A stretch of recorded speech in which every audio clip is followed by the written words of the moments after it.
He is the monarch of flames, commanding myriad fires, forging the supreme dominion with flames. Chapter 1. Hatching. Muser opened his eyes to find himself in a dark, confined space, trapped within.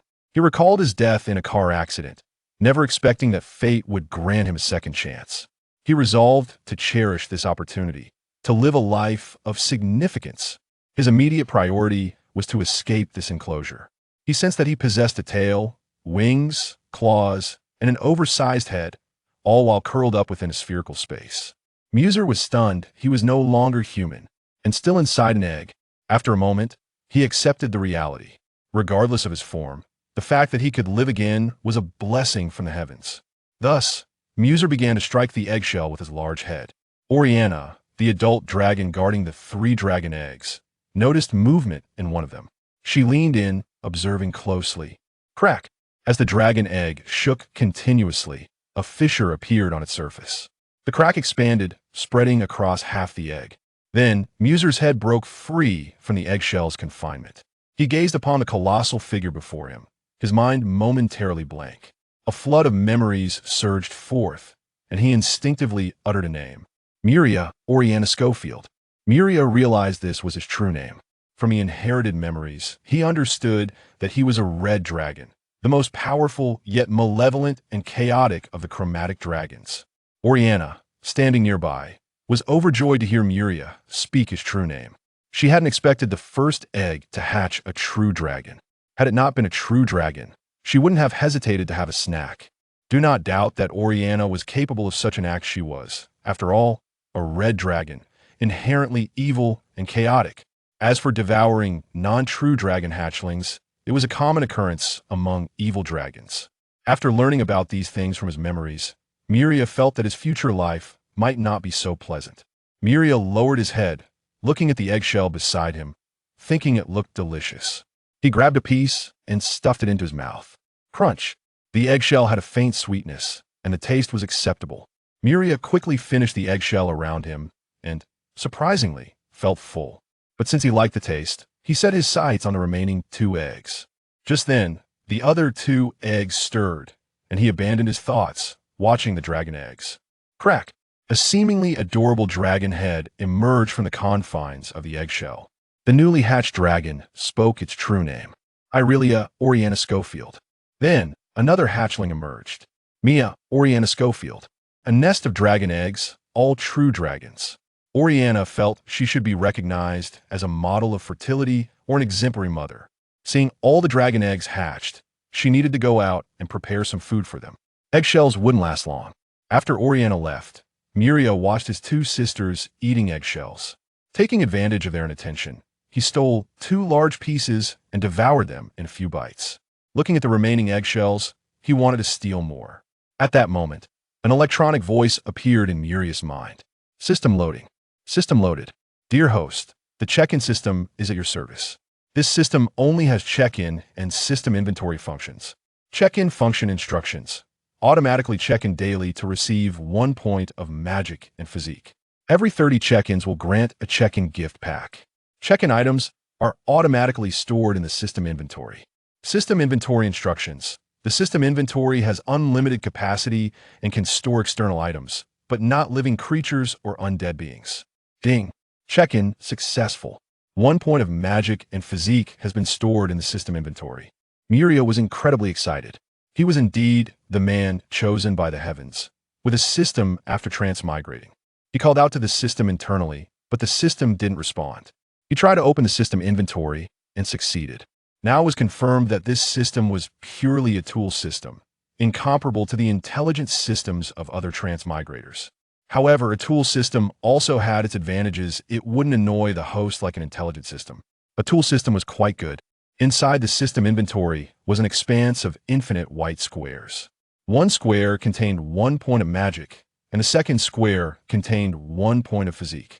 Out of caution, Miria didn't use them immediately, considering the potential impact. Using magic points might not show any visible effects, but physique was different. Using it would cause changes. So he couldn't use the physique attribute point yet. After using the magic attribute point, he could feel the amount of magic in his body double. This magic point was too tempting. If he used physique, his physical fitness would be comprehensively enhanced by double. Suppressing his excitement, Miria reminded himself to develop stealthily. This world had deities, and powerful deities could create and destroy worlds. He was just a fledgling dragon of the third tier, still very weak. He needed to develop stealthily. Thus, Miria set a goal for himself, to lie low and develop stealthily until he reached the legendary level before venturing out. "Why are you looking at me?" Irelia said. "Seems like you're not an idiot." Hearing this, Miria couldn't bear it. He rushed up and wrestled with Irelia, wanting to prove his status, or else he would be looked down upon in the future. Being newly born hatchlings, Miria was slightly larger than Irelia. That small difference allowed him to subdue Irelia. Then he turned to look at Mia, the smallest of the three siblings. She quickly said, "Brother, I admit defeat. I can't beat you." Seeing his third sister admit defeat so readily, Miria found it a bit unbelievable. Red dragons were known for believing in the supremacy of strength. They wouldn't easily admit defeat unless they were subdued. He hadn't expected his third sister to be unaffected. So Miria cast an alignment detection spell on Mia. She was of lawful evil alignment, no wonder she was so submissive. Then he cast an alignment detection spell on Irelia and himself. He was of neutral alignment, probably because his soul was human. Irelia was a true red dragon, of chaotic evil alignment. Miria exclaimed, "Good heavens!"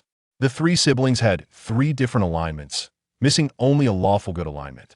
The alignment detection spell Miria had just cast was only the simplest magic, but it wasn't something a newly born hatchling could use. Irelia came to his side. "Brother, you're amazing. Can you teach me how to use magic? It's in the inheritance. Can't you use it?" The two shook their heads. "We can't see the magic in the inheritance yet." Miria immediately understood the reason. The 1 point of magic he had added allowed him to access magic ahead of time. He could be considered exceptionally talented. Chapter 2. The curious hatchling. Once Miria established his familial status, he wandered aimlessly within the vast confines of the lair. The cavernous space stretched approximately 100 meters in length and soared over 30 meters in height. Illuminating the chamber were radiant stones embedded in the ceiling, casting a warm glow throughout. The entrance to the lair, towering over 30 meters high and spanning more than 40 meters in width, extended roughly 100 meters in length. Such dimensions were necessitated by the enormous size of Oriana, the legendary dragon, whose body measured nearly 30 meters long, with wings that matched her length. The spacious passage allowed her to take flight effortlessly. The lair held little of interest. It was merely a hollowed-out space within a mountain, littered with stones and void of any other substance. After meandering through the cavern, Miria found himself at the entrance, hesitating to venture outside. Being only at the 3rd tier of his growth, he felt venturing into the world would be akin to offering himself as prey, and the security of the lair comforted him. Bored, Miria settled into a corner of the lair, using his claws to dig into the stone. Clink! His claws struck something metallic, producing a sound akin to metal clashing. Eagerly, he cleared away the surrounding stones and unearthed a chunk of dark ore, roughly the size of his head. Drawing upon his ancestral memories, he recognized it as a common iron ore. At that moment, he recalled that dragons consume ore to gradually enhance the defensive capabilities of their scales. However, the sight of the iron ore made him hesitate. Despite the dragon race's formidable digestive abilities, he was uncertain of the taste of the ore. After much contemplation, driven by the desire to grow stronger, Miria resolved to consume it. He deftly severed a piece with his claw and tossed it into his mouth. Crunch! While the flavor was somewhat peculiar, it was not wholly unpleasant. The sound of him chewing caught the attention of Iria and Mia.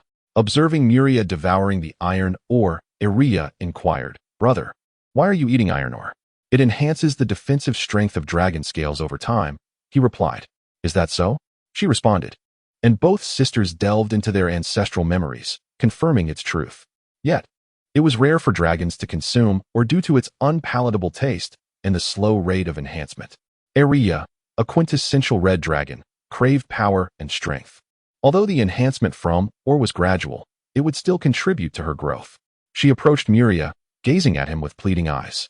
Miria pushed the iron ore towards her, stating, "You can cut it yourself." "You're so kind," she exclaimed. Seeing both her brother and sister eating, Mia joined in. The iron ore was not large, and soon, the 3 hatchlings had devoured it. Miria turned to his sisters and declared, "I found this iron ore. Let us dig together." All right. Yes, brother. The trio of hatchlings transformed into diligent excavators, their claws slicing through the hard rock as if it were mere tofu. A considerable quantity of stone fragments was cast aside, and before long, they had excavated a mine shaft 2 meters in diameter and 3 meters deep, yielding nearly 1 cubic meter of iron ore. Having gathered such a bounty, the 3 hatchlings sat together, consuming their finds without pause. Bang! The meat from a single leg was more substantial than that of an entire cow. Though formidable in size, the beast had ultimately become their meal. "What are you 3 doing with the iron ore?" a voice questioned. "Oh, this is our food for today," they replied, before curling up in a corner of the lair to sleep.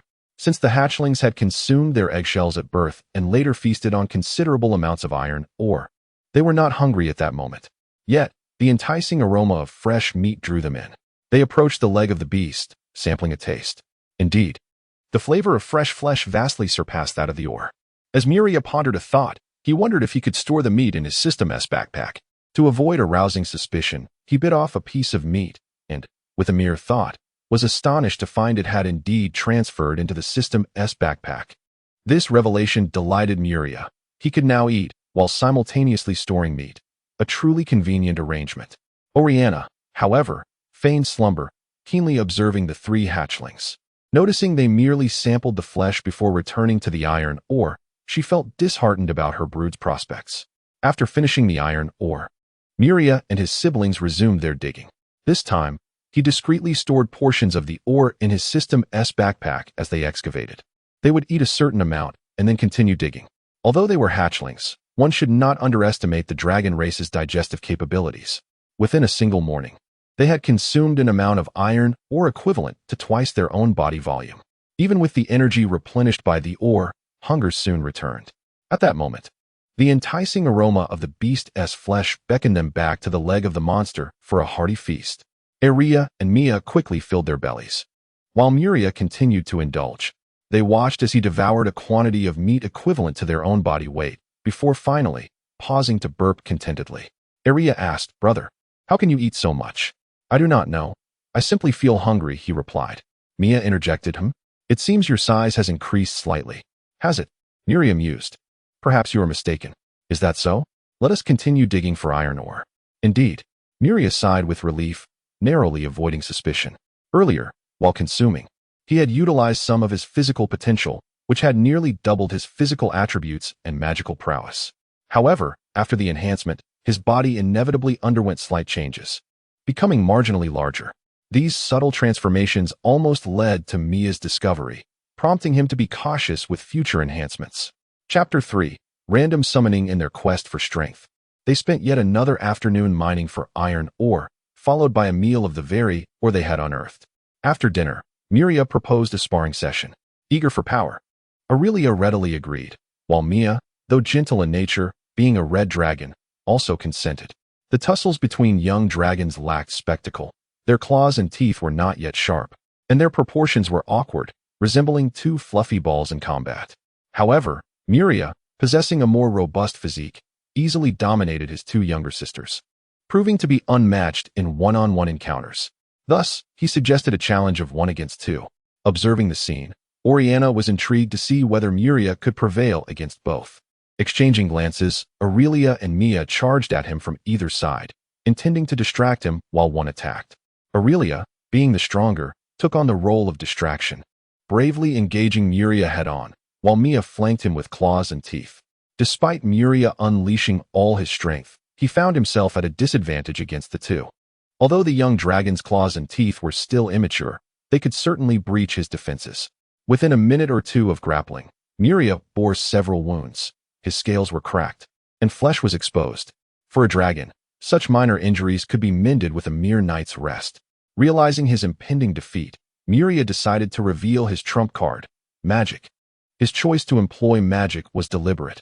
After all, his sisters had witnessed his magical prowess before, and among dragons, there were a few rare individuals born with the ability to wield magic. Thus, his use of it was not entirely unexpected. Suddenly, a white halo appeared beneath Miria's feet, sending Aurelia and Mia tumbling back. Oriana gasped in astonishment. This was a level 1 magic, resist aura. To be born with the capability to wield magic marked him as a magical dragon. Unwilling to concede defeat, Aurelia charged at him again, only to be repelled once more. "You're cheating with magic," she protested. "Dear sister, magic is a form of strength. It's not my fault you cannot wield it." Oriana then declared, "Miria has won." Only then did they accept the reality of their defeat. Oriana gazed at Miria with pride. "Truly, my firstborn has become a rare magical dragon. Splendid." Anticipating a reward, Miria was disappointed to find his mother retreating to slumber. What was he expecting? A reward from a gold-loving red dragon? His previous life's mindset misled him. Having triumphed over his sisters, he knew they would forever remain beneath him. After all, he was a dragon endowed with a system. The following morning, Miria awoke to hunger. Young dragons required copious amounts of food to ensure their growth, leading to frequent bouts of hunger. Upon opening his eyes, he beheld the carcass of a magical beast in their lair, while Oriana was nowhere to be found. This suited him perfectly. He intended to absorb the vitality and magical energy from the beast and relish in his newfound strength before indulging himself in a feast. The sounds of Miria's meal stirred his sisters awake, and they too felt the pangs of hunger, joining him in his voracious consumption. Together, the three young dragons devoured half the beast, with Miria himself finishing over 60%. However, he saved a fifth of it in his system's backpack as a reserve. After their meal, he snacked on a few pieces of iron ore, treating it as dessert, and decided to venture outside the lair. Upon reaching the mouth of the tunnel, he gazed down at the dense forest below. Their dragon nest was perched atop a cliff. The edge of the platform revealed a staggering drop of at least 100 meters. Should he fall, survival was unlikely. As he stood on the platform, feeling the breeze, boredom settled in, leaving him at a loss for activities. Suddenly, an intriguing magical idea struck him. Returning to the lair, he called for Aurelia and Mia, who were busy mining iron ore. "What is it, brother?" they inquired. "My dear sisters, could you spare a little of your blood for me?" Mia questioned. "What do you need blood for?"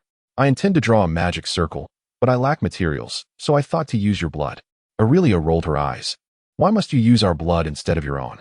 Miria replied earnestly. "Letting blood can be quite painful. I would prefer not to." "Are you just going to use us as blood donors?" Mia huffed, her indignation evident. "Yes, indeed," Miria replied nonchalantly. Faced with no other option, they reluctantly relinquished a pound of blood. With the materials in hand, Miria promptly began etching the magic circle upon the ground. Upon completion, he infused it with magical energy, and the circle activated. In the next moment, a burst of white light erupted, drawing Aurelia and Mia's attention. As the light faded, a stone materialized within the circle. "Brother, you summoned this with our blood?" "Ah, this magic circle is for random summoning. The outcome is entirely fortuitous." After producing a mere stone, Miria reset the magic circle for another attempt. As the white light dissipated again, a sapling appeared within the circle. Mia burst into laughter. "Ha, brother, your luck is abysmal. It's either a stone or a tree." Undeterred, Miria drew the magic circle for a third time, silently wishing for a good outcome. This time, as the light faded, a shiny gold coin emerged within the circle. As dragons naturally have an affinity for treasure, the sight of the coin captivated the three young dragons. Aurelia's claws twitched with desire, but Miria swiftly claimed it, saying, "This is mine, summoned by me." With gleeful anticipation, he swallowed the coin before his sister's envious gazes. Feeling emboldened, he began to draw the magic circle once more. The fourth attempt yielded a stone, the fifth a piece of grass, and the sixth a gold coin. The seventh returned a stone, the eighth a stone, and the ninth produced yet another coin. Out of 9 summoning attempts, he had acquired 3 gold coins, leaving Aurelia and Mia envious. They too wished to partake in the summoning. The two sisters tugged at Miria's hands, playfully pleading. Relenting, as they were his beloved sisters, he agreed to grant them their wishes. Each of them would have 3 attempts, as their blood reserves allowed for only 6 more. "Who shall go first?" he inquired. "I will," Aurelia declared, preparing 3 magic circles simultaneously and infusing them with her magical energy. Though young dragons could not cast spells, they possessed magical energy nonetheless. As the 3 circles shimmered with light, 3 items emerged, 2 stones and an ordinary fruit. The stones were promptly discarded, while the fruit, upon inspection, was revealed to be the most commonplace wild berry. Disheartened by the absence of gold coins, Aurelia begrudgingly consumed the berry. Next came Mia. Her fortune seemed to favor her more. As the white light faded, a stone, a piece of human bread, and a lively fish appeared. Disappointed by the lack of gold, Mia found solace in the fact that her summoned items held greater value than Aurelia's. With their blood spent, Miria opted against using his own. Thus, the three young dragons returned to mining iron ore and feasting upon it. Chapter 4. Slumber and Growth. Unable to leave the dragon's lair for leisure, the three young dragons found their only amusement in excavating iron ore, a pastime that not only passed the time, but also gradually enhanced the resilience of their scales. Fresh from their recent hunt, a peculiar beast devoid of any sanguine scent caught Miria's attention. Upon closer inspection, he discovered it was still alive. Without hesitation, Aurelia mercilessly severed the creature's cervical spine and windpipe with her teeth, ending its life for sustenance. The three fledglings then feasted heartily, consuming half of the beast before feeling satiated. Under Miria's guidance, they resumed their mining endeavors. On the third morning, with Oleana absent, the trio allocated their points and enjoyed breakfast. After a delightful meal, Miria, seeking diversion, ventured to the platform outside the lair. There, he found a suitable spot and employed a spell to transform a section of rock into soil using fossilized matter. He then planted saplings and grass, summoned through a random conjuration spell, into the enriched earth. To ensure their survival, he even sprinkled a portion of dragon urine as fertilizer. Before long, a wave of drowsiness enveloped him. He recognized it was time for slumber. Aurelia and Mia, noticing Miria's descent into sleep, were taken aback. Wasn't he supposed to sleep tomorrow? Why was he dozing off today? After rummaging through their memories, they remembered that some exceptionally gifted dragons developed at a much faster pace than their kin, often maturing rapidly. They decided to carry on with their mining. On the fourth day, Aurelia and Mia, too, succumbed to slumber. Observing her three offspring in a deep sleep, Oleana felt a rare sense of freedom. The fledglings would slumber for nearly 5 years, awakening approximately once every 10 days for nourishment. Thus, Oleana prepared ample provisions in advance, granting her the liberty to leave the lair for extended periods. Yet, she remained cautious, aware of the need to guard against other beasts encroaching upon their nest, lest her young ones fall victim to marauding creatures. Oleana captured 3 7th-tier beasts from outside and tossed them into the lair, setting up magical formations to preserve their freshness. Finally, she activated a defensive magic circle and an illusionary array to conceal the lair. Once her preparations were complete, she departed from the forest. 8 days later, Miria groggily awoke, allocating all his attribute points before a sudden wave of hunger struck him. He spotted the colossal carcass of the beast and pounced upon it ravenously. The body of the 7th-tier creature was infused with potent magical energy. Just a few bites alleviated his hunger significantly. After consuming a few more morsels, he felt fully sated, then drifted back into a drowsy slumber. 2 days later, Aurelia and Mia also stirred from their slumber, ate, and returned to sleep. This cycle of awakening, allocating points, eating, and sleeping continued for a span of 4.5 years. Observing the 3 fledglings, Aurelia and Mia had grown to a normal juvenile dragon size, while Miria exhibited accelerated growth. 6 months later, Miria awoke from his slumber, stretching languidly before rising to shake off the lethargy that had settled in after 5 long years. The first order of business upon waking was to eat. Under Oleana's watchful gaze, he devoured food equivalent to 5 times his weight. Miria couldn't help but marvel at the allure of those attribute points. Suddenly, he recalled the monthly sign-in rewards he had accumulated over 5 years without opening. He accessed his system inventory. The first slot contained 3 gold coins, the second held 100 pounds of iron ore, and the subsequent slots contained the remnants of beast meat. The 5th slot revealed the monthly sign-in rewards. With 12 months in a year, he had amassed 60 rewards over 5 years. Bursting with excitement, he opened all the sign-in gifts at once, as he always preferred to unveil them collectively for a chance at better rewards. Acquired 100 gold coins, acquired 100 gold coins, acquired 100 gold coins, acquired a 3rd-tier mage inheritance, acquired a 3rd-tier staff. As he read through the system notifications, joy surged within him. After opening all the sign-in rewards, Miria began tallying his gains. He had collected a total of 5,000 gold coins, indicating he had received 100 gold coins 50 times, suggesting that 100 gold coins was a guaranteed minimum reward. The remaining items, regardless of their nature, exceeded the value of these 5,000 coins. Among the equipment, he found 5 3rd-tier items, all part of a complete set, a suit of armor, and 2 great swords, alongside a magic staff and a dagger. Additionally, he obtained a 3rd-tier mage inheritance, a 3rd-tier warrior inheritance, and a 3rd-tier alchemist inheritance. Each inheritance could fetch tens of thousands of gold coins on the market. Coupled with the equipment, Muria's worth now stood at a staggering 300,000 gold coins. The sudden influx of wealth left Muria slightly dazed. He glanced at the remaining 2 items, a random crop seedling and a dragon's blood tree. He decided to hold off on opening the random crop seedling for the time being. As his luck had been rather unremarkable, he would wait for a more opportune moment.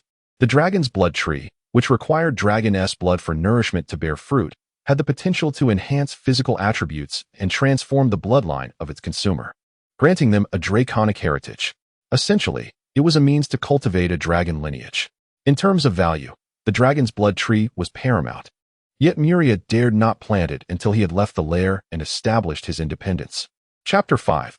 Harvest. Upon discovering the efficacy of the dragon blood tree through the system, Muria delved into the inherited memories, where he found even more comprehensive and detailed information. The dragon blood tree requires a daily intake of 10 pounds of dragon blood. After a year of nurturing, it matures and yields 12 fruits. Each fruit has the potential to cultivate a half-dragon lineage. The dragon kin are categorized into 3 tiers. The first tier consists of those transformed using their own dragon scales, possessing merely 1,000th of dragon lineage, with a success rate of 100%, albeit with the weakest strength. The second tier involves those transformed with dragon blood, having 1% of dragon lineage, with a mere 50% success rate. The third tier, referred to as half-dragon kin, is transformed using heart blood, boasting 10% of dragon lineage, exhibiting formidable strength, yet with a mortality rate of 90%. The dragon blood tree, requiring only dragon blood for irrigation, produces dragon blood fruits that guarantee a 100% success rate for transforming subordinates into half-dragon kin, making it exceedingly valuable for the dragon clan. After all, ordinary dragon blood holds little worth for dragons, which they can easily expel in large quantities daily, merely requiring extra sustenance to recover. Any dragon would gladly exchange ordinary dragon blood for dragon blood fruits. Having organized his findings, he stepped onto the platform to breathe in the fresh air. Gazing at the vast world outside, he felt a yearning within, yet he remained acutely aware of his own frailty. Suddenly, as he watched flocks of birds soaring through the skies, he envisioned himself with numerous wings, flapping vigorously, yet his body remained grounded. He noticed the trees laden with red fruits, seemingly apples. With his 2 younger sisters still in slumber, he took it upon himself to excavate within the cavern. As this old skill must not be forsaken, as a youthful dragon, his claws were significantly sharper than those of a hatchling. Even iron or crumbled like tofu beneath his grip. With a single swipe, he shattered a heap of stones, and the dragon-shaped excavator worked swiftly, unearthing nearly a ton of iron ore within mere hours, and that was only half of what he had extracted. Upon retrieving the ore, he began to feast. And soon enough, Muria consumed it all. He then tapped his claw against his dragon scales, producing a metallic clink, indicating the effectiveness of his iron ore diet. The following day, Iria and Mia awoke. Initially, Iria had hoped to awaken from her slumber to find herself transformed, only to discover her brother Muria had already evolved into a youthful dragon, and she realized she would never achieve such a change. The joy of growth dissipated, leaving her sullen as she sought nourishment. Once the 2 sisters finished their meal, Muria picked several apples for them. Oriana observed Muria's willingness to share food with his sisters. Astonished, sharing was nearly unheard of among the red dragons. However, considering he was a magical dragon, it seemed rather fitting, no matter how peculiar. Iria looked at the apples before her and asked, "Are these for me?" "Yes, eat up," he replied. The red dragons were typically indifferent towards familial bonds, and Muria's sudden display of concern caught her off guard, prompting her to hurriedly consume the apple. After the sisters finished their apples, Muria suggested, "Come, let us draw some blood and continue our experiments with the random summoning spell." Both sisters, recalling the 3 gold coins Muria had acquired, felt a strong desire to participate and agreed, although they lacked magical prowess. Conversely, Muria, having encountered magic, learned to master it swiftly. Though the random summoning spell was merely a first-level spell, his ability to grasp it after a single glimpse within his inherited memories showcased his innate talent for magic. After obtaining dragon blood, He promptly inscribed 3 magic circles upon the ground and explained, "The random summoning spell will depend on the amount of magical energy input for the summoning. The more energy infused, the broader the range of the summoning." He then input 1/10 of his magical energy, and as the white light dissipated, a small box materialized. Opening the box revealed a trove of gleaming gold coins, instantly captivating Iria and Mia. Oriana merely glanced at it and lost interest. Dragons possess an inherent sensitivity to treasures. A single glance suffices to ascertain their value. The small box contained 1,000 gold coins, a sum that Oriana deemed insignificant. However, Iria and Mia were enthralled, unable to look away from the glimmering coins. And had they the strength, they would have seized the opportunity to snatch them away. Envy radiated from the two sisters as they imagined the gold coins filling their bellies. It is worth noting that dragon stomachs possess inherent storage capabilities, allowing them to retain items, with the space expanding as their rank increases. With the coins gone, the sisters turned their attention to the magic circles before them, directly infusing half of their magical energy. As the white light faded, Iria was presented with a 1-meter-long fish, while Mia beheld an irregular chunk of gold. Some rejoiced while others lamented. Iria begrudgingly consumed the fish, while Mia gleefully devoured the gold piece worth 50 coins. Iria then looked towards Miria, imploring, "Brother, could you draw another magic circle for me, please?" Seeing his sister plead, Miria naturally obliged. Shortly after, another magic circle was ready. Meanwhile, Iria repeatedly chanted to herself, "Gold coins, gold coins, gold coins, I want gold coins." After channeling her magical energy, a chunk of gold equivalent to 10 coins appeared as the white light receded. This thrilled Iria, who happily consumed the gold piece. Having tasted success, she resolved to try her luck again. However, it seemed her fortune had run dry, as subsequent attempts yielded only weeds, which she discarded with disdain. Miria drew several more magic circles, yet the results were only mundane stones and weeds, save for a single unidentified wild vegetable that was slightly better. At that moment, he recalled the random crop seedling package he had opened the previous day and decided to gamble on his luck, curious to see what might emerge. Upon opening it, the crop seedlings that appeared filled him with delight. He understood that once he ventured out on his own, establishing his own faction would inevitably require sustenance. While hunting magical beasts was an option, it was hardly a stable food source. Crops were the foundation for a faction's long-term stability and growth. As a person from Huaxia in his previous life, he recognized the critical importance of grain. Gazing at the crop seedlings in his possession, he resolved to begin farming from that moment forth. Chapter 6. Cultivating the land. The mere thought of farming evoked images of the vast platform outside in Miria's mind, where he yearned to till the soil. However, he resolved to postpone this venture until his mother had fallen into a deep slumber. In the afternoon, as Oriana and his two sisters succumbed to sleep, he seized the opportunity to embark on his endeavor. The platform was expansive, roughly rectangular, measuring about 100 meters in length and 60 meters in width. Oriented east to west, it basked in ample sunlight each day, rendering it an ideal locale for agriculture. He ventured to the western section, where he had previously cleared a patch for apple trees, situated in the southwest corner of the platform, with vast tracts of empty land beyond. Thus, he decided to establish his first field there. With a spell that transformed fossils into mud, he cultivated a plot measuring 50 meters in length, 10 meters in width, and 2 meters in soil depth. Although the soil was rather barren, it was still earth, suitable for planting. The issue of soil fertility could be addressed in due course. Gazing at the desolate and parched earth, an idea struck Miria. A solution was within reach. Drawing from his inherited memories, he unearthed the magical knowledge he sought. Within mere minutes of study, he had mastered it. Next, he inscribed 2 magical circles upon the adjacent empty ground. He placed 1,000 gold coins as an offering on one, channeling his magical energy into it. As the circle activated, the coins vanished, and a being composed of water materialized, a water element. Its form, a humanoid figure, towered at 3 meters and floated gracefully in the air. The water element spoke, "You have summoned the great Heramus. Speak your request, Red Dragon." Miria replied, "I wish to forge a contract with you." Heramus, intrigued, inquired, "What prompts you, a red dragon, to seek a pact with me? Shouldn't you align with fire elements?"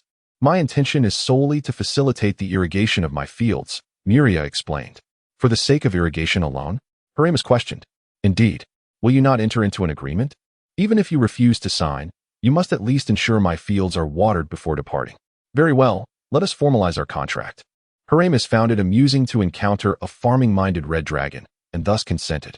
After the contract was sealed, Miria approached the second magical circle, placing another offering. Oh, a summoning circle for earth elements. You truly wish to cultivate the land. Of course, what else would I summon you for? As they conversed, a being over 3 meters tall, formed entirely of rock, emerged. Red Dragon, you have summoned the great Hermes. State your request. Miria declared, we shall establish a contract, and you will assist me in farming. Is your purpose merely to farm? Hermes responded, bemused. What else should I do? I am but a young dragon, not yet engaged in battle. Farming is my sole pursuit. Amused by this peculiar red dragon, Hermes acquiesced. All right, let us formalize our contract. Once the agreement was completed, Miria asked Hermes, can you enrich the soil? Certainly. Then I wish for this land to become the most fertile of soils. A trivial task. The earth element approached the field, inserting its hand into the ground, transforming the sandy soil into rich black earth. It then directed the water element to fill a nearby reservoir, ensuring ample water for irrigation. The crops he intended to cultivate were 3 varieties: corn, wheat, and sweet potatoes. Curious about their yield and how it compared to that of Earth, he discovered a first-level spell in his inherited memories: rapid plant growth. This spell was designed to accelerate the growth of ordinary plants, though its original purpose was to hasten the growth of magical plants, which had ultimately failed. Fortunately, the dragon lineage preserved such knowledge. Otherwise, this forgotten spell might have been lost to time. With ease, he mastered this first-level spell and cast it upon the 3 corn seedlings. Before his eyes, they flourished rapidly, swiftly blooming and bearing fruit. When each stalk bore 3 sizable ears of corn, he ceased the spell. Harvesting the corn, he peeled back the husks to reveal plump golden kernels arranged neatly. In his hands, he weighed the yield. Due to the magical nature of this world, each ear of corn produced approximately 10% more than that of Earth. Additionally, with 1 extra ear per plant, the yield was significantly enhanced. Miria recalled that the highest yield of corn on Earth was around 900 kilograms per mu, approximately 0.067 hectares. By his calculations, the yield from his corn would be around 1,500 kilograms per mu, a feat only possible with sufficiently fertile soil. It seemed he would need to engage the earth element frequently to manage the land. He stored 9 ears of corn in his system backpack and turned his attention to the wheat. With an increase of 1.5 times in corn yield, he wondered what surprises awaited him with the wheat. He burned the remaining corn stalks, returning the ash to the soil, and directed his magic towards 20 stalks of wheat. In less than 10 minutes, the wheat had grown visibly, each ear brimming with fullness. Miria plucked a single ear, stripped the wheat grains, and weighed them in his hand, approximately 10 grams. Normally, 1 mu could accommodate 300,000 wheat plants, but these wheat stalks were more robust than those on Earth, taking up more space. By his estimation, about 200,000 wheat plants could thrive on a mu. This meant a potential yield of 2,000 kilograms of wheat per mu, nearly double that of Earth.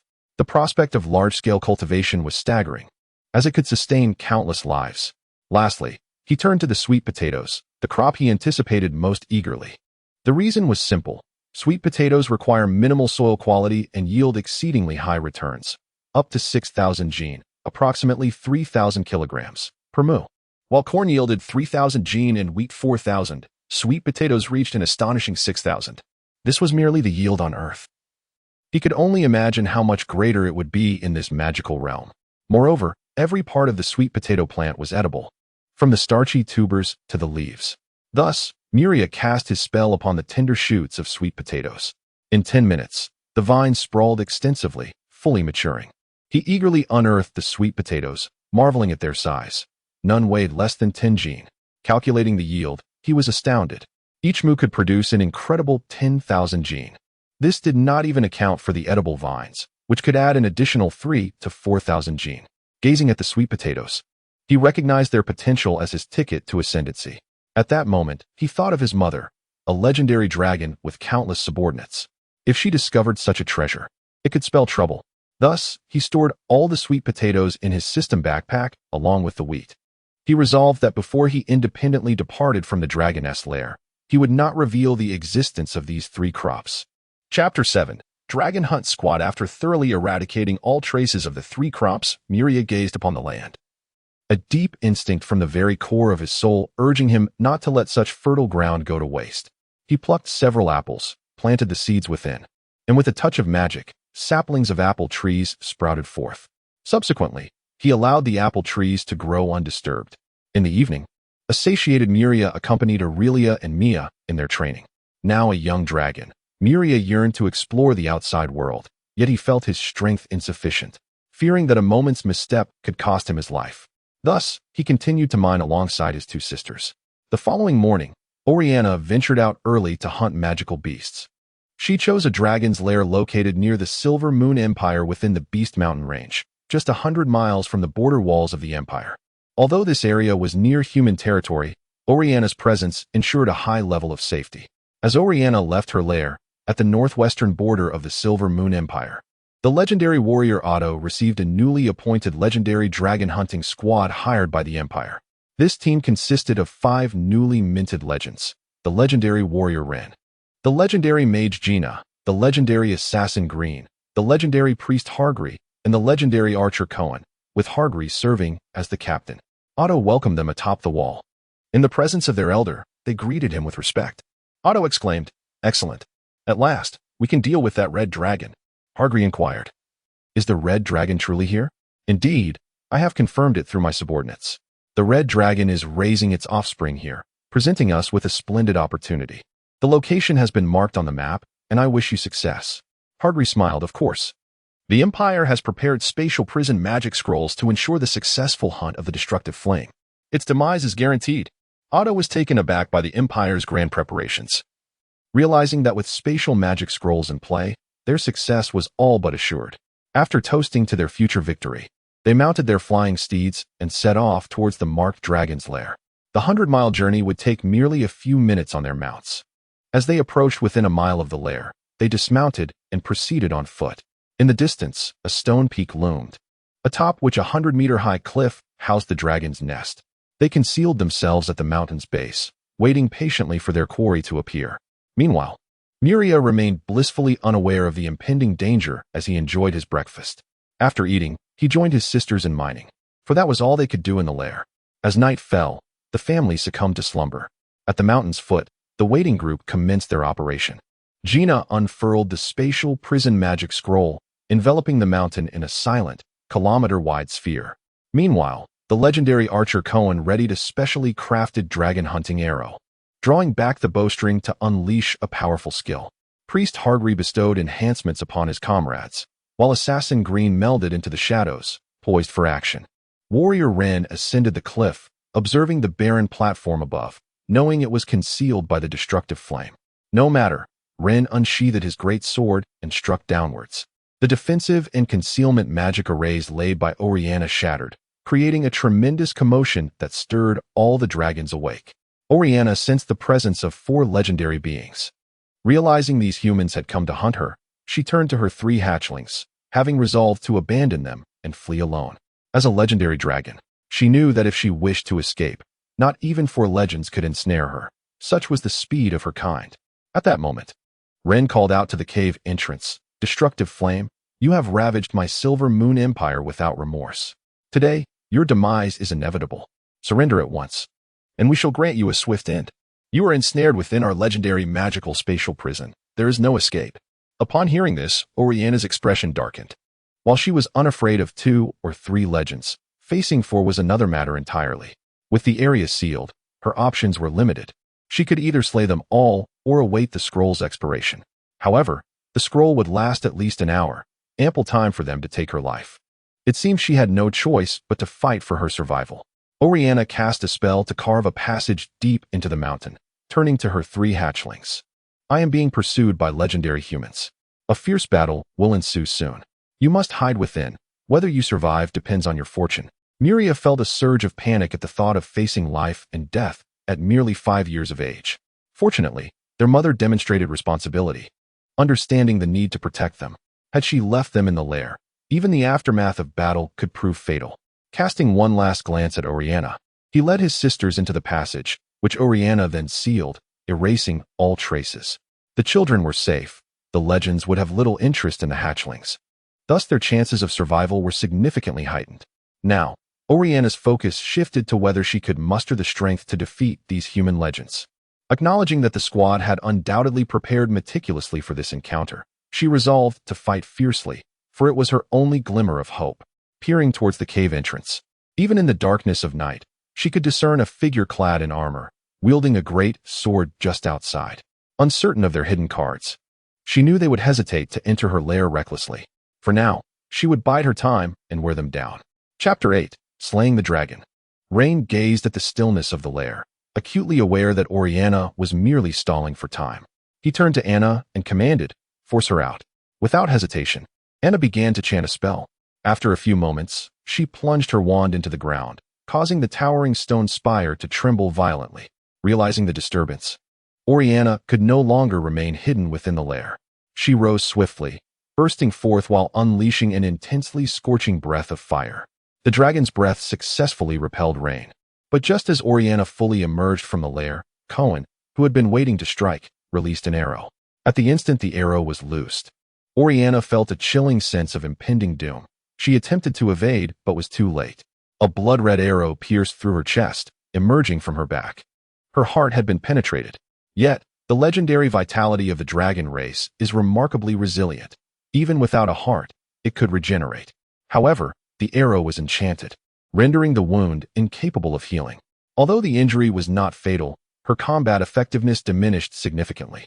Moreover, Oriana felt the wound bleeding profusely. A gaping hole the size of a bowl, the blood gushing forth like a fountain.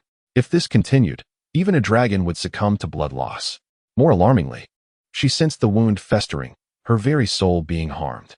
Consequently, her power plummeted by 30%. Rain declared, "This day marks your demise." He charged forward, with Cohen and Anna flanking him to provide support.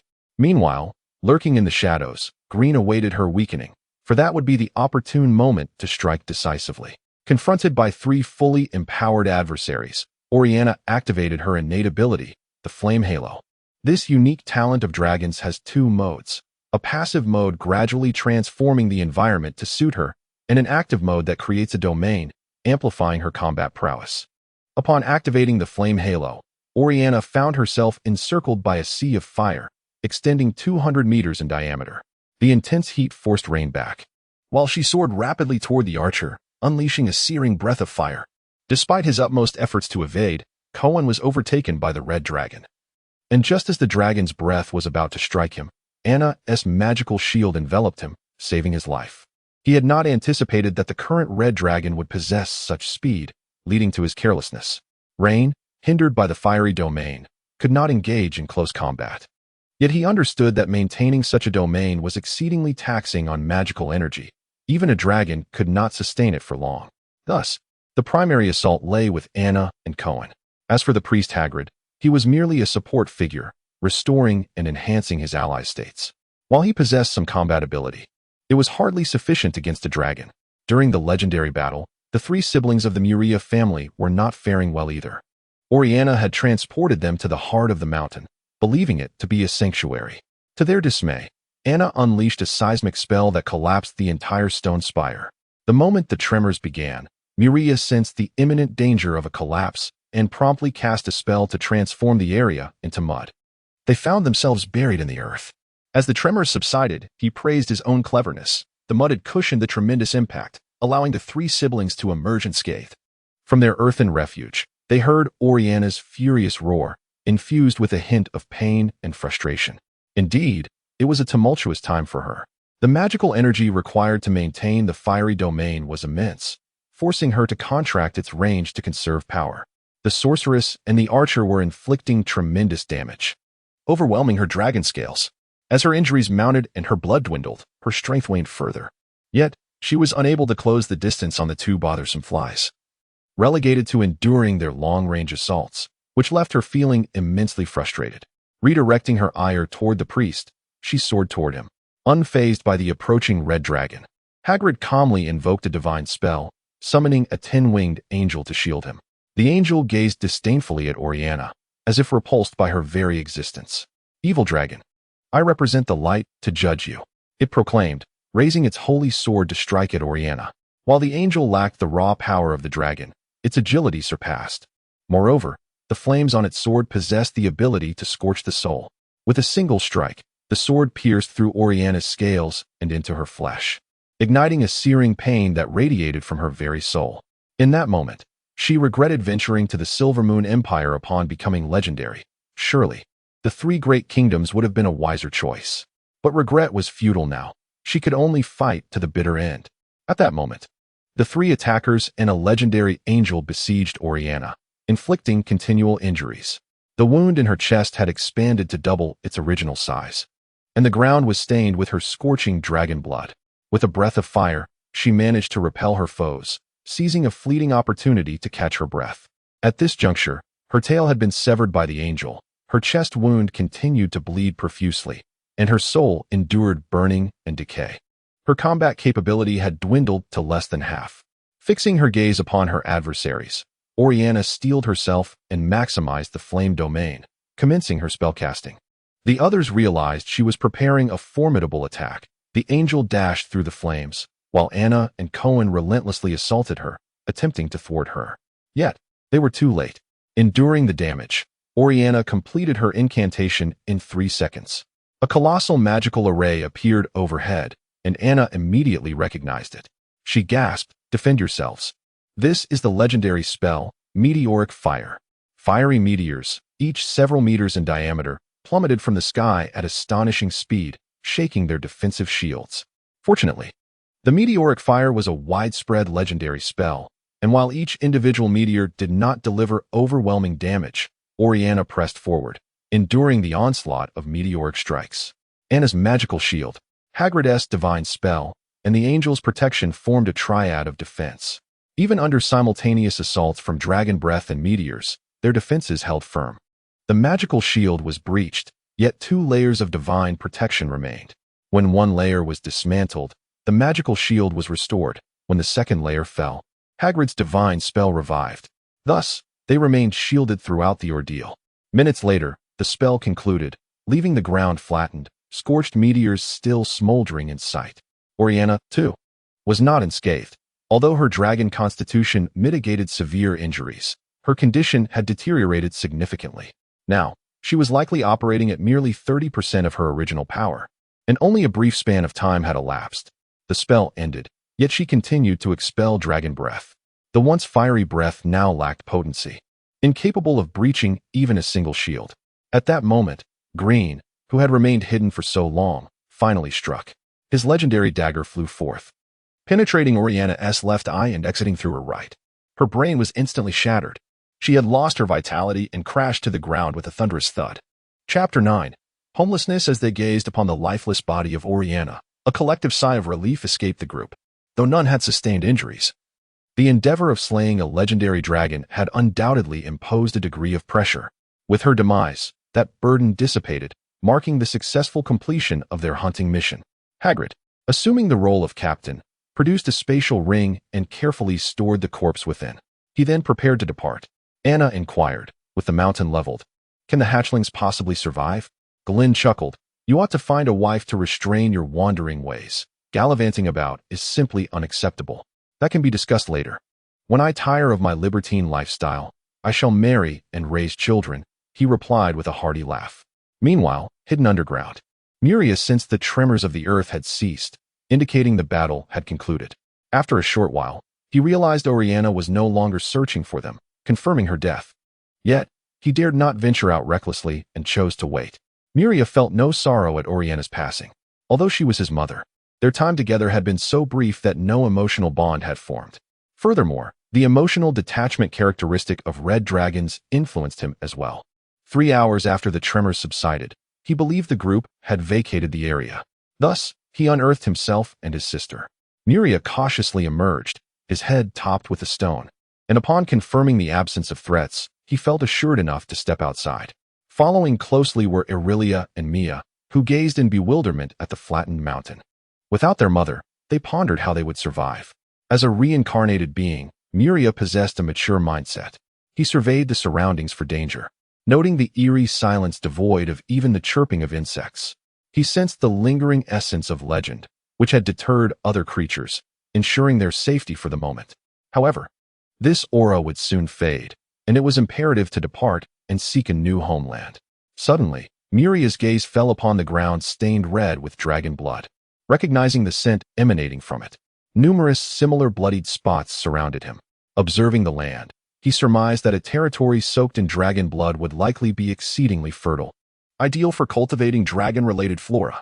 Even if he did not excavate it himself, it would not be long before other creatures arrived to lap up the dragon's blood, as it possessed the ability to stimulate mutations in lesser beings.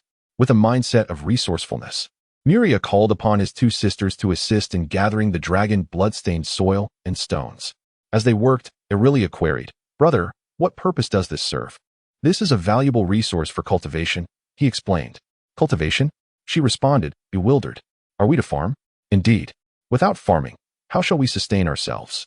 While I may hunt beasts, can you both manage that?" Upon reflecting, Aurelia and Mia realized that relying solely on hunting would not suffice.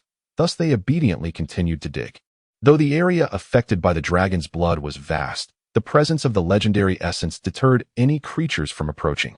Muria and his sisters had ample time to meticulously extract the soil. After spending over 2 hours, they had removed half a meter of the earth's thickness, truly leaving no stone unturned. As they gazed upon the mound of accumulated soil and stones, Muria contemplated whether to reveal his system backpack to his sisters. After a brief deliberation, he declared, "If you wish to accompany me, you must vow eternal loyalty to me and refrain from disclosing any secrets pertaining to me without my consent." Aurelia wrestled with her thoughts, while Mia promptly swore her allegiance. This left only Aurelia. After much inner turmoil, she made her choice between freedom and survival. "I, Aurelia Oriana Schofield, hereby swear before the dragon god to remain eternally loyal to my brother Muria, and I shall not disclose any secrets concerning him without his permission." Upon witnessing his sister's allegiance, Muria unreservedly stored the thousands of tons of soil and stones into his system backpack. They were left in a state of astonishment, with Aurelia exclaiming, "Brother, where do you store so much soil and stone?" Muria replied, "I possess an immensely capacious space for storage. This is merely a trifling amount of soil and stone. Far from filling it." She could not help but feel envious. Such a vast storage capacity far exceeded that of a dragon's stomach. How much could it possibly hold? Having acquired the soil and stones, Muria opened his system backpack to review the information. This was a minor feature of the system backpack, allowing detailed information on all items contained within. Dragon bloodstained soil and stone. A collection of soil and stones soaked in the blood of a legendary dragon. You may choose to extract the dragon blood or utilize it for cultivation. When used for cultivation, it guarantees crops to mutate into dragon blood flora, consumption of which can gradually enhance the purity of the dragon blood lineage. Note: once all dragon blood is absorbed, the soil and stones will revert to ordinary soil. It appeared that his decision to excavate had been wise. With this soil, he could enhance the purity of his kin's bloodline and bolster their combat prowess. Subsequently, Muria glanced at the sky, estimating it to be around 5 in the morning. It was the early days of spring, and daylight would not arrive until approximately 6. He contemplated his next course of action, wary of inadvertently heading towards human territories, which could spell disaster for them. After discerning the proper direction, he opted to head southwest.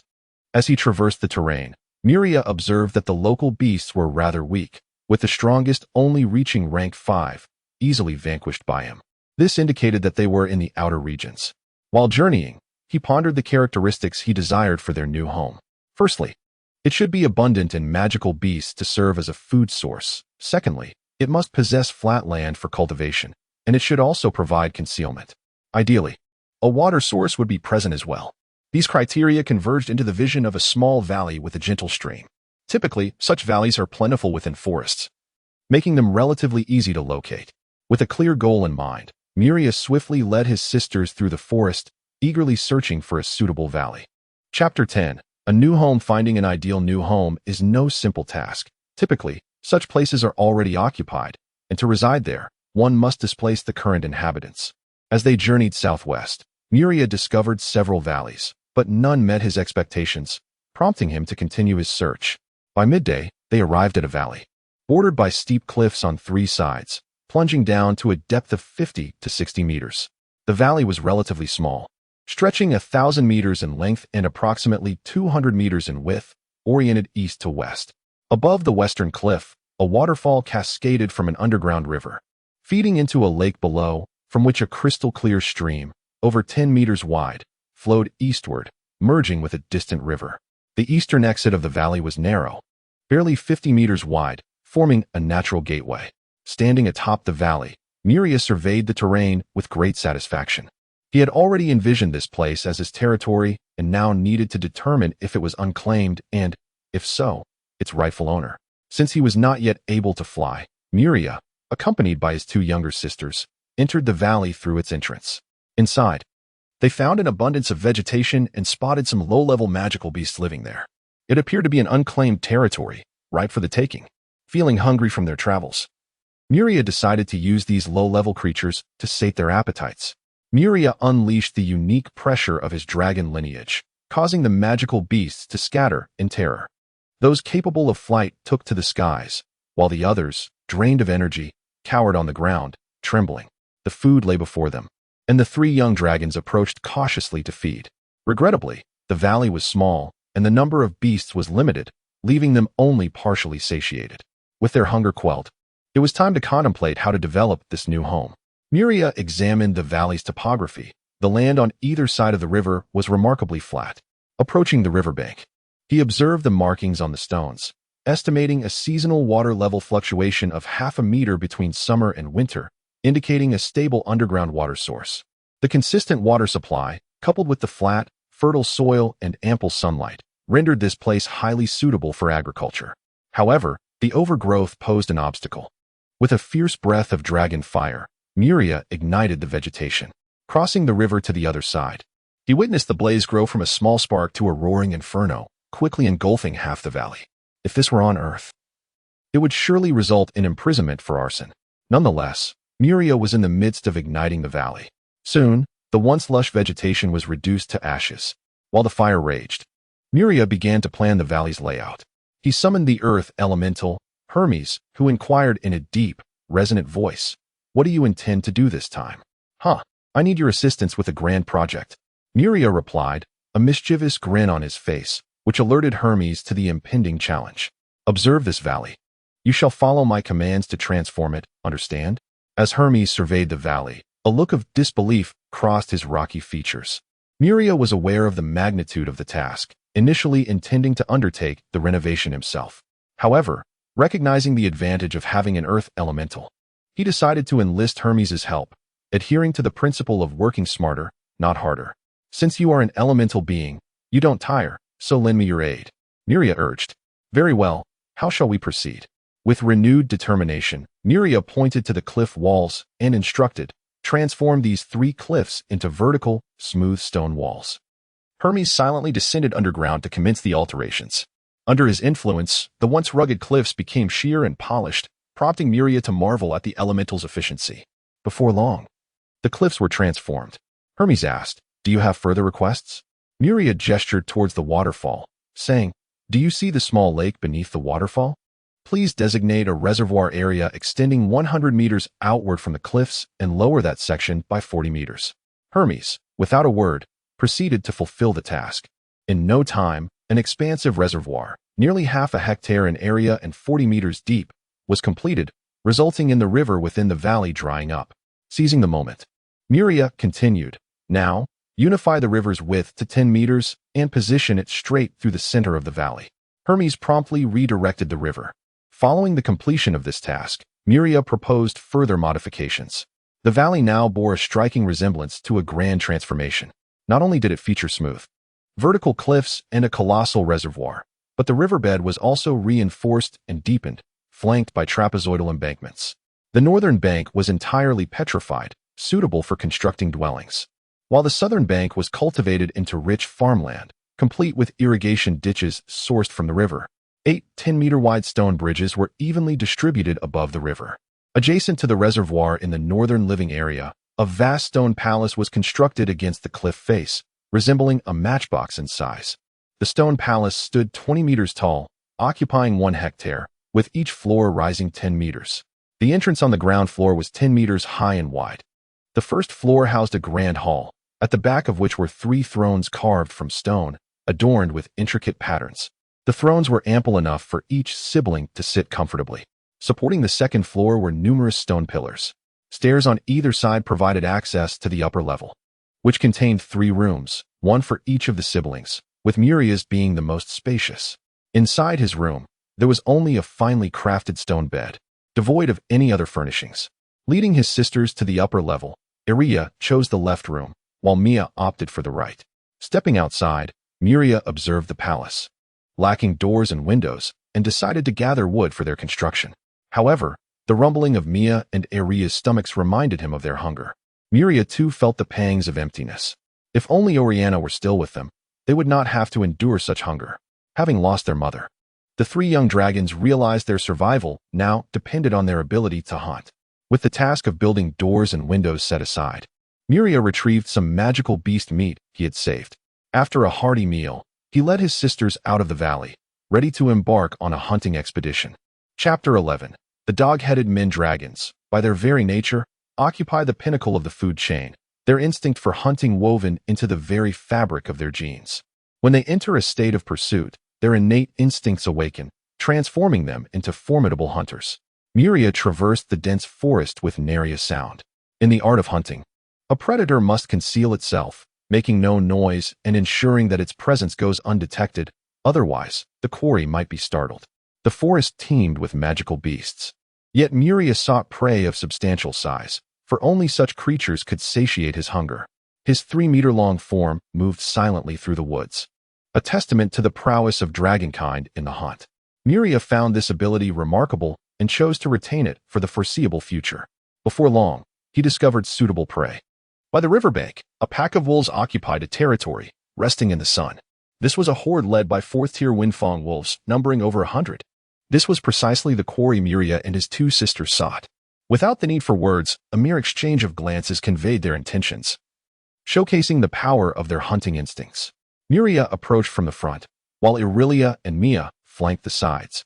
Upon reaching the forest's edge, the encirclement was complete, and Muria began to chant a spell in the dragon language.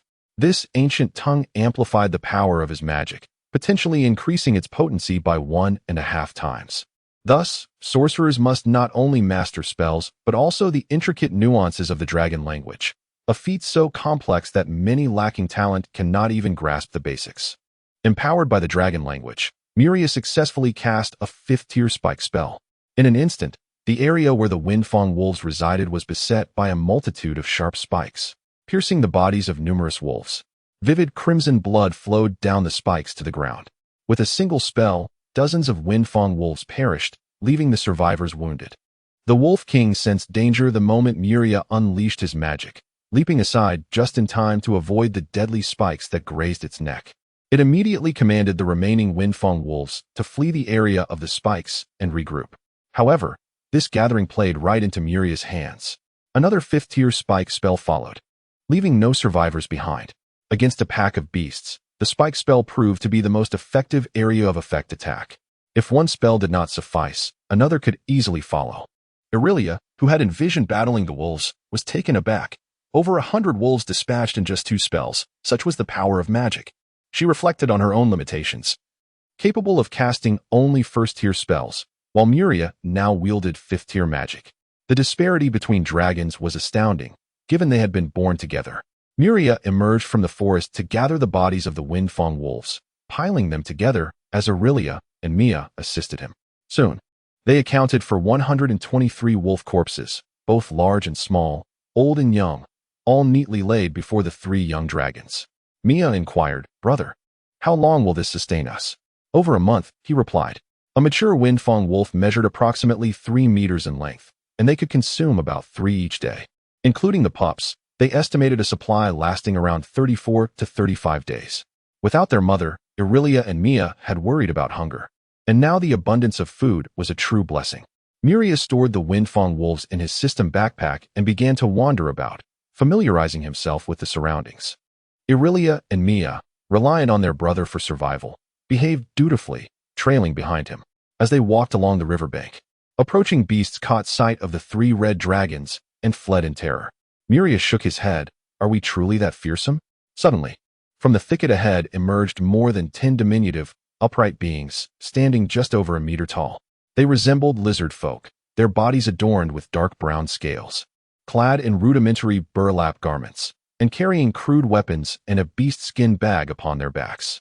Could these be the Dragonkin's most loyal minions, the dog-headed men? Miria had not anticipated encountering them here, yet upon seeing him, the dog-headed men rushed forward, kneeling before him. One, seemingly the leader, addressed him in the dragon language. "Great Dragon, your most loyal servant, Blackcurrant, has come to pay homage." Indeed, such was the nature of the dog-headed men. Upon sighting a malevolent dragon, they would kneel in submission. As for their claim of loyalty, Miria regarded it with skepticism. Their allegiance could be both reliable and unreliable. They would remain loyal to a dragon as long as it was their master, yet would readily switch their allegiance should a new dragon conquer their lord. Seeing Miria silent, Blackcurrant continued, "Great Master, our tribe has long awaited a leader to guide us forward. Please, come to our tribe." He was an elite dog-headed man, displaying considerable intelligence. Recognizing Miria as the leader among the three young dragons, Miria gazed at the dog-headed men, contemplating whether to take them under his wing. After all, they were rather weak and could only serve as fodder. Dog-headed men were inherently subservient to malevolent dragons. Without a dragon to serve, their highest potential would be third tier. However, should they find a malevolent dragon as their master, they could transcend their bloodline limitations and ascend to greater heights. After a moment of contemplation, Miria decided to accept the dog-headed men as his subordinates. Although their lifespan was brief, only 15 years, their reproductive capabilities were remarkable, allowing them to breed year-round. They could produce an egg within a month, which would hatch in another month. A newly hatched dog-headed man would reach maturity in just a year. Provided there was ample food, in a few years, they could muster a horde of 1,000,000 soldiers. Furthermore, dog-headed men were proficient miners, naturally adept at locating and excavating ores. They possessed rudimentary smelting and textile skills as well. Miria inquired, "How many members does your tribe comprise?" "Very well. You shall lead the way," he commanded. Blackcurrant beamed with delight, while the other dog-headed men regarded him with envy. He strutted proudly ahead, for it was an honor to guide their great master. Chapter 12. The Knoll tribe. Blackcurrant led the way ahead. Previously, they had to tread cautiously, but now, they felt secure, having found a reliable ally. Within the forest, a troop of gnolls swaggered along the path, perfectly embodying the phrase to wield power through another's authority. Their demeanor radiated confidence, as if to challenge anyone to provoke them. Miria couldn't help but shake his head at their nature. It seemed necessary to reform their instincts, lest these gnolls bring trouble upon him. He had no desire to clean up after them. According to Blackcurrant, their tribe resided in a small valley 1,000 meters from the riverbank. Upon reaching the valley, they encountered a 4-meter-high wooden wall at the entrance, serving as a defensive structure, patrolled by 2 elite gnolls clad in leather armor, armed with bows and arrows. Under Blackcurrant's guidance, Miria and his siblings emerged from the dense thicket. Upon spotting them, particularly the 3 red dragons, the patrolling gnolls leaped down excitedly. Approaching Miria, they bowed respectfully, proclaiming, "Great Master, the Blackfang tribe welcomes your arrival." "Very well. Let us proceed," Miria replied. As they passed through the wooden wall into the valley, Miria emitted a youthful yet resonant dragon roar. The gnolls, hearing the sound, turned to its source and, filled with excitement, knelt before Miria. "Great Master, your most loyal servants welcome you. Please accept our offerings." Within the valley, the 2 modest wooden huts housed the Gnoll chieftain and the Gnoll warlock, who came to kneel before Miria. "Great Master, the chieftain of the Blackfang tribe, Blackfang, is ever ready to heed your commands." "Great Master, I, Warlock Waz, extend my greetings to you." Waz's presence caught Miria's attention, for the existence of a 3rd-tier warlock in a Gnoll tribe was a rarity indeed. With a 3rd-tier Gnoll warlock at his disposal, this venture promised great rewards. Miria looked upon the tribe of gnolls kneeling before him, and his vanity was instantly gratified. Although Aurelia and Mia felt envy, they dared not vie for leadership. "All right, rise, my loyal servants." "Thank you, Great Master." He surveyed the small valley and said, "Blackfang, Great Master, how may I serve you?" "My first command to the Blackfang tribe is to relocate. Follow me to our new home." "Yes, Great Master." Blackfang turned to his kin and declared, "Hurry and pack your belongings. We shall follow the Great Master to our new abode." Yura. The gnolls scurried into the caves they had excavated, which served as their home. Soon, they had gathered their meager possessions, primarily food and some smelted iron. It was a rather pitiful sight. Miria announced, "I shall lead the way, while Aurelia and Mia will bring up the rear. Let us set off." Before long, they arrived at the valley where Miria resided. From the outside, it appeared no different from any ordinary valley. However, upon entering, they were met with a stunning vista that challenged their perceptions. Miria pointed to a clearing and instructed, "You may construct your dwellings here, if you wish to mine. Commence excavation in the northern rock face." Blackfang immediately bowed, "As you command, Great Master." Next, Blackfang busied himself organizing the tribe to establish camp. Miria observed for a while, but could no longer endure the sight.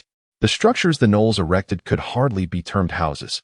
They resembled mere straw huts, an eyesore indeed. "What is it that you require of me now?" Hermes inquired. Miria gestured towards the area occupied by the gnolls and said, "Construct a shaped stone house against the rock face. It should have 2 levels, with 15 rooms per level, each room 2 meters high and 5 meters wide." Hermes breathed a sigh of relief. He had anticipated a more daunting task, but this was manageable. "Have them clear the area." Miria approached and instructed, "Withdraw with your belongings." Though uncertain of the meaning, the gnolls complied obediently. Hermes manipulated the stone to create 3 integrated 2-story stone houses, astonishing the gnolls. "Great Master, please instruct us." "This structure contains 30 rooms. Arrange accordingly. You shall reside here henceforth." As they beheld the splendid stone houses, Blackfang, filled with excitement, asked, "Master, is this truly ours? Can we live within?" Indeed, under Blackfang and Waza's leadership, the gnolls of the Blackfang tribe knelt once more. Blackfang proclaimed, "Great Master, the Blackfang tribe shall remain eternally loyal to you and shall fight valiantly on your behalf." Miria was taken aback. Merely providing them with a dwelling had secured their unwavering loyalty. It was perplexing, yet he chose not to dwell on it. From his system's inventory, he retrieved the corpse of a windfang wolf and declared, "This is my gift to you, food to sustain you." Even Waz, typically composed, was now fervently excited. This was the flesh of a 3rd-tier magical beast. To think they would partake in such a feast. Truly, their master was exceedingly benevolent. Blackfang addressed his kin, "Today, our master has bestowed upon us shelter and sustenance. We, the Blackfang tribe, offer our loyalty and lives, ready to charge into battle for our master. Fight! Fight! Fight!" Observing the gnolls, now invigorated as if on a stimulant, Miria recognized Blackfang's potential as a motivational speaker. Though gnolls were often regarded as chaotic, evil creatures lacking order and unity, the ones he had just subjugated were distinctly different. Differently? Miria pondered, casting a camp alignment identification spell upon the gnolls, discovering they were of the lawful evil alignment. Now, it became clear why they exhibited such order and camaraderie. Their alignment had changed. Changing alignment? Miria perused his inherited memories and learned that gnolls were innately of the chaotic evil alignment. But this could be altered through guidance over time. Thus, this gnoll tribe had evidently received tutelage from other dragonkin, their former master having perished. Miria had fortuitously acquired them. This also elucidated the rarity of a 3rd-tier gnoll warlock within the tribe. The current gnoll tribe had saved Miria considerable instructional time. Indeed, he had stumbled upon a treasure. Chapter 13. Observations. As the chief, Blacktooth enjoyed certain privileges. He selected the central room on the 2nd floor, while Waz chose the room to Blacktooth's left. The room on the right was designated for egg incubation, accommodating 5 clan members per room, with the remaining rooms reserved for future tribe members. After moving their belongings into their new abode, Blacktooth organized a bonfire feast, roasting an entire wolf. During the festivities, Blacktooth and Waz led the tribe in a dance, the Dragon Dance, a tribute to the mighty dragon. Following the performance, Blacktooth delivered an inspiring speech that left the goblins in a fervor. Miria, finding the spectacle rather dull, retired to his room to sleep, during which he explored ancestral memories and absorbed magical knowledge. The bonfire celebration of the Blacktooth tribe concluded splendidly, with the once mighty wolf reduced to mere bones. Sated in content, the goblins welcomed the enchanting moonlight, signaling the arrival of their reproductive season. The following morning, as the sun ascended, Miria exited the ancestral memories and checked the system for the time. January 10th, year 5, 6:17, 14 a.m., spring. It was then that Miria discovered the system's functionality. Realizing the time, began counting from his birth. His birth had occurred on January 1st, marking him as 5 years old. Upon arriving at the Blacktooth tribe, he observed that the members had already risen, diligently clearing the remnants of the previous night's festivities. Once they had tidied up, Miria summoned them. "Waz, please enlighten me about the circumstances of this region." "At your command, great master." Waz, being a sorcerer, possessed knowledge surpassing that of Blacktooth. He respectfully replied, "Master, we find ourselves in the southeastern part of the Beast Mountain Range. To the east lies the Silver Moon Empire of humans, while to the south is the Moonwheel Kingdom." "Oh, so you possess a world map?" Waz responded, "Indeed, I have a map acquired from humans, which I use to ascertain our location." "Where is this map? I wish to see it." Waz extracted a rolled-up beast skin map from a wooden tube he carried. Miria eagerly unfurled the map. Marking the first occasion he grasped the layout of this world. The realm he inhabited was known as the Arid Plain, a vast expanse comprising a single continent. The Beast Mountain Range sprawled across the central southern region of the continent, an enormous mountain system oriented from east to west. To the southwest of the Beast Mountain Range lay the Elven Forest, clearly the domain of the elves. Southward were the three great kingdoms, Sunlight, Moonwheel, and Starlight, with the Silver Moon Empire to the east. To the northwest lay the Barrenstone Plateau, home to dwarves and giants, while the northeastern expanse was the Golgora Prairie, inhabited by orcs. East of the Silver Moon Empire was the Cheyenne Desert, a chaotic region teeming with various races. The northernmost area, the Northern Icefield, remained perpetually shrouded in snow and ice, where only the most formidable could survive. Additionally, two large islands resided in the southern waters, Dragon Island to the west, the stronghold of the Metallic Dragon clan. After committing the map to memory, Miria returned it to Waz and asked, "Can you assess their talents?" "Certainly." "Then, your first task is to evaluate the talents of all tribe members and document them." "Understood." As a sorcerer, Waz held a rank just below Blacktooth within the tribe. With a commanding voice, he directed the goblins to line up obediently. After recording the talents of all the goblins, he did not forget to assess Blacktooth's abilities. Having cultivated sweet potatoes, corn, and wheat, Miria awaited Waz's report.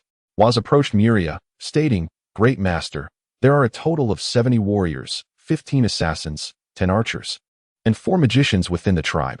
Excellent work. Have them aligned according to their talent." Once the 99 goblins were organized by talent, Miria focused on the 4 goblins with magical aptitude. He resolved to train them as magicians and to elevate Waz to the same status. The third-tier magician's inheritance he obtained from the monthly sign-in rewards would finally find its purpose. Although the inherited knowledge was primarily human, this magician's legacy was universally applicable to other races as well. He retrieved a tome from the system's inventory. Indeed, the third-tier magician's inheritance took the form of a book, containing dozens of spells and instructions on becoming a magician. While Waz possessed magical abilities, he was not a magician but a sorcerer. Sorcerers wield magic derived from bloodline inheritance, with their potential being significantly limited and influenced by their lineage. A powerful bloodline could awaken formidable abilities, while a common lineage would yield average results. Essentially, sorcerers were akin to magicians, albeit considerably weaker in combat prowess. Becoming a sorcerer was straightforward. No special talent was required. Only the acquisition of a beast's bloodline and its implantation within one's body. The bloodline of the beast would be passed to descendants, though it would gradually weaken until it vanished entirely. Crucially, the magic employed by a sorcerer was derived from the bloodline's beast, allowing them to utilize spells associated with that creature. Furthermore, if a sorcerer developed their bloodline sufficiently, they could transform into that beast, though they could only possess one bloodline at a time. Throughout history, there had been those who attempted to implant multiple bloodlines, but their fate was invariably death, devoid of even a lingering spirit. Reflecting on the nature of sorcerers, Miria turned to Waz. "You are a sorcerer. Which beast's bloodline resides within you?"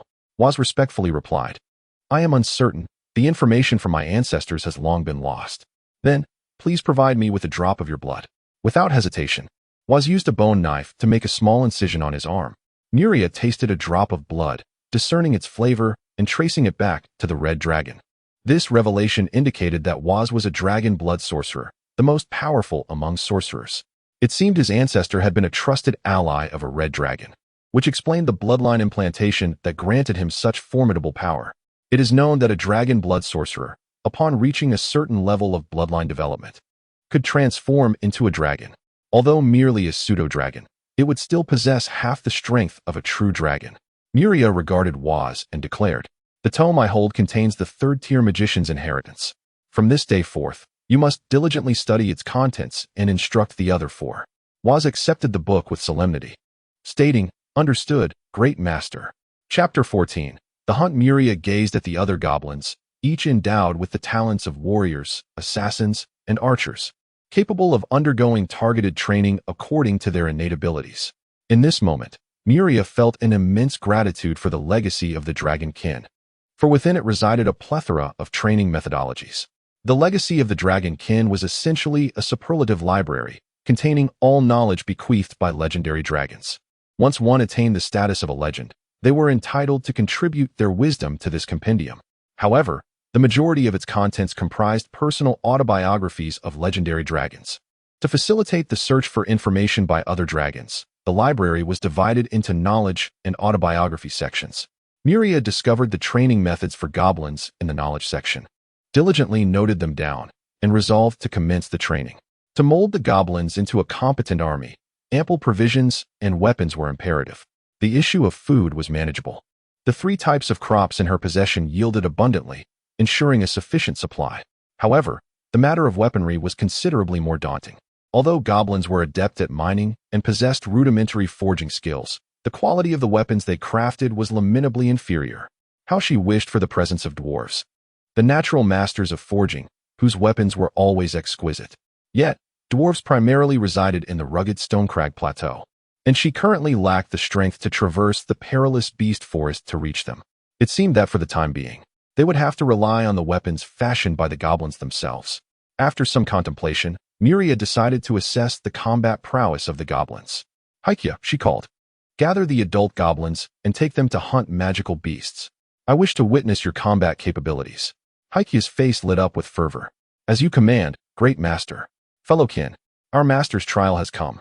Let us hunt formidable magical beasts to present to our esteemed master. Ula, arm yourselves, let us embark." When they regrouped, they wielded crude, iron weapons.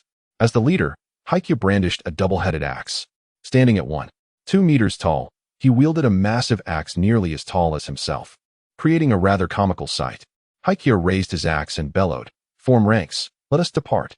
He led the way, with the goblins following in rows of 5. Initially, the formation was somewhat disorganized, but at least it resembled a phalanx. However, before they could escape the valley, the formation dissolved into a mere line. Unbeknownst to the oblivious Haikia, Miria trailed behind, eager to witness their combat abilities firsthand. Upon exiting the valley and entering the forest, Haikia finally noticed that the line had scattered. He found it quite troublesome. He had only ever led 10 elite goblins on such hunts, and these inexperienced goblins could not even maintain basic discipline, with many engaged in loud conversations. He turned to the 10 elite goblins behind him and instructed, "Each of you lead 6 others, spread out, and await my command." "Yes, chief." Miria, concealed by an invisibility spell, nodded in satisfaction. Haikia was indeed astute. Recognizing that he could not oversee so many on his own, he delegated the task to his subordinates, organizing them into smaller squads. 10 squads comprising 70 goblins formed a semicircular encirclement, advancing in a unified direction. As Haikia scouted ahead, he spotted a rocky earth serpent not far off, deducing from its aura that it was a 3rd-tier magical beast, perfect for offering to his great master. As they approached within 20 meters of the serpent, Haikia signaled the archers to prepare. Miria observed the 4 archers wielding their crude beast sinew bows and bone arrows, and she harbored doubts about their ability to penetrate the serpent's defenses. At Haikia's command, the 4 archers released their arrows. Due to their poor craftsmanship, 2 arrows veered off course and struck the ground nearby, while the remaining 2 bounced harmlessly off the serpent's hard scales. Awakened from its slumber, the rocky earth serpent was irked, gazing at the goblins with bewilderment at their audacity to provoke it, ready to make a meal of them. The serpent reared up, its cold gaze fixated on the fully armed Haikia, sensing a hint of threat emanating from the diminutive goblin. Eliminating him would render the others insignificant. The serpent gathered its strength and, seizing the opportunity, lunged toward Haikia. Haikia leaped, gripping his axe tightly, and with the momentum of his descent, he cleaved downwards. The blow pierced through the serpent's defenses, leaving a half-meter gash. Enraged by the injury, the serpent refrained from another dive, instead lowering its body and charging at Haikia like a tank. Haikia remained calm, awaiting the serpent's approach. As it neared, revealing its gaping maw filled with sharp fangs, he executed a roll to the side, narrowly avoiding the attack. The serpent, unable to turn swiftly due to its momentum, crashed into a large tree, splintering it to pieces. As it prepared to change direction, Haikia swung his double-headed axe down upon it, shattering scales and sending flesh flying. The serpent, now thoroughly enraged from 2 consecutive strikes by the diminutive goblin, concentrated a half-meter-long stone spear within its mouth and launched it. However, the goblin's smaller stature and agility rendered them elusive, and the serpent's attempts to strike were futile. After 5 consecutive misses, it raised its tail and slammed it against the ground, causing a flurry of sharp spikes to erupt from the earth. Haikia, sensing the disturbance beneath his feet, leapt just in time to evade the impending danger. He landed between the gaps of the spikes and taunted the serpent, "Come at me." Infuriated by such humiliation, the serpent charged forward. Owing to its size, it could not evade the spikes it had summoned, and it crashed through them, shattering them upon impact. By the time it reached Haikia, its head was already dazed. Seizing the opportunity, Haikia leaped and brought his axe down upon the serpent. However, he exerted too much force, causing his axe to become lodged in the serpent's bones. In pain, the serpent instinctively shook its head, sending Haikia flying. Regaining his composure mid-air, Haikia landed gracefully and commanded an attack. The goblins, prepared for this moment, swiftly encircled the serpent with ropes. Haikia's strike had injured the serpent's brain, causing it to writhe in agony amid the spikes. Flattening the spikes beneath its weight, it was left with shattered scales. Due to its brain injury, the serpent's movements became hindered. The goblins deftly maneuvered through the battlefield, quickly constructing a net of ropes. Close the net. The ropes tightened rapidly, and the restrained serpent began to thrash about. Despite its immense strength, it was no match for the combined might of 70 goblins pulling on the ropes. The 2 sides engaged in a struggle, and soon, the serpent succumbed to exhaustion. Haikia retrieved his axe, which had been flung away by the serpent, and approached it once more. He aimed for the wound upon its head and delivered a decisive strike, ending the life of the rocky earth serpent. Chapter 15. Training Muria, concealed in the shadows, observed the entirety of their hunting endeavor. Initially, Blackfang ventured forth to confront the earth rock python in a one-on-one duel, depleting its magical energy.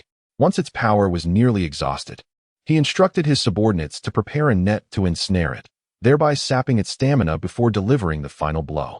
This strategy proved effective against such large, solitary magical beasts. However, the method to confront pack creatures remained uncertain. Even after death, serpents exhibit residual nerve responses. Out of sheer curiosity, some ordinary goblins approached the massive creature.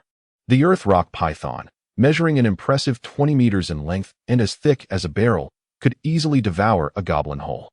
One particularly bold goblin picked up a stone and struck the python's tail, which suddenly twitched, sending him flying. This startled the surrounding goblins, who now believed the python still lived, watching it with wary eyes. Observing their trepidation, Blackfang reassured them, stating that the earth rock python was indeed deceased, albeit it could still move occasionally. Encouraged, other goblins approached to test this assertion, and lo and behold, the creature did indeed move a few more times. By the gods, it truly startled me. I never imagined such a massive beast could still twitch after death. The earth rock python was not a lightweight, and its slow pace through the densely vegetated forest was evident.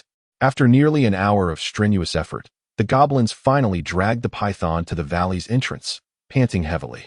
The goblin pups playing by the riverbank caught sight of their haul and exclaimed, "Look, what a colossal prize!" Muria, having anticipated this moment, arrived at the valley's mouth. Blackfang promptly approached and bowed, saying, "Great master, this is the prey we offer you. Please accept it." Muria replied, "This is your catch, so it shall be bestowed upon you." Blackfang, filled with gratitude, exclaimed, "Thank you, master. Thank you." Meanwhile, the bored Aria lay on the rooftop, perplexed by Muria's decision to provide food to the goblins. "Brother, they are naturally our servants. Why do you still offer them sustenance?" Turning his gaze towards Waz and his 4 apprentices, Muria had contemplated personally instructing the first batch of mages. However, teaching was not his forte. Although he mastered magic with ease, imparting knowledge to others was beyond his capabilities. Thus, he entrusted the legacy to Waz, allowing him to research it independently. After all, Dragon Vein sorcerers possessed innate magical talent, and Waz would likely succeed in becoming a mage.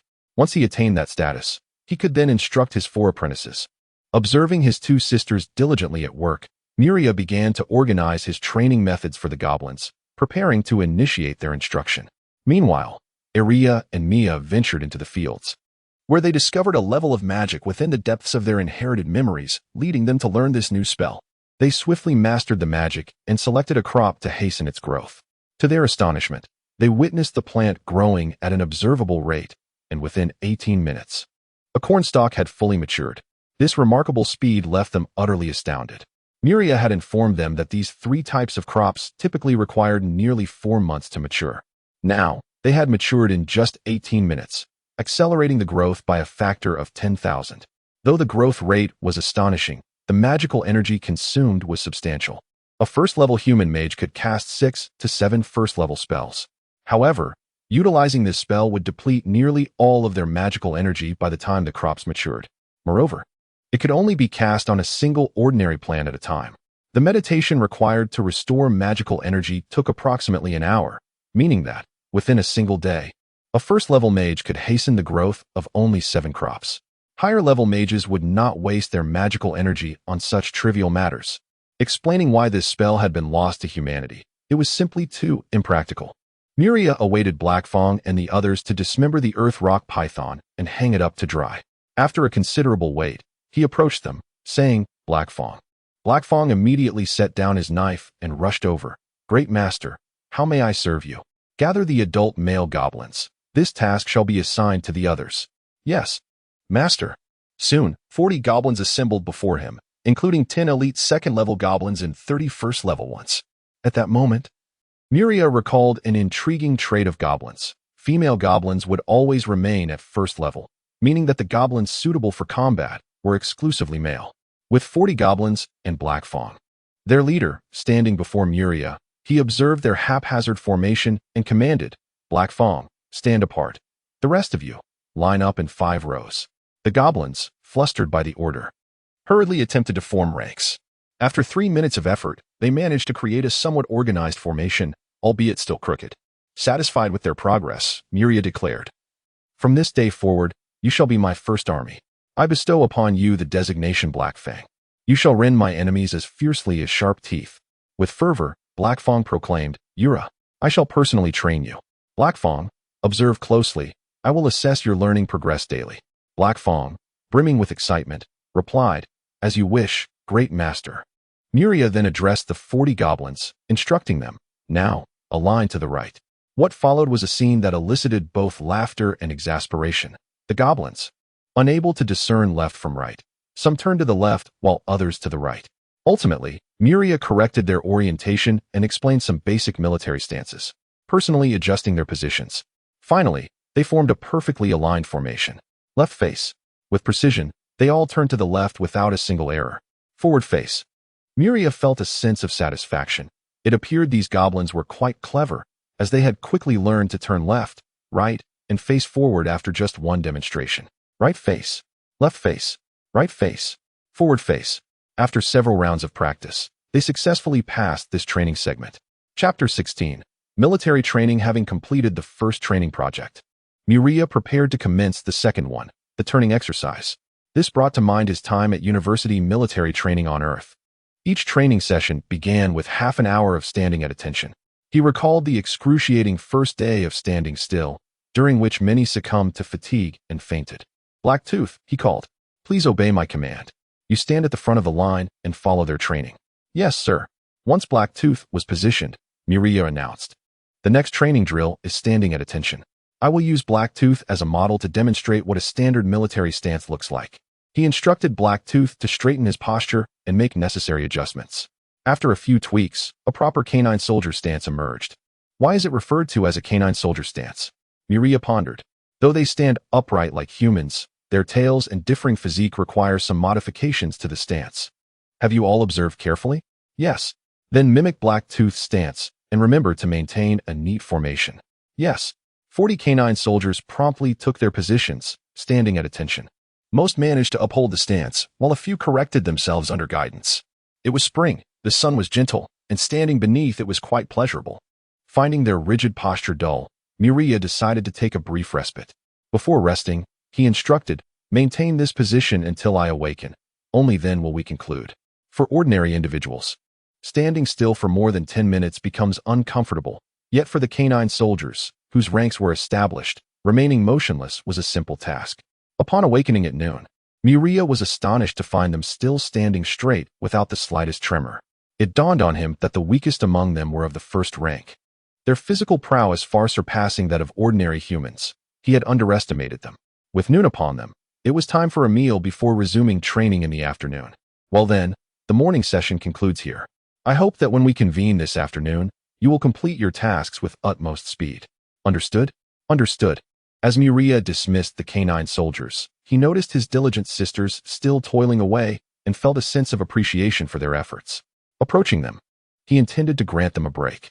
While crossing a stone bridge, he heard soft snoring and discovered that they had fallen asleep. Miria was taken aback, thinking, "I summoned you to work, not to slumber." With a swift motion, he delivered a playful punch to awaken them from their dreams. "I called you to work. Why are you asleep here?" Aurelia replied, "This task is exceedingly dull. We simply couldn't resist dozing off." Mia chimed in, "Indeed, brother, although we napped, we did hasten the ripening of several crops." Gazing at the small patch of crops, Miria remarked, "Your efforts are insufficient. You must expedite the ripening process.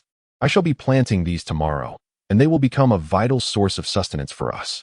"Understood. Now, let us have our meal. Afterward, you may resume your work." After lunch, at Miria's command, the canine soldiers swiftly assembled, this time taking only a minute. "Excellent. This is a significant improvement compared to this morning when the formation was disarrayed. The afternoon's training will focus on the turning exercise. Blacktooth, step forward. Present. Now, you will assist me in the turning exercise." "At your command, great master." Miria directed Blacktooth's body to the right, explaining, "This is a right turn, a 90-degree rotation. The same applies to the left turn, also 90 degrees. The final command, to turn around, involves a 180-degree rotation. You will only turn upon hearing the command to do so. Now heed my command, to the left." Before he could finish, 3 canine soldiers eagerly turned left prematurely. Realizing their mistake, they returned to their original positions to await the proper command. "To the left, turn." Again, 2 canine soldiers jumped the gun, turning early. Next came the command to the right, turn. However, one distracted soldier misheard the command and turned left, resulting in an amusing face-off with his comrade. Realizing his error, the confused soldier quickly corrected himself. Learning from their mistakes, they no longer faltered in subsequent commands. The next exercise involved marching in unison. Miria recalled how on Earth, many students would inadvertently disrupt the rhythm, leaving instructors exasperated, some even leading instructors astray. "Blacktooth, you stand at the end of the first row. Follow my command, forward march." Thud, thud, thud. A few steps in, the formation began to distort, and the rhythm faltered. "Stop. Stand straight," Miria commanded. "Now, starting from the first row, forward march. 1, 2, 1, 1, 2, 1. Stop." Observing the disarrayed soldiers, Miria explained, "To march in unison, follow the commands diligently. When you hear 1, step forward with your left foot. When you hear 2, step with your right foot. Keep your eyes forward and use your peripheral vision to align with those beside you. Understood?" "Understood." "Very well. First row, continue. Forward march. 1, 2, 1, 1, 2, 1. Stop." After several training sessions, the first row of canine soldiers managed to march in a reasonably cohesive manner. The second row, having observed the preceding training, quickly grasped the necessary corrections and successfully completed their turn. Subsequently, the third, fourth, and fifth rows followed suit. Fortunately, no soldiers exhibited any misalignment, which would have otherwise consumed considerable time to rectify. Following successful single-file marching, they progressed to marching in formation. This presented a slight increase in difficulty, yet it was manageable. The first attempt at marching in formation was deemed successful, though there were minor discrepancies in spacing between the rows, merely a trivial flaw. However, during turns, some outer soldiers lagged behind slightly. After numerous training repetitions, both straight marching and turning in formation were executed flawlessly. Miria reflected on the reasons for their swift progress, their absolute obedience to commands, and the broader field of vision possessed by the canine soldiers. allowing them to effectively gauge the positions of their comrades. Muria's decision to conduct military training was solely to instill discipline within the canine army. A true military force operates under strict adherence to orders. Without discipline, it could hardly be called an army. It would be better described as a band of brigands. By the end of the afternoon, Muria had completed the foundational training exercises, marking the conclusion of that day's military training, with plans to continue the following day. Chapter 17. Development. Having completed today's military training task, Muria observed the still vibrant kobolds and thought to himself that any ordinary person would have already begun to complain of fatigue. Indeed, this world of magic boasted remarkable physical prowess. However, the military training was not particularly strenuous. It primarily aimed to instill discipline. It seemed that tomorrow would be the day to incorporate physical training into their regimen. As for the notion that one day of training could lead to a lack of discipline, that was unfounded. The kobolds exhibited absolute obedience to the commands of the dragonkin. Regardless of the kobolds, Muria made his way to the fields, where he found his two younger sisters lying on the ground, feigning death after exhausting their magical energy. He remarked, "All right, you may take a rest now." Upon hearing this, Iria and Mia instantly rejuvenated, darting away to the forest to play. Watching them, Muria noted that although they possessed mature wisdom, their minds were still childlike. Spending all day in the valley was not ideal. But given that they were both at the 4th tier, no magical beast in the vicinity posed a threat to them. He decided to let them enjoy their playtime. As Muria surveyed the ripe crops in the fields, he calculated that they would yield enough seeds for planting, with some surplus to spare. He summoned the female kobolds and the young ones to gather the harvest meticulously, which he would then store in the system backpack in preparation for tomorrow's planting. Gazing at the battle-scarred Uthrock python, he could only imagine the ordeal it had faced before its demise. Iria approached Muria, eager to present their catch. "Brother, look. This is our prey, enough for us to eat for 2 or 3 days." "Indeed, Iria, you are splendid." Mia, feeling slighted, chimed in, "But I contributed too."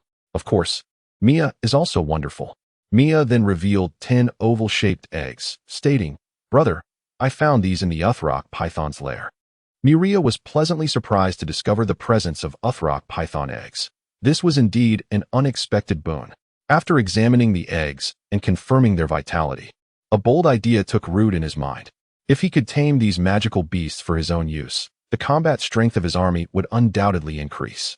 However, taming Uthrock pythons, which possessed limited intelligence, would necessitate the establishment of a slave contract. Additionally, their maximum potential was capped at Tier 3, which was manageable for now but would soon become inadequate. Yet, should these Uthrock pythons possess dragon blood, their potential could significantly rise. Thus, Muria pricked his claw and let his blood drip onto the eggs, intending to transform these Uthrock pythons into his kin, thereby ensuring their obedience. However, converting them with dragon blood would incur a mortality rate of 50%, yet Muria was indifferent to such considerations regarding the eggs. As the dragon blood fell upon the snake eggs, it actively seeped into them. Soon, 5 of the 10 eggs bore red markings, while the remaining 5 remained still. Muria picked up the 5 marked eggs, discarding the unmarked ones, which indicated that the embryos within had succumbed to the transformation. The dead eggs were consumed by Iria and Mia, who then set their sights on the 5 viable ones. Muria cautioned them, "These 5 eggs are of use to me. Do not eat them." The following morning, Muria summoned 40 kobolds to gather for a hunting expedition, as he would not keep them without purpose. They must learn to sustain themselves. Once the group departed, he gathered the female and juvenile kobolds, a total of 54, sufficient to undertake the farming tasks. He briefed them on their planting duties and, after ensuring everything was in order, left them to their work. After breakfast, Iria and Mia ventured into the forest to engage in their playful antics with the unfortunate magical beasts. By midday, the military training concluded, and the fields were fully planted. Half of the land was sown with sweet potatoes, while the other half was divided between wheat and corn. With the planting complete, irrigation was necessary. Muria summoned Hermes and directed him to water the fields. In the afternoon, Muria called upon Hermes once more, arranging a training ground according to his vision, complete with stone pull-up bars, a stone track, and stone barbells. With the training area prepared, Muria instructed the kobolds on how to utilize the equipment and space. Meanwhile, the other kobolds engaged in mining, and the storage area for the ore steadily grew fuller. Waz and his 4 apprentices continued their studies in magic. Although Waz possessed innate magical talent, becoming a mage was not an overnight endeavor. Thanks to the irrigation channels, the farmlands required no additional watering after the initial planting. The lively young kobolds would take care of weeding the fields. On January 21st, Waz brought Miria good news. He had ascended to the rank of first-tier mage. As a reward for his achievement, Miria bestowed upon him a drop of dragon blood to enhance his bloodline purity. Being a dragon blood sorcerer, the transformation through dragon blood was guaranteed to succeed, thus making him Miria's first kin. After becoming a kin, Waz shattered the limitations of his race, ascending to the 4th tier and transformed from a diminutive height of 1.20 meters into a towering 2 meters. His scales shifted to a vibrant red, and he sprouted a pair of wings, granting him the ability to fly, exuding an imposing presence. Though Waz had previously been a dragon blood sorcerer, his bloodline had not been fully activated, limiting him to merely possessing the ability to cast spells without any physical transformation. Miria's blood completely activated and replaced his bloodline, allowing him to become a true dragon blood sorcerer. Observing Waz's magnificent appearance, Miria remarked, "This is how a true dragon blood sorcerer should appear." Waz bowed respectfully. "Thank you, great master, for granting me this new life." Chapter 18. Growth and expansion. The transformation of Waz had undeniably piqued the interest of Blacktooth. Miria, not one to show favoritism, beckoned Blacktooth over. "Come here." Blacktooth promptly approached Miria, awaiting his command. "As your leader, I bestow upon you a dragon scale." With that, Miria plucked a scale from his own body and handed it to Blacktooth, who eagerly consumed it. Instantly, Blacktooth's aura surged to the 4th tier, and his physique began to alter. He grew taller, reaching approximately 1.6 meters before halting, while his scales changed to a reddish-brown hue, and his form became more robust. Yet, when compared to Waz, a significant disparity remained. Waz was a dragon pulse sorcerer, a most exceptional lineage, capable of continuously purifying the bloodline within himself. Whereas the bloodline purity of other lineages remained fixed, Waz's bloodline purity had already reached 1/10, marking him as a true dragon pulse sorcerer. In contrast, Blacktooth, with his newly acquired dragon scale, possessed a bloodline purity of merely 1,000th. Such a profound transformation was a testament to his extraordinary talent. Miria regarded Blacktooth and inquired, "How do you feel?" He had not anticipated Blacktooth's remarkable fortune in acquiring the ability of dragon breath. Although there was a minuscule chance of gaining dragon abilities during the transformation into a lineage, it was indeed rare. "Very well, continue your training. As you command, great master." After several days of training, Miria no longer needed to oversee Blacktooth personally, as he had demonstrated sufficient capability. Observing the training of the goblins, Miria announced, "At the end of the month, I shall hold a tournament, and the top 5 goblins will receive a dragon scale."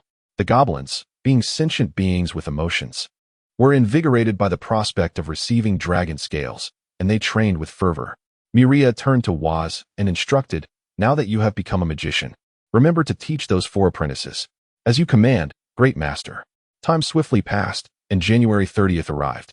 On that morning, Ilea and Mia, having heard of the goblin tournament, chose to remain in the valley to witness the spectacle. Early in the day, all the goblins gathered around the arena. The arena was a prominent circular stone platform, measuring 20 meters in diameter. Miria assumed the role of referee for this event. Given that 3 third-tier goblins possessed strength and speed far exceeding those of their second-tier counterparts, it was unanimously agreed that they would directly occupy 3 slots. Thus, the remaining 37 goblins vied for the last 2 positions, making for an exceptionally fierce competition. The rules of the arena were straightforward. Engage in unarmed combat until one party surrenders or is thrown off the platform. With the commencement of the matches, 2 goblins leaped onto the stage, while the onlookers cheered them on. Having taught them some martial arts, their fight was somewhat aesthetically pleasing, devoid of the chaotic brawling typical of ruffians. The second-tier goblins exhibited comparable strength and speed. However, due to individual differences in their comprehension of martial arts, those with better physical attributes and martial understanding successfully advanced. In the second round, the goblins displayed varied strengths, resulting in an evenly matched competition. With 37 participants in the first round, one fortunate goblin advanced directly to the third round. After the second round, 9 goblins progressed, totaling 10 when including the lucky one. Aside from training the goblins, Miria also guided others in weapon forging. The quality of weapons forged by the goblins had significantly improved, transitioning from iron to steel. 5 goblins, armed with fine steel spears and clad in leather armor, entered the monster forest. They stood at military attention before Miria, awaiting their great master's reward. Miria presented them with 5 dragon scales, and upon consumption, their scales transformed into a reddish-brown hue, leading to various physical changes. The 3 third-tier goblins grew to a height of 1.5 meters, their auras becoming even more formidable, one of whom, by sheer luck, evolved wings and gained the ability to fly. The 2 second-tier goblins reached a height of 1.4 meters, but did not acquire any special abilities. "What is your name?" Miria inquired. "From this day forth, you shall serve as the scouts of the army, tasked with surveying the surrounding factions. Do you understand?" "I understand." "Good, follow me." Black Stone, taken aback by this designation, trailed behind Miria. The reason Miria summoned Black Stone was simple: to hastily train him in map-making. His ability to fly presented a significant advantage. After a brief training session, a barely competent aerial scout emerged. Blackstone spent half a day mastering flight before departing the valley. Miria examined the map he received, which outlined the general terrain, including mountains and rivers. Notably, several circles marked on the map represented the territories of sentient beings, accompanied by annotations. The closest faction to the valley was a goblin tribe situated across the river, numbering around 150. The distance from the valley to the riverbank was 3,000 meters, while the goblin tribe lay 1,000 meters from the river. Given this proximity, Miria was eager to subdue them. However, the river, over 1,000 meters wide, posed a formidable obstacle. While it would be simple for him to swim across to conquer them, enticing them to come over would necessitate a boat. Yet, the current number of goblins at his disposal was insufficient for boat construction. Thus, he shifted his focus to the other factions depicted on the map. The distribution of forces was relatively detailed. 5,000 meters north of the valley lay a goblin tribe. 6,000 meters to the northwest was another goblin tribe. 6,000 meters west was a gremlin tribe. 5,000 meters southwest was yet another goblin tribe, and 7,000 meters south was a warg tribe. Examining the circles on the map, Miria resolved to first conquer the northwest goblin tribe, with the aim of bringing this entire forest under his dominion. As for the tribe across the river, he would attend to them once this region was unified. Chapter 19. Subduing the second goblin tribe. Having resolved to conquer the goblin tribes in the northwest, it was imperative to achieve a complete subjugation. This was not solely due to the fact that he was a red dragon and they bowed to him. It was equally essential for them to witness the might of his formidable goblin warriors. With the objective set, he would embark on the quest to subdue the goblins the following morning. As dawn broke, Miria awakened from a delightful dream and glanced at the calendar. It was February 1st. He opened his system backpack to find a gift package, the monthly sign-in reward from the system. Were it not for this monthly sign-in gift in the system backpack, Miria might have almost forgotten that he possessed the advantage of a golden finger as a dragon. Contemplating whether to open the gift, he hesitated, for he had little faith in his own luck. Yet, the allure of the package beckoned him to take a chance. After a moment's deliberation, he resolved to gamble on it. Before unwrapping the gift, a necessary ritual was in order. He began with a cleansing bath, followed by a sincere prayer. And then came the moment of witnessing a miracle. Whether it would yield a minimum reward or a stroke of luck remained to be seen. With a mere thought, Miria activated the monthly sign-in gift. A tome emanating a mysterious aura materialized in his system backpack. Miria was astounded. A 7th-tier mage's inheritance. What extraordinary fortune had allowed him to uncover such a treasure? This truly was a miraculous draw. As he retrieved the spellbook, he found it filled with numerous spells he had never encountered before, and gazing upon them was akin to beholding an ethereal beauty. Through skill allocation, he transformed himself into a magical dragon, endowed with an extraordinary capacity for learning and comprehension. He could grasp low-tier spells with a mere glance. Consequently, the 3rd-tier mage's inheritance he had previously obtained was now thoroughly understood by him.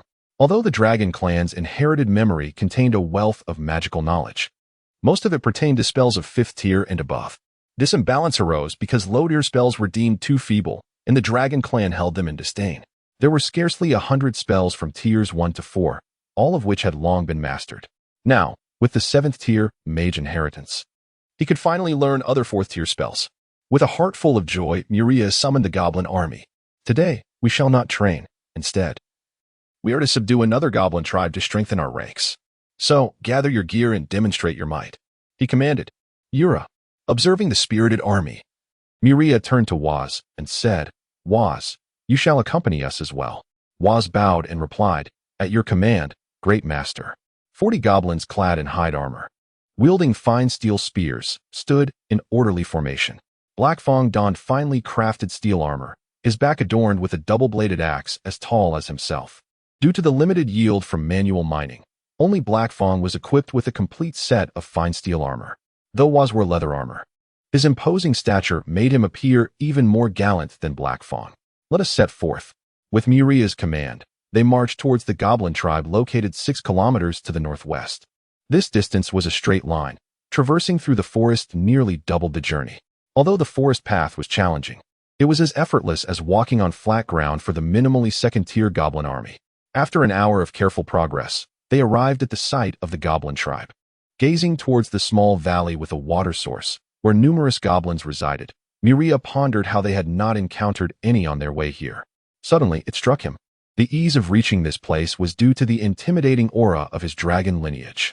Had he not been present, the highest-ranked goblins would have been mere prey traversing the forest. Realizing this, Miria instructed Black Fong and the others to remain behind for the time being, while he confidently approached the valley. Upon seeing Miria, the goblin guards could hardly believe their eyes. It was a red dragon. The sensation emanating from their bloodline was undeniably real. They hurriedly scurried over to pay their respects. Great Master, we have eagerly awaited your arrival. Miria replied with pride, Lead the way.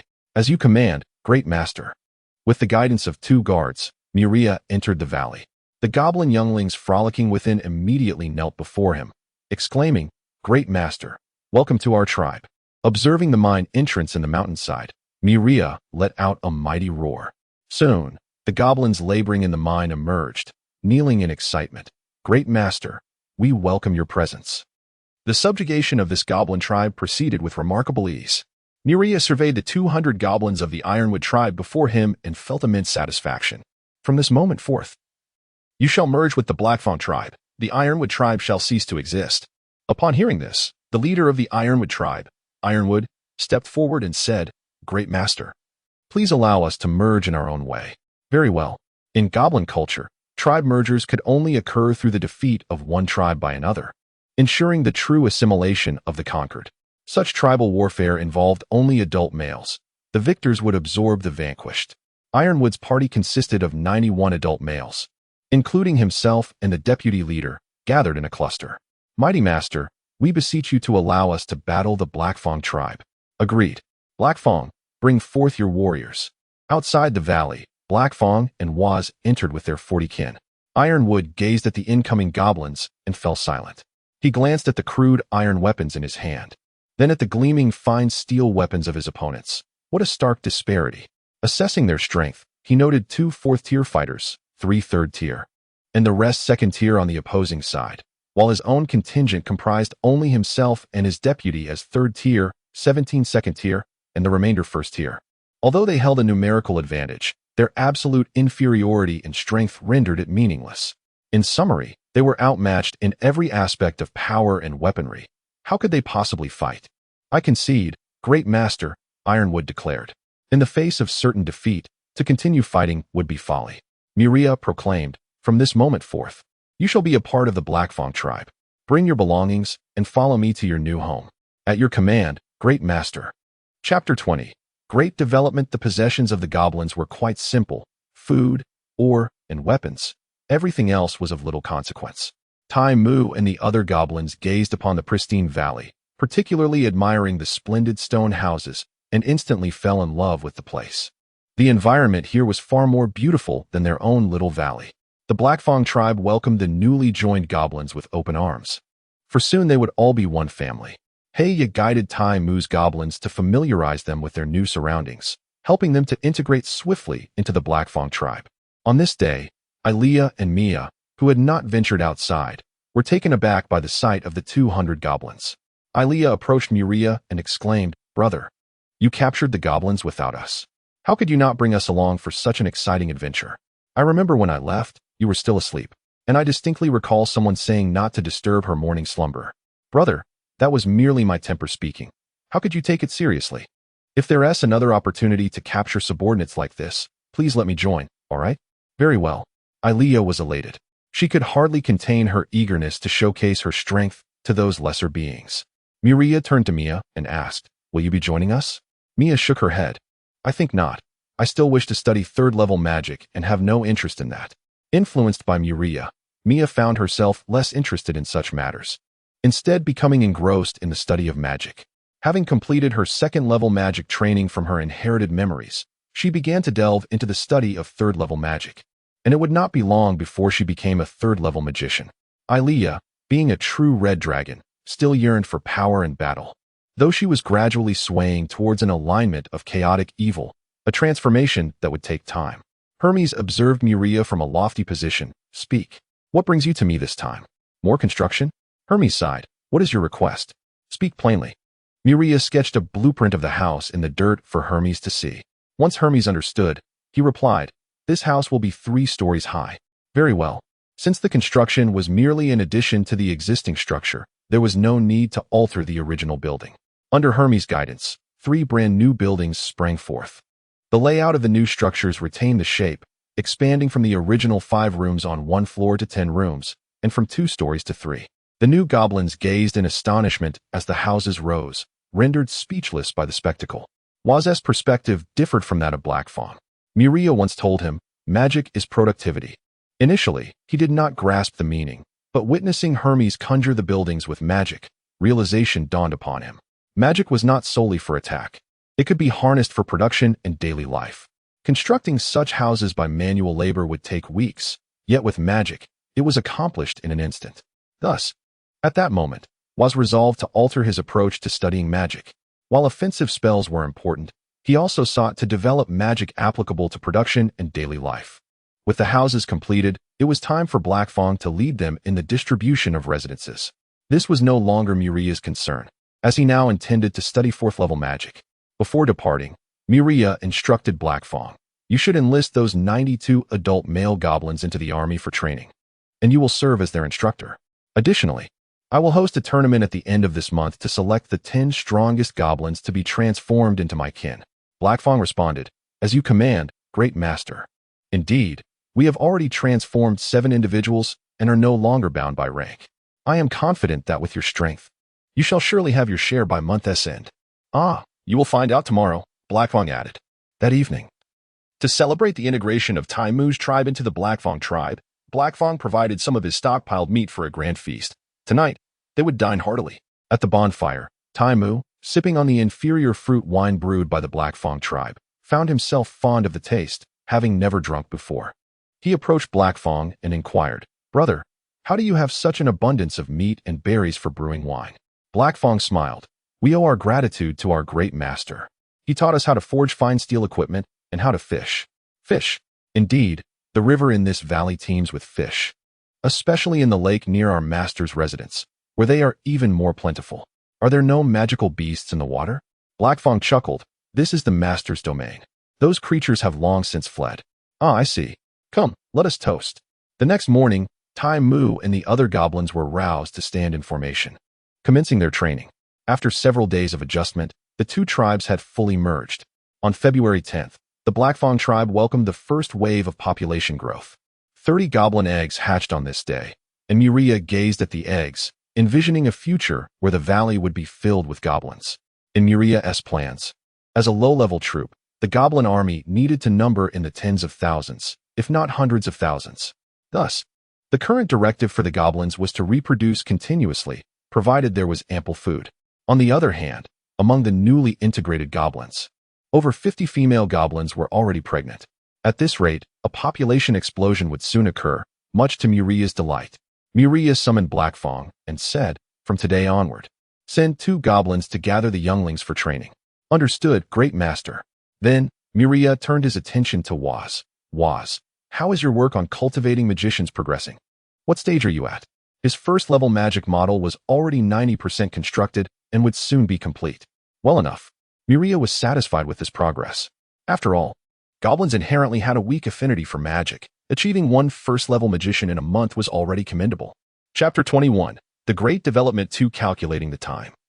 Nearly a month has passed. It should be soon. At that moment, one of the eggs began to stir. Moriah fixed his gaze upon this particular egg, and soon the other 5 eggs also showed signs of movement. It seemed today was indeed a fortuitous day. The dog-headed beings had hatched a batch of eggs, and the ones he nurtured were on the verge of hatching as well. The snake eggs were stirring, yet it would still take some time before they broke free from their shells. Then, a small snake slithered over to Moriah, coiling around him. Observing the little creature, Moriah found its appearance quite striking, making it a splendid choice for a pet. Before long, the other 4 little snakes hatched, all entwining themselves around him. Seeing the 5 snakes on him, Moriah produced fresh meat to nourish them. They eagerly devoured the food without hesitation. Once satiated, they descended from Moriah and nestled together in a corner of the room, drifting into slumber. Watching them sleep, Moriah pondered that they relied on slumber to traverse their juvenile phase, suggesting that the purity of their dragon lineage must be quite high. He then assessed their bloodline purity, which was found to be at 1/10. With their bright crimson scales and dragon lineage, they were aptly named crimson-scaled pythons. A few days later, Waz brought good news to Moriah. A first-level mage had been successfully cultivated. Elated, Moriah bestowed a dragon scale upon the dog-headed individual named Hayshan. This act invigorated the other 9 apprentices, who, eager for rewards, exerted themselves wholeheartedly in the study of magic. Moriah looked upon these apprentices with great satisfaction, as they would eventually cultivate more mages for him. In this world, a mage epitomizes power and knowledge. While a mage may not match a warrior in one-on-one combat, on the battlefield, the devastation wrought by a mage far eclipses that of a warrior. A single area of effect spell can inflict casualties upon many, a feat unattainable by a warrior. Thus, the status of a mage is exceedingly elevated. Among various professions, a mage holds the highest rank, given equal levels. A popular saying among mages goes, "Grant me ample time, and I shall deliver a miracle." This speaks to the formidable destructive capacity of mages. However, becoming a mage is a formidable challenge. There are 2 pivotal hurdles: affinity for magical power and the strength of the soul.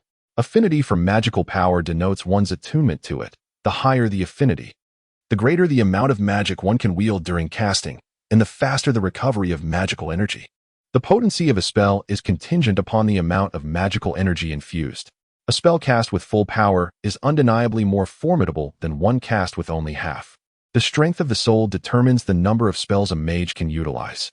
To cast a spell, a mage must first establish a model of that spell within their soul, thereby comprehending and executing it. The number of magical models a mage can cultivate is influenced by their soul strength. The stronger the soul, the more models it can accommodate. However, it is impossible to establish models of spells that exceed one's own rank. Often, a mage's limitations are dictated by their rank lagging behind their spell level. One might have mastered 7th-level spells, but remains at 6th rank, thus unable to establish the corresponding spell model. The thought of having hundreds of mages casting spells together in his future army was exhilarating. The following days were tranquil, as Moriah and Mia delved into the study of magic in the valley, while Aria also tempered her demeanor, focusing on her magical education. Time swiftly passed, and soon the end of the month arrived. After a month of training, coupled with a daily diet of meat, the dog-headed army now consisted of 127 members, with an average rank of 2nd level. Remarkably, there were even more than 10 at the 3rd level. In the arena competition at the end of the month, the 10 3rd-level participants monopolized the top 10 spots, rendering the competition moot. Moriah thus rewarded them with dragon scales. Following this transformation, Moriah gained 10 dragon-blooded dog-headed beings. Among them, one fortunate individual evolved to possess dragon wings, while another acquired the ability of Dragon's Roar. Witnessing the increase of dragon-blooded dog-headed beings, Moriah's plan was to gradually replace all dog-headed individuals with dragon-blooded counterparts to significantly bolster the strength of his army. On the morning of March 1st, Moriah first bathed and groomed himself, then awaited the thrilling moment of the prize draw. The previous month's sign-in reward had yielded a 7th-level mage's inheritance, leading Moriah to believe in his good fortune and decide to draw again. Upon opening the prize, he found only the guaranteed 100 gold coins. Indeed, he was still unfortunate. Having drawn a miracle once had already exhausted his luck. He resolved to wait until he had accumulated 10 prizes before attempting again, convinced that a tenfold draw would yield something worthwhile. Dissatisfied with his lack of good fortune, Moriah decided to take action against the two nearby goblin tribes and the gremlin tribe. It was high time to subjugate them. Upon hearing of the plan to conquer the goblin and gremlin tribes, Aria immediately approached Moriah, playfully pleading, "Brother, please allow me to lead the expedition against the goblin tribe." "Very well," Moriah replied. "I grant you one day to conquer these three tribes. Will you succeed?" Aria confidently thumped her chest, assuring him, "Absolutely. Just watch." With his permission, Aria swiftly led the entire dog-headed army northward, targeting the goblin tribe first. The conquest proceeded remarkably smoothly. Upon witnessing a dragon alongside over 100 dog-headed beings of second level or higher, the goblin tribe's leader surrendered on the spot. The gremlin tribe was similarly subdued. Through Aria's forceful intimidation and amicable negotiation, all over 100 gremlins joined Moriah in the valley. Finally, they approached the goblin tribe in the southwest, where the same method of overwhelming force was employed to secure their loyalty. Winning their hearts, however, was a matter that Aria did not concern herself with. That was for her brother Moriah to contemplate. Chapter 22, Great Development. 3 in the afternoon, aside from the werewolf tribe across the river in the south, all the surrounding forces in the valley had been subdued. Moriah gazed upon the new inhabitants of the valley with immense satisfaction. The two goblin tribes together comprised nearly 400 individuals, significantly increasing the labor force. Goblins, with their dark green skin, are diminutive and unattractive, possessing red eyes. How short are they? Even their third-tier leader stands at merely 1 meter tall, while the first-tier members are barely 80 centimeters. Goblins belong to the chaotic evil alignment, characterized by their greedy and vile nature, with a penchant for shiny objects and treasures. They excel in mining and weaving, serving as cannon fodder akin to the kobolds. However, when compared to kobolds, goblins are evidently weaker. Goblins, much like kobolds, have a lifespan of 15 years, but their reproductive capacity is even more formidable. They can conceive within a month, reaching maturity in merely 6 months, often birthing multiple offspring at once. Such prolificacy truly befits the title of a primary cannon fodder force. Kobolds, being natural vassals of dragonkind and possessing considerable potential, garnered Moriah's attention for cultivation. In contrast, goblins, with their greedy and cunning disposition, are quintessential bullies who prey on the weak. Expecting them to exhibit courage is exceedingly challenging. Thus, Moriah's strategy for dealing with goblins was to utilize them for logistics and as expendable scouts. The logistics aspect was straightforward, as he recognized their mining and weaving capabilities, which could be harnessed for agriculture. As for their role as expendable scouts, Moriah intended to select the bolder goblins to join the military. Since he was already nurturing them, it would be a waste not to employ them for such purposes. Additionally, their speed and stealth abilities were quite formidable, making them inherently suited for scouting.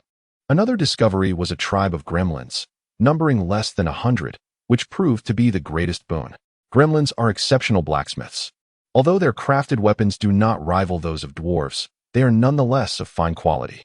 Typically ranging from 1.7 to 2 meters in height, gremlins possess robust physiques, pointed ears reminiscent of elves, and rugged features.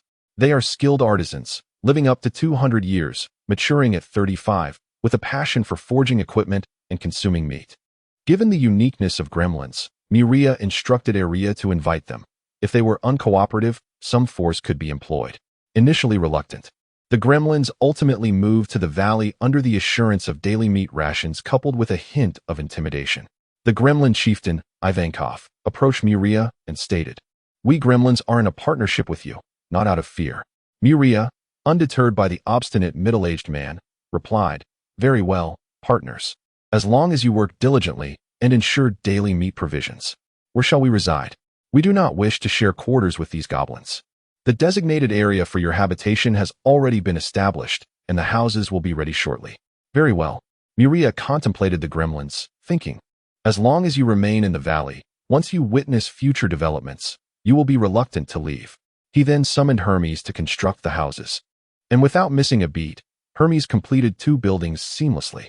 The gremlins began to settle in an orderly fashion, while chaos erupted among the goblins, triggered by a power struggle between the 2 tribal leaders. For these laborious goblins, Moriah unleashed his draconic might to intimidate them. He pointed casually at the goblin leader named Moreau and declared, "From now on, you shall oversee the goblin tribe." He further gifted Moreau a dragon scale, which upon consumption elevated him to the 4th tier, a power sufficient to command the goblins. Moreau knelt before Muria and expressed, "Great master, I am grateful for your gift, and I shall manage the tribe diligently." Observing Moreau's willing submission, Muria mused, "This goblin possesses intelligence. It seems goblins are not devoid of wit. Moreau, arrange for them to settle in that building, and then lead them in mining." "At your command, great master." Was, "Great master, I am here. Assess the talents of these goblins and identify those with magical potential." "At your command, great master." Blacktooth, "Please, give your orders, great master." Muria pondered briefly and instructed, "Select capable goblins to join the military. They shall be trained under your guidance." "At your command, great master." Under Muro's direction, the goblins lined up for evaluation.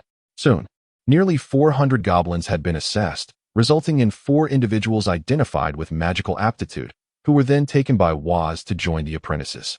Thus, the valley now boasted a total of 13 apprentices, alongside 1 first-tier magician, marking the nascent formation of a magical battalion. To address the food supply, a fishing team was established, utilizing rafts to catch fish downstream. At this juncture, the goblins demonstrated their worth. Their woven nets were remarkably effective in capturing ordinary fish. Consequently, food provisions became ample, and the valley's development was set on the right course. The military force in the valley expanded to 300 individuals, with over 100 new recruits being goblins.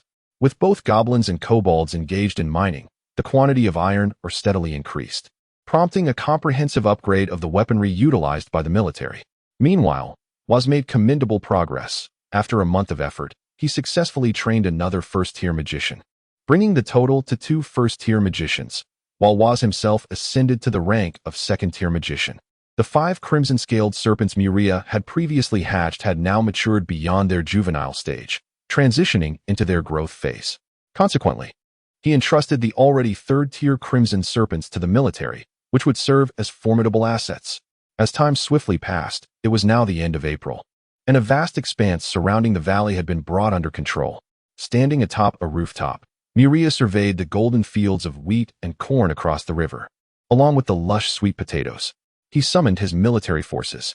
After 2 months of training, the kobolds now averaged second-tier ranks, with 33rd-tier dragon-blooded kobolds and 3 4th-tier dragon-blooded kobolds, Waz, Blacktooth, and Timber. Among them, Blacktooth possessed the ability of dragon breath, while Timber exhibited dragon's roar. Within the ranks of 3rd-tier dragon-blooded kobolds, 3 were capable of aerial reconnaissance, 2 could unleash dragon breath, and 1 could emit a dragon's roar. Conversely, the goblins boasted a total of 50 second-tier members, doubling their initial count.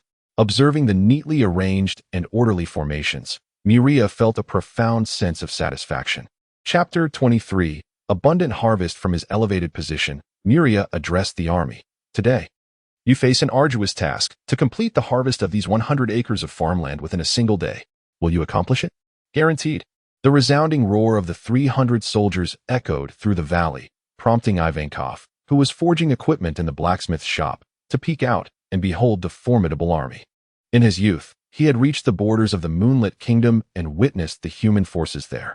The present assembly of 300 soldiers exuded an impressive aura, rivaling that of elite human troops. It was evident that the Red Dragon was adept at training soldiers. Upon receiving the command, the army promptly brandished their scythes and advanced towards the wheat fields, while the goblins and dog-headed folk attended to the corn and sweet potato fields. In such a critical period for harvesting, the sooner the crops were gathered, the better. Among the total of 100 acres, half was dedicated to sweet potatoes, with the remaining land split equally between wheat and corn. By the end of the morning, all crops had been harvested. Muria gazed at the towering piles of sweet potatoes and corn, then at the scattered wheat, feeling a gradual sense of security. This is the essence of having provisions at home, instilling tranquility within. After the harvest, Muria directly stored all the sweet potatoes in his system's backpack, and upon viewing the actual figures, he could hardly contain his joy. From 50 acres of farmland, a staggering 550,000 pounds of sweet potatoes had been harvested, equivalent to 275 tons. Currently, the valley was home to nearly 1,000 goblins and dog-headed folk, who consumed approximately 2,000 pounds of food daily, while the gremlins required merely 300 pounds. Based on the current population, the sweet potatoes would sustain them for over 7 months. Moreover, sweet potatoes matured in just 4 months, allowing for 2 harvests a year. This meant that after each planting, the previous harvest would leave a reserve of 3 months' worth of supplies. Consequently, corn and wheat contributed roughly 200,000 pounds of food, implying that a single planting could yield around 400,000 pounds of surplus provisions. Of course, these figures were contingent upon the current population, should it increase. So too would the food consumption. However, the valley had been thoroughly dominated, making the cultivation of new farmland an effortless endeavor. Miria instructed them to transport the corn and wheat to another location for threshing before storage. Thus, the task at hand was not merely harvesting. It required both strength and patience. Due to the lack of tools, the threshing of wheat and corn would necessitate manual labor. Fortunately, the population was sufficient, and with extra effort, the tasks could be completed in a day. Miria made his way to the leftmost of the 3 granaries constructed within the stone wall, entering to store half of the sweet potatoes inside. Then, he awaited the completion of the corn and wheat threshing. Initially, Blacktooth and his companions were somewhat unaccustomed to threshing corn, their movements slow, but as they grew familiar, they managed to chat while working swiftly. Thanks to their diligent efforts, the corn was fully threshed by the afternoon. Miria stored the yield in his system backpack, totaling 90,000 pounds. As per his usual practice, he reserved half for the granary for their consumption. As for the wheat, it was entirely separated from the ears before nightfall. However, each grain still bore a layer of chaff, which was the most labor-intensive part. Thus, Miria allowed them to rest for the day, planning to remove the wheat chaff the following morning. At the break of dawn the next day, the inhabitants of the valley were already hard at work. The removal of wheat chaff was a meticulous and slow task. By evening, all the wheat had been stripped of its husk, and upon inspecting the yield, Miria found it to be an impressive 110,000 pounds. He then placed half of the wheat into the granary. Miria had plans for this wheat. Part would be used for brewing, while another portion would be milled into flour for bread making. With the harvesting completed, it was time to sow once more. During the planting, Miria summoned some astute dog-headed folk to impart to them the arts of brewing and baking. Henceforth, they would be dedicated to these crafts. On May 2nd, the farmland was once again sown with crops. Given the current low population, there was no immediate need to cultivate external fields. On May 3rd, Miria hosted a bonfire soiree to celebrate the bountiful harvest. The evening's fare consisted of roasted sweet potatoes, baked bread, and corn porridge. Having never tasted such delicacies, the inhabitants pledged their loyalty to Miria from the depths of their hearts, including the gremlins. When Miria announced that the food from the 3 granaries was reserved for them, even the typically composed gremlins were taken aback. To consider that the combined stores amounted to a staggering 370,000 pounds of food, reserved solely for them. At that moment, Ivankov truly recognized Miria, understanding from his experience among humans that he was undoubtedly a great and wise ruler. The dog-headed folk and goblins, astonished by their mighty lord's generosity, knelt in reverence to Miria. From this day forth, their hearts were filled with unwavering loyalty to him. This was precisely what Miria desired. He wielded both kindness and authority, aiming to earn their genuine allegiance. With his objective achieved, he smiled with delight. Following this abundant harvest, Miria decreed the opening of procreation, confident that a significant increase in population was imminent. Having secured their unwavering loyalty, Miria began a campaign of ideological education. Mere reliance on food for loyalty was insufficiently stable. True allegiance must be cultivated on a philosophical level, instilling within them an absolute faith in him. Thus, every week, Miria gathered all his subordinates for ideological education, delivering impassioned speeches. He also held private meetings with the leaders to further instill these teachings before delegating them to educate others. Additionally, he erected a stone tablet in the valley, inscribing 3 guiding principles in a universal script. First, absolute loyalty to the great Lord Miria. Second, never betray the great Lord Miria. Third, the commands of the great Lord Miria supersede all else. Miria mandated that these 3 principles be recited 3 times each morning upon waking and 3 times each night before retiring. Chapter 24. Preparing for winter. Just as in the previous harvest, everyone was mobilized for this one as well. After 2 days of diligent effort, another batch of grain was stored in the warehouse. This time, The yield saw a slight increase compared to the last. The reason for this improvement lay in Mariah's choice of the finest seeds for planting, a practice that, through generations of selective cultivation, gradually enhances the harvest. Once all the grain was safely stored, Mariah organized a grand bonfire celebration to commemorate the bountiful harvest. This event served not only as a festivity for the harvest, but also as a celebration of the valley's continuous growth. By the time of this second harvest, the population within the valley had surged significantly. The kobolds numbered over 500, with more than 200 being younglings. The goblins were even more numerous.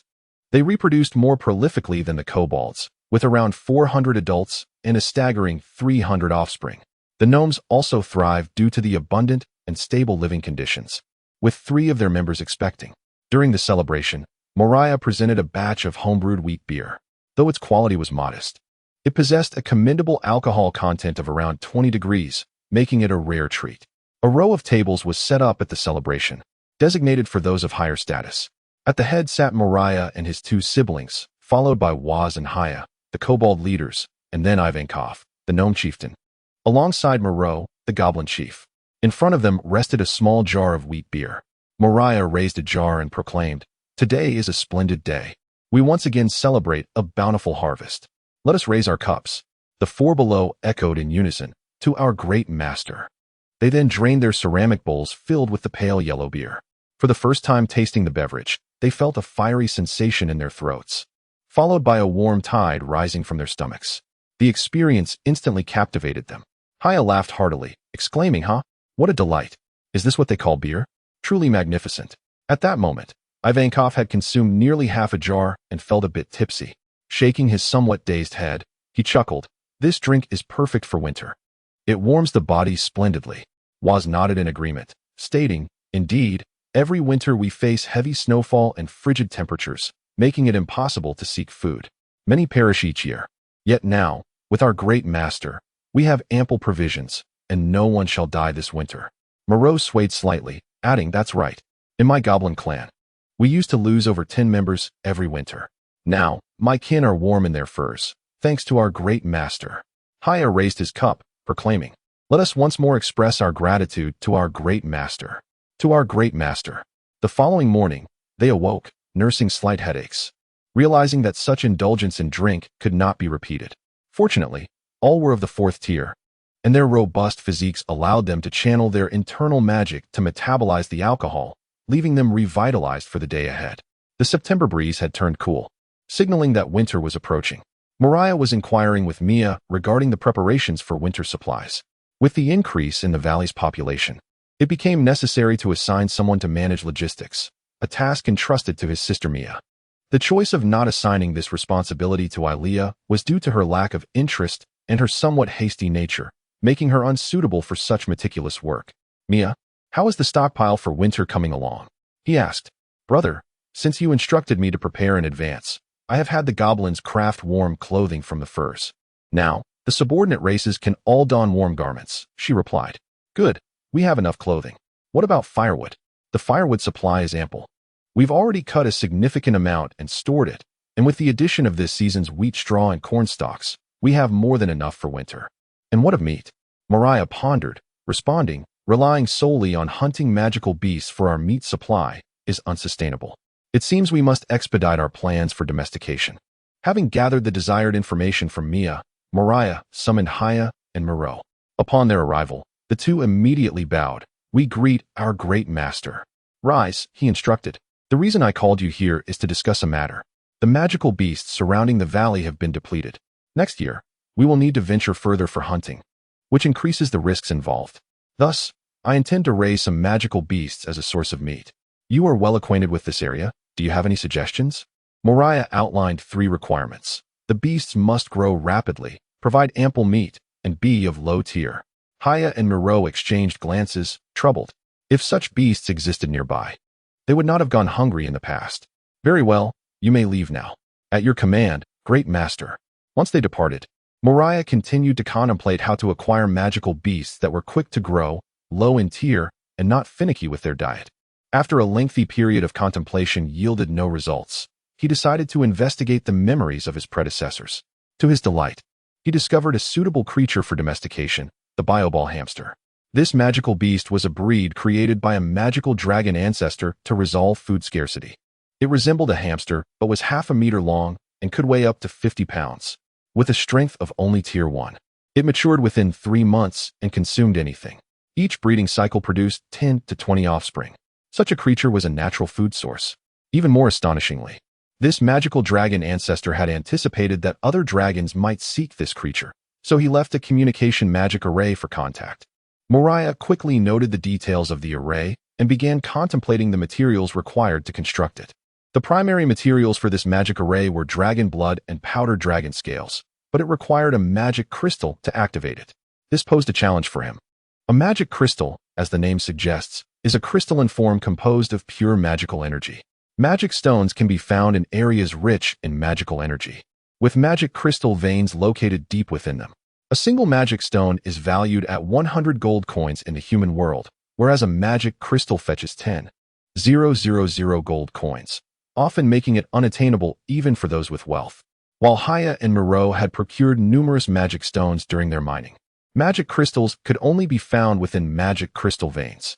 It seemed that the next task ahead was to send them in search of a magic crystal vein.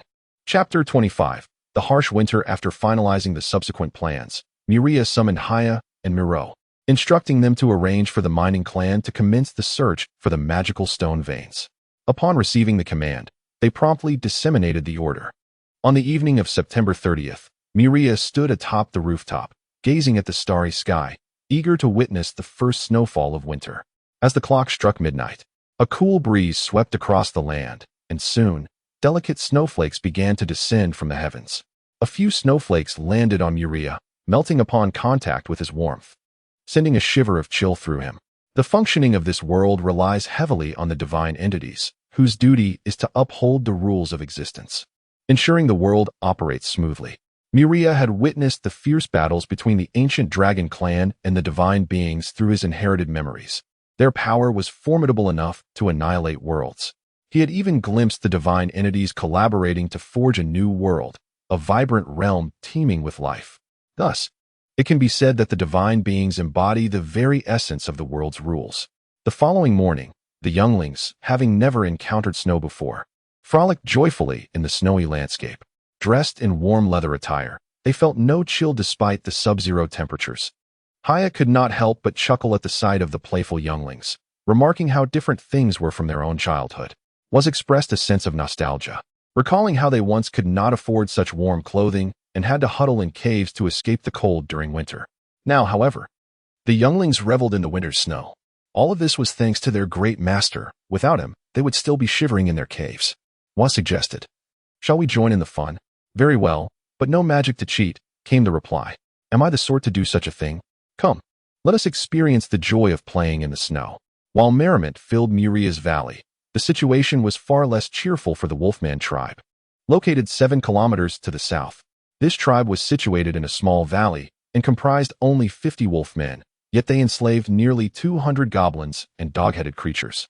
The adult wolfmen stood about 2 meters tall, classified as 4th-tier beings, with a lifespan of around 40 years and maturing at the age of 4.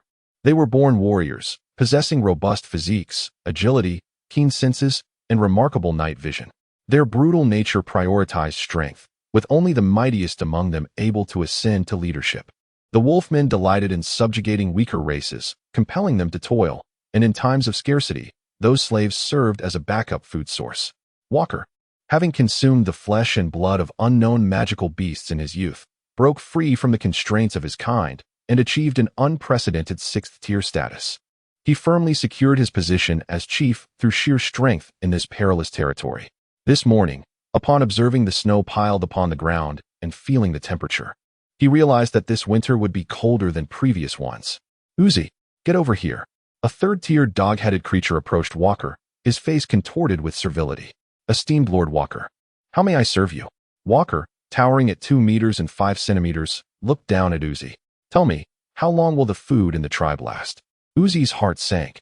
He knew the moment of dread had arrived. He quickly replied, Respected Lord Walker, the food will only last for a month. With a pained expression, he continued, Have you forgotten? Half a month ago, a fire consumed our supplies in the warehouse. Walker recalled that the fire was ignited when a guard accidentally knocked over a torch while on watch, resulting in a devastating blaze. He had punished the guard severely for this mishap. Observing Uzi's trembling demeanor, Walker impatiently dismissed him. "Enough. You may go." Uzi nodded eagerly and scurried away. Contemplating the weather, Walker realized that a mere month's worth of provisions would not sustain them through winter. It seemed imperative to hunt while there was still time to find prey.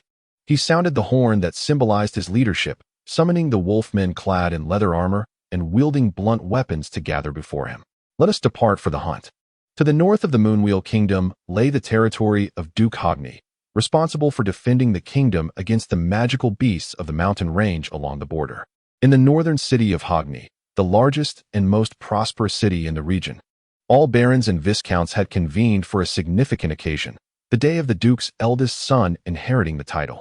In the opulent hall of the ancient Hogni castle, a band played as noble guests, bestowed titles by Duke Hogni, attended the grand ball. Soon, the music ceased, and all present understood that the ceremony was about to commence. Edmund Hogni, the current Duke of Hogni, aged 50 and at the pinnacle of 8th-tier warriors, stepped forward. He was stepping down to pursue the legendary realm, passing the title to his heir, Man Hogni, his second son, who was the most talented and intelligent among his many offspring. At merely 25 years of age, he had already attained 6th-tier status, making him the prime candidate for succession. Edmund Hogni addressed the guests. "Welcome to the title inheritance ceremony of the Hogni family. The ceremony shall now begin. Please follow me." They proceeded to a grand hall adorned with a statue of a deity, where a priest and an envoy from the king awaited. Once all were assembled, the envoy announced, "The inheritance ceremony shall take place under the watchful gaze of the god of light. Let the ceremony commence." Man approached the statue as the priest bestowed blessings upon him, followed by the envoy's lengthy discourse, which, despite its monotony, had to be endured as it contained the king's words. At last, the envoy concluded the king's message and proceeded to declare the royal decree. "Man Hogni, step forward to receive your title. Man Hogni possesses exceptional talent and aptitude, and from this day forth he shall inherit the title of Duke of Hogni." Thunderous applause erupted from the audience as Man excitedly accepted the edict. The envoy added, "Please, Duke, visit the royal city to meet the king after winter's end." Man replied, "Understood. Please allow the envoy to stay for a meal. I shall escort you, esteemed envoy." Chapter 26. Bitter Winter 2. The winter has reached its midpoint, and this season's chill surpasses that of previous years, rendering the lives of the inhabitants within the Beastmaster's forest rather arduous. The valley, particularly afflicted by the cold, has seen even the once-flowing waterfall freeze over unexpectedly. The ice atop the lake has thickened to nearly a meter, while the river's waters are similarly encased in frost, necessitating the breaking of ice to draw water at the riverbank, a task that yields a bounty of fish each time. The younglings of the three tribes frolic freely in the valley. Some engage in snowball fights and build snowmen, while others glide atop the frozen lake. This delightful notion originated from Uria and was met with much acclaim from the playful cubs. The current layout of the valley has transformed significantly. On one side of the lake remains the abode of Muria and her siblings. Behind their dwelling lie 4 storages. The first 3 are filled with sweet potatoes, wheat, and corn, while the fourth is divided into 2 sections for meat. The front stores jerky, and the rear serves as a cold storage for fresh meat. Beyond the storages is the residential area, followed by the work zone. A large mine is carved into the stone walls of the work area, with an open space housing the goblin blacksmith shop and the weaving room. Behind the work area lies the training ground, where the army conducts daily drills. Despite the frigid winter, the training ground remains bustling with soldiers fervently honing their skills. Blackfang observed the training for a while before making his way to the blacksmith shop. The workshop, a semi-open structure, benefits from the abundant heat generated by the coal-burning furnace, which is strategically positioned for optimal ventilation. At present, the furnace is alight, and Blackfang approaches Ivankov, who is heating a flask of liquor atop his designated furnace. "Would you care for a sip of warm wine to stave off the chill?" Ivankov inquired with a smile. "Why not? Pour me a bowl," Blackfang replied, grinning. Ivankov retrieved 2 clay bowls from beside the furnace and filled them halfway with steaming wine. The two raised their bowls in a toast before downing the contents in one go. "Ah, there's nothing quite like a bowl of hot wine in winter," Ivankov remarked. "Indeed. While I remain warm by the furnace, indulging in a bowl of hot wine is truly a luxury. By the way, Are you not keeping watch over their training? Black Fang shook his head. No need. They are seasoned veterans and can train themselves without my oversight. By the way, what is your current level? I'm at level 40. On the brink of breaking through to Tier 5. You must have reached Tier 5 by now, Ivankov replied with a grin. Thanks to our great master, who bestowed upon me dragon scales. I am now at level 45, Ivankov declared proudly. Black Fang scrutinized Ivankov, noticing no apparent changes. Why have you not transformed at all? Who says I haven't? Observe closely, Ivankov replied, and as he spoke, tiny crimson dragon scales began to emerge across his body, his eyes transforming into the slitted pupils of a dragon. A tail and wings sprouted from his back, and he grew considerably taller, standing at an imposing 2.5 meters. I have acquired a controllable dragon physique, allowing me to assume the form of a dragon man, he stated. That ability is remarkably practical. Perfect for ambushes, Black Fang remarked. Ivankov corrected him. It is not ambushing. It is simply reserving one's trump card. Ah, yes, a trump card. Haha. In the Wurg tribe, within the rough stone dwellings, the dog-headed men and goblins huddled around a campfire for warmth. One dog-headed man lamented, "This damned weather is unbearably cold. Indeed, I have never experienced such a frigid winter in my memory.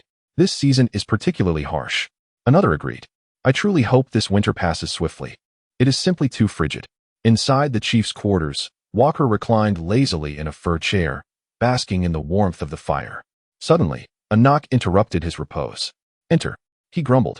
Uzi, wrapped in thick burlap clothing, stepped inside, a gust of cold air trailing in behind him. "My Lord Walker, unless you provide a satisfactory reason, you shall not leave this room." Uzi trembled as he stammered, "Respected Lord Walker, our food supplies will only last 3 days." "What?" Walker exclaimed. "How could we have consumed so much food? Did we not hunt sufficient provisions earlier?" "Well, my lords have quite the appetite, so." Uzi faltered. Walker erupted in anger. "These useless fools. They do nothing yet consume so much." Cowering in a corner, Uzi watched as Walker's fury subsided. Once the storm of wrath had calmed, he cautiously approached. "Lord Walker, many of our kin are already starving. Only half remain." Walker had initially considered using the goblins and dog-headed men as sustenance to survive the winter, yet now only half of them remained. If he resorted to that, come spring, he would have no slaves left to command. As for capturing more, that was out of the question. The goblin and dog-headed men had already been thoroughly depleted, leaving none behind. With dwindling supplies and neither the dog-headed men nor goblins able to consume one another, it appeared he would have to risk venturing out for hunting. Walker studied the crude map hanging in his dwelling, seeking a suitable hunting ground. The south was off limits, being the territory of trolls and ogres, where he would surely be regarded as prey. The beasts in the western region were formidable, making it a precarious choice. His gaze shifted to the rivers in the north and east. Crossing the river posed significant risks. The eastern river was too wide, teeming with high-tier beasts, while the northern river, though smaller, still harbored its dangers. Very well, I shall cross the northern river and explore that region, for I have never ventured there before. I hope it yields great rewards. Walker exited his dwelling and sounded the horn. Upon hearing the call, the Wurgs gathered before him. "I have an important announcement. Our food will only last 3 days." The gathered Wurgs erupted in commotion, voices rising in alarm. "Silence," Walker bellowed, and the Wurgs fell quiet. "In search of new food sources, I have decided to dispatch a small team to cross the river and head north." One Wurg voiced concern. "Chief, is it not too dangerous to cross the river? There are many beasts lurking beneath the ice. Risk or not, we must go. You shall lead the team. You, and you 3 will accompany him," Walker commanded, and the chosen Wurgs resignedly stepped forward. "Fear not. The river is merely 100 meters wide. There are risks, but if we exercise caution, we shall be fine. Now, prepare to depart swiftly." Thus, the 4 Wurgs gathered their gear and set forth, leaving the tribe behind as they ventured northward. Chapter 27. Encounter of 5th-tier Wurg and 3 4th-tier Wurgs comprised the squad dispatched by Walker. In this region, such strength was sufficient to confront most dangers. After departing from the tribe, the 5th-tier Wurg named Bucher erupted in a tirade. "That damned Walker. Just for uttering a few words, he sends me to my doom. How infuriating." The other 3 4th-tier Wurgs, listening to Bucher's tirade against their leader, dared not utter a word. To them, the task of scouting in the uncharted northern territory felt like a gamble with death. Fortune might grant them survival, but misfortune would lead to their demise. After traversing 2,000 meters north from the Warg tribe, they arrived at the riverbank. Bucher hesitated as he gazed at the snow-laden, frozen river surface, uncertain whether to cross. He had no knowledge of the ice's thickness beneath the snow or the possibility of lurking magical beasts. Bucher shot a fierce glance at his subordinate. Go. Reluctantly, he proceeded cautiously ahead. The half-meter thick layer of snow on the ice caused him to sink with each step, hindering his speed. He carefully navigated the snow-covered ice, taking deliberate steps to minimize noise. Though this slowed his pace, it ensured safety. Before long, he reached the opposite bank unscathed, retracing his steps along the path he had just carved. The snow concealed the terrain beneath, complicating their navigation through the forest, where each step was a gamble between deep and shallow. To make matters worse, heavy snowfall began. Flakes as large as goose feathers fell upon the Wargs, quickly soaking their fur and forming icy clumps. While this level of cold was inconsequential to the Wargs, the sensation of ice forming in their fur was decidedly uncomfortable. After walking approximately 2,000 meters north, a fragrant aroma wafted through the air. Bucher inhaled deeply. It was the scent of meat. There was a presence nearby. Confirming that the scent emanated from the north, Bucher declared, "Let us press onward." Before long, Bucher spotted a patrol of leather-clad goblins in the distance. He signaled his subordinates to halt and observed the patrol cautiously. Based on his experience, he deduced that the goblins' leather attire primarily served to keep warm, while also offering some degree of protection. The weapons they wielded glimmered with a metallic sheen, appearing exceedingly sharp. Observing their physique, he confirmed that they were all second-tier goblins, armed to handle even third-tier magical beasts with ease. Though Bucher and his companions remained concealed by the trees, they were unaware of the goblin patrols above. This morning, a black-winged goblin had taken to the skies for reconnaissance.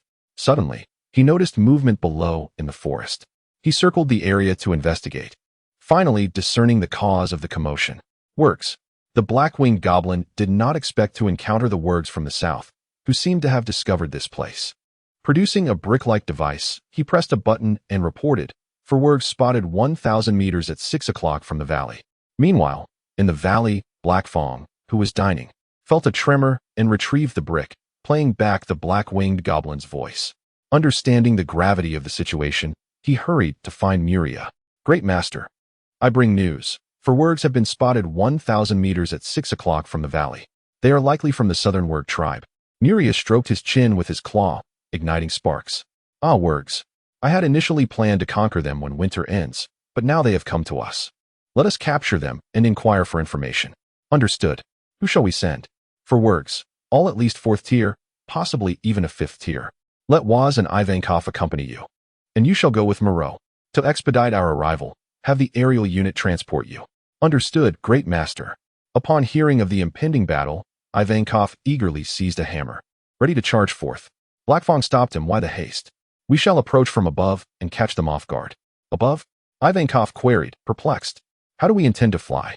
Do you not recall the aerial unit? Can they manage it?" "Moreau is fine, but can the 3 of us?" Black Fong replied.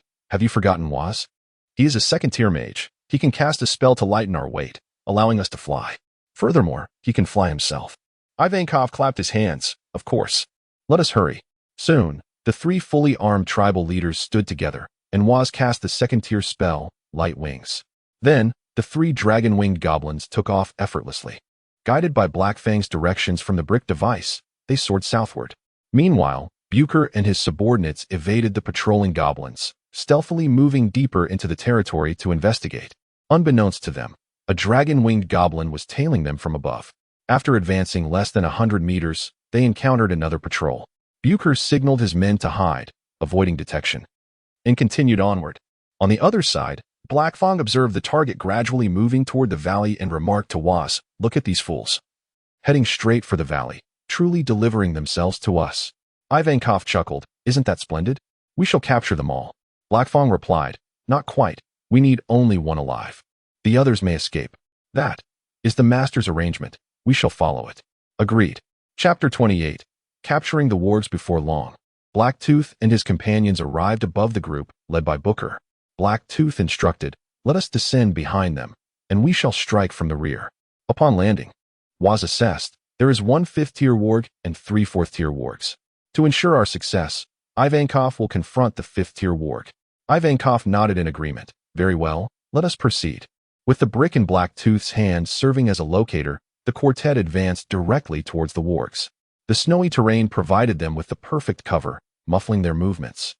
Waz employed magic to mask their scent. Soon, they found themselves less than 100 meters from the wargs. Waz signaled that they were ready to attack.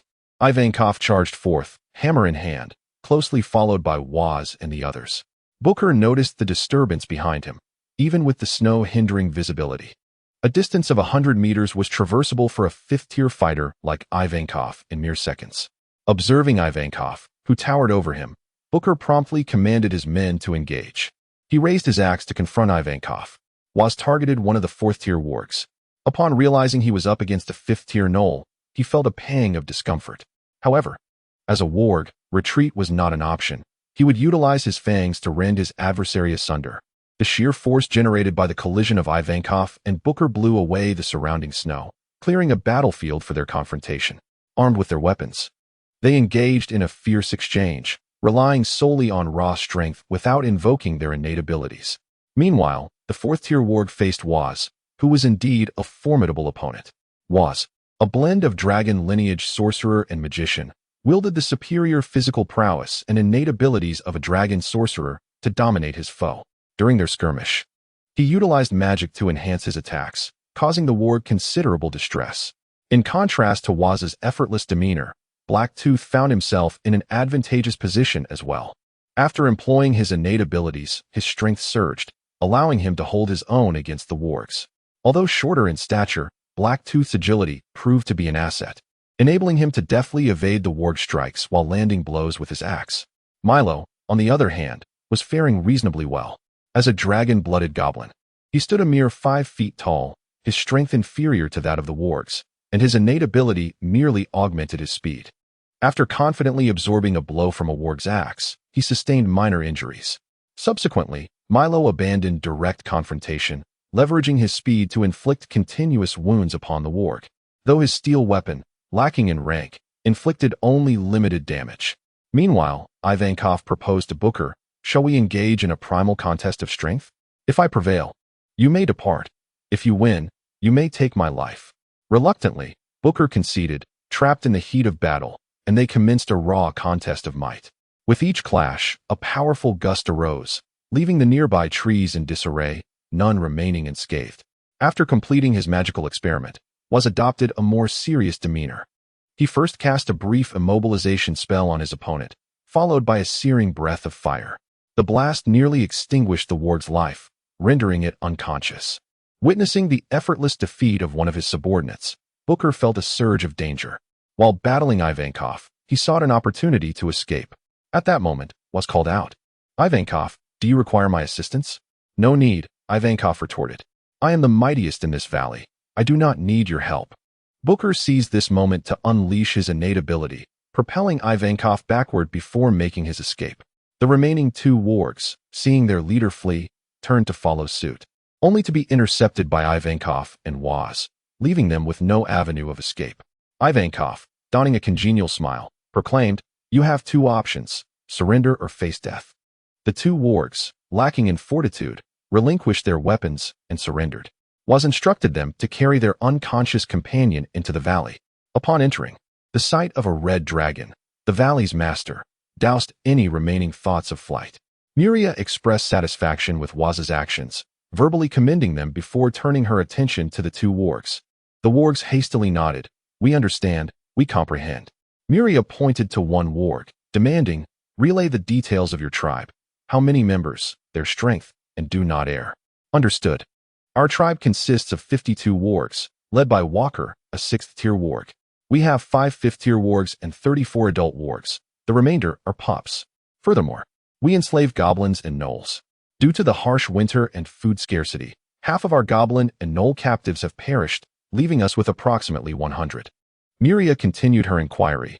"Why did you venture north across the river? Our food supply is sufficient for only 3 days, compelling us to seek sustenance to the north. Why not head south?" The warg replied, "The south is the domain of ogres and trolls, whom we cannot confront. To the west lies a griffin enclave, and to the east, the river spans thousands of meters, making crossing perilous. Thus, We can only traverse the smaller river to the north. Miriam mused. Indeed, as I suspected. The bait is set. Now we await the hook. Turning to Ivankov, she commanded, separate them and confine them in cells. Ivankov instructed, follow me. They then escorted their unconscious comrade to the dungeon. Miria turned to Waz, inquiring, how fares the implementation of our plan? Well done. Let us proceed according to plan. You may arrange the details. At your command, Great Master. Chapter 29. The Fishbite's book fled with utmost urgency, fearing that he might be pursued. Upon reaching the riverbank and realizing he was not followed, he finally breathed a sigh of relief. Phew. Thankfully, I ran fast, otherwise I would have met my end there. He sighed, adding, they have encountered misfortune. Chief, here's the situation. After crossing the river and heading north for 3,000 meters, we encountered a patrol of goblinoids. I suspect there is a force nearby, hence we avoided the patrol and did not delve deeper. Unfortunately, we crossed paths with their leader on patrol, but fortunately, my wits helped me escape. Elaborate further, the chief commanded. Book continued, at that moment. The four of us were ambushed from behind by them. Their leader was a 5th-level goblin and a 5th-level dog-headed creature, accompanied by 2 4th-level goblins and dog-heads. I faced the most formidable among them, the goblin. Luckily, my cleverness allowed me to escape and deliver this crucial news to you. Walker spoke. Are you saying their strongest are merely 2 5th-level creatures? Indeed, Chief. We could easily overpower them. Once we take control of their territory, we would no longer need to linger here. The north is a land we have yet to cultivate, offering a living environment far superior to this. Walker felt a surge of ambition upon hearing this. He pondered for a moment and decided to take a chance. After all, what if a bicycle could become a motorcycle? He then stepped out of the room and sounded the horn. Soon, the entire pack of wolfmen had assembled. Standing upon the platform, Walker proclaimed, the scouts I dispatched have discovered a force 6,000 meters to the north. It is teeming with goblins, dog-headed creatures, and ample food. If we seize this place, we shall not suffer from food shortages this winter. Therefore, I have decided, we shall launch a full-scale attack and claim it as our new home. Seize, seize, seize. The tribe rallied around the notion of conquering a new home, with goblins and dogheads carrying the remnants of the tribe's food and resources alongside the wolfman horde heading north. As the wolfmen advanced, the valley had already been ensnared in a web of traps under Waz's leadership, awaiting the arrival of the wolfmen. With the weaker goblins and dogheads in tow, the progress was slow. However, Walker remained unperturbed, for the force was not going to vanish overnight. Before long, the wolfman tribe reached a position 1,000 meters from the valley. Blackstone, who had been monitoring from above, reported, the wolfman tribe has arrived at the designated location. On the other side, was instructed, send the signal for the patrol team to emerge. Understood.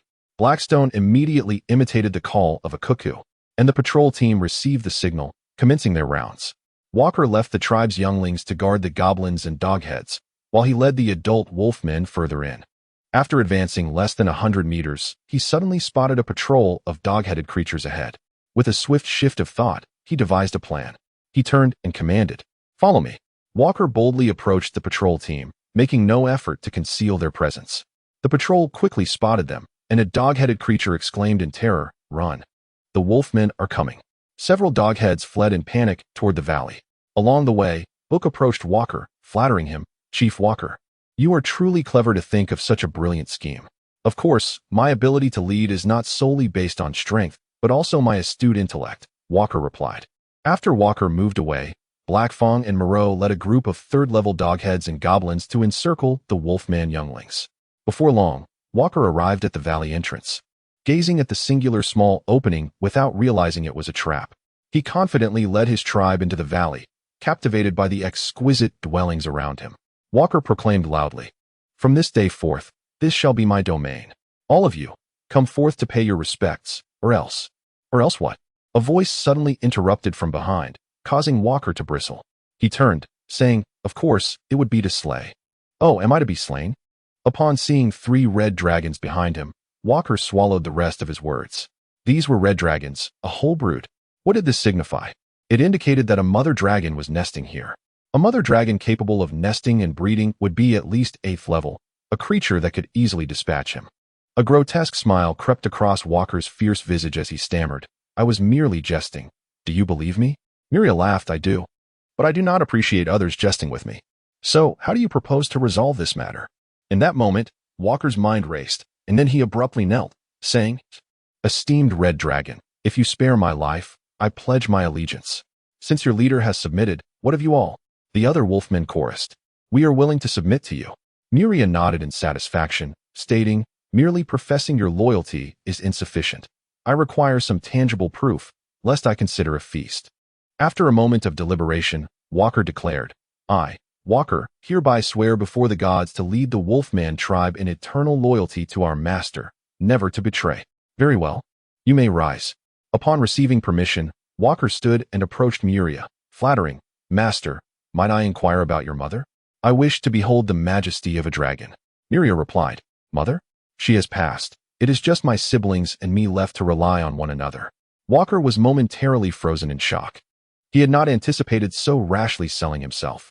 Now, it was too late for regret. He thought that since he had already acknowledged a master, he might as well accept it. Although they were merely young dragons, if they matured, he could still thrive. Miria reassured him, Fear not, follow me. And I guarantee you will never go hungry. Really? Walker's foremost concern was food. Certainly. If you do not believe me, allow me to show you the food storehouse. As Walker exited the storehouse, his gaze flickered with uncertainty. At that moment, Blackfang arrived with the Wolfman younglings. After summoning Hermes to construct a dwelling for the Wolfmen, Miria arranged for them to settle in, thus marking the official joining of the Wolfmen into the valley. Chapter 30. The Magic Crystal with the inclusion of the werewolves. The valley finally possessed a truly formidable combat race. Although the goblins and kobolds were well trained, their potential was limited, rendering them only capable of dealing with lower-tier armies. In stark contrast, the werewolves were born warriors. While a typical werewolf might only reach the 5th tier, they served as indispensable middle-tier forces on the battlefield. After arranging suitable accommodations for the werewolves, Miria found himself curious about Walker's ability to transcend racial limitations. Walker, how did you manage to break free from the constraints of your race? Though Walker had reluctantly submitted, he harbored a profound disdain for Miria. Had it not been for the binding contract, he would have easily overpowered this mere 5th-tier young dragon. Miria, perceiving Walker's inner discontent, proposed, Since you are dissatisfied, I shall offer you a chance to challenge me. If you can defeat me, I will allow you to leave. Should I emerge victorious, you must pledge your loyalty to me. Very well. Walker readily accepted, fearful that Miria might change his mind. Miria, confident in his ability to combat Walker, understood that dragons, endowed with powerful physiques and innate abilities, were typically invincible at their tier and capable of engaging higher-tier opponents.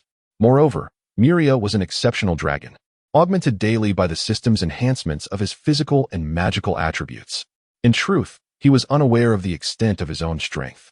As magical beings, dragons stood at the pinnacle of all creatures in terms of physical prowess and magical capacity when compared at the same level.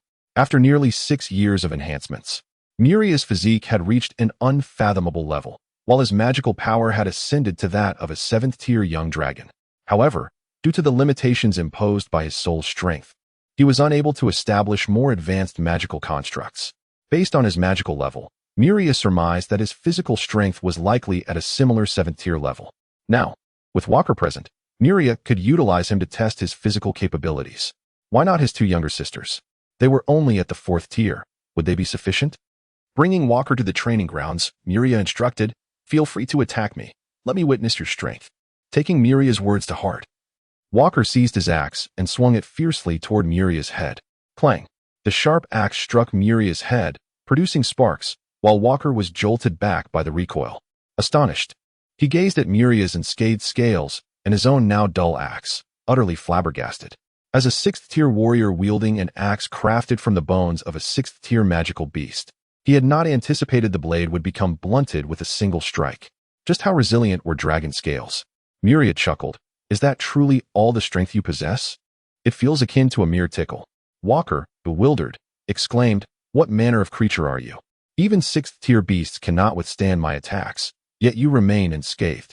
Are you truly just a 5th-tier young dragon? Indeed, I have only just turned 6 after surviving this winter. Wait, you are merely 6 years old. Yes, at your age, you should be a whelp, yet you have already become a young dragon? And no matter. Since it is no issue, do you wish to continue fighting? No, esteemed master. I willingly offer my loyalty. Walker, not foolish, recognized that Muria's defensive capabilities were likely at the 7th tier, indicating his strength was comparable. If he were to receive a blow, he would either perish or be severely injured. Very well. Starting tomorrow, you shall lead your kin in a program of ideological education. Only upon successful completion will you truly become part of our family. Walker was somewhat puzzled. What do you mean by ideological education? Muria smiled mysteriously. You will find out tomorrow. The following day, Muria, accompanied by Waz, the foremost motivational speaker, began the ideological education for the werewolves. A month later, following Waz's assessment, all the werewolves had become akin to family, fully integrated into this loving community. To celebrate the werewolves' genuine acceptance into their affectionate family, Muria hosted a bonfire party that evening, warmly welcoming the werewolves. The next day, as werewolves are inherently warriors, military training commenced for them. To honor their inclusion in the family, Muria bestowed upon Walker a dragon scale, elevating his level to 55. Transformed into a dragon blood werewolf, Walker now stood a towering 3 meters tall, his fur a rich reddish brown. After just half a month's training, the werewolves had become competent soldiers. Once the werewolves officially joined the ranks, spring arrived. On January 1st, Muria celebrated his 6th birthday.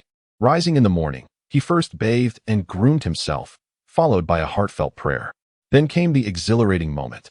Gazing at the 10-month sign-in gift package within his system inventory, Muria opened it in one go. Congratulations. You have received 100 gold coins. Congratulations. You have received 100 gold coins. Congratulations. You have received 100 gold coins. Congratulations. You have received a 5th-tier magic staff. Congratulations. You have received 100 gold coins. Congratulations. You have received a 6th-tier axe. Congratulations. You have received 100 gold coins. Congratulations. You have received a space teleportation scroll. Congratulations. You have received 100 gold coins. Congratulations. You have received 10 magic crystals. With a tenfold draw, the 6 guarantees yielded for exceptional items.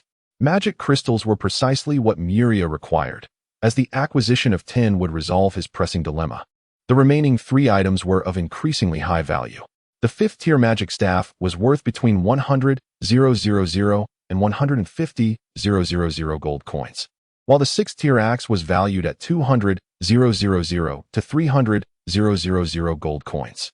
The final item, the space teleportation scroll, held the highest worth. Space teleportation scroll quality, legendary effect. Upon usage, the scroll allows for a single teleportation within a radius of 5,000 kilometers, ineffective against divine-level spatial confinement. Upon seeing the attributes of the space teleportation scroll, Muria exclaimed in awe. Such an item was a true lifesaver. After examining the scroll, he turned his attention to the 2 pieces of equipment. The magic staff was unnecessary for Muria, as Waz possessed a 3rd-tier staff that sufficed. Thus, he would temporarily keep the 5th-tier staff. As for the imposing 2-meter-long axe, only Walker in the valley could wield it effectively. However, he had yet to earn his reward, which would come after he proved his worth. Lastly, Muria's gaze fell upon the 10 magic crystals. With these 10 crystals, he would be able to establish contact with that esteemed elder of the dragon race. Chapter 31. Dialogue with the elder dragon. Moriah sealed the room, for discretion was paramount. With a hum, the magic circle radiated light, sending an imperceptible beam through the fabric of space towards an unknown destination. In a demiplane, the silver dragon Sylvie was engrossed in a magical experiment. Suddenly, she sensed a call through the magic circle she had left in her legacy memory, summoning her. And she acquiesced. Moriah observed as a humanoid figure coalesced above the magic circle, its silver-white pupils betraying its identity as a silver dragon of the metallic lineage. With utmost respect, Moriah addressed, "It is an honor to meet you, Your Grace Sylvie. Among the dragonkin, only those who ascend to divinity may be referred to as Your Grace. All dragons who achieve godhood have their information inscribed within the legacy memory, which is a shared treasure among all dragons." Sylvie, a naturally gifted magical dragon with unparalleled talent among dragons for millennia, regarded Moriah with a smile. "I never expected to be summoned by a red dragon, infamous for its wicked chaos. Little one, what brings you to call upon me?" Moriah replied, "I wish to obtain the ball mouse that you have created, Your Grace." "Oh, a ball mouse, is it? Quite simple indeed. I have already recorded your coordinates. It shall be transported to you shortly. This magic circle can sustain itself for 9 more minutes. Do you require any further assistance? Sylvie's demeanor remained untainted by Mariah's red lineage, acknowledging that even the chromatic dragons, often viewed unfavorably for their misdeeds, are still of the draconic kin. With a discerning gaze, Sylvie swiftly assessed Mariah's condition. Are you not satisfied? At merely 6 years, you are already a young dragon, with physical prowess and magical capacity reaching the 7th tier. Is this insufficient for you? Well, I have lost my mother as protection, so I yearn to mature swiftly, Mariah confided. Ah, I see. Allow me to examine your body before making a judgment. Mariah nodded in agreement. Of course, please proceed. Sylvie began her examination, and upon completion, her expression shifted to one of complexity as she regarded Mariah. To my surprise, you are an aberrant dragon. No wonder you possess strength comparable to the 7th tier at the 5th. Mariah, puzzled, inquired, an aberrant dragon? Sylvie explained. Aberrant dragons are those whose souls originate from unknown realms. Their growth rates far exceed those of ordinary dragons. Mariah was taken aback, realizing her identity as a traveler had been unveiled. Observing the young one's fearful demeanor, Sylvie reassured her, fear not. Aberrant dragons are still considered part of the draconic lineage and are not treated differently. After all, there are quite a few of them. We are accustomed to it. Quite a few? Mariah felt a wave of relief wash over her. Does this mean there are many aberrant dragons like me? Sylvie nodded. Indeed. The frequency of aberrant dragons appearing is notably high, with one emerging roughly every few decades. Then why haven't I found any information about aberrant dragons in the legacy memory? The knowledge of aberrant dragons is only available to those of legendary status. Nearly all aberrant dragons are exceptionally gifted, and their growth rate vastly outpaces that of ordinary dragons, enabling them to become legendary dragons. More importantly, the probability of aberrant dragons attaining divinity is absolute. Mariah asked, so, does this imply that all aberrant dragons ascend to godhood? Sylvie chuckled, not quite. While aberrant dragons have a 100% chance of becoming ancient dragons, only 1 in 5 actually achieves that status. Why is that? Mariah pressed. Sylvie elucidated. There are variances in the innate gifts among aberrant dragons. Due to their extraordinary potential, many factions are averse to seeing these aberrant dragons flourish. Consequently, half of them fall victim to persecution upon revealing their identities. A further 30% perish through treachery during their ascension to divinity. Thus, those aberrant dragons who become ancient are the strongest among their kind. Mariah mused. So, if I keep my identity concealed, I can safely become an ancient dragon? That is indeed possible, though only one named Imolo, a white dragon, has managed to achieve this without revealing his identity.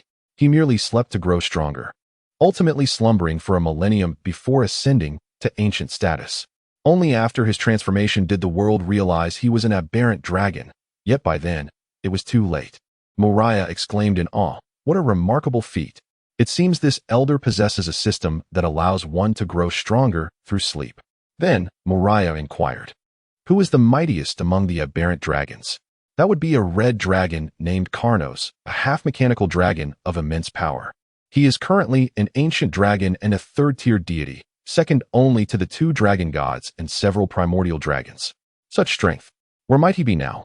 I cannot say. He has departed from this world cluster to explore others. World clusters? Sylvie remarked, you will understand this once you attain demigod status. Discussing it now would be of little benefit. 3 minutes remain. Do you have any final questions? Mariah reiterated, I still seek the same answer. How may I grow swiftly? Patience is key. Simply wait, Sylvie advised. 1 minute remains. I have exhausted my inquiries. May I kindly request the delivery of the ball mouse, Your Grace? Very well. I shall take my leave, Sylvie declared, vanishing as a magic circle materialized, conjuring 100 pairs of ball mice. Overjoyed, Mariah beamed at the sight of the creatures, relieved that she would no longer have to worry about her carnivorous needs. Chapter 32, Man's Plan. Having obtained 100 pairs of ball rats, Miria promptly initiated a breeding program. Such a vital source of meat should not be carelessly managed. It was imperative to supervise it closely. Ultimately, Miria's gaze turned towards the farmland originally designated for crop cultivation, deciding to transform it into a breeding ground. Coincidentally, there were plans to expand the farmland this year, so it was decided to relocate it outside the valley. Everyone gather. At Miria's command, an army of over 300 individuals, along with numerous residents, assembled at the foot of the castle. Even Iria and Mia were present. After taking a head count and confirming that everyone was accounted for, Miria announced, "Today marks the first day of spring. The ice and snow have melted. I will outline the planting arrangements for this season. First, the farmland within the valley will be converted into a breeding ground for the magical beast known as the ball rat, which will provide us with meat. Additionally, we will clear an area of 400 acres along the river outside the valley for crop cultivation. Your task today is to clear 400 acres of land outside the valley. And once the snow has completely melted in a few days, we will begin planting." Upon receiving the orders, the gathered clansmen marched outside to commence their work. Question: how long will it take to clear 400 acres of land in the forest? Answer: half an hour. Led by the werewolves, the army began uprooting trees, while goblins and kobolds cleared away the underbrush, some even stacking it up. Within half an hour, a vast expanse of 400 acres had been cleared. Iria unleashed a torrent of fiery dragon breath, igniting the piles of trees and brush. The blaze raged for over half an hour, leaving only a heap of ashes in its wake. Miria summoned Hermes to assist with the task. 2 days later, with the ice and snow fully melted, a large-scale planting operation commenced, engaging the army in planting vegetables. Within half a day, all planting was completed. The subsequent task involved the gradual tending of the farmland. However, the magical beasts in the Beast Mountain range were ever shifting, and shortly after the area was cleared, new beasts encroached, becoming food. Through the transmission of bloodlines, it was foretold that these goblins and kobolds would one day possess draconic blood. Hogni Castle. After a winter of relentless effort, Man Hogni had firmly seized control of all family rights, truly commanding this vast lineage. Edmund Hogni felt a sense of satisfaction as he set forth to the ancestral grounds, aspiring to break into the legendary realm. Butler Eyes. A sprightly old gentleman approached Man Hogni, elegantly performing a noble greeting. "Greetings, head of the family." Man replied, "Inform everyone that in 7 days, a hunting competition will be held in the Beast Mountain range. My brother and sister must attend." Eyes responded, "Oh, are you so eager?" Head of the family? Man rose and gazed out the window at the distant streets, saying, "My father was too merciful, allowing my 2 uncles and aunt to meet with untimely accidents. Unlike him, I am not so hypocritical. If I am to eliminate them, I shall do so decisively. Why feign mercy? Your father is renowned for his compassion, thus he must maintain his persona. This is indeed the wisest course of action," Eyes remarked. Man scoffed, "Pa, false compassion, merely a fade for those foolish commoners. Who does not know he is a smiling tiger that devours its prey without leaving a bone?" Regarding the new head of the family, Man dismissed the previous head's opinions as mere background noise, for he was an astute man who understood what to heed and what to disregard. After venting his frustrations about his father, Man instructed Eyes, "Remember to arrange the personnel appropriately." "Understood," Eyes replied, bowing before departing to attend to his duties. Within the Hogni family, an unwritten rule persisted, known only to successive patriarchs and the butler. Upon ascending to the position of head, only the direct heir may remain, while all other siblings of the patriarch must perish. The direct line refers to the children of the head's legitimate wife. Offspring from other women are considered collateral relatives. Edmund Hogni had 2 sisters and a brother. Upon Man's ascension as patriarch, both sisters and the brother met with unfortunate accidents within a year.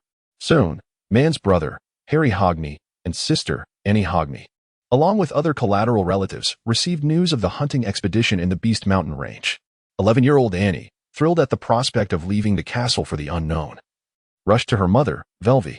Although only 11, Annie had blossomed into a striking beauty, destined to be a remarkable woman in the future. Annie tugged at her mother's hand, pleading, "Mother, please let me go with you."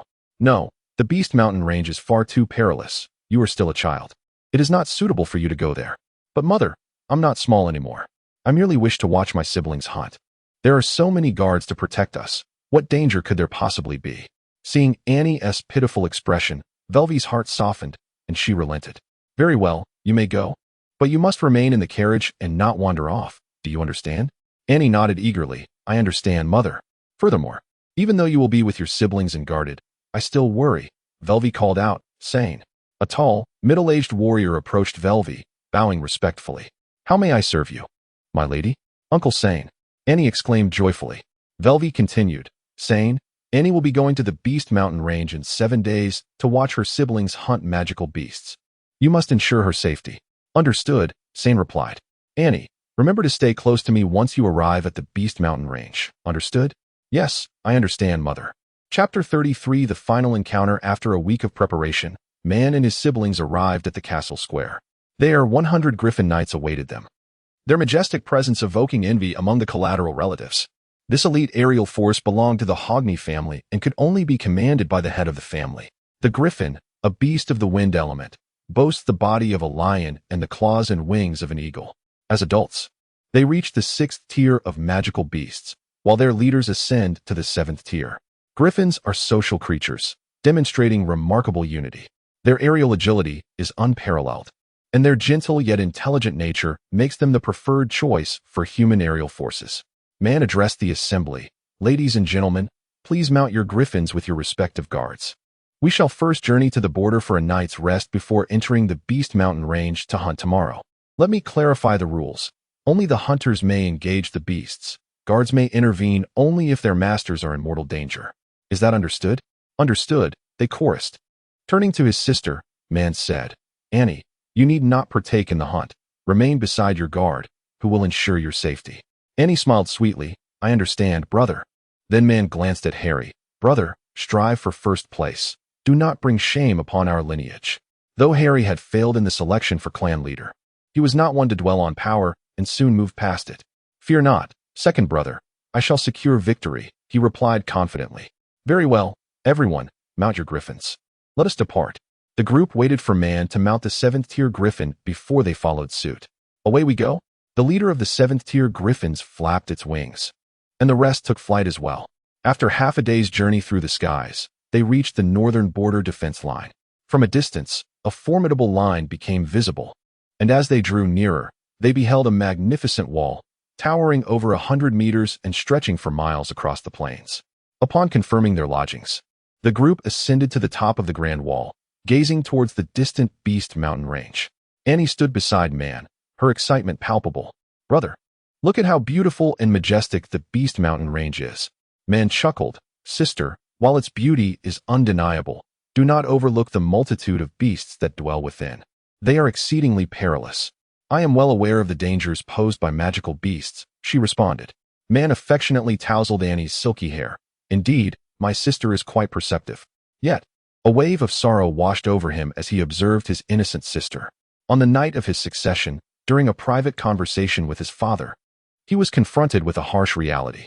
He could not bring himself to harm his brother or sister, but it was a command from his father, a requirement for him to become a Despair Knight. The family had established an unspoken rule to prevent power struggles among siblings, and to ensure the legacy of the Despair Knights. This powerful profession was the key to the Hogney family's rise. The legacy was obtained through a sacrificial pact with a demon, necessitating the slaying of one's own siblings to harness their life force for the inheritance. Only one individual per generation could ascend to the rank of Despair Knight. Yet, for the sake of the family, he felt he must sacrifice his beloved siblings. Master, the personnel has been arranged. We can act once Harry enters the Beast Mountain Range tomorrow. Very well, you may leave. As you command. Man rose and gazed out the window at the luminous moon, his heart in turmoil. The following day, the collateral relatives donned their armor or robes and assembled atop the wall. Man addressed them. Today marks the commencement of our hunt. You may proceed with your guards. Yes, Master. Today, the Hogney family has exclusive rights to this expanse of the Beast Mountain Range. Disembarking from their griffins, they ventured into the Beast Mountain Range, forming teams to maximize their effectiveness through diverse profession combinations. Meanwhile, Harry chose the path of the solitary hunter, a choice reserved for those of considerable strength. As Annie watched them depart, she approached Man with a playful pout. Brother, can we go and see too? Man affectionately ruffled her hair. Of course, let us go. He guided Annie onto a griffin, while Sane mounted another to accompany them. Man led Annie to a platform, declaring, let us observe from here. Annie stood on her tiptoes to peer down at the forest below. Brother, I can't see anything from here. Man exchanged a knowing glance with her guard, who promptly restrained Sane. What are you doing? Sane exclaimed as Annie looked at them. Brother, how can you treat Uncle Sane this way? Man retrieved a peculiar dagger from his spatial ring, his gaze fixed on Annie, as if imprinting her image onto his memory. With a swift motion, The dagger pierced Annie's heart. She looked down in shock, her life force draining away, leaving her in excruciating pain. In that moment, man wept for the loss of his beloved sister. The anguish he felt was a burden only he could comprehend. Forgive me, dear sister. Everything I do is to inherit the legacy of the Despair Knights for our family. This is the way it has always been for the clan leaders, man lamented. Annie, trembling, reached out to touch man's cheek. Brother, I do not blame you. It is just. I am in so much pain. So much pain. Her hand fell limply, and man embraced her, overwhelmed with grief. After what felt like an eternity, man stood in a daze and released Sane from his restraints. In disbelief, Sane shouted at man, "Is a mere legacy worth more than the life of a loved one?" Man's eyes were hollow, devoid of light, indeed. It is merely a legacy, but it is the very reason our family endures. I have no other choice. Sane struggled in vain, bound by a mana-suppressing ring that rendered him powerless. Suddenly, a blade thrust through Sane's back, piercing his heart. With a thud, Sane crumpled to the ground, blood pouring from his wound. Man mounted his griffin, declaring, "Let us go. It is time to find my brother." The two griffins took flight, departing towards Harry's location. Chapter 34. Salvation. After man's departure, Sane gazed at the mana-suppressing bracelet encircling his wrist, a profound bitterness welling up within him.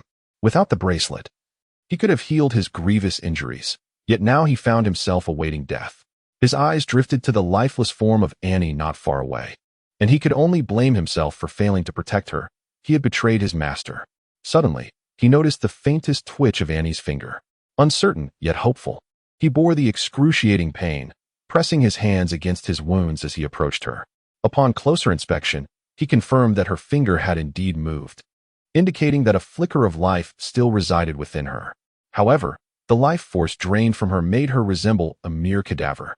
Sane's gaze fell upon the necklace around Annie's neck, emanating a soft, green luminescence. He recognized it instantly. It was the legendary necklace his master always wore, designed to preserve life. This necklace had safeguarded the last vestiges of Annie's vitality, allowing her to gradually recover under its nurturing glow. In his weakened state, having lost a considerable amount of blood, Sane felt himself growing dizzy. Death was imminent. Yet, as he beheld the necklace, a bold thought struck him. What if it could heal his wounds? He reached out to touch the necklace, and a surge of potent life energy flooded into him, causing his grave injuries to mend slowly. Soon, his horrific wounds had closed. Though the excessive blood loss left him pale and feeble, nevertheless, he was alive. With the threat to his life abated, he began to contemplate their current predicament. They were trapped on a cliffside platform, devoid of magical power and combat energy. While he could potentially climb down using his physical strength, encountering a magical beast would spell disaster. Remaining on the platform was equally perilous, as they would inevitably attract the attention of monsters. Stripped of his weapons, facing such creatures would be tantamount to courting death. Just as Sane was racking his brain for a way out, a magical circle suddenly materialized beneath them, and in the blink of an eye, they were transported to a valley. Before he could utter a word, a voice emerged from behind him, revealing that the summoning spell had conjured two humans. Sane swiftly turned to face the source, a creature adorned with crimson scales, a menacing head, wings, claws, and a tail, a red dragon. Upon realizing its size, he breathed a sigh of relief. It was merely a juvenile dragon, one he believed he could overpower even without magic. The summoner, Miria, had employed an upgraded random summoning spell, capable of conjuring a varied number of beings within a certain range, their power not exceeding that of the caster's magical capacity. With Miria's 7th-tier magic, he had summoned Sane, who, despite his sealed powers, was still a 7th-tier warrior. Upon observing Sane alongside the girl lying motionless on the ground, Miria remarked, "I did not expect this little one to possess legendary equipment. Without it, she would have perished long ago." Sane eyed Miria warily. "What do you intend to do? I warn you, I am a 7th-tier warrior. Be cautious, or you may regret it." "Huh. If you weren't bound by that mana-suppressing bracelet, I might have considered you a worthy opponent. But as it stands, a 7th-tier warrior without combat energy is no match for even my subordinates," Miria retorted. Sane remained silent, having carefully observed their surroundings. He noted the presence of numerous kobolds and goblins, along with a few werewolves, yet no sign of a mother dragon. This led him to a daring hypothesis. This was a juvenile dragon that had been cast out. As Miria watched Sane approach, he mused, "What gives you the audacity to challenge me?" Yet, As Sane drew near, Miria swiftly slapped him down, causing the stone slab beneath them to crack with spiderweb-like fractures. In an instant, Sane's mind went blank. Who am I? Where am I? What am I doing? After a brief moment, clarity returned. I am Sane. I intended to subdue the juvenile dragon before me, but instead, I was pinned to the ground. He could scarcely believe it. He had been subdued by a fifth-tier juvenile dragon. Desperately, he struggled, but the dragon's paw remained immovable. All his efforts were in vain. Miria stated, I told you that you could not defeat me. Yet you refused to believe it. I believe it now. You are a monster. Your strength far exceeds that of a mere juvenile dragon. Sane exclaimed. A monster? Miria pondered, recalling a peculiar tome he had once perused, which spoke of a rare breed of dragon that could not be judged by ordinary standards. You are an aberrant dragon. Surprised, Miria replied, I did not anticipate you possessing such knowledge of aberrant dragons. Since you are aware, we can converse further. Very well, but first, release me, Sane insisted. Then introduce yourself and this young girl, Miria commanded. Sitting cross-legged on the ground, Sane replied calmly, I am Sane, a level 70 magic warrior. This young girl is the daughter of my master, Annie Hognay, sister to the current head of the Hognay family. Oh, so you have suffered an attack? Miria inquired. It was no mere attack. The head of the family personally killed his own sister, Sane revealed. Miria sensed there was a significant story to uncover and urged. Tell me more. Sane recounted the events leading up to their present situation. The Celestial Demon Knights? What a cruel legacy. Please, allow me a moment to gather some information. Miria interjected, delving into his inherited memories to research the Celestial Demon Knights and the magic warrior profession. After a brief search, he emerged with knowledge of both professions. To my astonishment, you are quite the prodigy. The magic warrior class is a dual practitioner of martial and magical arts, both a warrior and a mage. However, the common magic warrior pales in comparison to the Celestial Demon Knights. Sane raised an eyebrow. You are familiar with the Celestial Demon Knights? Miria grinned, as a dragon. I can easily access such knowledge from my lineage. Could you elaborate on the Celestial Demon Knight profession? Sane inquired eagerly. Since you are so keen to know, allow me to enlighten you, Miria began. The Celestial Demon Knight is regarded as a top-tier dual practitioner. The necessity to slay a blood relative to attain this status has earned it the title of a cursed profession.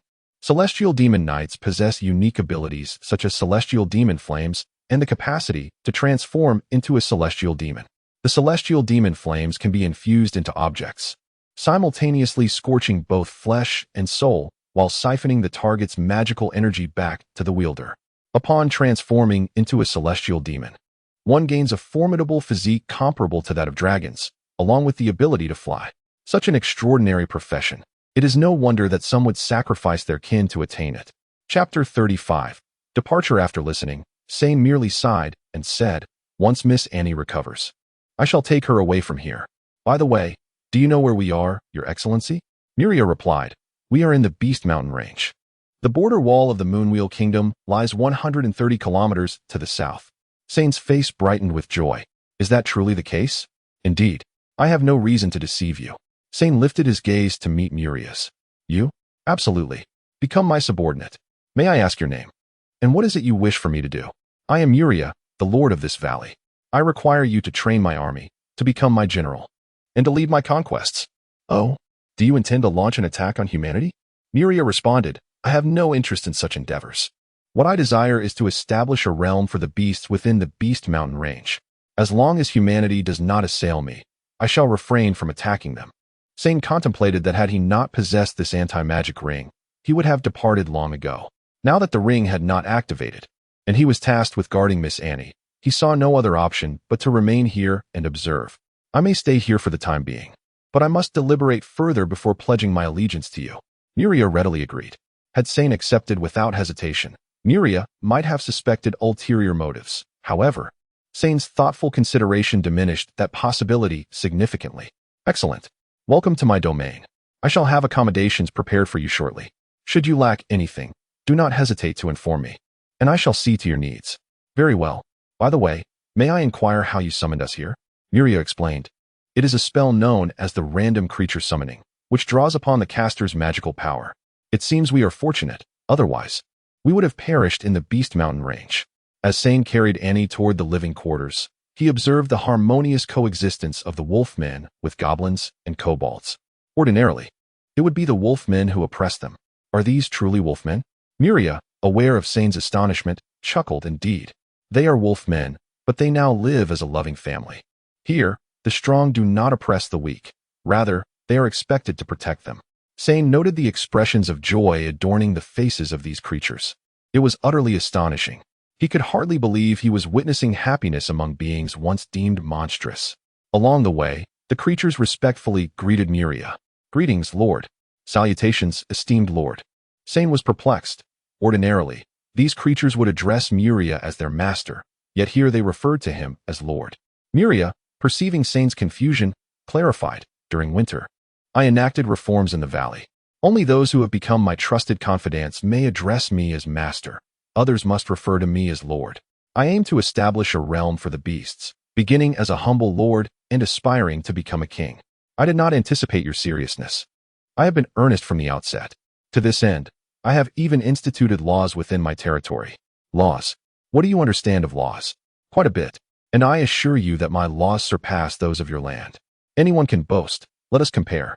Miria asserted, first and foremost, within my territory, all sentient races are regarded as equals. Slavery and discrimination are strictly prohibited, a law that surely does not exist in your realm. Sane conceded, indeed. That law does not exist. However, even if you legislate it, class distinctions are inevitable, such as unavoidable. That is true, which is why I have devised a method to mitigate the issue. Sane, intrigued, asked, oh, what method is that? It involves instilling the notion that we are all a loving family, equal in status. By altering their mindset, we can fundamentally avert such problems and maintain long-term equality. Upon reflection, Sane found merit in this approach.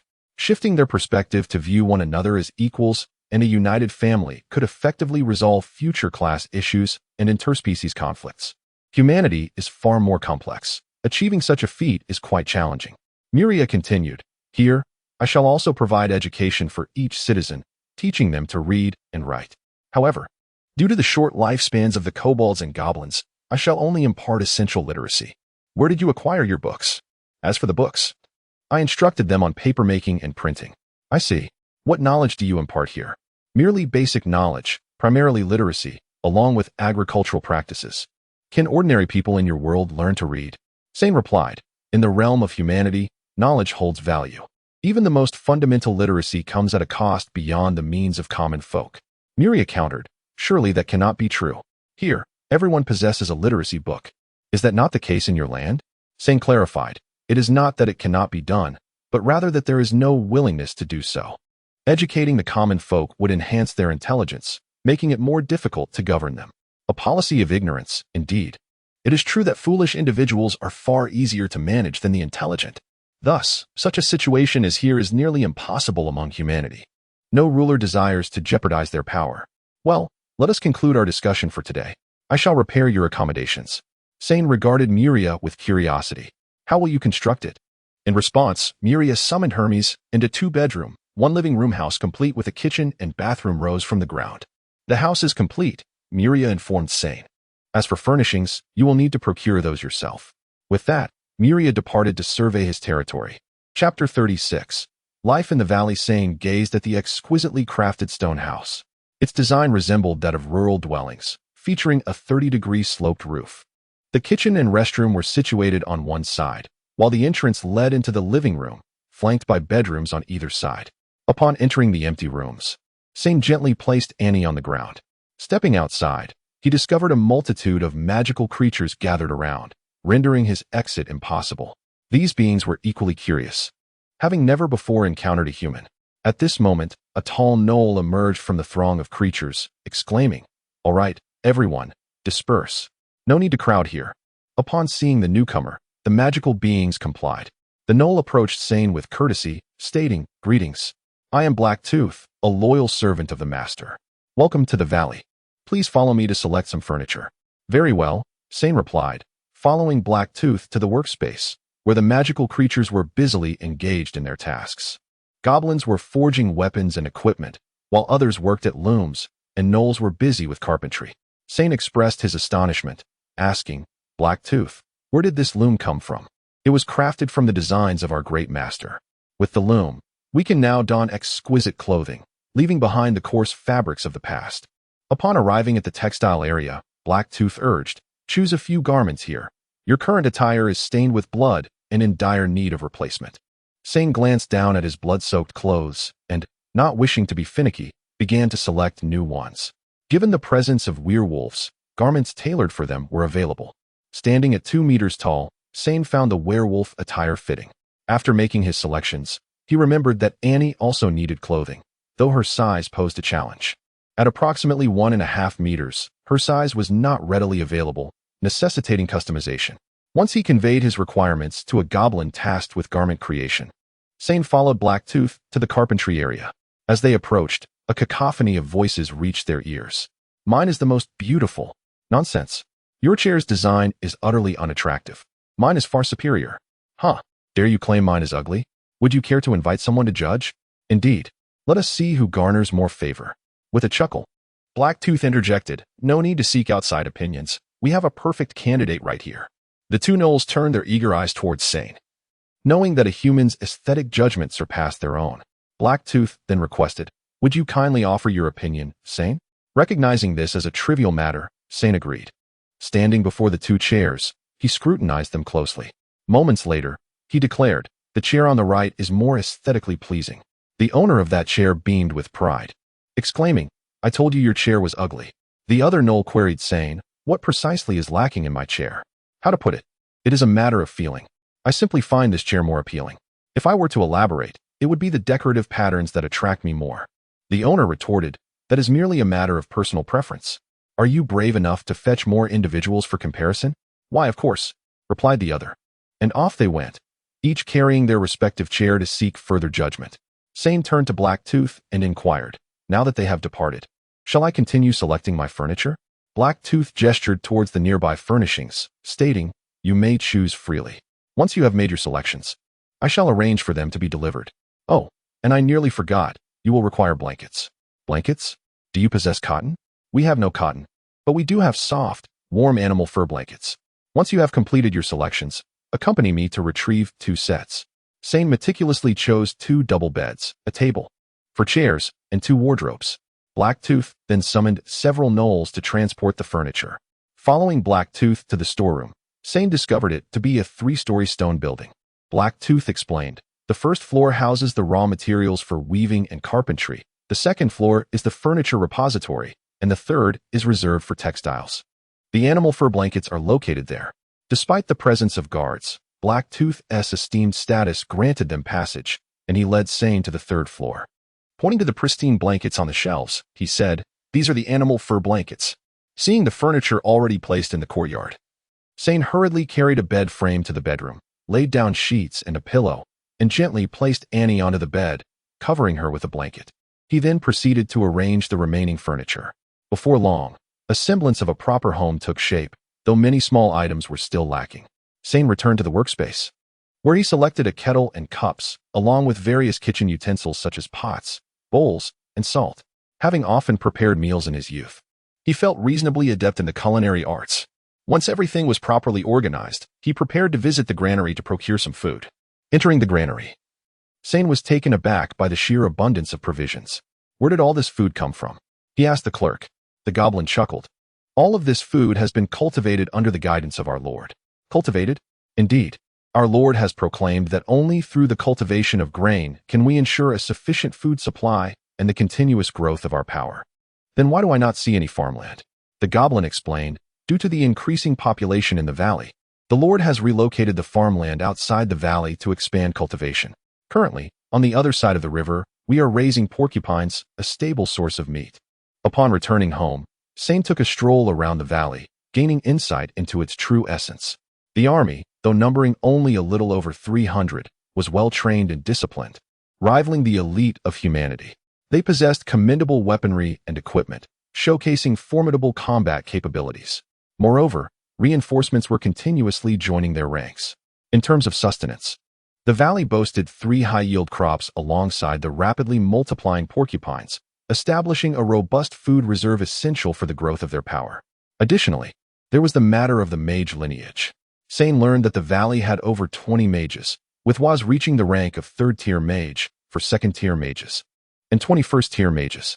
Not to mention, nearly 100 individuals exhibited magical potential. Once they attained mastery, they would constitute an extraordinarily powerful force. Furthermore, aside from Uriah, Sane had 2 younger sisters residing here with him.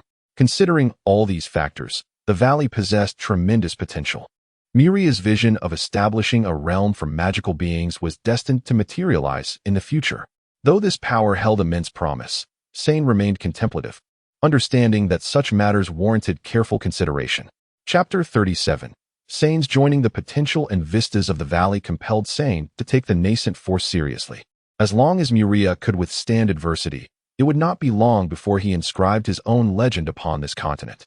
In the evening, Sane prepared a meal of roasted meat for himself, regrettably seasoning it only with salt, devoid of any other flavorings. Eating the roasted meat alongside bread, he found it rather dry.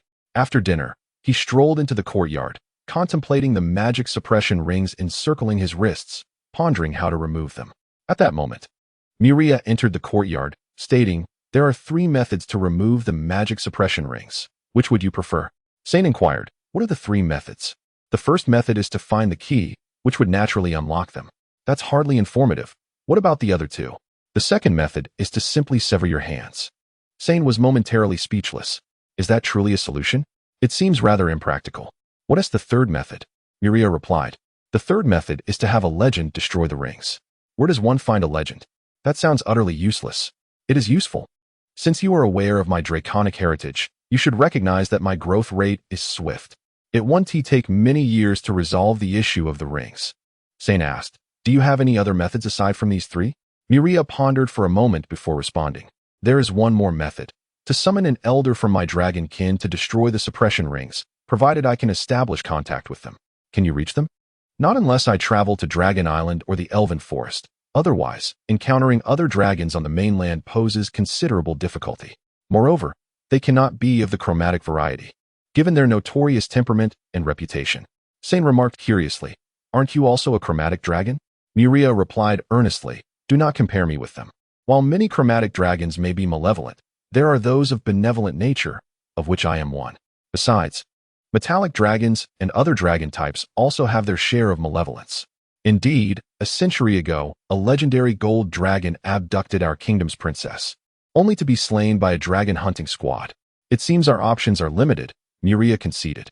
"By the way, may I visit Annie?" "Of course, please do."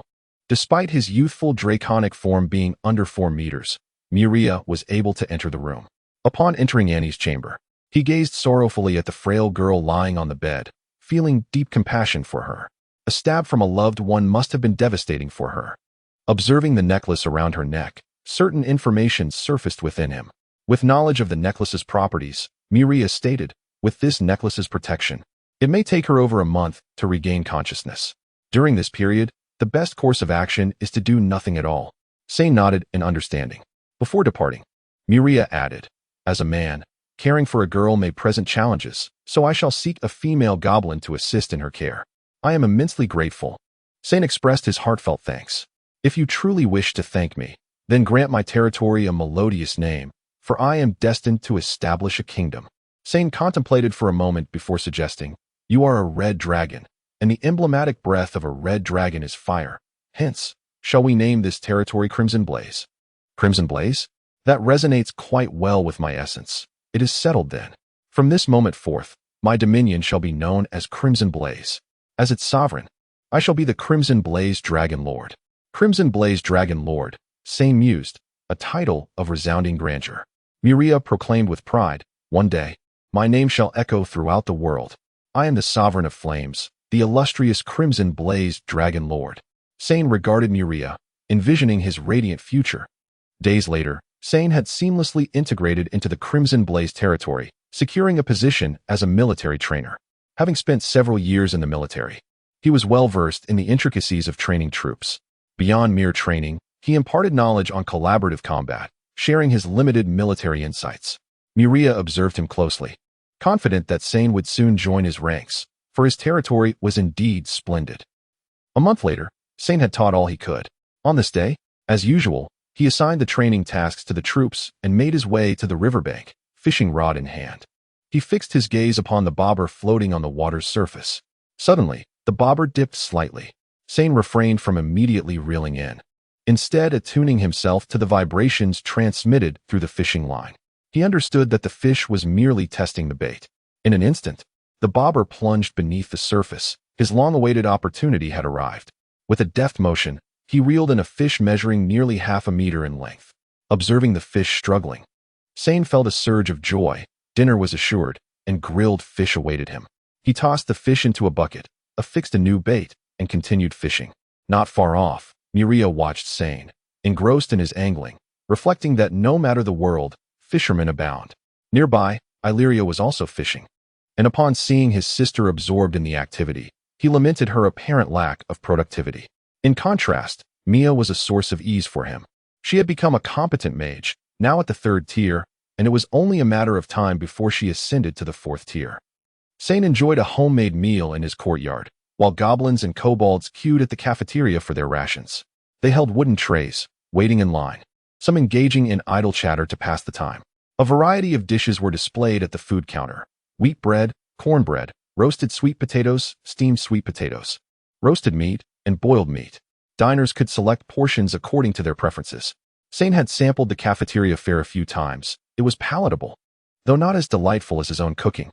After finishing his meal, Sane reclined in a rocking chair, leisurely sipping wheat beer while admiring the picturesque sunset. Suddenly, Miria entered the courtyard. Sane, after a month, have you given it consideration? Will you join me? Sane smiled. I have come to a decision, my esteemed lord. Ha. Sane, welcome to officially join the Crimson Blaze territory. Then, my lord, I look forward to your guidance. Chapter 38. En's choice on March 1st. A bright and sunny day unfolded.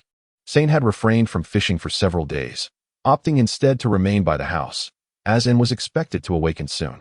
He sat beside her window, gazing at the flowing river outside, then glanced at the fishing rods in the living room, a yearning for the water gnawing at him. Observing En's now rosy complexion, he eagerly anticipated her awakening, yet the days passed without a hint of movement. Alas, the desire to fish was overwhelming, but with and still in slumber, he felt trapped. And, please wake up soon.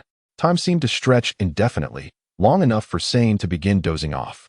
Suddenly, he noticed a flutter of movement in Anne's eyelids. Instantly alert, he focused intently on her. At last, and opened her eyes, staring at the unfamiliar stone ceiling, her consciousness still clouded.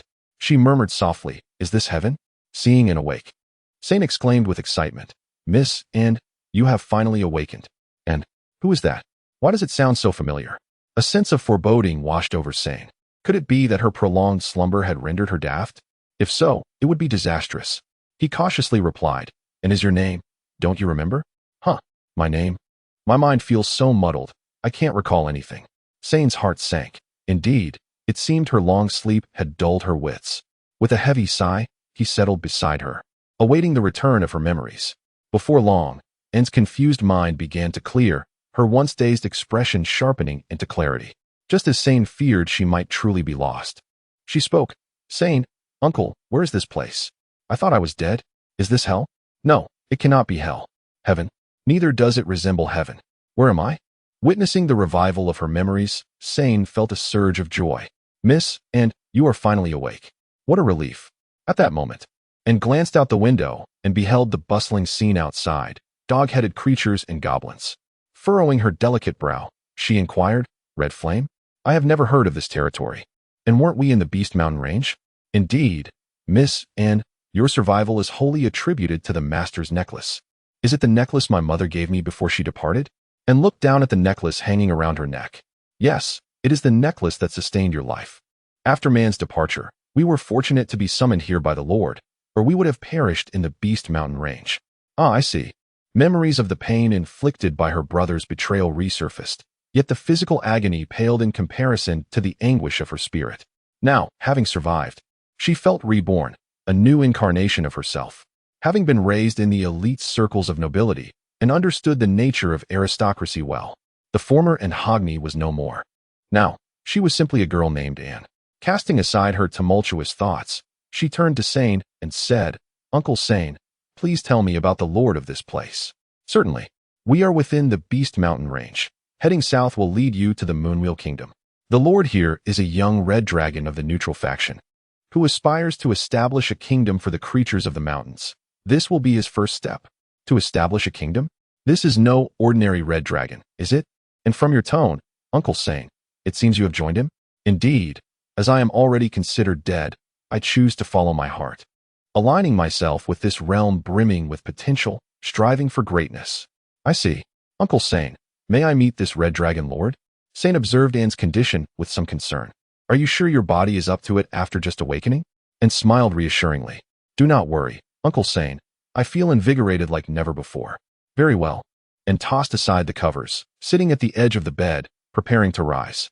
However, after her prolonged slumber, her body felt a bit stiff. Though she had gained resilience through the nurturing of her life force, she was still merely a first-tier mage, not significantly stronger than an average person. Gradually rising, she began to gently stretch her limbs. After a short while, feeling capable of moving freely, she slipped on her slippers and exited the room. Stepping into the yard, she observed the industrious creatures around her, each face adorned with smiles of contentment. The genuine joy derived from a fulfilling life momentarily left and mesmerized.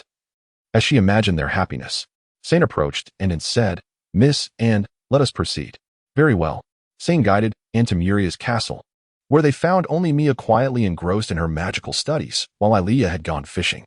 As the younger sisters of Miria, they held a high status within the territory, yet wielded no actual power. Miria, a traveler from another world, understood that power was best kept within his own hands to prevent any potential usurpers from causing discord. Even his sisters would not be granted any authority. Miss Mia, might I inquire where the Lord is?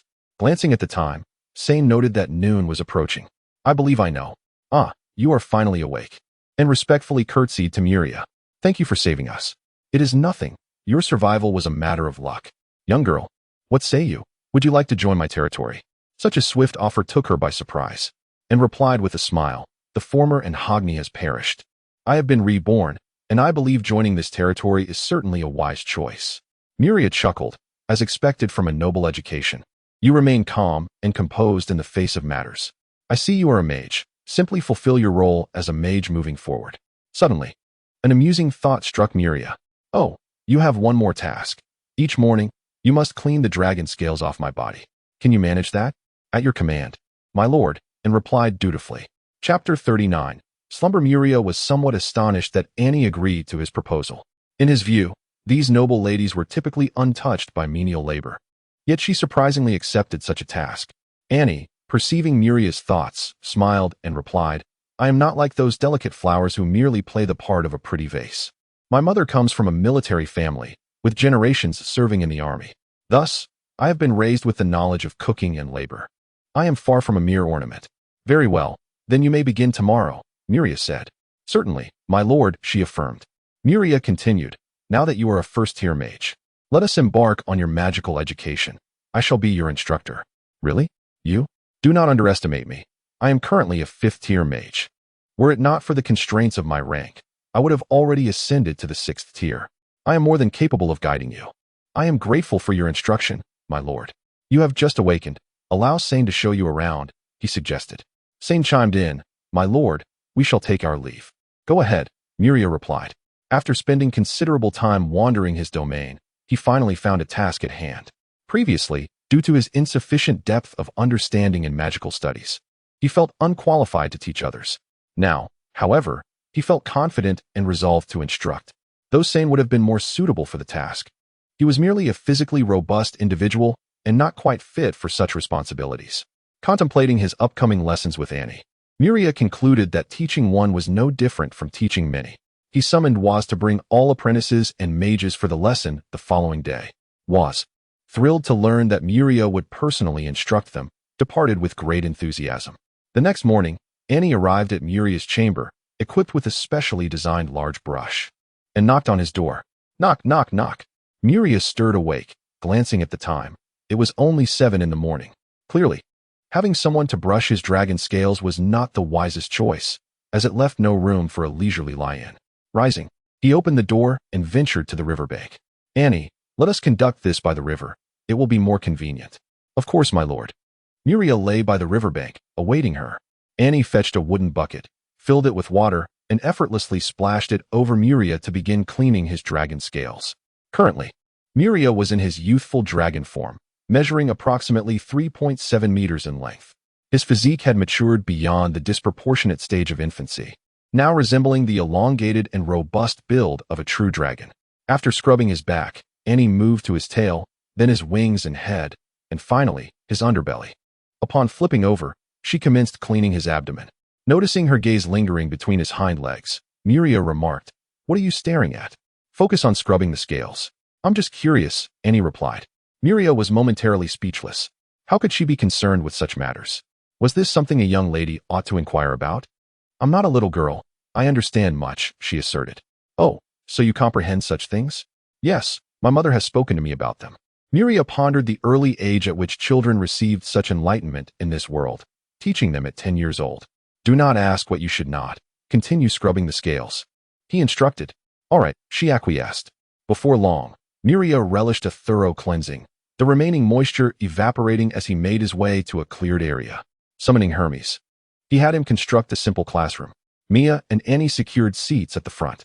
Shortly thereafter, Waz entered the classroom with all the mages and apprentices from the territory. "Today marks the first day of my instruction in magical knowledge, so I shall begin with the fundamentals. Let us start by introducing ourselves," Miria announced. Mia was the first to approach the podium. "I am Mia, a third-tier mage." Next was Waz, who stepped forward. "I am Waz, a third-tier mage." Following them was Annie, who joyfully declared, "I am Annie, a first-tier mage." The subsequent introductions came from various magical beings, serving to familiarize everyone while also allowing Miria to remember their names. By the time the last individual finished their introduction, Miria had gained a preliminary understanding of his students, having previously relied on Waz to guide them. In total, the territory boasted 2 third-tier mages, 6 second-tier mages, and 32 first-tier mages, with an impressive 112 magic apprentices, most of whom were descendants of dragon-blooded beings. It was evident that bestowing them with dragon scales and altering their bloodlines had borne fruit.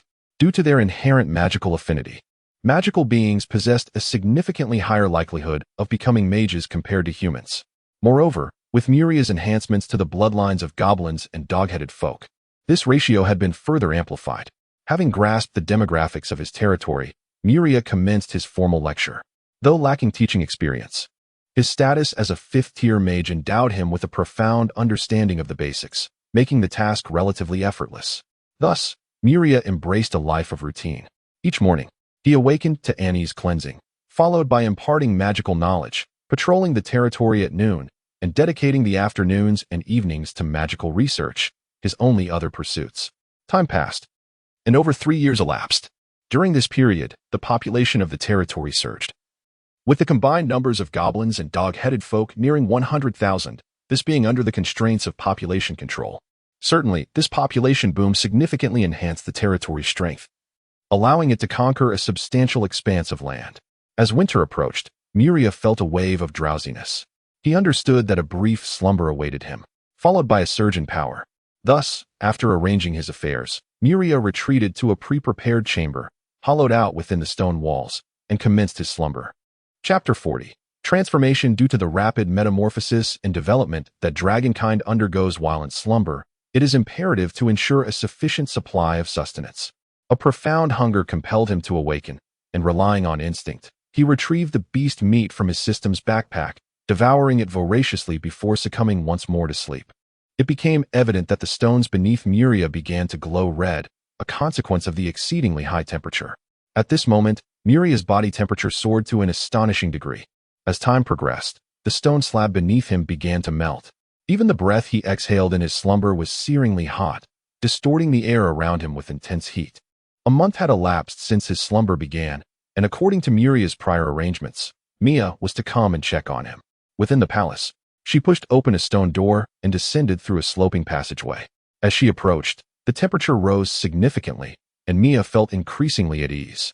Upon reaching the chamber at the bottom, she gasped at the sight of what had transformed into a pool of lava. She could hardly recall when a young dragon had the ability to create such a phenomenon. To alter the environment into a lava pool required the prowess of an adult dragon. Observing Miria, now submerged in the lava, Mia recognized that she could not enter the molten pool just yet. Even as a red dragon, only a young dragon could navigate such depths. Gazing at the undulating lava, Mia was able to ascertain her brother's condition and, after confirming he was unharmed, departed from the chamber.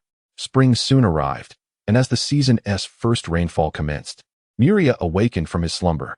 Emerging from the lava pool was a magnificent red dragon, measuring 13 meters in length. Its elongated and robust form showcasing the formidable strength of dragonkind. Due to his immense size, the original passageway could no longer accommodate his movements, prompting him to take on a human form. The half-human form, known as a dragonoid, bore certain traits of the dragon lineage, while a complete human transformation typically resulted in the appearance of an elf or human. Naturally, Miria chose to transform into a human and became an exceptionally handsome young man. Upon inspecting his visage, Miria felt it inadequate and decided to refine his features to enhance his attractiveness. Indeed, dragons possess the ability to mold their appearance. Not merely their faces, but their entire physiques. Though Miria's original appearance was already striking, with dragonkind generally being noted for their beauty, he found the vivid red of his hair less appealing and opted for a more subdued black. He made subtle adjustments to his facial features, elevating his allure even further. Following this, he focused on his physique, settling on a height of 185 centimeters. He desired a build that appeared slim in clothing yet retained some muscularity when undressed. Once satisfied with his form, Miria solidified his new appearance, which radiated a brilliant white light, transforming him into a strikingly handsome young man. Just as Miria was admiring his physique, the system reappeared after a prolonged absence. System upgrade complete, panel and shop functions activated. Following this announcement, the system fell silent. Sighing, he mused that this tool was rather underwhelming. Nevertheless, he decided to explore the changes brought about by the system upgrade and check the time to see how long he had been asleep. System time, Year 10, January 1st. To his surprise, he realized he had only slumbered through a single winter. Considering the timeline, Ariella and Mia were soon to enter their own slumber, which was fortuitous. Miria then commanded, System panel. A display appeared before him, visible only to him.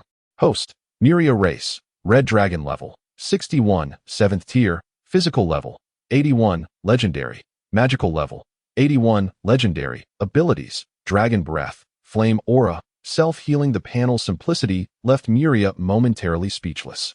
Observing his legendary level physical and magical prowess, he recalled his earlier vow to emerge only once he attained legendary status. Now, as he stood on the brink of such power, he felt confident that no adversary could match him beneath the legendary tier. It was time to make his presence known. After reviewing the system panel, he opened the system shop. The currency within the shop was gold coins, which could be exchanged for various resources at reasonable prices. The shop offered an extensive array of items, including diverse magical techniques and rare materials. However, upon glancing at the legendary materials, each priced at upwards of tens of thousands of gold coins, he realized his wealth barely exceeded a mere 100,000.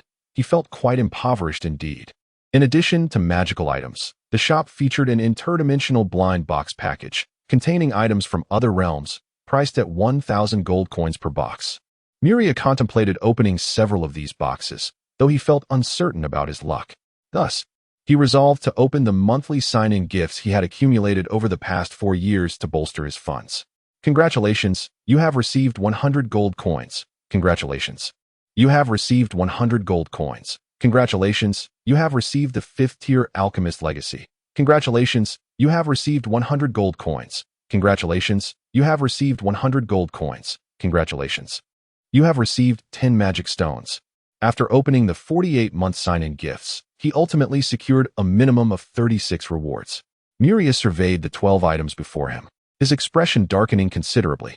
Apart from the initial 5th tier Alchemist Legacy, the remainder consisted primarily of magic stones, collectively valued at approximately 10,000 gold coins, only slightly exceeding the guaranteed minimum.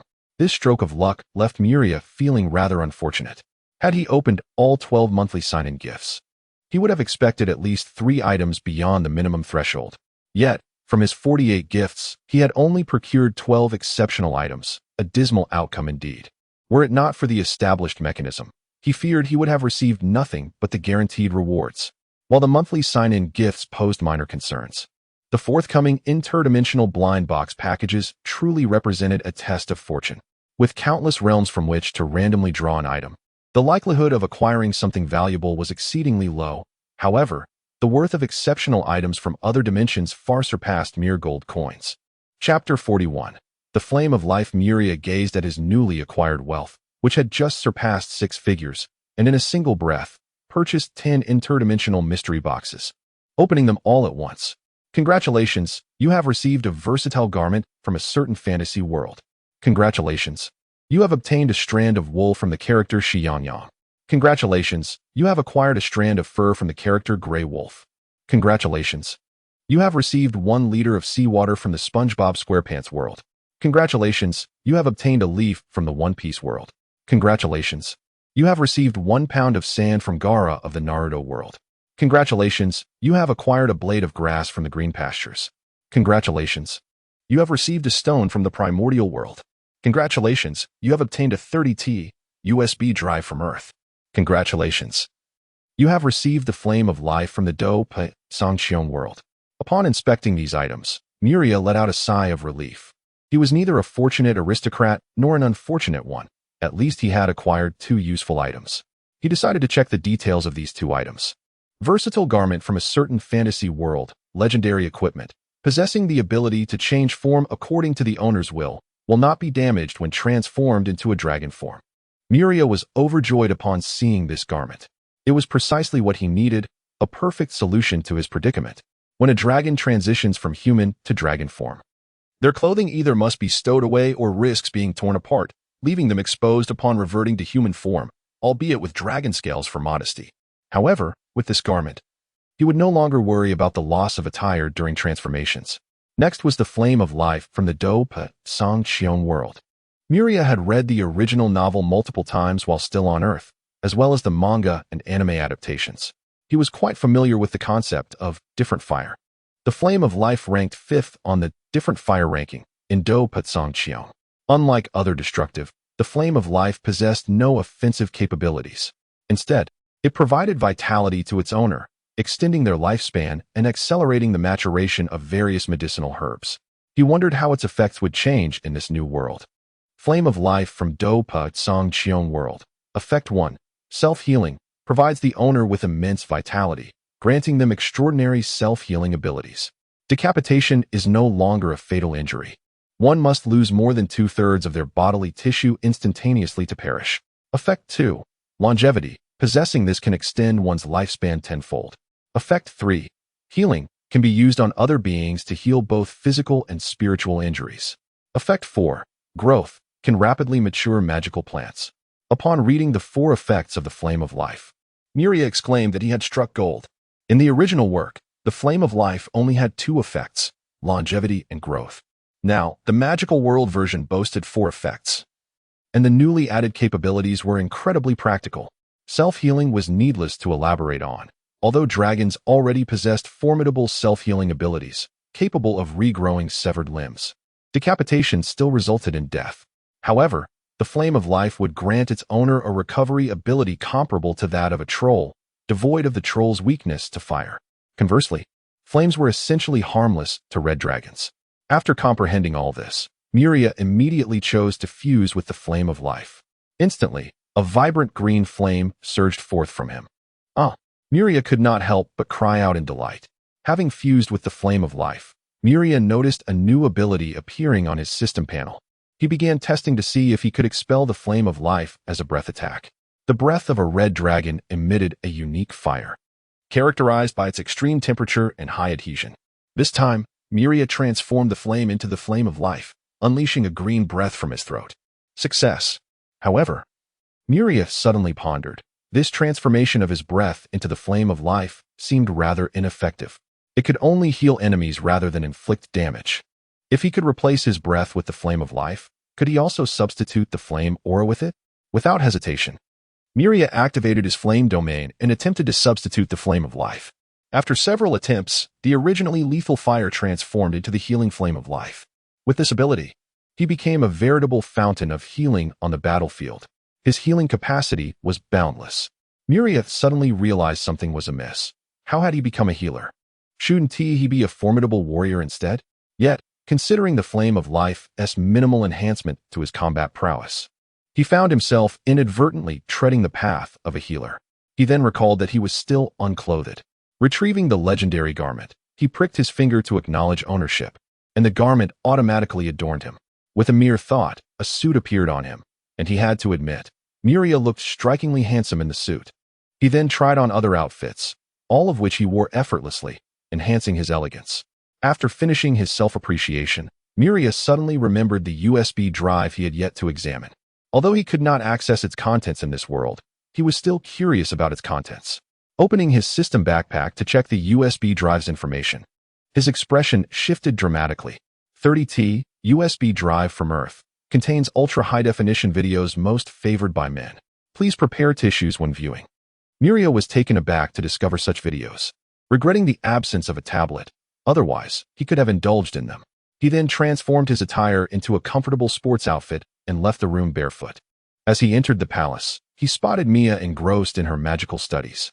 Mia turned to see a handsome man with black hair emanating an aura reminiscent of her brother. "You are my brother." "Indeed," Mia exclaimed. "Brother, did your slumber period conclude so swiftly?" Naturally, for I am in a typical dragon." Mia suddenly understood. "So that is the reason, brother is in. No wonder your growth is so rapid. If only I could grow like you. With my protection, you may grow at your own pace." Mia nodded happily, "Yes. By the way, where is Ilea?" "Sister is still asleep. Her sleeping hours have been increasing lately, and I have been the same. It appears your slumber period is approaching. Now that I have emerged, you may rest easy." Miria approached the palace entrance, gazing at the distant horizon through the gentle patter of rain. Now, his strength was sufficient, and the long-accumulated plans could finally commence. Chapter 42. Preparations and War. Miria ascended to the rooftop of the castle, transforming into a dragon. A resounding roar echoed through the valley, drawing the attention of numerous magical creatures below. They beheld a magnificent red dragon, measuring over 10 meters in length, soaring majestically above the valley. The familiar, overwhelming aura of draconic power cascaded down, prompting the creatures to cheer in celebration of their lord's newfound strength. Sane, upon hearing the dragon's roar, stepped outside and beheld Miria gliding through the sky. Annie, gazing at Miria, was equally astonished. My lord has truly become a young dragon. Such rapid development is unprecedented.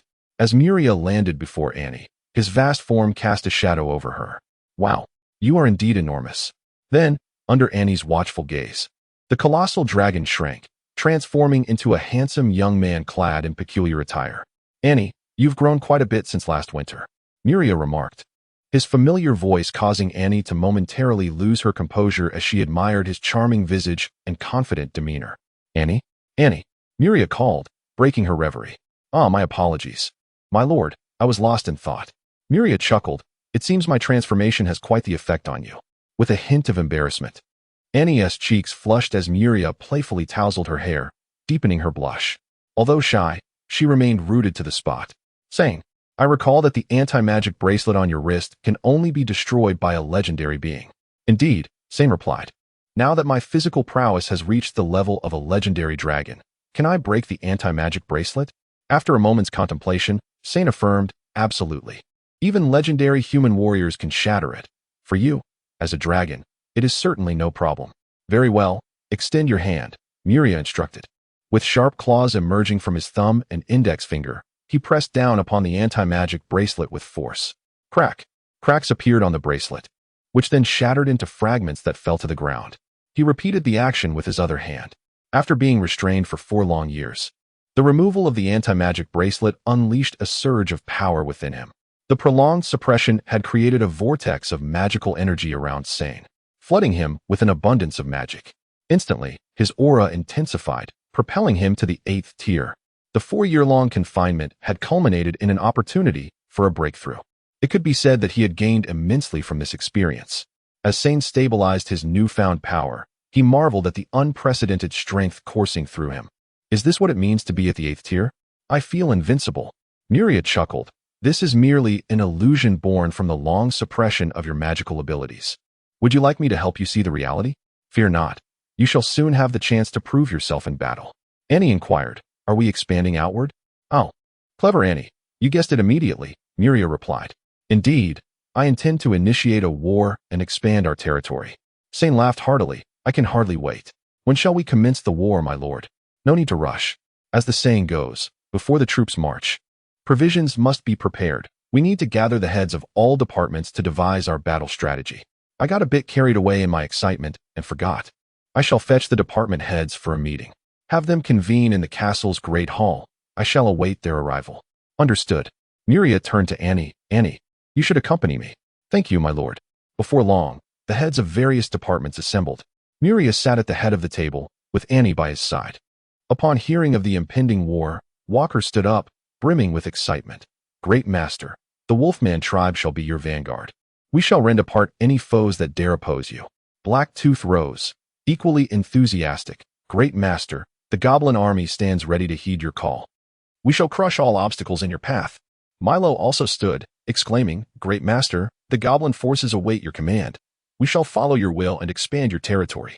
Waz stood as well, declaring, Great master, the magical legion is at your disposal. We shall use our magic to shatter any enemies that dare impede your advance. At this moment, Ivankov stood up, stating, Great master, the goblin craftsmen have prepared the war supplies. We shall ensure the army is equipped with weapons. Seeing the fervor in the eyes of those present, Miria felt a great satisfaction. All right, everyone, please take your seats. The purpose of today's meeting is to prepare for war. Ivankov, the logistics of the territory are entrusted to the goblin clan. Please provide an update on our supply situation. A goblin sitting beside Ivankov stood and reported, Great master, our food reserves are ample, sufficient to sustain the current population for a decade. As for weapons, all military personnel can don fine steel armor and wield fine steel weapons. Those of considerable strength possess equipment of higher quality. Currently, we have 10 million arrows in the warehouse, with 2,000 sets of fine steel gear for ordinary soldiers and dozens of sets of superior equipment ready. Miria responded, Excellent, the logistics preparations are quite sufficient. Now, regarding the military aspect, Waz, please begin. Great master, the magical legion currently comprises 300 mages. I am a 4th-tier mage. There are 12 3rd-tier mages, 60 2nd-tier mages, and the rest are 1st-tier mages. Additionally, there are hundreds of magical apprentices. I understand. Walker, your turn. Walker stood and reported, Great master, the Wolfman tribe has 50 warriors ready for battle. I am 6th tier, with 7 5th-tier warriors, and the rest are 4th tier. All right, take a seat. Blacktooth, it's your turn. Great master, the goblin army is ready with 20,000 troops. 1 6th tier, 14 5th tier, 150 4th tier, 2,000 3rd tier, and the remainder are all 2nd tier. Without needing Miria to prompt, Milo stood and declared, the goblin army numbers 20,000. 1 6th tier, 12 5th tier, 144th tier, 1 803rd tier, and the rest are all 2nd tier. Chapter 43. The plan. After listening to their report, Miria felt immensely satisfied.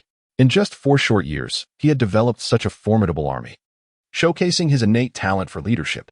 Beside him, Sane, with his historical prowess and commanding troops, was able to lend an attentive ear.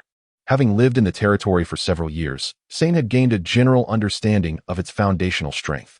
Upon learning the true depth of the territory's capabilities today, he couldn't help but marvel. Its power was already comparable to that of some marquises, albeit lacking in high-tier combat strength. However, with both himself and Miria present, this gap could easily be bridged. Blackfang, have you dispatched aerial scouts to survey the surrounding forces? Great master, it has been accomplished, Blackfang replied, unfurling a rolled-up map onto the table. He indicated the center of the map, stating, This is the valley of our territory. He then demarcated a small square towards the west, using the river on the eastern side as a boundary. This area represents our current territory, enclosed by walls from the outside world. The square he drew measured 10 kilometers on each side. Gazing at the map, Miria remarked, a mere 10 kilometers is rather limited. Our objective in this war is to extend our territory to 100 kilometers in length. One must not bite off more than one can chew. For now, this small parcel of land will suffice.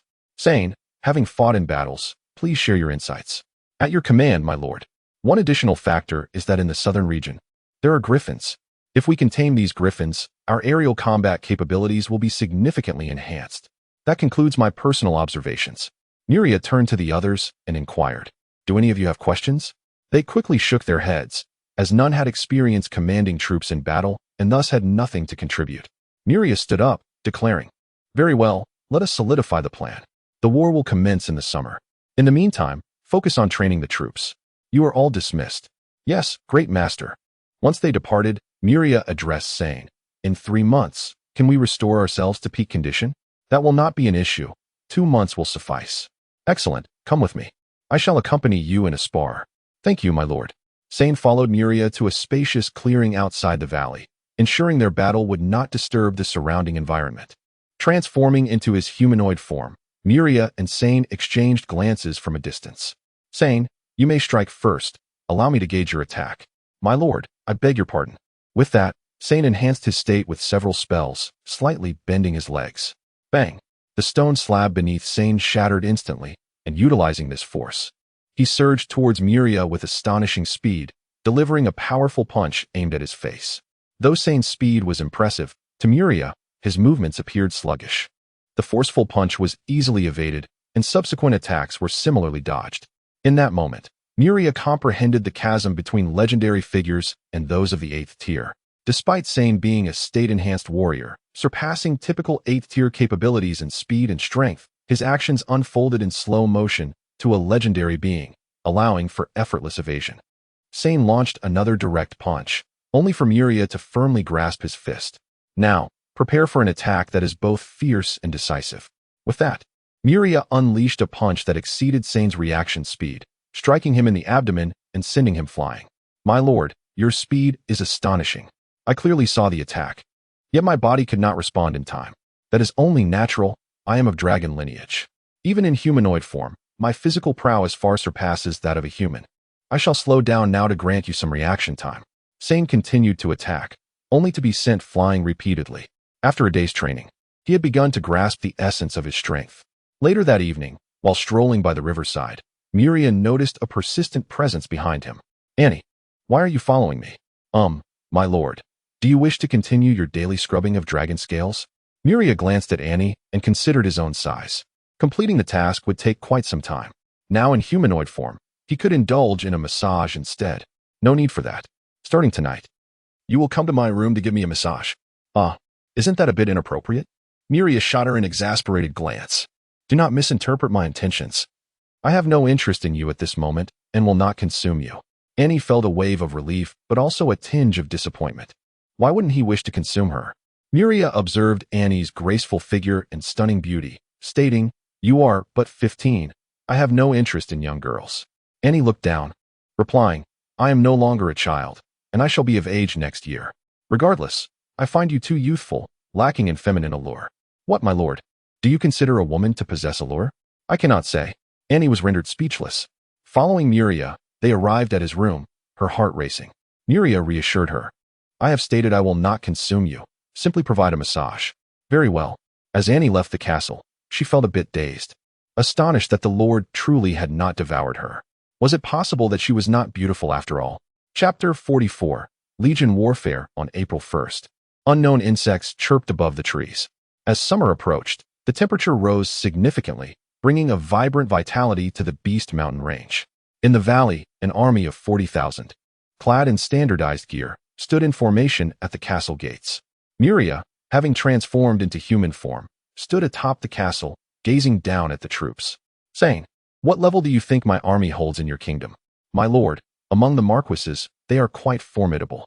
Though our 40,000 extraordinary soldiers may lack in high-end combat power, with your and the lord's prowess, it suffices." "Do you believe I can conquer the southern Kova Mountains?" "Not yet. While there are no legends in the Kova Mountains, many powerful races reside there, including numerous 8th-tier beasts. Although you could capture it, you would lack the strength to hold it.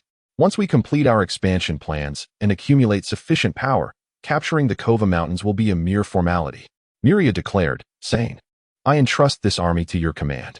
I want you to seize the southern territories with overwhelming force. Can you accomplish this?" "I assure you, I will fulfill the task." "My lord." "Excellent." Miria called down to the troops, "My warriors, are you prepared?" "Ready." "Very well. Now heed my command.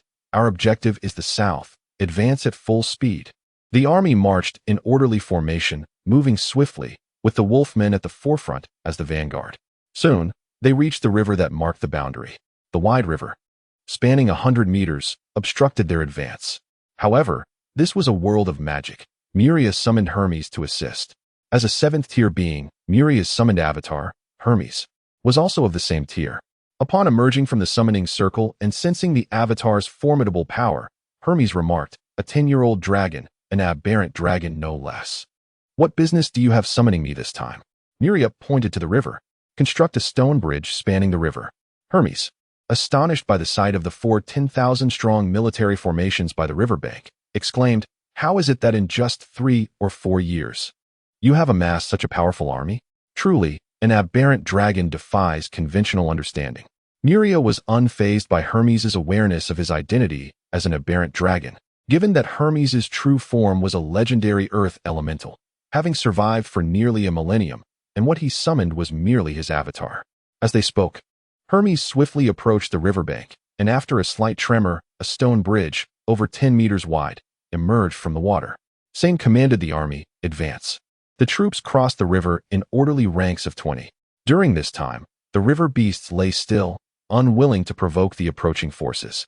Once the army had safely crossed, the creatures beneath the river sighed in relief. "That was close. This place is too dangerous. I must relocate."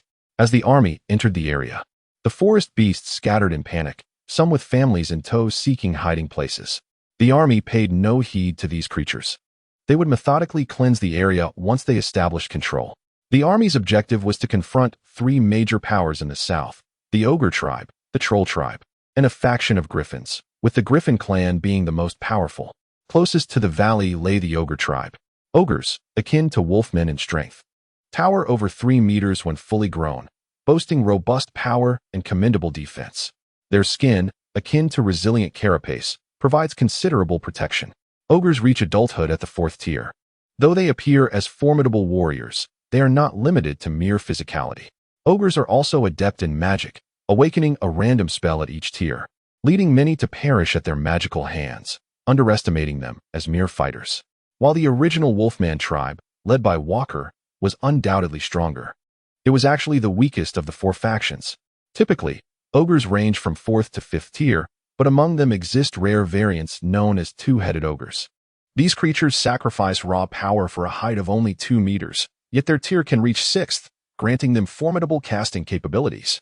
Due to their inherent dual heads and souls, 2-headed ogres can cast 2 different spells simultaneously, and they are also skilled in soul magic. Whenever a 2-headed ogre appears in an ogre tribe, it invariably becomes the undisputed leader. As the longtime neighbors of the ogres, Walker was well aware of their territory and led the army directly to encircle the ogre tribe. The tribe resided in a flat, open area, protected by a mixed wooden and stone wall. There were 41 ogres in total, who enslaved a number of goblins and kobolds. Since the ogre tribe faced no immediate threats, there were no patrols atop the walls. The 40,000-strong army successfully completed the encirclement without incident. In this encounter, neither Miria nor Sane needed to intervene. A single 6th-tier 2-headed ogre posed no real challenge. With 4 6th-tier beings on their side, victory was assured. Sane issued the command, "Surround the ogre tribe." As the order was given, the hidden troops in the forest began their rapid advance. The massive commotion of 10,000 marching soldiers was impossible to ignore. The leisurely ogres basking in the sun felt the tremors beneath them. Initially indifferent, they soon realized something was amiss as the vibrations intensified. They hurried to the walls to ascertain the situation. Upon reaching the walls, an ogre witnessed the encircling army and was rendered speechless. "I was merely enjoying the sun. How did an army come to our doorstep?" The tribe leader, 2-headed ogre Austin, emerged from his chamber and inquired of the others, "What is happening?" "I don't know. We felt a tremor, but now it has ceased. It should be nothing." "Is that so?" Austin felt that matters were not so simple. Suddenly, he spotted an ogre atop the wall. "Justin, what is happening outside?" Descending from the wall, Justin replied, "Chief, we are surrounded by an army of over 10,000. "What?" Austin doubted his ears. "An army of 10,000? Are you certain? This is the Beast Mountain Range. Where could an army possibly come from?" Unconvinced, Austin climbed the wall and gazed upon the 10,000-strong army encircling their tribe, realizing with horror that it was indeed true. Chapter 45. Subjugation. Austin gazed upon the armies before him, his expression a portrait of despair. Tens of thousands of goblins and dog-headed men, clad in gleaming steel armor, all at least of second-tier strength. When had such a formidable force emerged in this region? Why had he been oblivious to it until now? On the battlements loomed a two-headed ogre, and Walker stepped forward, proclaiming, "Austin, you are encircled. Surrender to the great master. It is your only option." Austin recognized Walker, his former neighbor. Years ago, the Wolfman tribe had vanished, and he had thought he would never see him again. Yet, here he was, allied with this mysterious power. As a two-headed ogre, Austin possessed a keen intellect, unlike the average ogre, who was merely brawn. He pondered the implications. If Walker, a sixth-tier Wolfman, had submitted, then the master must be at least seventh tier. There were 4 sixth tiers present, while he felt confident in facing any single one. Confronting them all at once would be sheer folly. The current situation rendered him a mere lamb, with no room for resistance. "I can lead my tribe to submission, but I wish to meet the master first," Austin declared. At that moment, a dark-haired human man emerged from the ranks of the army, stating, "I am their master, standing before you now. Submit to me." Austin scrutinized Muria, an instinctive feeling urging him that this human was an illusion. However, the distance prevented him from discerning the true essence. "You are no human. Reveal your true form." "As you wish," Muria replied, transforming into a red dragon, soaring into the air. "Now that you have witnessed my true self, submit to me." Austin beheld the youthful red dragon and perceived that yielding to him might be advantageous, as it would align him with a powerful ally. "Great master, the two-headed ogre Austin pays homage to you." The ordinary ogres, upon seeing Muria, immediately bowed in submission. The process of subjugating the ogre tribe unfolded seamlessly, requiring neither soldiers nor bloodshed, primarily due to the formidable military presence and Muria's appearance. Dragons, as the apex race in the magical realm, held the power to challenge deities. Among the myriad races in this world, dragons undeniably reigned supreme atop the food chain. Having successfully subdued the ogre tribe, Austin approached Muria with a sycophantic demeanor. "Great master, what tasks do you require of us? Join my army, and bring the troll tribe and griffin kin under my dominion." Austin, reading Muria's expression, immediately asserted, "I guarantee the completion of this mission. At your command, great master." With the ogre tribe in tow, they advanced toward the trolls' territory, preparing for conquest. Trolls, a race even mightier than wolfmen, reached adulthood at 5th tier.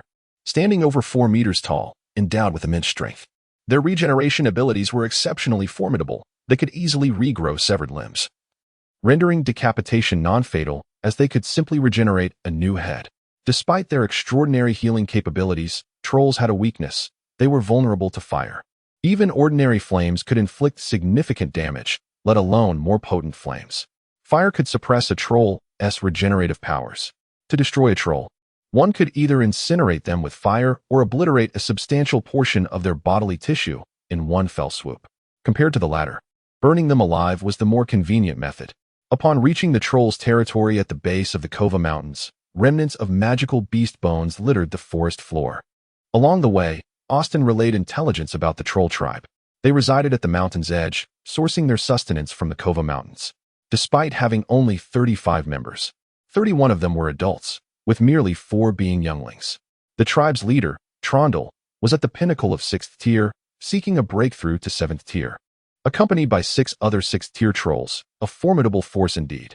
Arriving at the trolls' encampment, they found walls constructed of wood and stone, but unlike the ogres, 2 trolls patrolled the perimeter. The noise generated by the advancing army was impossible to mask, and Sane ordered the swift completion of the encirclement. The troops were soon visible to the patrolling trolls. The patrolling trolls immediately sounded the alarm, beating the large drums strapped to their bodies, sending urgent, resonant beats echoing throughout the tribe. Trondle emerged, brandishing a wolf-toothed club, shouting, "Enemy attack! Quickly, hide the younglings. Prepare for battle." The 31 trolls ascended the walls. Observing the encirclement of their tribe by the vast army, their morale swiftly dwindling. "Which faction dares to challenge us?" Trondle bellowed. Muria stepped forth from the ranks, declaring, "Trondle, I offer you an opportunity. Submit to me." "Human, what gives you the authority to command our submission?"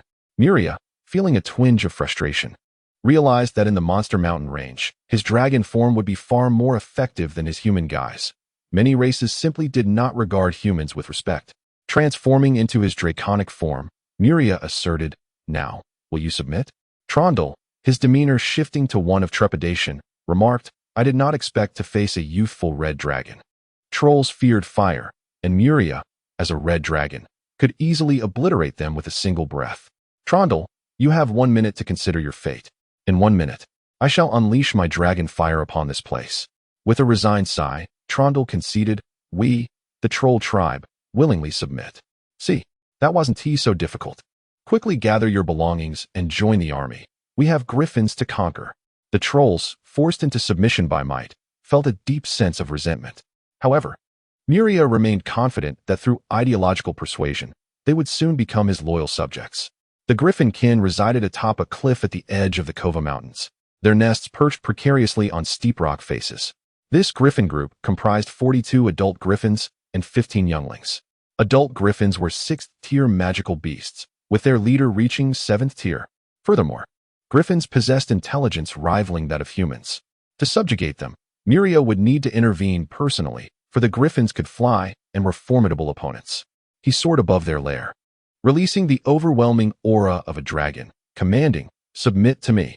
The draconic pressure diminished the griffin's strength, compelling the leader to declare, defeat us, and we shall yield. Then let the battle commence. Muria, with legendary prowess, stood resolute, allowing the griffins to strike without defense. In no time, all the griffins were rendered incapable of combat. Thus, the griffin kin also succumbed to his dominion.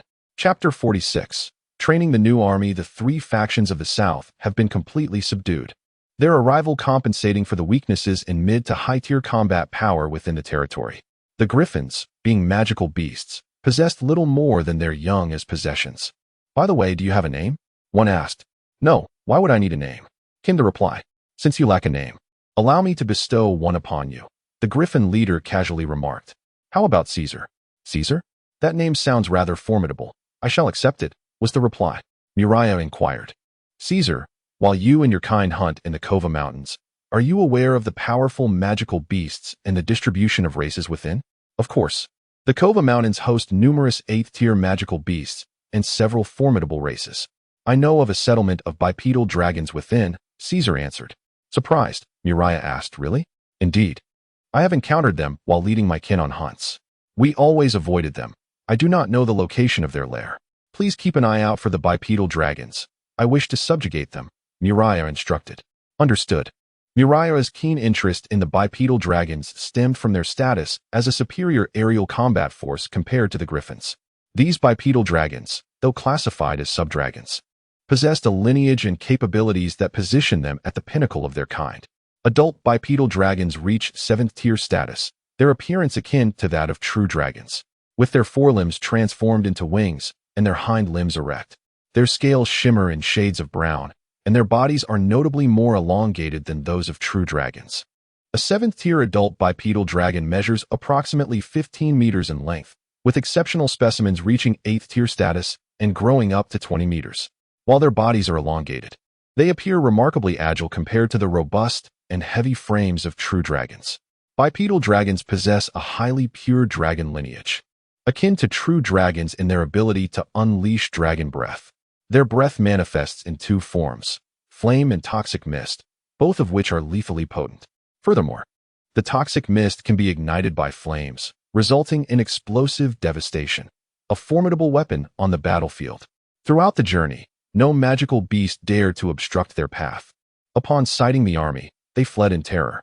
Upon returning to the valley, the primary purpose of deploying the army was intimidation, with Muria's leadership being crucial for their subjugation.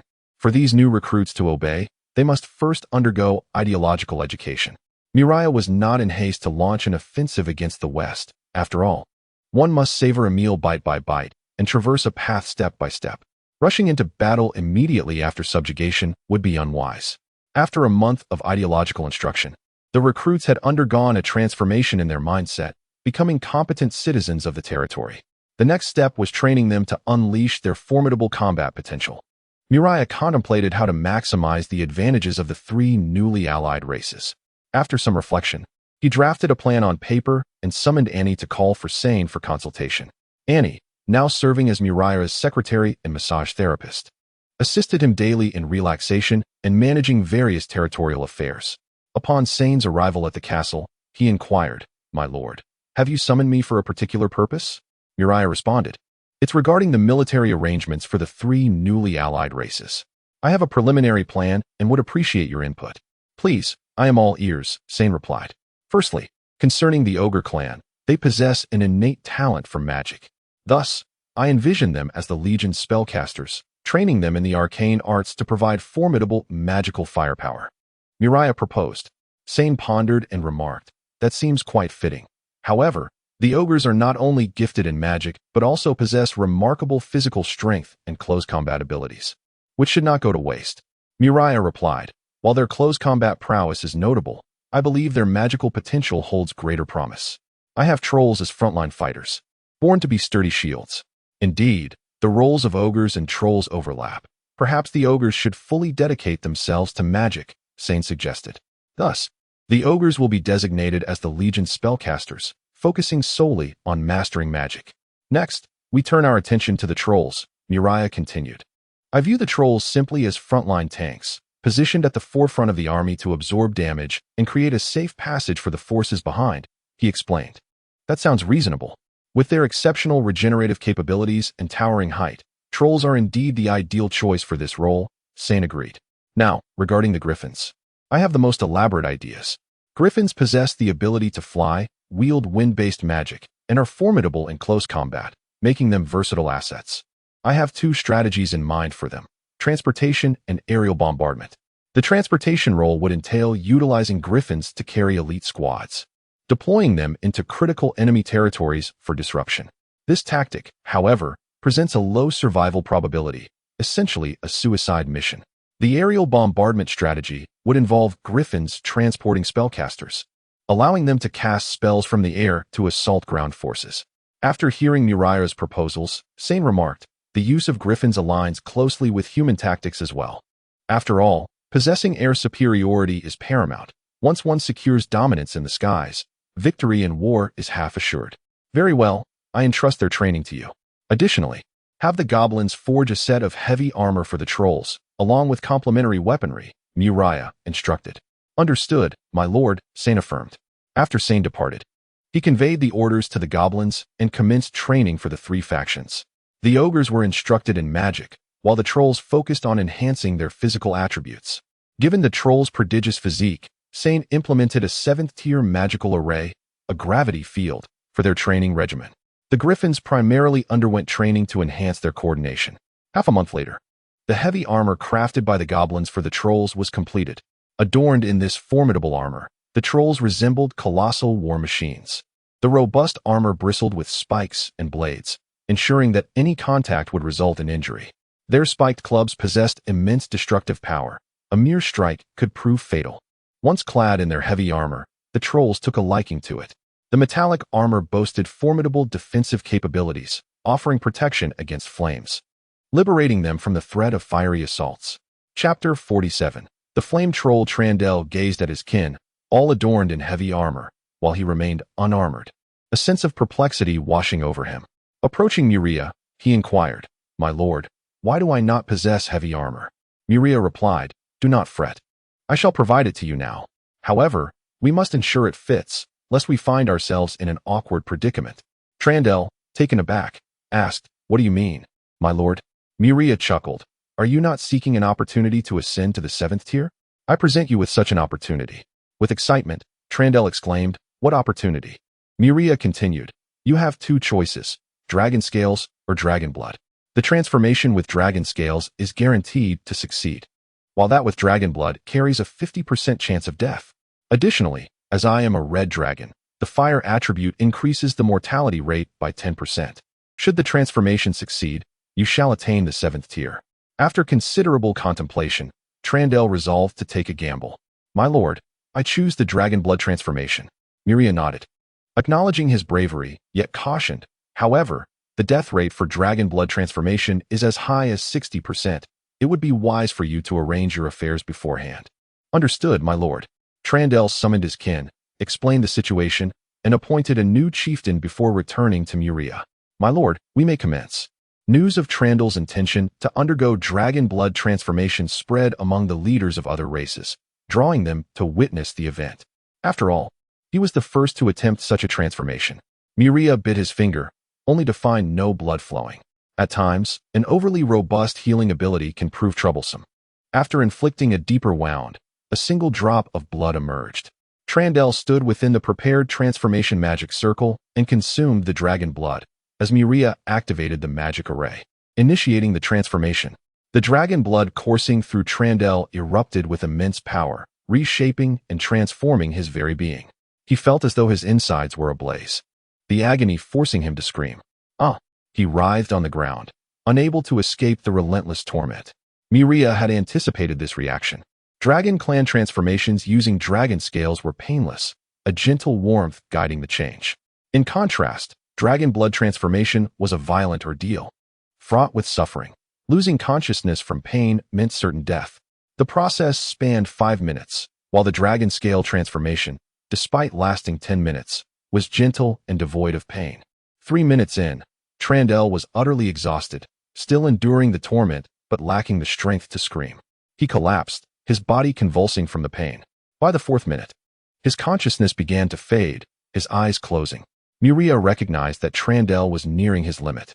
Suddenly, he recalled the essence flame he had acquired, known for its formidable healing properties. Perhaps it could save him.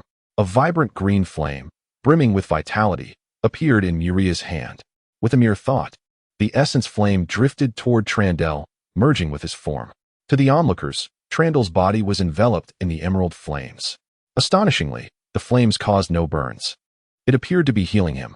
Sane observed the essence flame, a healing fire unlike anything he had ever seen or heard of.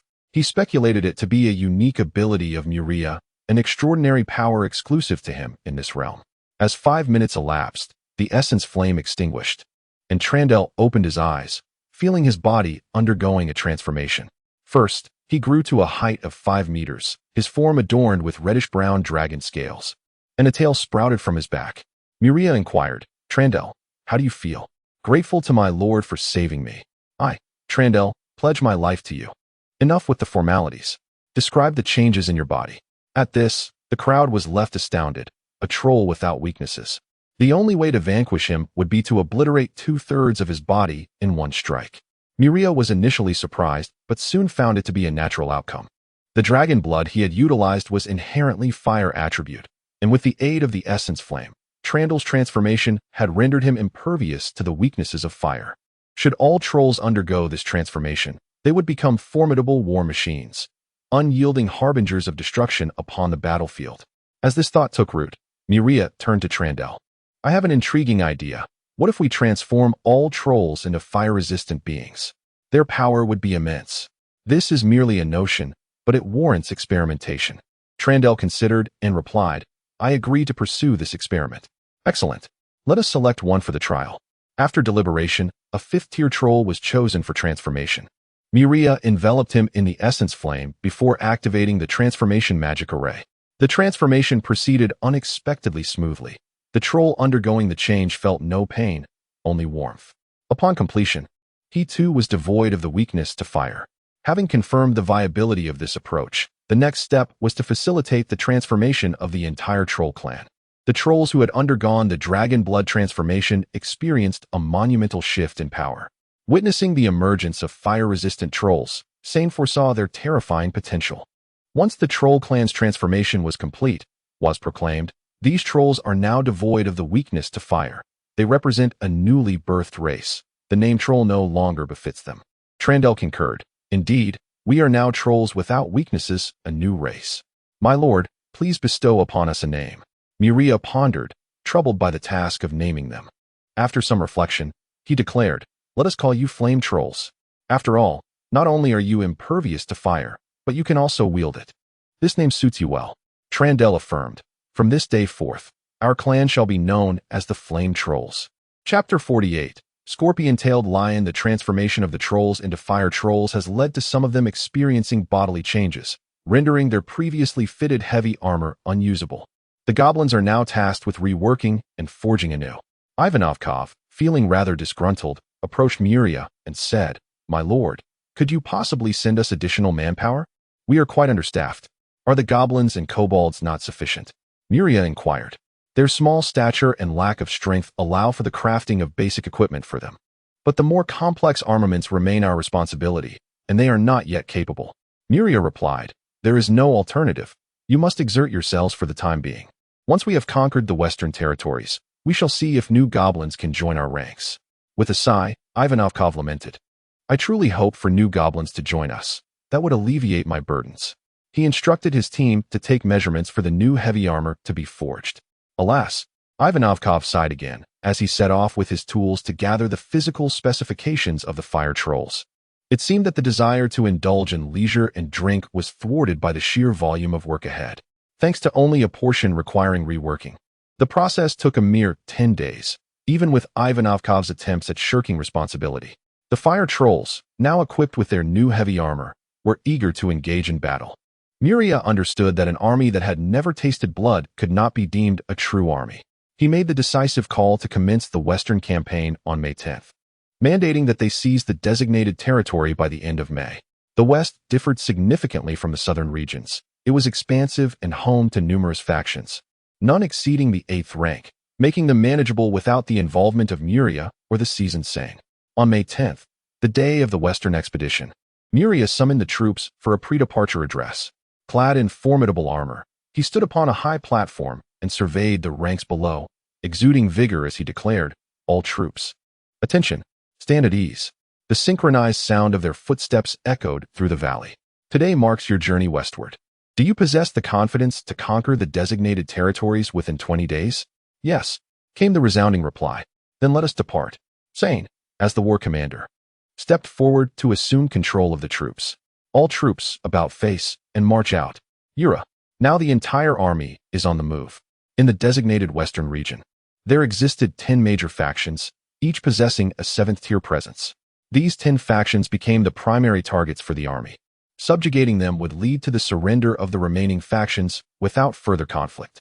The order of assault was determined by proximity to each faction's territory, starting with a group of 7th-tier magical beasts, the scorpion-tailed lions. The scorpion-tailed lion, a beast characterized by its scorpion-like tail armed with lethal venom, reaches maturity at the 6th tier, with the leader being a formidable 7th tier. Adult scorpion-tailed lions are massive, measuring up to 6 meters in length, not including their elongated tails.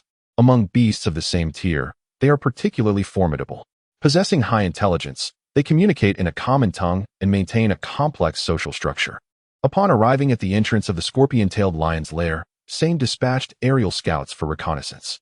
Nodding, he instructed, "Proceed."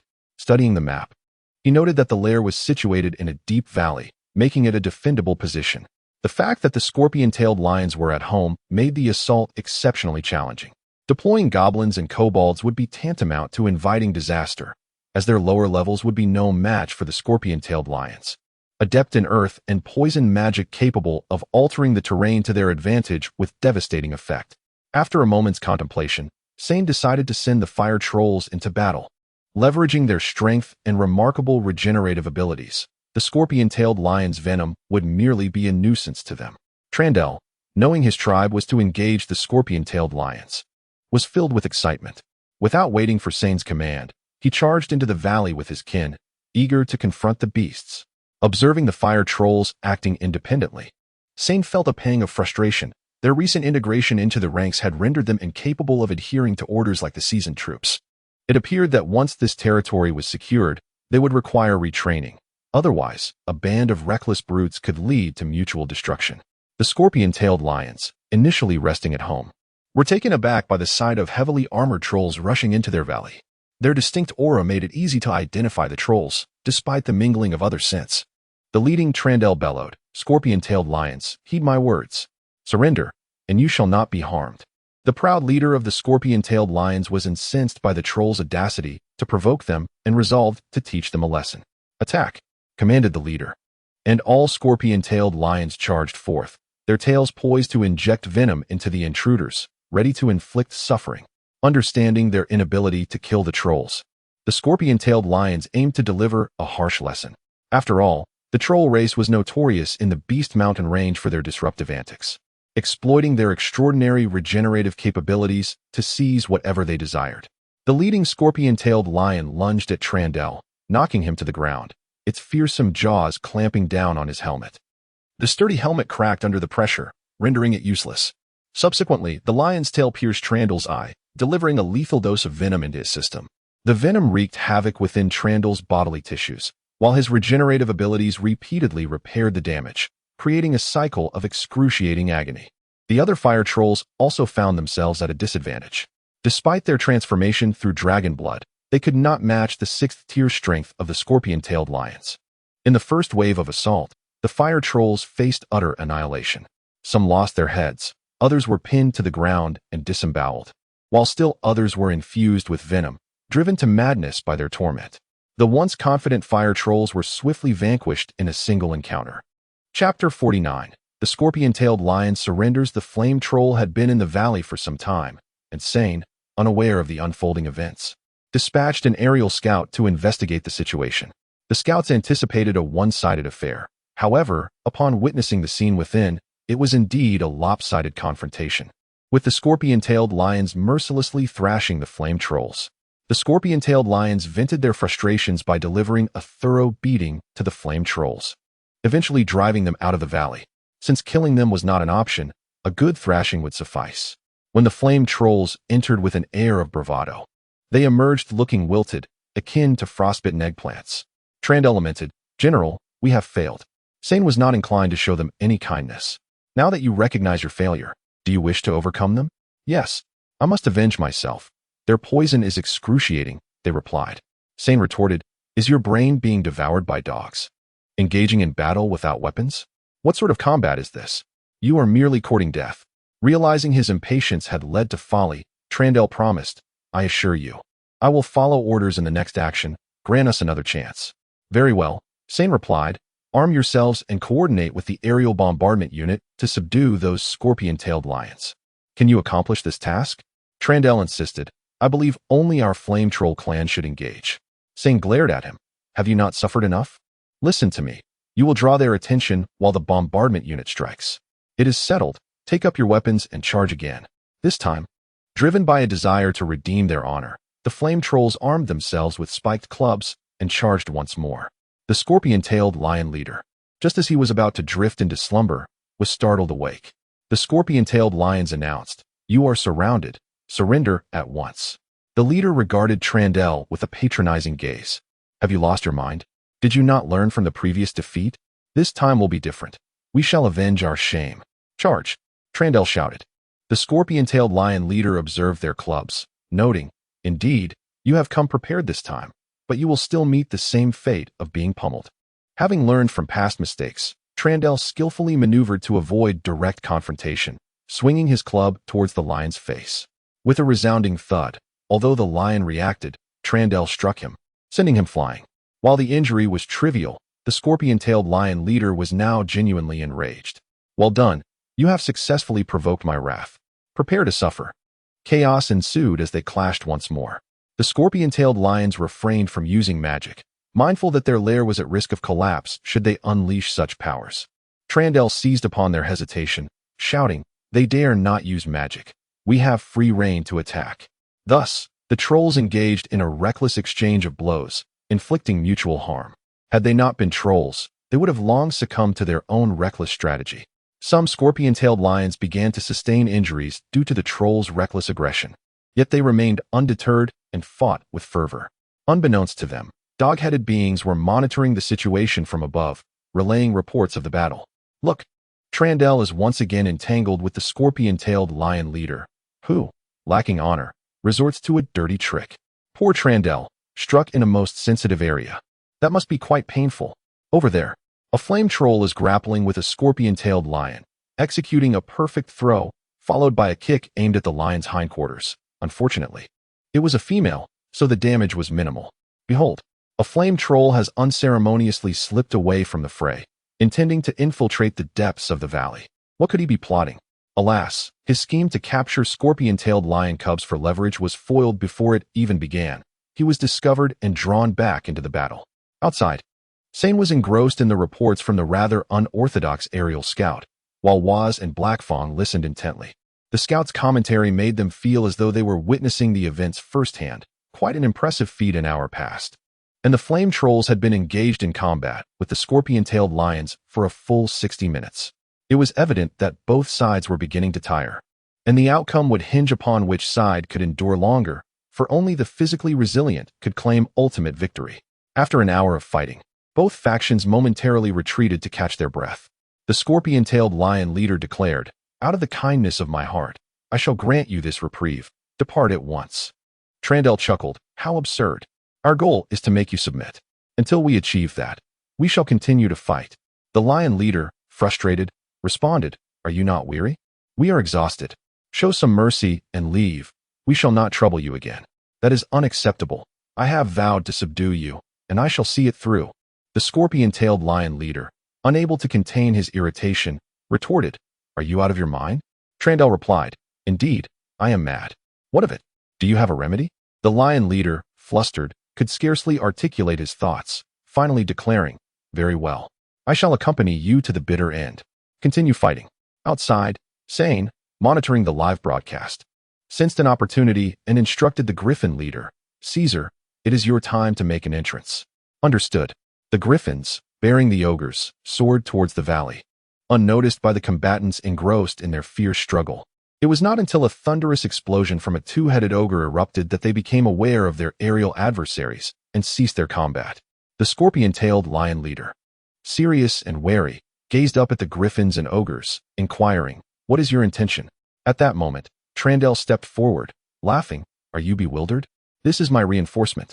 Now, I offer you one last chance. Surrender or face annihilation." Surveying the overwhelming odds, the scorpion-tailed lion leader ultimately chose to surrender. It was not out of heart, but rather the recognition that the enemy was simply too formidable to defeat.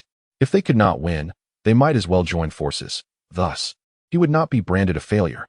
Chapter 50. Fire Crocodile Ants. The scorpion-tailed lion leader, accompanied by his kin, emerged from the valley. Upon witnessing the formidable army of 40,000, he was momentarily struck into silence. He had not anticipated that they still possessed such strength outside. It seemed his downfall was not unwarranted. Moreover, the leader sensed an immense danger emanating from a particular human, indicating that he was of the 8th tier. Had this human been at the forefront during their encounter, the defeat would have been even more catastrophic. Approaching Sane, the leader greeted, "I have come to pay my respects, Master." To which Sane replied, "I dare not accept such a title. I am merely in service to others." "So, who is the true master?" "The red dragon." The scorpion-tailed lion leader mused, envisioning the appearance of this red-scaled master. It seemed rather impressive to have a red dragon as a patron. Unaware of the leader's inner thoughts, Sane continued, "Since your kind has been vanquished and has now allied with us, you shall accompany us to assault the next faction. Shall we contribute our strength?" The leader inquired. "Certainly, you will follow behind the flame giant and advance alongside him. However, limit your use of venom. Our goal is to subjugate, not to exterminate." "Understood," the leader affirmed. The heavy armor of the flame giant, having endured the battle with the scorpion-tailed lions, was now in tatters, impeding his movements. Thus he decided to shed it. Observing the giants, the leader began to comprehend why they were dubbed flame giants. Unlike the typical blue-skin trolls, these possessed crimson skin and bore traits reminiscent of dragons, indicating they had been transformed into thralls. He even witnessed one of the giants exhale flames. No wonder they were called flame giants. Wait, if these giants were impervious to fire, it meant they had shed that significant vulnerability.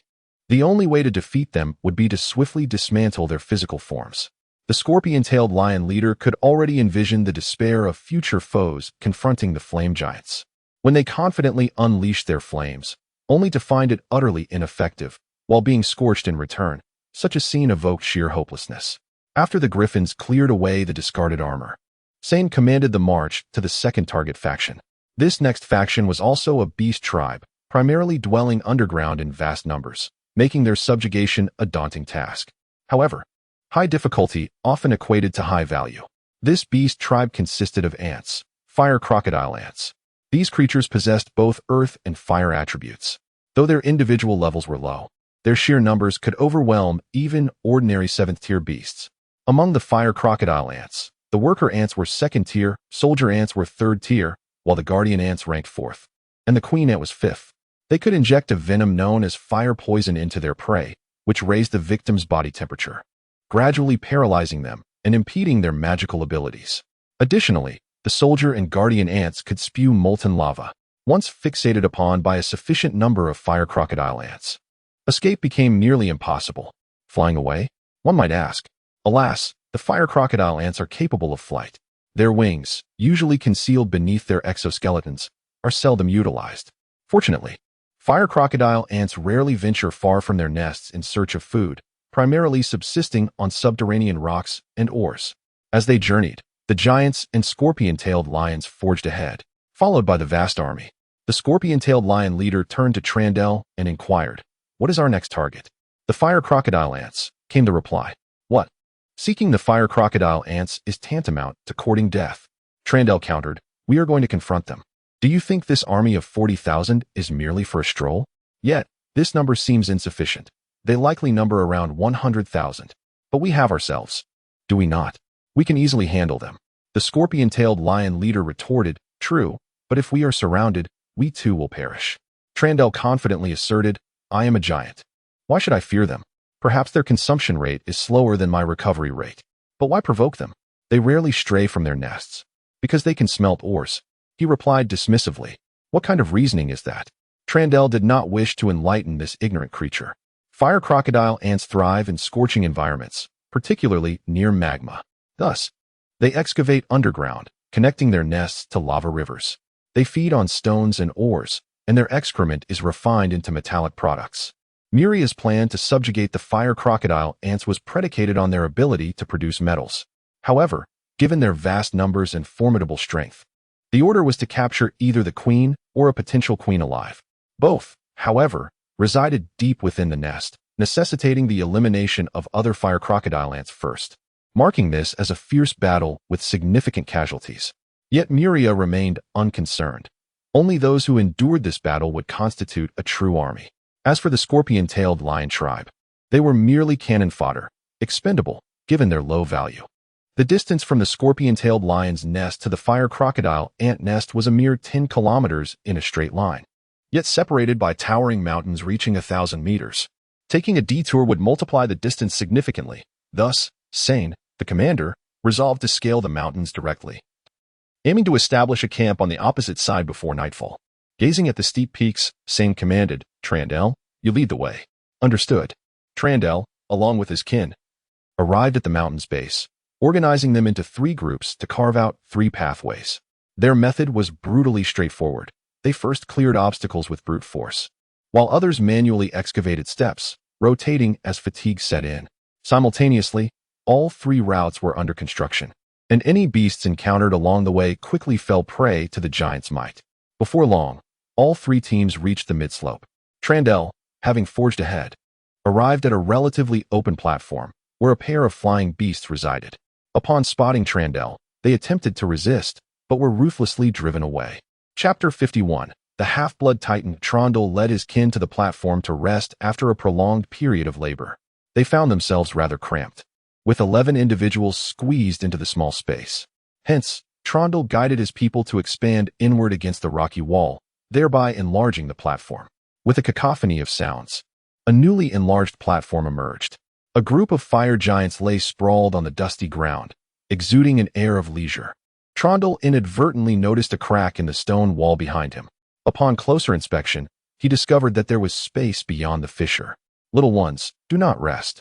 There is a hollow behind this wall. Let us break it open and see what lies within." Upon receiving the news, the giants grasped their spiked clubs, each striking the wall. Despite the visible cracks, the wall's hardness was astonishing. Even Trandel's strike only managed to chip away a thin layer. Put in more effort. This wall is exceedingly tough. Whatever lies within must be extraordinary. Understood, Chief. After a vigorous series of strikes, they finally managed to create an opening large enough for the giants to pass through. With a flame kindled, Trandel ventured inside, the flickering light revealing a cavern towering over 10 meters high. The traces within indicated that it had been artificially carved, suggesting that a creature of significant size resided here. Such a colossal being was beyond their capacity to confront. Trandel instructed his kin to report back swiftly while he ventured deeper into the cave. After traversing several dozen meters, he arrived at an expansive chamber, the ceiling adorned with luminous fluorite that illuminated the space as brightly as daylight. The layout suggested this was a living room, with a bedroom likely nearby. Trondle proceeded to inspect the rooms connected to the living area. The first was a kitchen, the second a storage room, and the third appeared to be the bedroom.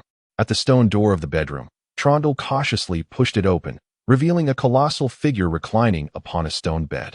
It was humanoid, towering nearly 10 meters tall, adorned with golden scales, and emanated a draconic aura indicative of a pure dragon lineage. Trondle was taken aback, for as a being transformed by dragon blood, he could distinctly sense the creature's primal draconic essence. This was undoubtedly true dragon blood. Observing the creature's peaceful slumber, Trondle seized the opportunity to quietly exit. Upon emerging from the cave, Trondle arrived at the foot of the mountain. Sane had already heard of the development and approached him, inquiring, "Is there a creature within?"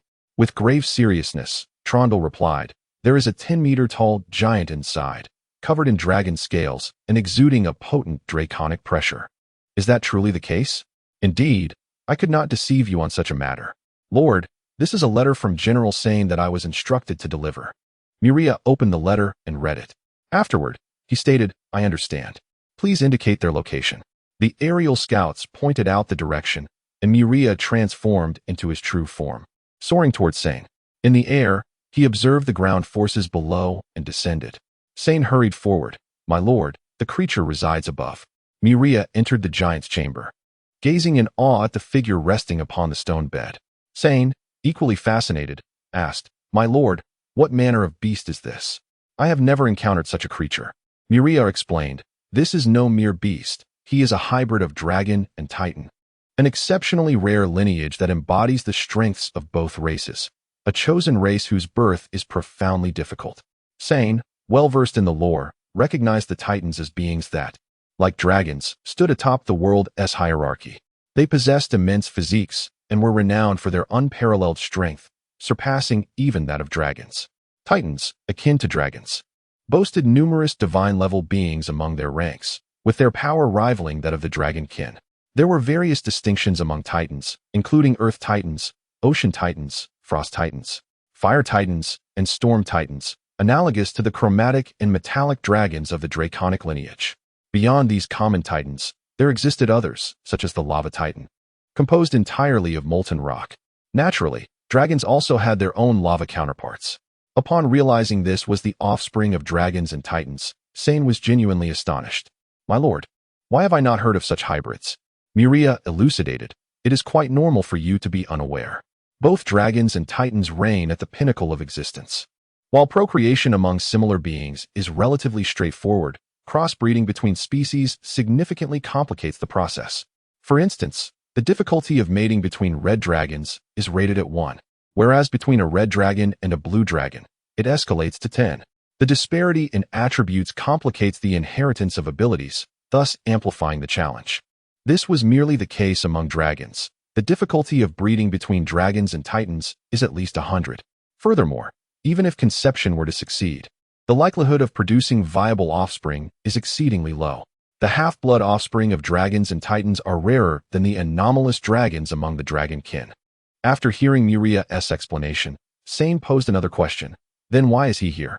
Surely, any dragon or titan would welcome a being that embodies the virtues of both. Miria contemplated this inquiry as well. "I share your thoughts. I suspect he was abandoned at birth, which accounts for his presence here. Judging by his size, he is nearing the end of his slumbering phase, and we may inquire further once he awakens." "Do you know what lineage he belongs to?" Miria replied. "The dragon blood coursing through him is that of the golden dragon, while on the titan side, he is of the earth titan lineage, equivalent in stature to the golden and red dragons. What shall we do to awaken him?" "Do not rush. You may continue with your duties. I shall remain here to await his awakening." "Will that not require a long wait?" Miria shook his head. "I do not believe so. I estimate he will awaken within half a month at most." Understanding this, Sane decided to shift his focus back to his own campaigns, reassured by Miria's presence that no mishap would occur. Chapter 52. The War with the Fire Crocodile Ants. As night fell, the army had already established its encampment on the opposite side of the mountain, awaiting the assault on the fire crocodile ant nest the following day. To facilitate the army's lodging, the surrounding forest had been cleared. The commotion during this process was considerable, and any who dared to obstruct were swiftly dealt with. In the clearing, numerous campfires flickered, and by one of these fires huddled a group of goblin-like creatures, their eyes wide with trepidation as they observed the surrounding goblin army.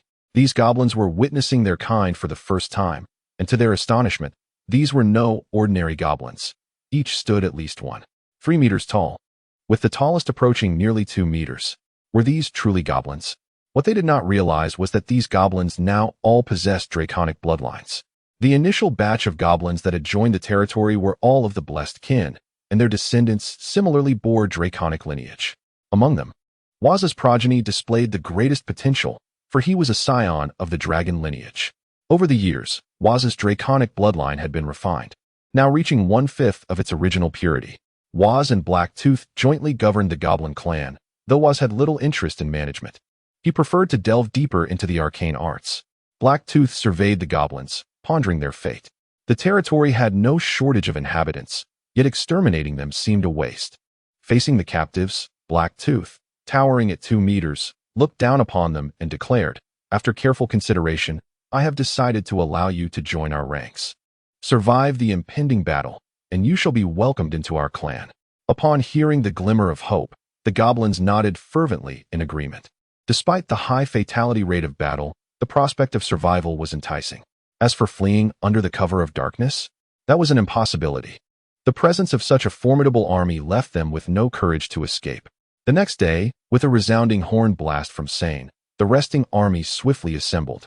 For battalions of 10,000 each formed in perfect alignment, with scorpion-tailed lions, fire trolls, ogres, griffins, and magical troops positioned at the forefront. Sane gazed at the assembled forces, his heart brimming with pride. He was now a general commanding thousands, and today would be his inaugural opportunity to showcase his tactical prowess. "Advance," he commanded. The griffins soared into the sky, and the aerial forces ascended as well. The scorpion-tailed lions and fire trolls led the march toward the fire crocodile ant nest. Before long, they arrived at the lair of the fire crocodile ants. Sane surveyed the barren landscape, where a small hill rose 100 meters high, riddled with numerous caves, the entrance to the ant nest. He noted several fire crocodile ants patrolling near the entrance, safeguarding their domain. Estimating the distance from the nest's entrance to the edge of the barren land to be roughly 1,000 meters, he deemed it sufficient to serve as a battlefield.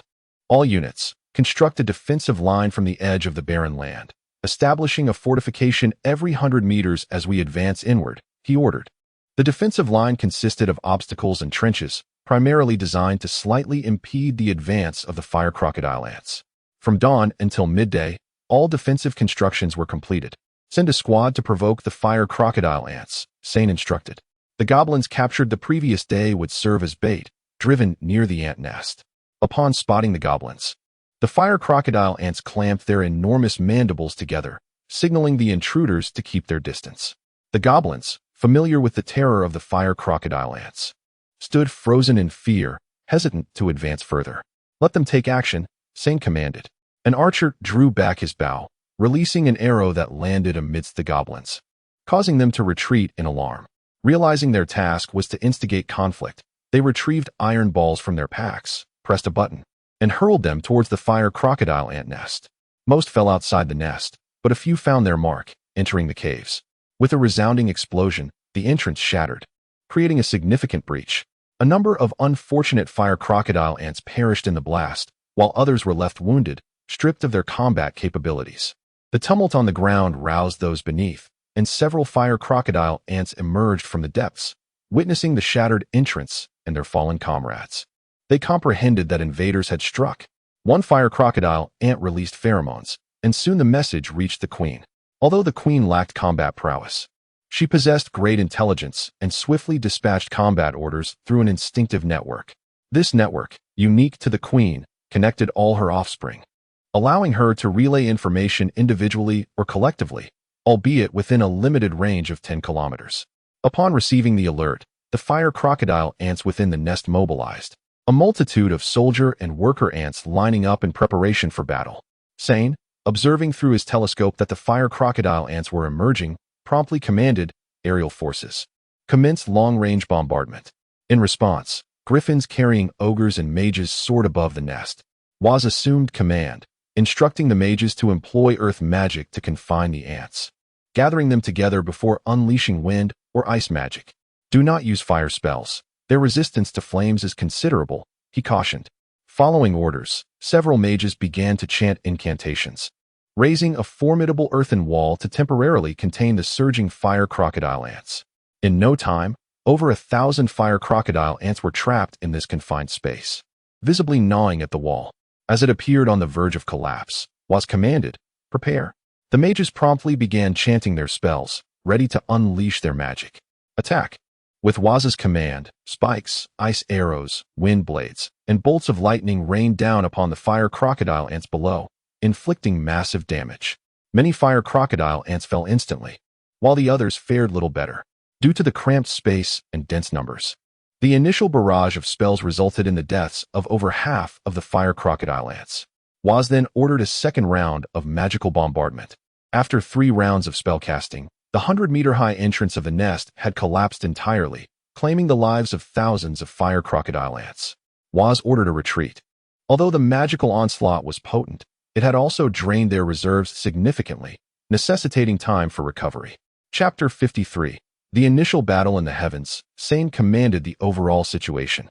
Observing the explosive surge of fire alligator ants, he promptly issued an order. Ground troops, prepare for long-range attacks. Meanwhile, trolls emerged from the forest, bringing forth several catapults. After the operators made the necessary adjustments, the trolls loaded large magical stone bombs into the catapults. Fire. With the command from the catapult leader, the machines launched the magical stone bombs into the sky. As they descended, some soldier ants raised their tails, unleashing fist-sized lava balls that swiftly intercepted the magical bombs. Boom, boom, boom. Due to the soldier ants' interference, only a handful of magical bombs struck the fire alligator ant horde, while the majority detonated mid-air. The catapults reloaded for another round of fire, but like the previous attempt, most of the bombs were once again detonated by the lava balls in the air. Sane realized that this was not a favorable situation. The damage inflicted was minimal. Observing the lava balls from the fire alligator ants, an idea struck him. Mages, encase these magical bombs in rock. Upon receiving the command, the mages swiftly encased the bombs in stone. This time, as the catapults launched again, the fire alligator ants, witnessing the massive stone balls descending from the sky, unleashed their lava balls which shattered the outer layer of rock. The vibrations experienced by the magical bombs were significantly diminished, resulting in most explosions occurring upon ground impact. Seeing the effectiveness of this strategy, Sane commanded, "Mages, continue." The magical bombs used by the catapults were trigger-based, designed to detonate upon experiencing strong vibrations. The layer of rock greatly reduced the likelihood of being triggered by the lava balls. Boom, boom, boom. After several rounds of bombardment, the newly emerged fire alligator ants suffered considerable losses. Through the eyes of many fallen ants, the queen observed the enemy's weaponry and ordered a retreat. The first clash between the Red Flame Territory Army and the fire alligator ants concluded with a victory for the army. Sane immediately ordered a cleanup of the battlefield, knowing that the corpses of the fire alligator ants would serve as a vital food source. A 1,000-member cleanup crew swiftly entered the battleground to collect the spoils. However, at that moment, many of the deceased fire alligator ants suddenly revived, surrounding the 1,000-strong crew. It was then that Sane realized he had fallen into a trap laid by the queen. The army was encircled, rendering the catapults, indiscriminate weapons, useless. He promptly commanded, "Aerial troops, go to support." The aerial forces set off at once, while the surrounded army, led by their captain, formed a spearhead formation. "Brothers, charge." Though this unit had come to clear the battlefield, they were armed with standard machetes. They sprinted forward at full speed, striving to break free from the encirclement. Yet, the queen had no intention of granting them their wish, commanding some soldier ants to take flight and use lava balls for long-range attacks, while worker ants positioned themselves at the forefront to obstruct. Faced with aerial assaults, the soldiers could only forge ahead, unable to defend themselves. Each ordinary worker ant measured a full meter in length, and the soldier ants exceeded 2 meters, coupled with the ants' remarkable ability to exert force far beyond their size. Even in mutual collisions, the dog-headed soldiers faced devastating losses, trampled underfoot by the fire alligator ants. The leading dog-headed soldier suffered nearly 100 casualties in the initial charge. With the obstructing forces ahead, their strength proved inadequate to breach the encirclement. Unable to break free, the captain called the remaining soldiers together to mount a defense. At that moment, the aerial troops were nearing support. Spotting a glimmer of hope to break through, the captain commanded, "Brothers, when the aerial troops create a gap, we shall charge." Yes, the queen maintained several worker ants as her eyes on the battlefield. Upon observing the approaching aerial forces, she dispatched a portion of the fire alligator ants to intercept them. She then ordered the remaining ants to eliminate the encircled enemies at all costs. The leading dog-headed soldier recognized the opportunity as some fire alligator ants moved to block. "Brothers, charge." The aerial troops, noticing the fire alligator ants hurtling toward them, was commanded, "Bring them down." The griffin unleashed a wind cannon, exploding amidst the fire alligator ants, causing many to plummet to the ground. Subsequently, the aerial forces targeted the ground, using the wind cannon to carve a path and create an opening for the encircled soldiers. Seeing the chance, the soldiers surged forward. The queen attempted to obstruct them, but the aerial troops intercepted her, resulting in significant losses among the fire alligator ants. However, the aerial forces refrained from pursuing further due to dwindling magical energy, allowing the fire alligator ants to retreat.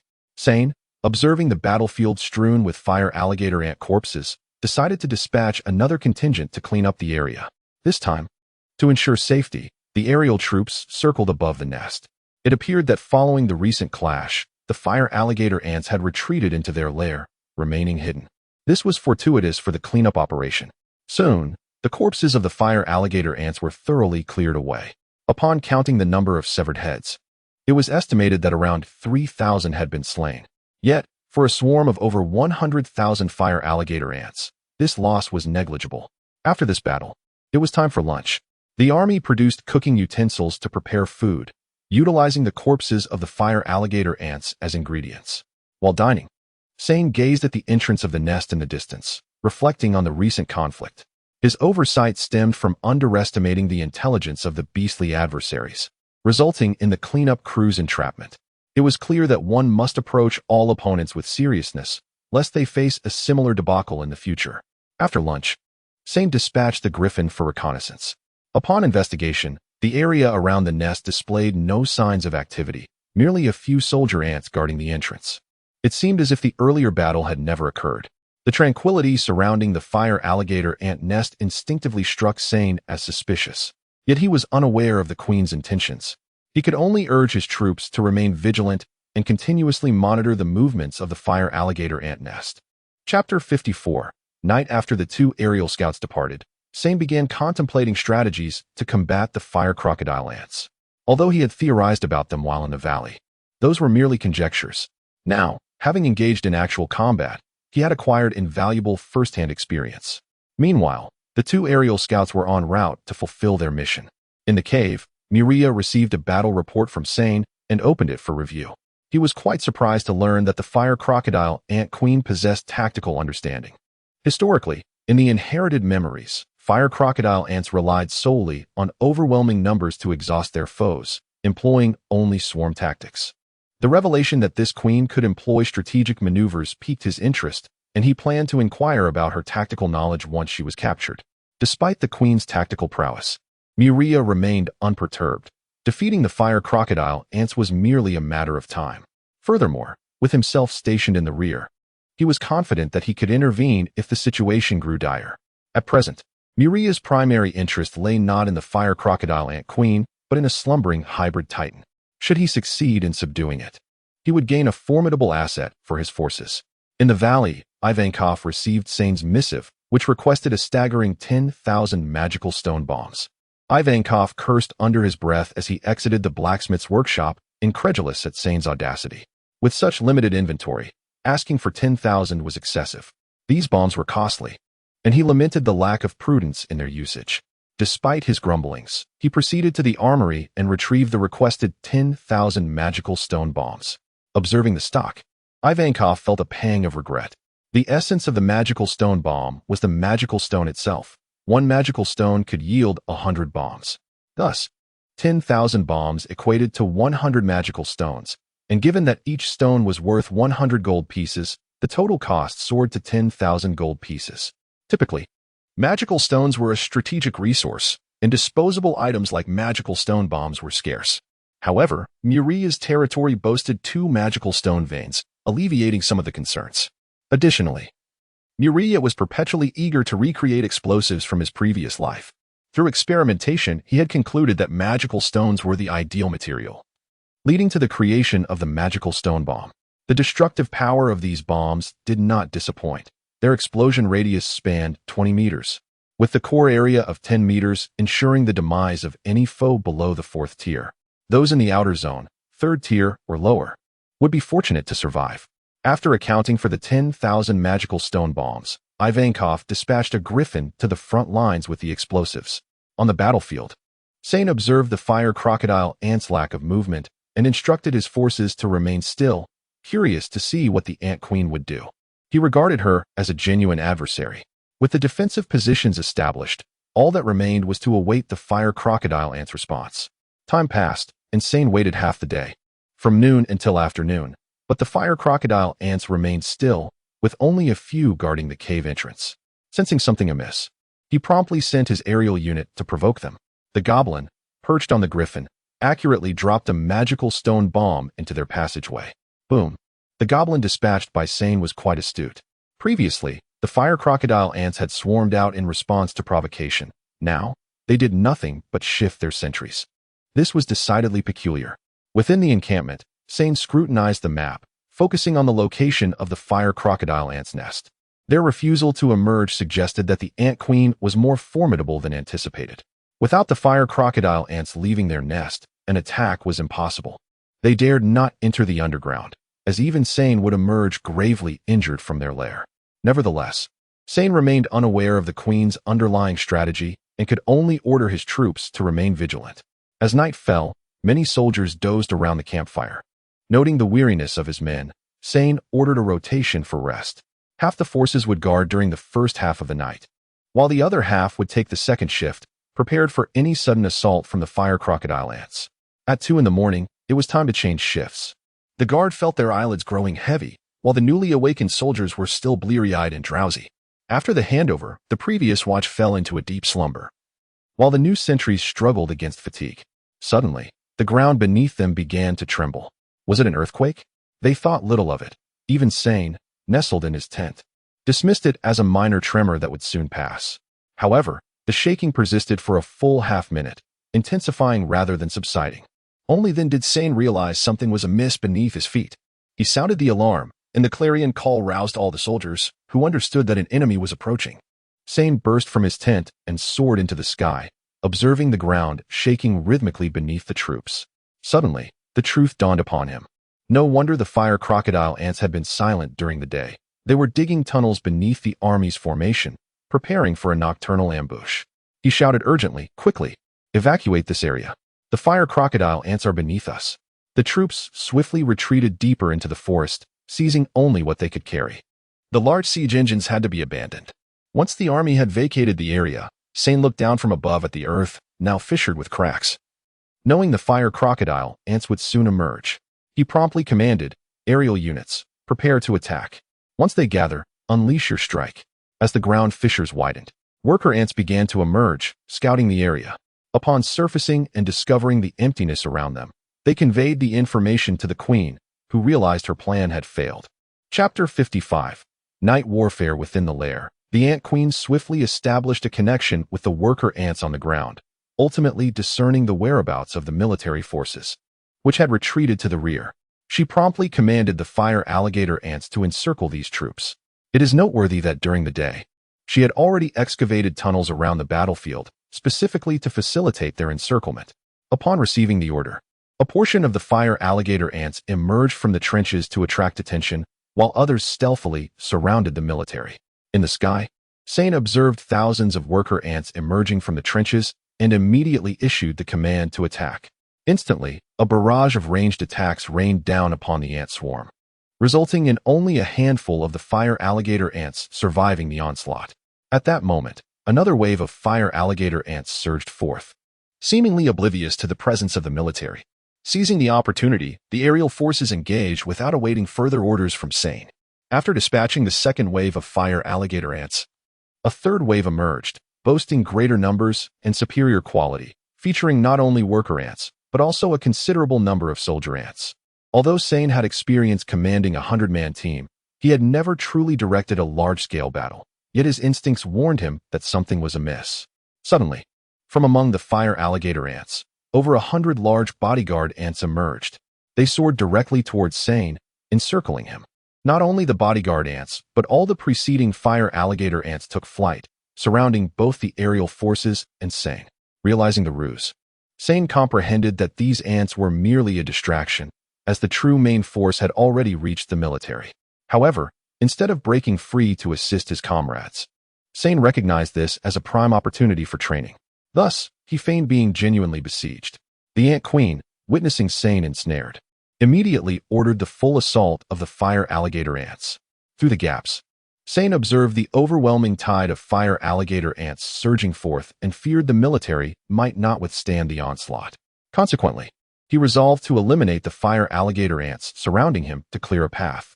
The Ant Queen, realizing that a mere few hundred fire alligator ants could not contain this human, dispatched even more of them. To ensure Sane was effectively delayed, tens of thousands of fire alligator ants charged towards him fearlessly. Confronted with such a formidable number, Sane felt considerable pressure. Indeed, numerous ants could overwhelm even the mightiest. Meanwhile, the military discovered a vast number of fire alligator ants emerging from the forest, surrounding them. In Sane's absence, the second-in-command, Black Fong, took charge. Form ranks. Defensive formation. The troops promptly adjusted their formation, with soldiers wielding steel shields advancing to the front lines, establishing an ironclad defense. Ranged attacks were prepared, and as the fire alligator ants approached, they were to be unleashed. Waz, leading the Mage Legion, began chanting powerful spells. The fire alligator ants, spotting their target, advanced in an orderly formation. Larger soldier ants took the lead, serving as shields, while those behind raised their tails, readying lava balls. As the fire alligator ants entered attack range, Black Fong commanded an assault. Various ranged attacks surged towards the fire alligator ants, but to their surprise, the foremost soldier ants took to the air, absorbing most of the attacks with their bodies. The damage inflicted upon the ant swarm was minimal. As the military entered the fire alligator ants' attack range, the soldier ants began spewing forth a series of high-temperature lava balls. The impact of these lava balls upon the military was substantial. Defense. Faced with lava balls raining from 3 directions, the best course was to fortify their defenses. Following the first wave of fire alligator ants' assault, the military suffered losses of several dozen soldiers. Black Fong understood that remaining clustered together would only facilitate the fire alligator ants' ranged attacks. All units, charge. Engage in close combat. Upon receiving the command, the originally grouped troops surged towards the fire alligator ants, transitioning from probing ranged attacks to brutal melee combat. Trondle, witnessing the fire alligator ants, charged into their ranks, his club dispatching several ants with each strike. The other fire giants performed admirably, each swing claiming the lives of numerous fire alligator ants. Although the ogres were mages, their melee skills were formidable.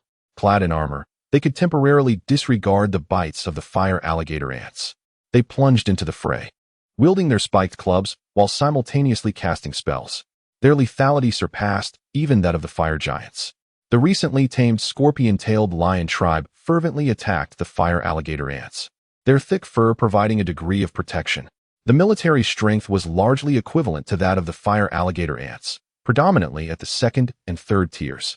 As the troops plunged into the chaos, the melee commenced. At the original position of the military, several archers remained, providing continuous range support. The Ant Queen noticed this group of archers, and under her command, some fire alligator ants took flight towards them. Upon seeing the approaching fire alligator ants, the archers had no choice but to shift their aim and target the airborne foes.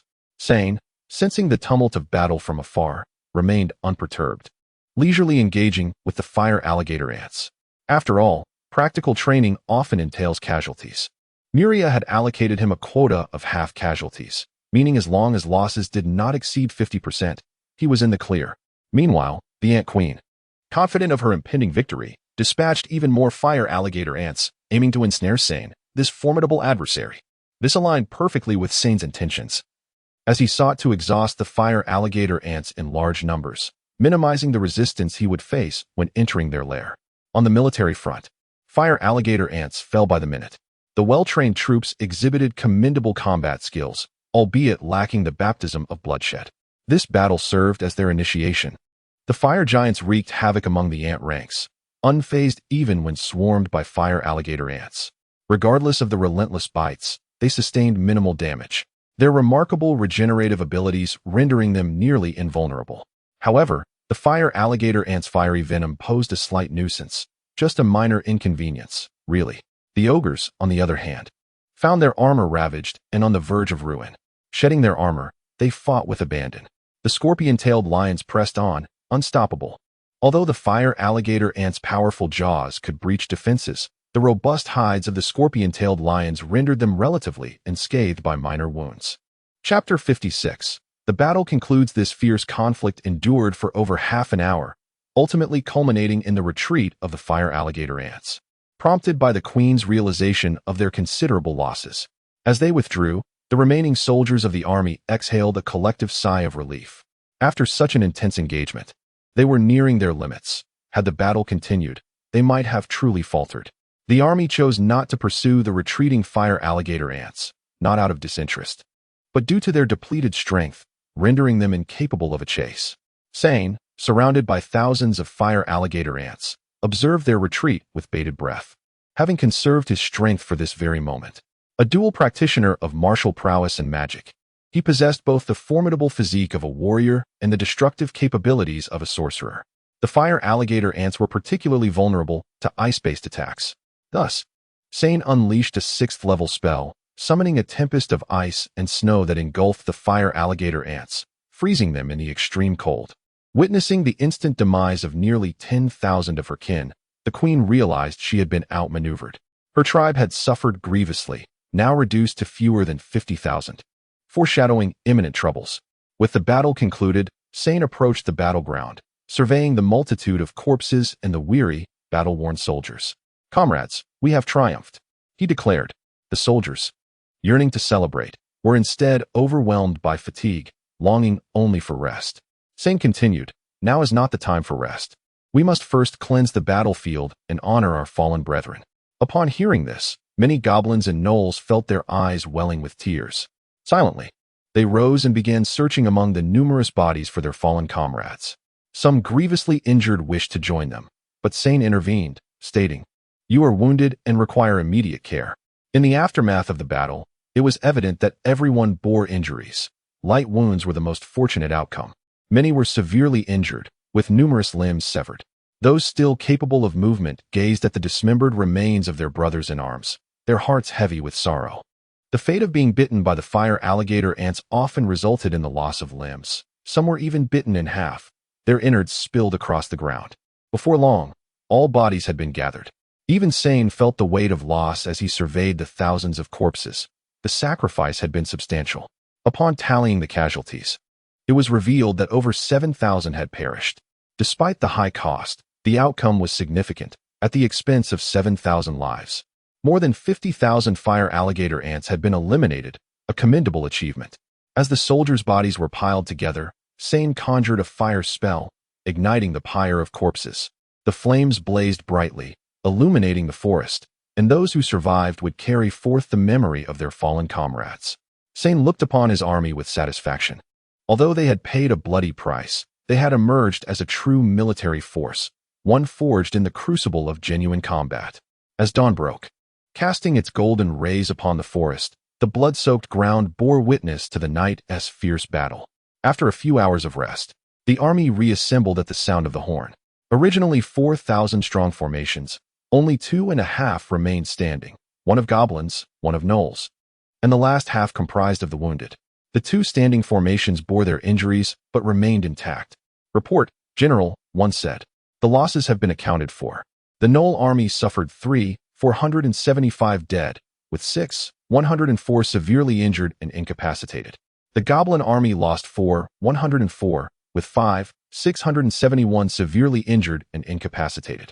The flame giant tribe sustained no losses, while the mage corps lost 13 second-tier mages and 2 third-tier mages. The scorpion-tailed lion tribe and the ogre tribe reported no casualties." "And what of our resources?" Sane inquired. The trebuchets were completely destroyed, but the magic stone bombs remain intact. Other weapons and equipment sustained severe damage. I understand. Today, let us prepare a feast to reward our troops, Sane commanded. Yes, sir. After Blackfang departed, Sane turned his gaze toward the fire alligator ant nest in the distance. Recognizing that it was time for him to take action, the night's battle had depleted at least half of the fire alligator ants, and those remaining in the nest posed no significant threat. He ventured alone into the depths of the nest, observing the seemingly endless tunnel before him, and leapt inside. The nest was over 3 meters high, ample space for him to traverse comfortably. Upon entering, Sane noted a conspicuous absence of fire alligator ants. He surmised that due to their heavy losses, the queen had consolidated the remaining ants, abandoning the forward defenses. As he descended 100 meters underground, myriad energy points began to emerge within his perception. These were the fire alligator ants. Keeping his senses attuned, he searched for the queen's location. It appeared he needed to delve deeper to locate her, but the multitude of fire alligator ants presented an obstacle. Should he reveal himself, the queen would undoubtedly flee, necessitating a swift and decisive approach to reach her. After a brief incantation, the solid rock before him trembled violently, and a fissure several hundred meters long and 100 meters deep materialized. The crack allowed light to filter down from above, illuminating this previously sunless domain. Gazing into the chasm, Sane leaped down, utilizing his agility to slow his descent and safely reach the bottom. As the light enveloped him, he realized this was no longer a mere tunnel, but a vast expanse. Sane grinned widely. I've arrived. Chapter 57. Capturing the Ant Queen. Initially thrown into disarray by the sudden emergence of a vast chasm, the ant swarm charged at the intruder, Sane, without hesitation. The Ant Queen, having noticed him, was taken aback by the audacity of this human daring to invade her stronghold alone. At her command, countless fire alligator ants surged forth like an unrelenting tide. Although such a swarm posed no mortal threat to him, it remained a considerable nuisance. His mission was to capture the Ant Queen alive, and thus, he deemed it unnecessary to become overly entangled in combat. Within Sane's perception, amidst this chaotic expanse, one energy point shone the brightest. That was the Ant Queen. Having discerned her location, he summoned his fighting spirit, enveloping himself in a formidable suit of armor, akin to a high-speed train, crashing through the fire alligator ants that obstructed his path. Even the fire alligator ants, equipped with armor-penetrating mandibles, found themselves unable to pierce through Sane's defenses. The Ant Queen observed as this human barreled towards her, realizing he aimed to capture her. A cadre of fourth-tier guard ants swiftly hoisted her bulk and retreated rapidly. Sane, sensing the Ant Queen's flight, brandished his weapon and accelerated again. Any fire alligator ants that stood in his way were cleaved apart. The speed of the fire alligator ants paled in comparison to his, and even with thousands blocking his path, they merely delayed him momentarily. Before long, Sane burst through the encirclement of fire alligator ants, spotting the corpulent Ant Queen from a distance. Upon seeing Sane, she quickly commanded her guard ants to intercept him while she sluggishly maneuvered away. To Sane, the mere dozen guards were insignificant and could be easily dispatched with a single stroke. With a technique known as Gale Slash, he unleashed waves of azure fighting spirit, severing the guard ants into multiple pieces. Witnessing the demise of her final line of defense, the Ant Queen panicked utterly, exclaiming, "Human, whatever you desire, I shall grant you." Sane replied with a smirk, "I seek your life, provided you pledge allegiance to my lord." I agree." Threatened by the specter of death, the Ant Queen acquiesced. Sane regarded her willingness with approval and refrained from further violence. Have these ants retreat. At the Ant Queen's behest, the fire alligator ants vacated the premises. Is this satisfactory? He inquired. Very well. Remember to await my lord above ground, or else. The Ant Queen hurriedly responded, I understand. She promptly instructed her guards to escort her towards the surface. Sane, unperturbed, followed closely beside her, ready to strike should she exhibit any treachery. After all, there was more than one Ant Queen within this nest. If the current one perished, another would inevitably hatch, requiring only a brief wait. The Ant Queen, valuing her life, demonstrated remarkable compliance throughout their journey. Upon reaching the surface, Sane instructed, "Wait here, my lord shall arrive shortly." He then retrieved his communicator to contact Blacktooth. Dispatch aerial scouts to inform my lord that the fire alligator Ant Queen has been captured alive. Understood. Blacktooth immediately sent forth aerial scouts to relay the message. The reason they did not use communicators was due to the limited range. Muria's location exceeded this range, necessitating manual delivery of the message. The scouts, known for their speed, reached Muria's cavern within minutes. The scouts respectfully approached Muria, reporting, "My lord, the general has successfully captured the fire alligator ant queen." "Very well, you may leave," Muria replied, "obeying your command." The dragon race boasted one of the swiftest flying speeds among creatures, and within a minute, Muria hovered above the army's encampment. From his vantage point, the forest floor bore witness to the remnants of a fierce battle, scattered bodies and bloodied earth narrating the ferocity of the conflict. Muria descended before Sane, casting a glance at the corpulent red ant queen. "Well done, Sane. This accomplishment is not solely mine. It is shared with many soldiers," Sane humbly responded. "Indeed, your modesty is commendable." Upon realizing that the human lord was a red dragon, the ant queen accepted her fate. "You are the ant queen?" She nodded eagerly. "Great lord. I am the ant queen. I have a question. How did you learn of this strategy?" The ant queen explained, "Once, a titan visited me, trading these tactics for all our excrement." "Oh, a titan? It is true. I would never deceive you." Muria, now enlightened, understood the source of resources within the cavern. Metal ores had been procured from the fire alligator ants. "When did he take them?" "Several years ago. He collected all excrement 1 year prior," she replied. Muria comprehended the situation. This hybrid titan had been consuming these metal ores, stockpiling energy before entering a slumber a year ago. It appeared his hopes of acquiring a wealth of metals would be dashed. Yet trading for an infinitely promising hybrid titan remained a worthwhile exchange. Transforming into his humanoid form, Muria produced a slave contract purchased from the system's marketplace. "Now, inscribe your blood upon this document." The ant queen complied, and upon dripping her blood, she felt her life tethered to the hands of the red dragon before her. "Not yet," she nervously interjected. "My lord, what more do you require?" "Relax. I have no intention of consuming you. I merely request that you relocate your tribe's excrement from this past year." The ant queen nodded vigorously, understood. Muria turned to Sane, asking, "What is the casualty report?" "It is manageable. Lead me to the encampment." "Very well." Upon arriving at the encampment, the soldiers immediately bowed in respect. "Greetings, my lord." "Hail, my lord." "Hail, my lord." Each soldier who beheld Muria honored him with reverence, for they recognized that their current existence was a boon from the great lord, and they would willingly lay down their lives for him. Chapter 58. Healing and returning home. Muria gazed upon the wounded soldiers, observing their injuries and the mutilation of their limbs. Contemplating the divine flame of life that he possessed, he resolved to offer them healing. "All personnel, assemble." Upon hearing Muria's command, the soldiers gathered promptly. He felt immense pride as he surveyed the neatly arranged formation of his army. This was his creation. However, the vastness of the gathering was still excessive. "Now, gather around me closely," he instructed. Although some harbored doubts, they complied and moved to Muria's side. Sane, momentarily perplexed by Muria's intentions, sensed that something monumental was about to transpire. As over 20,000 soldiers congregated, Muria decisively activated his innate flame aura. A vibrant green flame radiated outward from him, enveloping the troops within its embrace. Witnessing the flames reach the soldiers' wounds, Sane was astounded as he observed their injuries miraculously healing. He had never seen, nor heard of flames endowed with the power of healing. Flames had always been synonymous with destruction. He was utterly unacquainted with such a transformative force. Suddenly, Sane recalled that he was a variant dragon. The reason for their classification as variant dragons was not solely due to their extraordinary growth rate, but also because of certain extraordinary abilities that transcended the norms of their world. Indeed, it was these special abilities that earned them the title of variant dragons. Muria had previously demonstrated his boundless spatial storage, and now it was evident that he possessed more than one extraordinary ability.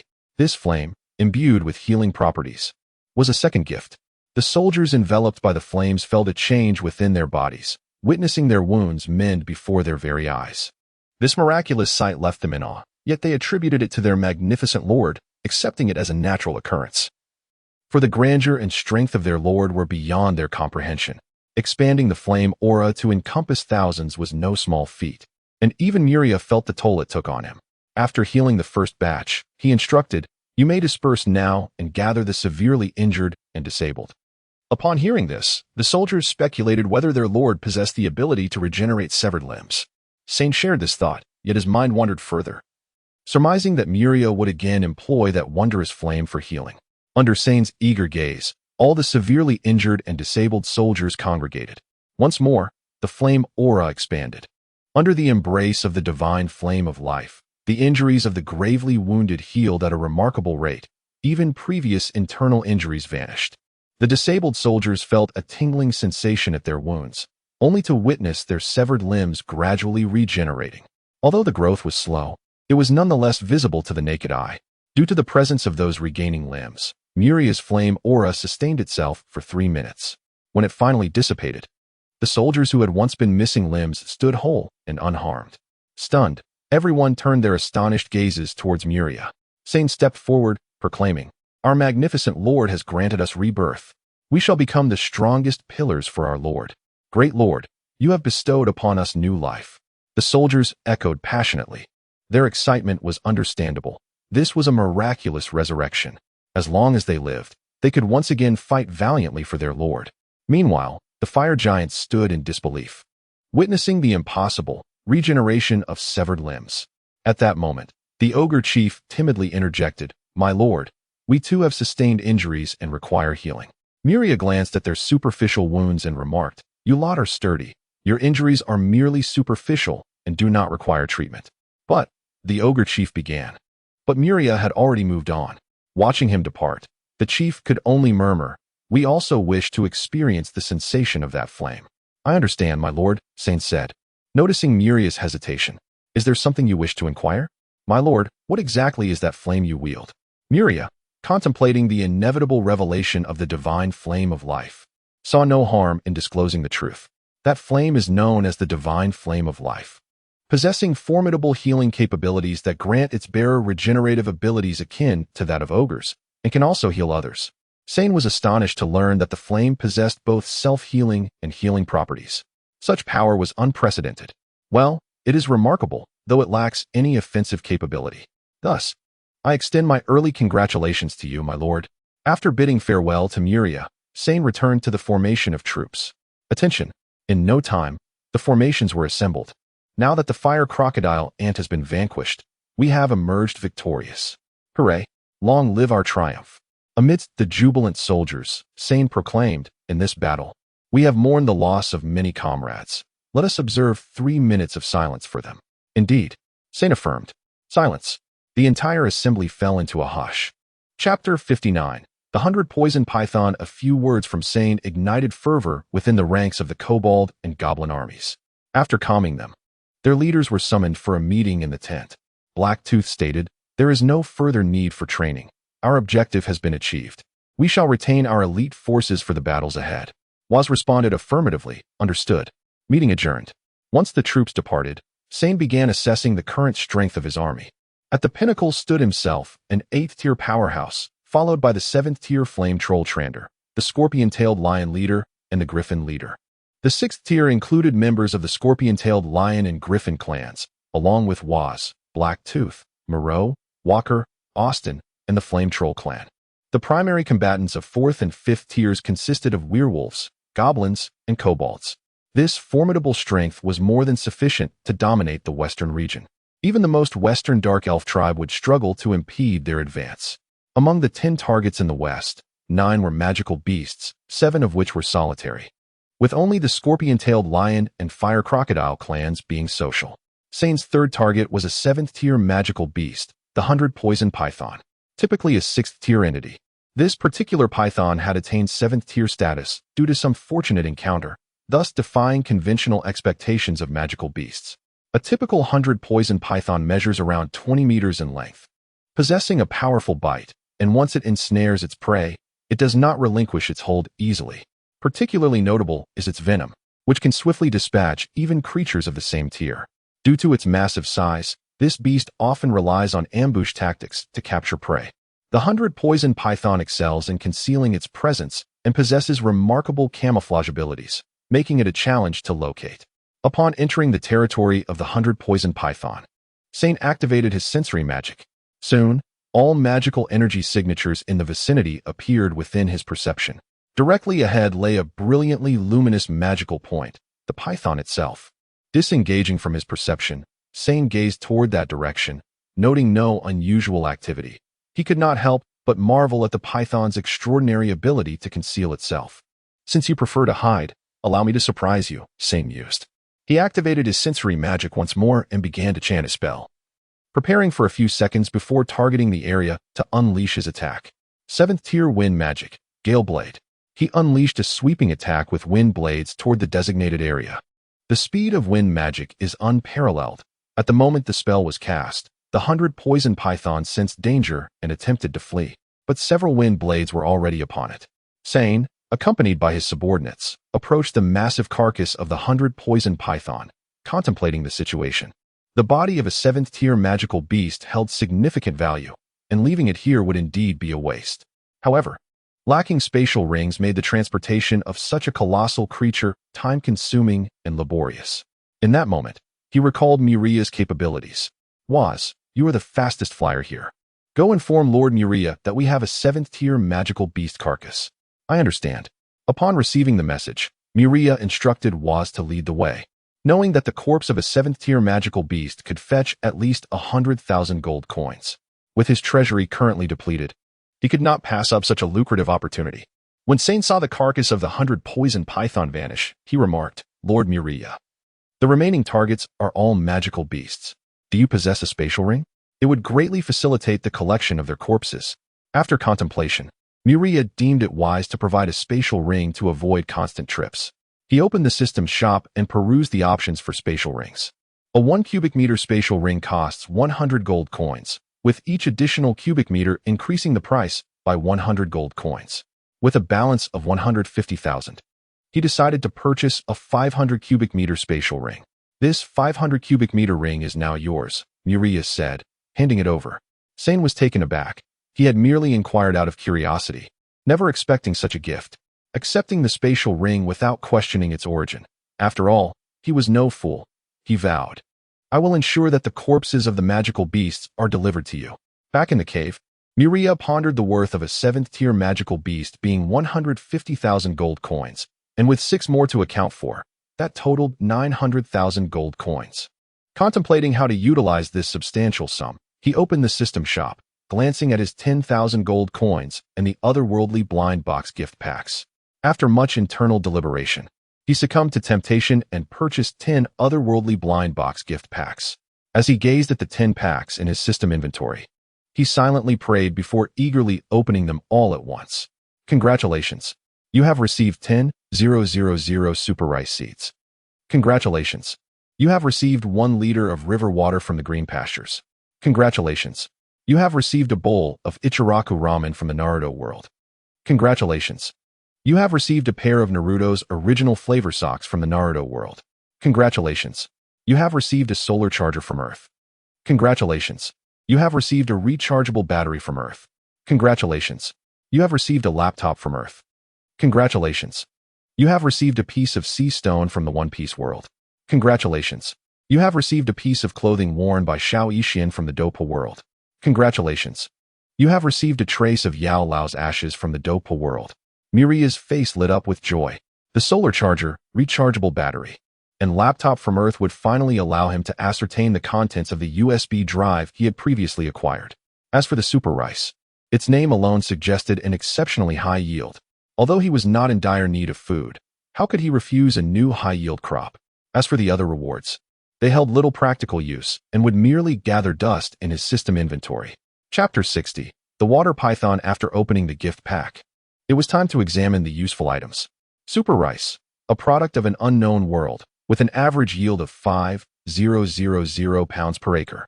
It requires low soil fertility, is highly adaptable, and can be cultivated in both acidic and alkaline conditions, thriving with just water. Muria exclaimed in awe, "What a marvel! A yield of 5,000 pounds per acre. This production truly lives up to the name of super rice. Coupled with its excellent characteristics, this is indeed a remarkable variety." Having reviewed the super rice, Muria turned his attention to the eagerly anticipated USB drive. He set up the solar charger on the platform outside the cave, connected it to the battery, and linked his laptop to the battery before finally powering it on.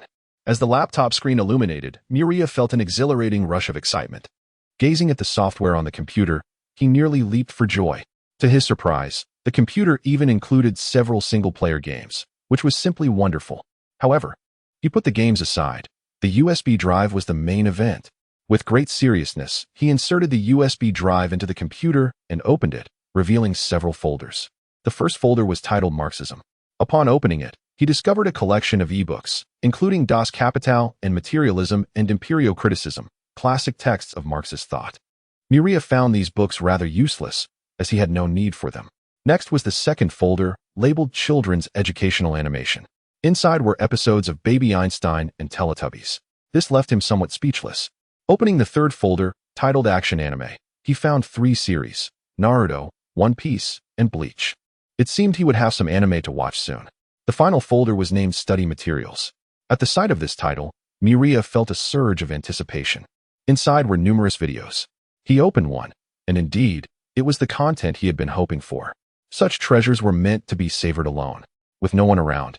He decided to watch a few. Meanwhile, Sane led his large troop towards their fourth target. Upon reaching a vast lakeside, he knew his objective lay beneath the water's surface. At the lake's bottom resided a colossal water python, measuring a staggering 30 meters in length. Not a single fish dared to approach within 100 meters of it. This stationary beast was the easiest to deal with. Sane did not intend to engage personally. Instead, he left the task to others. This water python is yours to handle. Devise your own strategy. The group huddled together to discuss how to confront the monster. Trandel spoke up first. Don't count on me. You know how trolls think. Austin quickly added, our ogres are not much better. Don't expect anything from me. The scorpion-tailed lion leader remarked, I am merely a beast. Intellect is not my strong suit. Caesar, the griffin leader, stated, thinking is not suited for monsters. Walker shrugged, don't rely on me either. At this point, Haitia and Moreau quickly expressed their ineptitude. We cannot help. Trandel pressed, so what should we do? Trandel, you jump in and draw out the water python. I will cast a spell to block its escape route, and then we will swarm it. Sound good? That raises a question, Trandel replied. How do I lure the water python out? You simply jump in and draw it out. It's that straightforward. Very well. Steeling himself, Trandel leaped into the murky depths, creating a tremendous splash. Utilizing his significant weight advantage, he quickly sank to the lake's bottom. With the faint light filtering through, he made his way towards the center of the lake. Soon, he spotted the water python coiled on the bottom, its long body intertwined, and a formidable bony horn protruding from its massive head. As Trandel approached, the water python stirred, opening its eyes to see the 5-meter giant before it. Sensing the aura emanating from Trandel, the python assumed he was a rival encroaching on its territory and charged at him without hesitation. Seeing the python rush towards him, Trandel attempted to evade, but being underwater, he could not match the python's agility. With a swift motion, the python's horn pierced Trandel's body, the pain prompting him to instinctively swing his fists at the python's head. The water python recoiled, flinging him away. Seizing the opportunity, Trandel swam hastily towards the shore. The python, however, remained unperturbed, trailing him closely. In its eyes, even if Trandel reached the surface, he was still a prey destined for demise. Hidden in the shadows, Waz witnessed the water python emerging and promptly cast a spell to freeze the lake's surface. When Trandel lured the beast further in, the scorpion-tailed lion leader and the griffin leader encircled it, accompanied by a group of 6th-tier warriors. Upon seeing this setup, the water python realized escape was futile. In a humble tone, it pleaded, Gentlemen, can we negotiate? Might you spare my life? Trandel replied in the most soothing tone, delivering the most despairing words. I'm afraid not. We seek your demise. Understanding its grim fate, the python resolved to fight back. What if it could somehow escape? Yet, the harsh reality was that no matter how it struggled, it could not break free from the encirclement and ultimately perished beneath the claws of the griffin. Sane approached to collect the water python's carcass into his spatial ring before leading the troop to their next target. After 3 days of conquest, aside from the dark elf tribe in the west, all 7th-tier creatures had been vanquished. The group encountered and dispatched any 6th-tier beasts they came across. They reached the outskirts of the dark elf territory and established a camp there. Based on Sane's understanding of dark elves, each one was cunning, malevolent, and intelligent. The less astute had already perished at their comrades' hands. In terms of danger, these crafty dark elves could not be compared to the beasts, necessitating caution. Furthermore, Miria's orders had indicated the potential to subdue these dark elves, so reconnaissance was imperative to ascertain their specific circumstances. After several days of observation, Sane had grasped the general situation of this dark elf tribe, and upon his assessment, he deemed the tribe not worthy of subjugation. Chapter 61. The Dark Elves. The remains of these beasts were wholly converted into gold coins by Miria, accumulating a total of 1.2 million coins. Such a fortune is ample enough to purchase a legendary piece of equipment. Gazing upon this wealth, Miria's heart brimmed with joy. Just as he contemplated how best to utilize this newfound bounty, Sane inquired, "My lord, the Dark Elves have been assessed and deemed unworthy of subjugation." "Then let us eradicate them," Miria replied. "With our current strength, we can easily crush them, yet I harbor concerns about unforeseen complications. Unlike those beasts, they are devotees of a deity." Sane's reminder prompted Miria to reflect on this matter. The Dark Elves worship the second-tier deity, the Spider Queen Rose, who indeed poses a hidden threat. Should her attention be drawn, it would spell trouble. "For caution's sake, I shall accompany you," Miria declared. His prudence was justified, for the Dark Elves are acolytes of the Spider Queen Rose. If a zealous fanatic lurked within their ranks, it could lead to dire consequences. The hierarchy of deity devotees ranges from lay followers to fanatics. Upon reaching the level of fanaticism, they attract the deity's gaze, as each fanatic represents a precious asset to the deity. Only fanatics can communicate the deity's will, facilitating divine interventions, the price of which is the fanatic's life. Thus, each fanatic signifies an impending divine descent, wherein the deity's power surpasses that of the fanatic by a significant margin. Furthermore, deities are categorized into 3 alignments: evil, neutral, and good. The alignment of a deity is determined by their domain. The Spider Queen Rose belongs to the evil alignment and embodies malice, cunning, and slaughter. To prepare for a potential divine descent, Miria expended 1 million coins on a legendary piece of defensive equipment, the Guardian of the Earth Goddess. Accompanied by Sane, he approached the outskirts of the Dark Elves' territory. Upon Miria's arrival, several subordinates respectfully bowed. "We have the honor of meeting our lord." "Greetings, great master," Miria commanded. "Prepare yourselves. We shall launch a direct assault." "Understood," Sane replied. "However, I shall hold my forces in reserve for the moment and assess the situation. Then let us commence the assault," Miria ordered. With the command given, the flame giants and scorpion-tailed lions forged ahead, followed closely by the wargen and ogres, while the griffins soared above the main force. The commotion of the advancing army disturbed the beasts within the forest, alerting the Dark Elves and the tribe, who promptly dispatched scouts to investigate. A lithe male Dark Elf adeptly leaped between branches, swiftly advancing. Soon, he beheld the approaching army. Where did these forces come from? Given their direction, this is bad. Their target is the tribe. The fireworks in the sky were visible to the army, who realized their cover was blown, prompting them to quicken their pace. Meanwhile, the Dark Elf tribe, upon seeing the aerial display, began preparations without needing a command from their leader. "Great Priestess, an army approaches us. What is their strength?" 3 7th tier, 106th tier, and I could not count the 5th and 4th tiers. Great Priestess Savage furrowed her brow, astonished by the formidable army. They would be unable to withstand such a force and would need to retreat. Savage commanded, "Leave half the warriors to cover our retreat, and take the children with you. Vivica, you shall remain to lead the rear guard." As the tribe's leader, Vivica was reluctant to be left behind. She had exerted considerable effort to eliminate her rival and secure her position, and she had no intention of sacrificing herself. "Why should it be me? You are stronger than I. It should be you who stays behind." Savage laughed. "Vivica, you know well how you came to be leader. With but a word, I could strip you of your title. It seems 2 years of leadership have inflated your pride." Vivica's heart sank at Savage's words and the cold stares from her kin, prompting a cold sweat to break out. I misspoke. Please forgive me, Great Priestess. Now that you understand, you shall obediently remain to cover our retreat." With that, she led the children, half the female Dark Elves and 30% of the male Dark Elves deeper into the beast-infested forest, where they had constructed a refuge. Vivica, regaining her composure as a leader, quickly organized defensive measures. "Hurry." The Dark Elves adhered to this tradition due to Rose's doctrine. Rose perpetually supports any Dark Elf who schemes against or slays their kin, claiming it serves to eliminate the weak within their race, thus strengthening the entire lineage.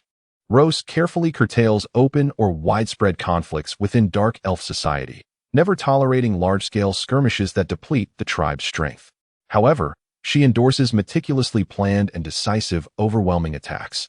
The Dark Elves are, in essence, a new race born from the fall of the elves, stronger warriors and more cunning deceivers than their elven counterparts. They exhibit distinct physical differences. While ordinary elves possess golden hair and emerald eyes, Dark Elves have black hair and violet eyes. Like their elven kin, Dark Elves enjoy a lifespan of 1,000 years, maturing at 150 years. Even without training, they achieve at least the third tier upon reaching adulthood. Chapter 62. The Battle Against the Dark Elves. The Dark Elves prepared for war with remarkable swiftness, as their tribe was situated in the perilous Beast Mountain range, necessitating frequent military drills. When the enemy troops came into view, they drew their bows, unleashing a barrage of arrows that soared through the air. Observing the arrows imbued with tremendous power, a conventional army would typically halt to defend, but this army was accompanied by the formidable fire trolls. Trandel and his kin surged forth from their formation, boldly charging toward the oncoming arrows. The Dark Elves stationed atop the city walls failed to recognize the fire trolls. After all, the trolls, transformed by dragon's blood, had become nearly unrecognizable. With a sense of confidence, the Dark Elves believed this volley would suffice to vanquish their foes, for they too belonged to the elven lineage, masters of archery. Yet, to their astonishment, the arrows struck the fire trolls with a resounding force, creating gaping wounds in their flesh. Remarkably, the trolls displayed no signs of pain. Instead, they bore sinister grins as they continued their assault. Some fire trolls appeared mortally wounded, yet they persisted in their charge. To the Dark Elves' incredulity, the injuries on these creatures began to heal at an astonishing rate.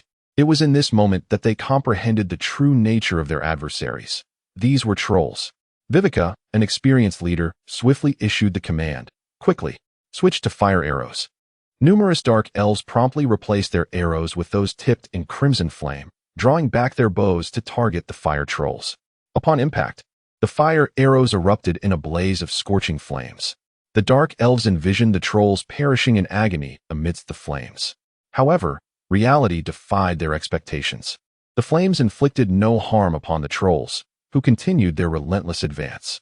Even Vivica, though incredulous, had to concede that these trolls were impervious to fire. With fire arrows proving ineffective, they resolved to employ explosive arrows instead. The Dark Elves unleashed a barrage of explosive projectiles that detonated against the trolls, creating gaping wounds. Yet, despite the terrifying appearance of these injuries, they proved futile against the fire trolls, merely momentarily hindering their advance. The other allied forces, observing the Dark Elves' arrows, felt a wave of relief at the presence of these resilient fire trolls. Otherwise, they would have suffered devastating casualties against such a formidable barrage. The specialized arrows wielded by the Dark Elves were limited in quantity. Faced with the fire-resistant trolls, they resorted to depleting their ammunition in a futile attempt to slow their advance. Soon, Dark Elves began to realize their quivers were running dangerously low. "Leader, I have run out of arrows." "Leader, I have only a few left." "Leader, what should we do?" Vivica replied, "With our arrows exhausted, we must prepare for close combat."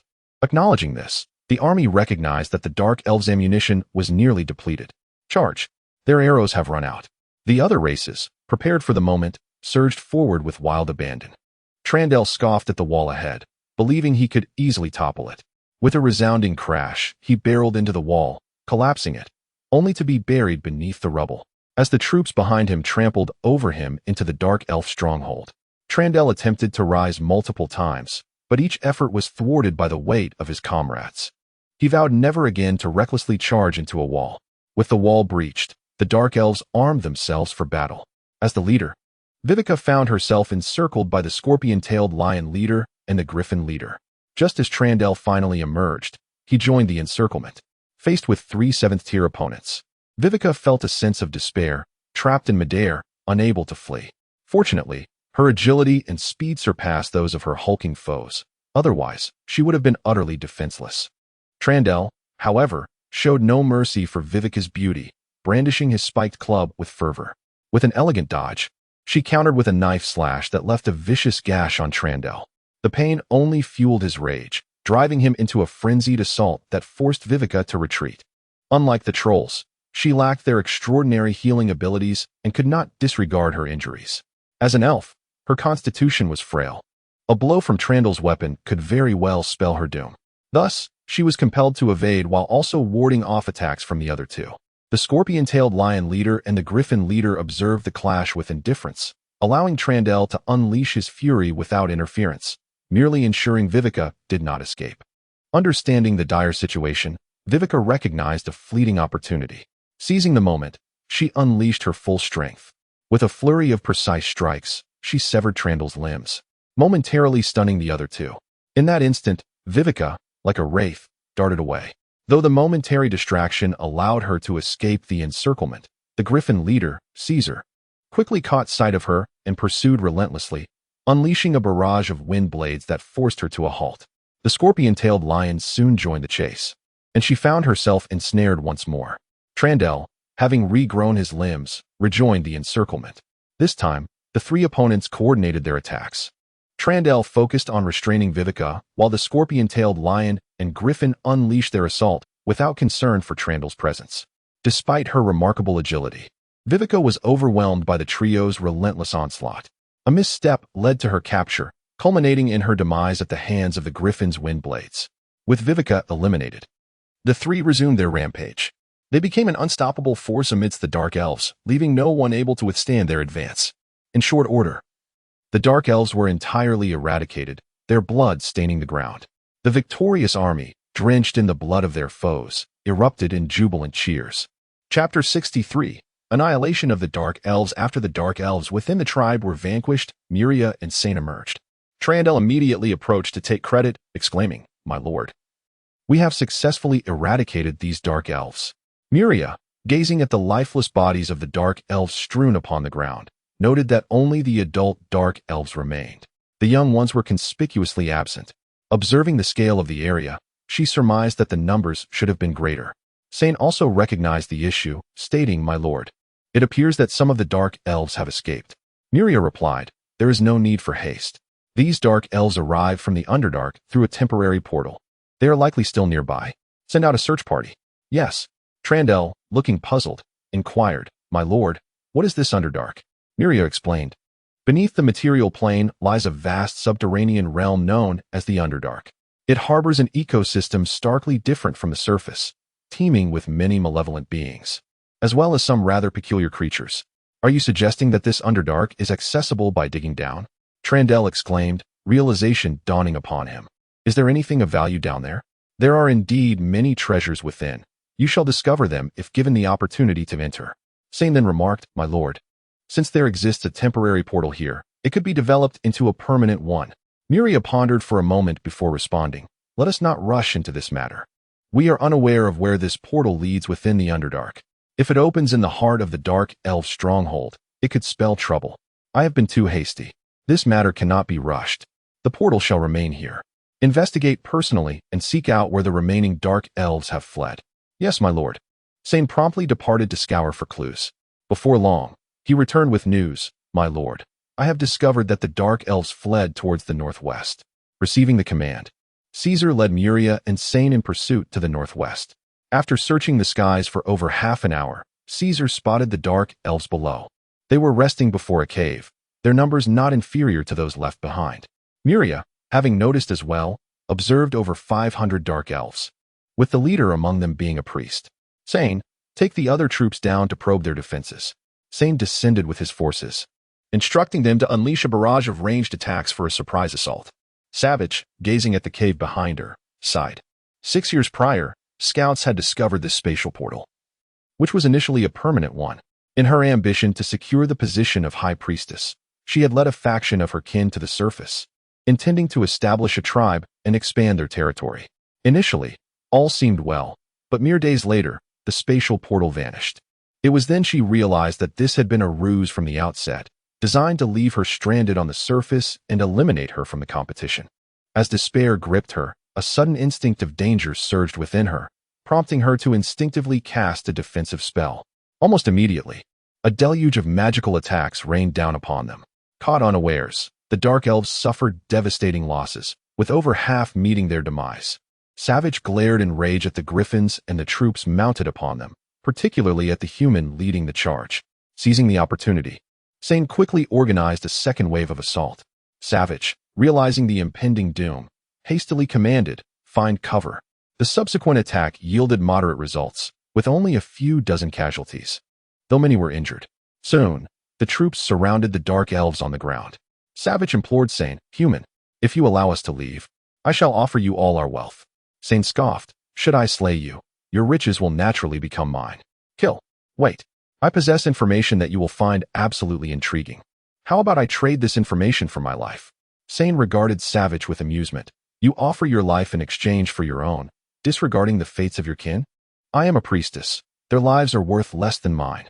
Ha. Truly, the Dark Elves prioritize their own interests above all else. Savage, recognizing that the human was intrigued, smiled. You humans have a saying, if one does not act for oneself, heaven will smite them. Indeed, a fine proverb. I grant you this opportunity. If your information proves insufficient, I shall claim your life. Rest assured, the value of this information is more than adequate. Savage declared, "Do you know how we arrived here?"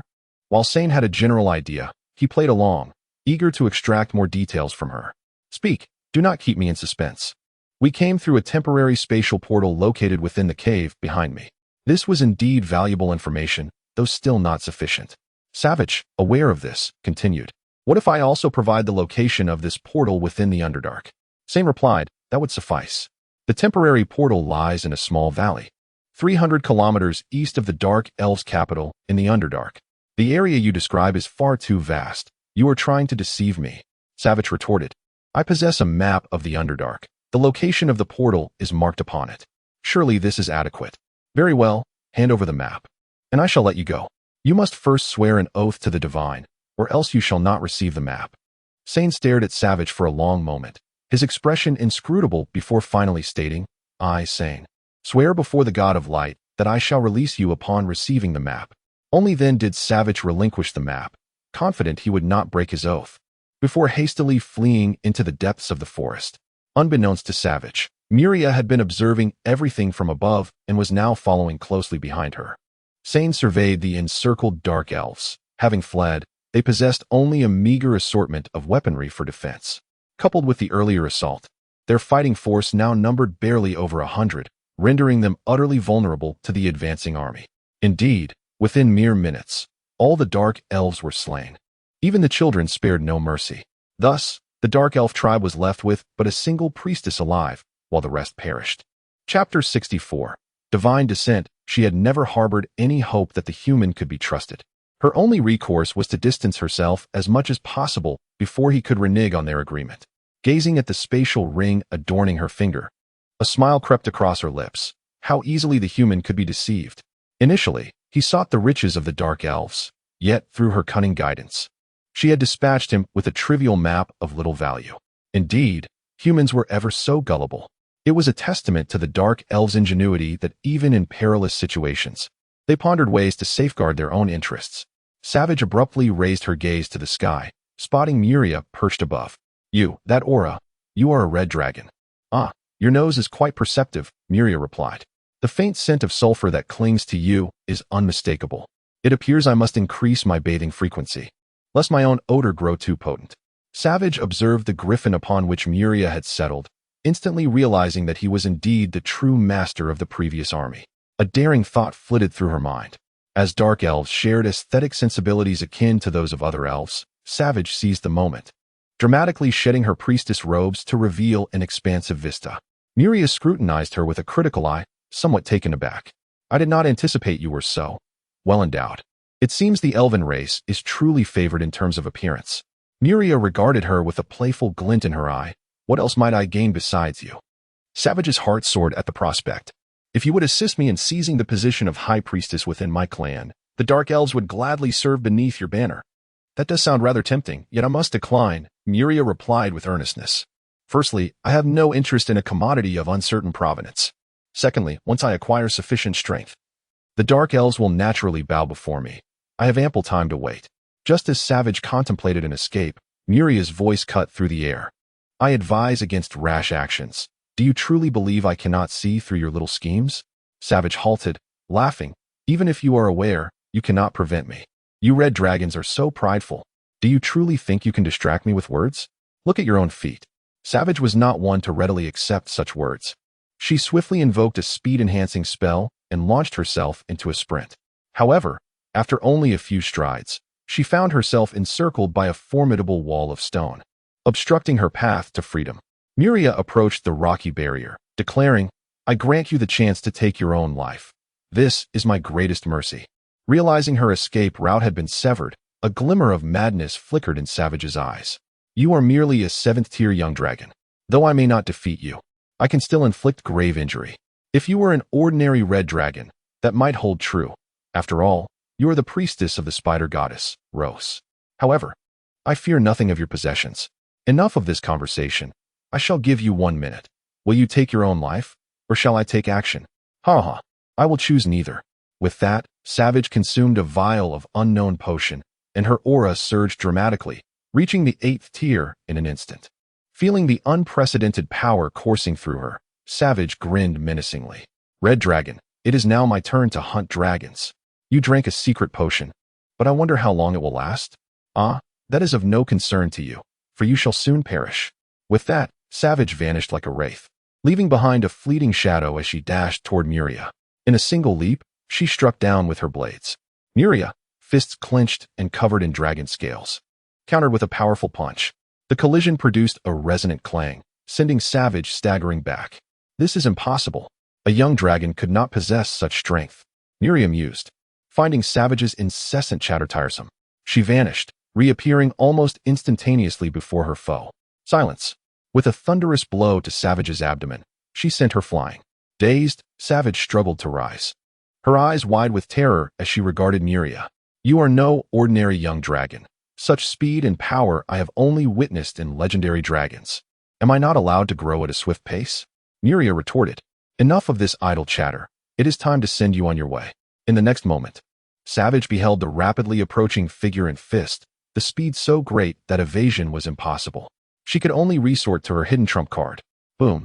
A tremendous force propelled Savage backward. Miria examined her bloodied fist, sensing a distinct sensation. This was not merely flesh she had struck, but rather something extraordinarily resilient. Through the smoke, she glimpsed the disheveled Savage, encased within a translucent spherical shield that had absorbed her blow, saving her life. "Ah, 8th-tier equipment. Your resources are indeed plentiful. I now eagerly anticipate your treasures. Yet, you are likely unable to move now. What a foolish notion to become a living target." Savage's eyes glinted coldly at Miria. Although the shield had offered protection, she still bore the brunt of the impact. As Miria advanced leisurely, a flicker of determination ignited within Savage. She retrieved a staff and began to pray. Upon witnessing the golden light erupting from Savage, Miria's heart sank. That power! It is divine. Curse it! She is a zealot. Miria could no longer remain composed. She unleashed her full speed, reaching the shield in an instant, and struck down with her fist. Boom! Cracks appeared on the surface of the shield, yet it held steadfast, continuing to protect Savage. Without time to ponder further, Miria pummeled the shield repeatedly. "I must eliminate her before the divine descent ritual concludes. Should the spider goddess, Rose, descend, it would spell disaster." Despite the shield's battered state, it remained unbroken. As the ritual neared completion, Miria inhaled deeply and delivered a final, crushing blow. The shield shattered, but alas, the divine descent ritual had already been completed. Chapter 65. The spider goddess. Sudden radiance erupted from Savage, emanating a mesmerizing and formidable aura that enveloped the surroundings. She then opened her eyes, gazing serenely at Miria. At that moment, her eyes became profoundly deep and elusive. Miria understood that the entity inhabiting this body was none other than the spider goddess, Rose. While Savage's soul had retreated into Rose's divine realm, Rose's penetrating gaze seemed capable of seeing through myriad truths. "Ah, how fascinating. I never anticipated encountering an aberrant dragon in the Sreeland realm. Must you aberrant dragons always stir trouble? This marks my 19th encounter with one of your kind," Rose remarked, her tone tinged with a hint of exasperation. Miria could discern the undercurrent of complaint in her words. After all, few beings dared to offend the divine, with aberrant dragons being the notable exception, as none had refrained from challenging the deities. Sensing the legendary aura radiating from her, Miria inquired, "Esteemed Lady Rose, may I take my leave?" With a light laugh, Rose responded, "Am I truly that daunting? You are a mere ordinary 7th-tier red dragon, while I am a deity. There is no conflict between us, is there? Ordinary. It seems the audacity of your kind is inherited. You excel at feigning innocence, Miria retorted. Surely, you jest. May I leave now? Why so hasty? I assure you, I have no intentions of hostility. It has simply been quite some time since I encountered an aberrant dragon, and I merely wish to engage in conversation, Rose said with a smile. Though Miria was unfamiliar with Rose's true nature, the memories of her character were vividly recorded in his inherited knowledge, cunning, profit-driven, and adept at verbal deception. Thus, he remained skeptical of her claim to simply converse. Lady Rose, there is no need for idle chatter. If you have something to say, please speak plainly, he urged. Feigning sadness, Rose replied. How can you say such a thing? I genuinely wish to converse with you, though I do have matters for potential collaboration. Miria quickly rejected her proposition. I lack the standing to collaborate with you. To partner with Rose would be akin to allying with a tiger, an exceedingly perilous endeavor. Her ambitions were vast, and she never concealed them.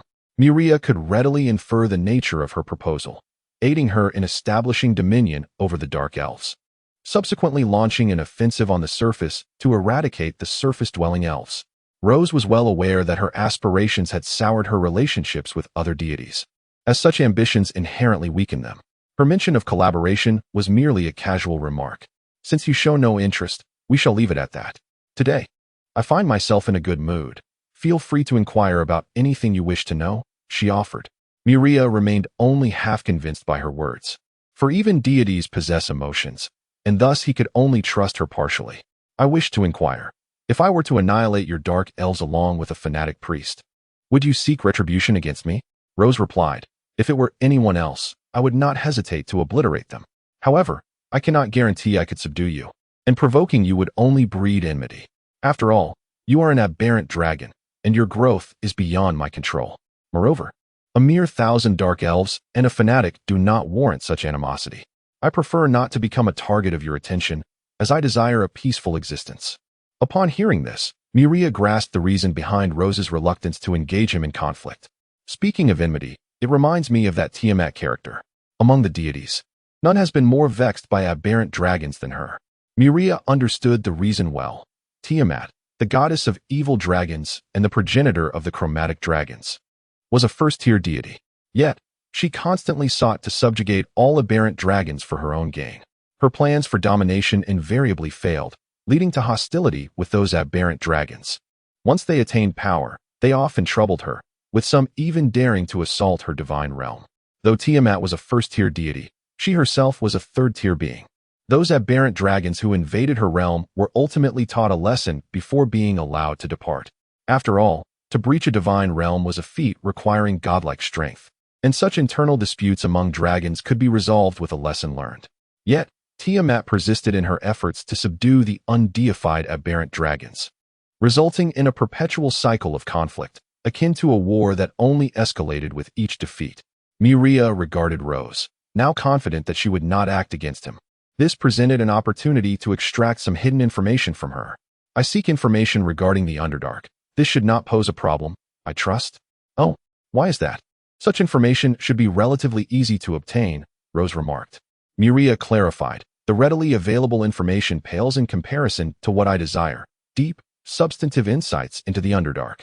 Such knowledge is only accessible to the races dwelling within it. Rose regarded Miria with amusement. You certainly have high expectations. Such information is not easily acquired without cost. I am well aware of that. I am willing to exchange an item for this information. I trust you shall not refuse, Miria proposed. Rose's interest piqued. Oh, what item do you offer? Miria produced an ordinary stone from the primordial realm and replied, This stone. Rose replied incredulously, You cannot be serious. This is merely an ordinary stone. This is no ordinary stone. It hails from another universe, Miria insisted. Rose's eyes widened in astonishment. You speak the truth. If you doubt me, feel free to examine it, he encouraged. As Rose gazed upon the stone, a glimmer sparked in her eyes. She could perceive the unique aura of laws emanating from it, entirely distinct from that of this world. Having ascended to divinity, the items that could genuinely captivate her were exceedingly rare, and this stone from another universe was precisely one of those treasures. In an instant, her eyes gleamed with excitement. While the stone held little value for Miria, Its worth to a being of divine stature was immeasurable. It represented a coordinate, an entryway to another universe. With this stone, one could locate that universe based upon the aura of laws inscribed upon it, although it was impossible for deities to traverse to other universes. This stone could yield invaluable knowledge from those divine beings. Chapter 66, Subduing Green Rose gazed at Muriel and said, "You must be aware of the value of this stone. Are you not afraid that I might seize it?" Muriel chuckled. "You cannot take it from me. And besides, this is a fair transaction. There is no need for you to resort to theft. Well, you understand the worth of this item, and since you have offered it for trade, I shall not take advantage of you. Speak. What do you desire?" "First, assist me in establishing a permanent spatial passage to the Shadow Realm." Rose conjured a golden orb, stating, "This serves as the locator. The passage will open at the orb's position." "And where exactly is that in the Shadow Realm?" "At the same location from which we ascended." "Very well. Infuse the orb with your magical energy, and I shall receive the message to open the passage." Muriel then articulated his second condition. "Once I arrive in the Shadow Realm, I wish to have free access to the Dark Elf's treasury." Rose pondered for a moment and replied, "Agreed. You may propose one more request. Let us defer that for later." "All right, but do not become overly demanding. Rest assured, I am aware of my limits. Since our transaction is complete, hand it over." Muriel observed the corpse and noticed that Rose had not taken the spatial ring, which meant he could still profit from it. He picked up the spatial ring, which had a capacity of 1,000 cubic meters, filled with numerous materials from magical beasts, magic stones, and various weapons and equipment. Among them, he discovered an 8th-level great sword, suitable for Sane. He then opened his system backpack to inspect the orb provided by Rose. An orb condensed from Rose's divine power, possessing the function of communication and positioning. "Yes, my lord." The date was May 26th. On this day, Muriel was once again engrossed in watching anime. It was truly a delight to experience anime in another world. Suddenly, he sensed movement within the cave and hurried inside, only to find that the half-blood titan had awakened. The awakened Green looked at the person in his room and immediately unleashed a torrent of blazing dragon breath. Such intensity of dragon breath posed no threat to Muriel. He stood unharmed within the fiery blast. "Isn't it a bit rude to greet someone with dragon breath right away?" Seeing Muriel unscathed amidst the flames, Green ceased his fiery assault, remarking, "Rude? This is my home, and your presence here is a matter of my hospitality. Ah, my apologies. Allow me to introduce myself. I am Muriel, the Red Dragon. I am Green, a hybrid of the Golden Dragon and Earth Titan. By the way, I have a question. What brings you to the Monster Mountain alone? Where are your parents?" "I do not know. I have resided on this peak since my birth. My strength has prevented me from venturing out." Muriel offered, "Would you care to accompany me? I assure you a life of luxury." Green scrutinized Muriel. "You? Merely at the 7th tier. What qualifies you to have me serve you? I am an extraordinary dragon, and you cannot best me." Muriel countered, "I possess my own faction capable of providing resources for your growth. How does that sound?" Green contemplated before responding, "The resources are indeed tempting. But you must demonstrate your strength to convince me. Otherwise, your faction will belong to me." "Very well." Green transformed into a humanoid form, towering at 2 meters. "Do you favor this appearance?" "I find a majestic form suits me well," Green replied. The two stepped outside the cave, and Muriel inquired, "How shall we compare our strengths?" "Let us engage in a contest of combat." "Agreed. Let us begin." With a warning, Green charged forward, and the two collided. Bang! Their fists clashed, sending Green crashing into the mountainside. Emerging from the rubble, he could hardly believe the power exhibited by the Red Dragon. In his view, he should have had the upper hand. Muriel laughed. "I told you I am an extraordinary dragon. I possess physical prowess and magical power that far exceed my current level. At equal tiers, I am utterly invincible." Upon hearing this, Green's fighting spirit ignited. "Then let us battle. Defeat me." Once more, they clashed, with Green consistently being sent flying. Realizing he could not match Muriel in physical prowess, he unleashed a torrent of blazing dragon breath. Observing the attack, Muriel felt exasperated. Such an assault was merely a tickle to him. They exchanged dragon breaths, their golden and crimson flames colliding, creating a magnificent display of elemental fury that twisted the very air around them. As their breaths stalemated, the contest became one of magical endurance. Muriel remained unfazed, for he possessed legendary magical reserves, rendering the consumption trivial. Regardless of how much Green intensified his output, Miria maintained his composure. Recognizing his inferiority in both physical and magical prowess, Green resolved to employ combat techniques to secure victory. With newfound determination, he unleashed a powerful dragon breath and swiftly approached Miria. Closer, closer. Green could see Miria within reach. At that moment, Miria moved with speed that Green could not anticipate, swiftly throwing him to the ground. Seizing the opportunity, Miria pinned Green down, raining blow after blow upon his head, leaving Green dazed. Enough, I surrender. Miria finally stood up from Green, who wobbled to his feet, rubbing his slightly swollen face. Why do you keep hitting my face? Do you not know the etiquette of combat?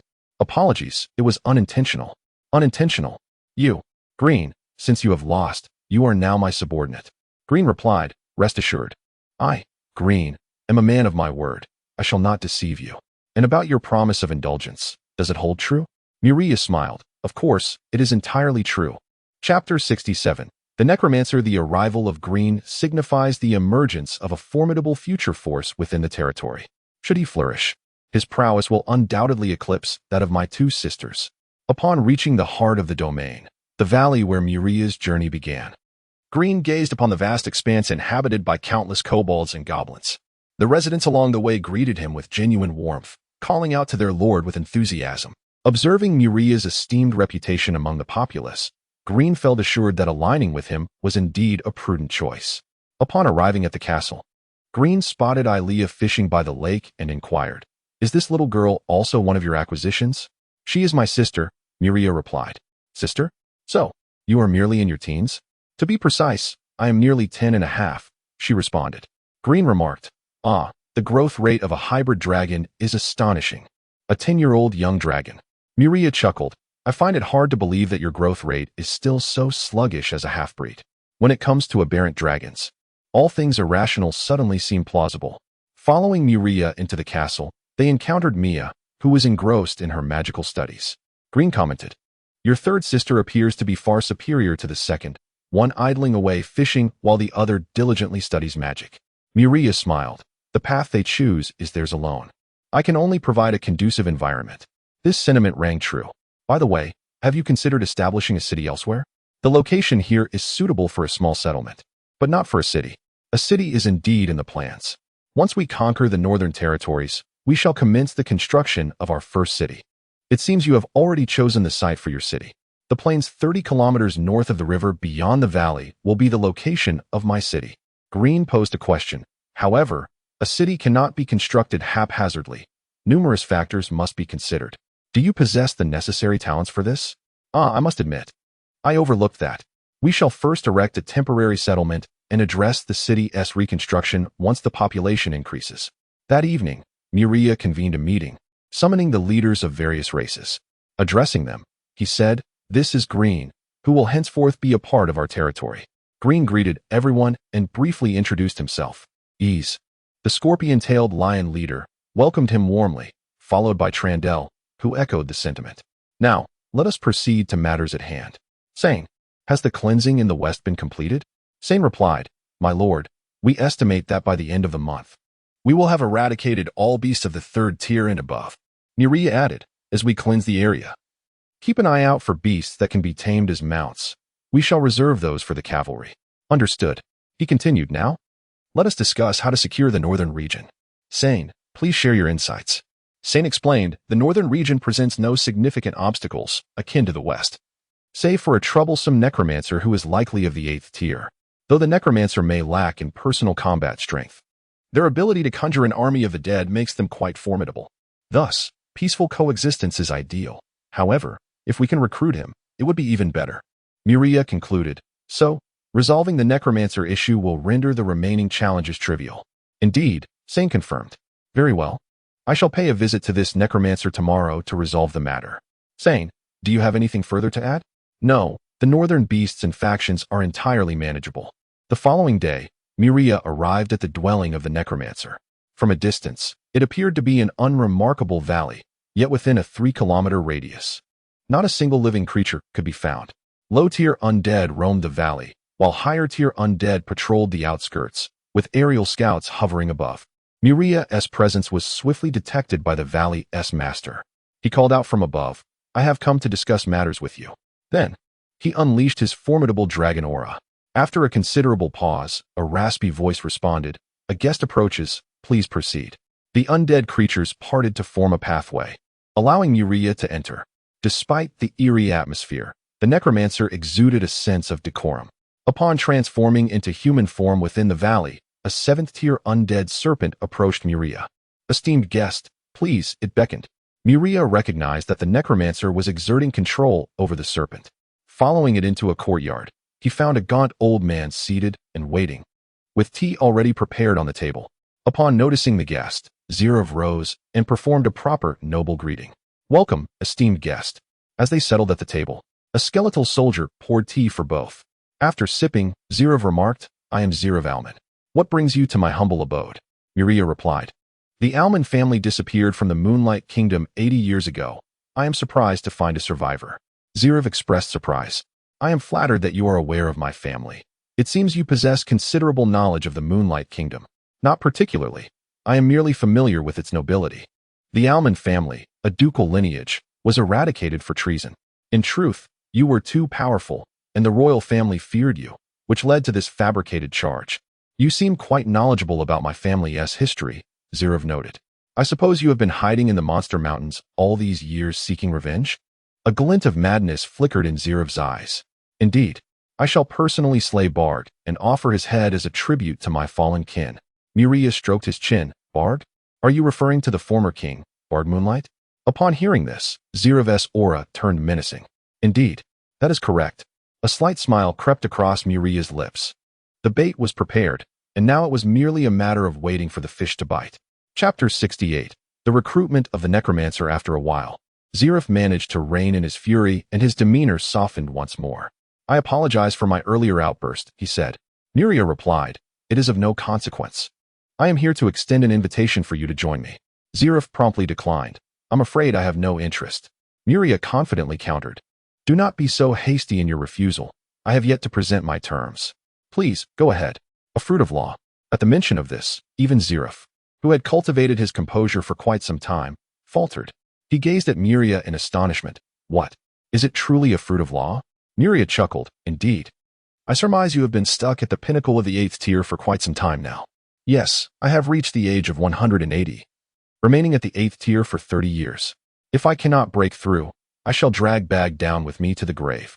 There is no need to sacrifice yourself for a man nearing his end. If I provide you with a fruit of law to facilitate your ascension to legend, would you consider joining my ranks? If I can break through to legend, I will surely avenge myself. My life will then belong to you." "Very well. Remember your promise." With that, Miria retrieved a fruit of law from the system's marketplace, having spent 100,000 gold coins for it. Zirav's breath quickened as he beheld the white fruit resting on the table. He could feel the aura of law emanating from it. This was indeed a fruit of law. Such a fruit allows one to comprehend the laws and thereby ascend to legend. The rarity of legends is due to the arduous requirement of understanding the laws. Many have perished at this hurdle, yet there exists a miraculous fruit, the fruit of law, capable of assisting individuals in their comprehension of the laws. It can be said that a single fruit of law can forge a legend. Thus, the value of this fruit is immense, often sparking fierce competition among various factions, with prices soaring above 1,000,000 gold coins. Yet, Miria was able to procure it at the cost of 100,000 gold coins. Should he choose to sell it, he would amass a fortune. However, he had no intention of doing so, as such an act would bolster his adversaries. This splendid treasure was best reserved for his own subordinates. "Is this truly for me?" Zirav rasped. "Of course. Should you join me, it is yours." Without hesitation, Zirav declared, "Very well. Once I have slain Bag, my life shall be yours." He then carefully placed the fruit of law into his spatial ring. Miria observed Zirav and said, "I shall not disturb you further. By the way, my forces will soon sweep the northern territories. It would be prudent to conceal the undead creatures outside." "Understood, my lord. Do not call me master. Refer to me as lord." "Yes, my lord." Upon returning to the valley, Miria summoned saying, "I have resolved matters with the necromancer. You may confidently lead the troops to scour the north." "Understood, my lord." A week later, having ascended to legend, Zirav emerged from his chamber. He was no longer the frail old man, but rather a robust middle-aged figure. Humans at the 8th tier possess a lifespan of 200 years, while legends extend to 500 years, and demigods can live for 1,000. Thus, upon breaking through to legend, Zeref transformed from an elderly figure to a vigorous man. Now possessing the ability to fly, he could safely depart the royal capital after eliminating Bag. Zeref concealed his form slightly, then soared toward the Moonwheel Kingdom. The kingdom's territory was expansive, and Zeref invested some time successfully crossing the border into the realm. Stepping once more onto this land he had not seen for many years. He felt a surge of emotions, yet these sentiments did not deter him from his quest for vengeance. His journey took several days. Upon entering the royal capital, Zeref first sought information in taverns and the underground black markets. A day later, while residing in a modest inn, he acquired the intelligence he sought. Bag of the Moonwheel. The 73rd king of the Moonwheel Kingdom had retired to the Babylon Garden within the royal palace, often accompanied by a 7th-tier guardian for protection. He remained within the palace, making a public appearance every 10 days to worship at the Church of the Light God. Checking the date, Zeref noted it was the 7th, with only 3 days remaining until Bag's next appearance. After enduring for so many years, he would not rush in these final days. Having broken through to legend, he found life quite pleasant and did not wish to squander it prematurely. Thus, he began surveying Bag's route to identify the most advantageous point for his strike. On the 10th, Bag emerged from the palace in a royal carriage. A dead rat from the sewers observed Bag's carriage pass before scurrying back into the depths below. Receiving the signal, Zeref set out toward the designated strike point. An assassination within the royal capital against a retired king would undoubtedly create a significant uproar, necessitating an escape route. Conveniently, the sewer leading out of the city presented the ideal means of retreat. In a prearranged position, Zeref readied a specially crafted crossbow, awaiting his target's arrival. Soon, Bag's carriage came into view. Suddenly, a horde of undead rats, under his control, surged forth, creating chaos in the streets. The ensuing turmoil forced the carriage to halt. Bag, feeling the sudden stop, inquired, "What has transpired?" The guard driving the carriage replied, "There is chaos ahead, blocking our way." "Go and investigate the situation," commanded Bag. At once, the guard departed the carriage to ascertain the cause of the disturbance. From his vantage point atop a nearby building, Zeref noted the guard's departure and readied an enchanted arrow on his crossbow, aiming for Bag within the carriage. With a swift release, the enchanted arrow pierced the carriage's defenses, striking Bag inside. The poisonous arrow swiftly claimed his life. Being a necromancer, Zeref sensed the life force of Bag extinguishing within the vehicle. Collecting his belongings, he made his escape through the sewers. Once Zeref had departed, the undead rats, now lacking control, became immobile, and the chaos in the streets swiftly subsided. "Your Majesty, the chaos ahead has concluded. We may proceed." However, grave news soon spread throughout the capital. The 73rd king had been assassinated. The gates of the royal capital were immediately sealed, and the army commenced a search. Zeref, having already reached the outskirts of the capital, glanced back at the closed gates before continuing on his way. Chapter 69. Territory construction. Upon his return, Zeref tidied up his belongings before seeking the favor of the Lord. The assembly regarded Zeref with a mixture of awe and trepidation, as he was a legendary figure. Despite his stature, Zeref exuded humility. "Greetings, I am Zeref Armin, and from this moment, we shall be comrades." Sane welcomed Zeref's arrival, and the others echoed his sentiment. "Now that the boundaries of the territory have been established," Muria announced, "we must turn our attention to the matter of territory development," and then unfurled a map, hanging it upon the wall. Sane took a charcoal pencil and delineated the current territory's borders, forming a square of 100 kilometers, defined by the river to the east. He pointed to a location by the river, stating, "This area features a flat terrain, and the Lord's intention is to develop it into our first city. However, due to the current population shortage and lack of specialized talent, we will initially establish a temporary city and implement a pilot management scheme." Waz inquired, "What do you need us to do?" "Your task is to clear the site and solidify the foundation. Once that is accomplished, we will proceed to excavate large stones for construction materials. I will oversee the specifics. The goblins and kobolds, being the most numerous, will be responsible for material transportation and processing. The wargs, ogres, fire giants, and scorpion-tailed lions will handle stone excavation. As for site clearance, all races will collaborate. Foundation solidification will require joint efforts, as the city demands considerable space." At this juncture, Green asked, "Is there a design blueprint for the city?" Saint affirmed, "Indeed, there is. However, as this is a temporary experimental city, its area is limited to 9 square kilometers. Nevertheless, we will adhere to the standards of a large city in its construction. Are there any further questions?" Seeing none, Saint declared, "Then let us commence tomorrow. Organize your teams, and we shall begin work."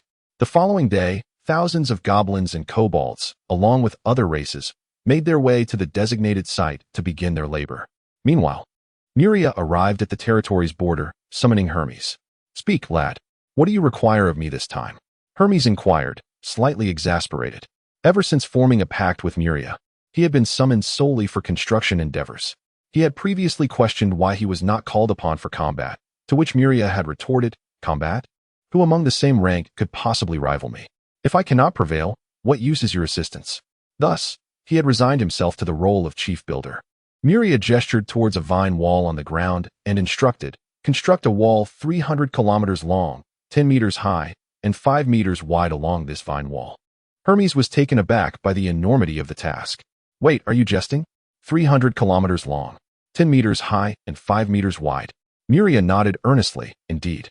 Hermes, feeling overwhelmed, protested, "You must be joking. Such a colossal undertaking cannot fall to me alone." Overwhelmed, "You are an elemental being. The concept of fatigue does not apply to you. The most you will experience is a depletion of magical energy requiring recovery time."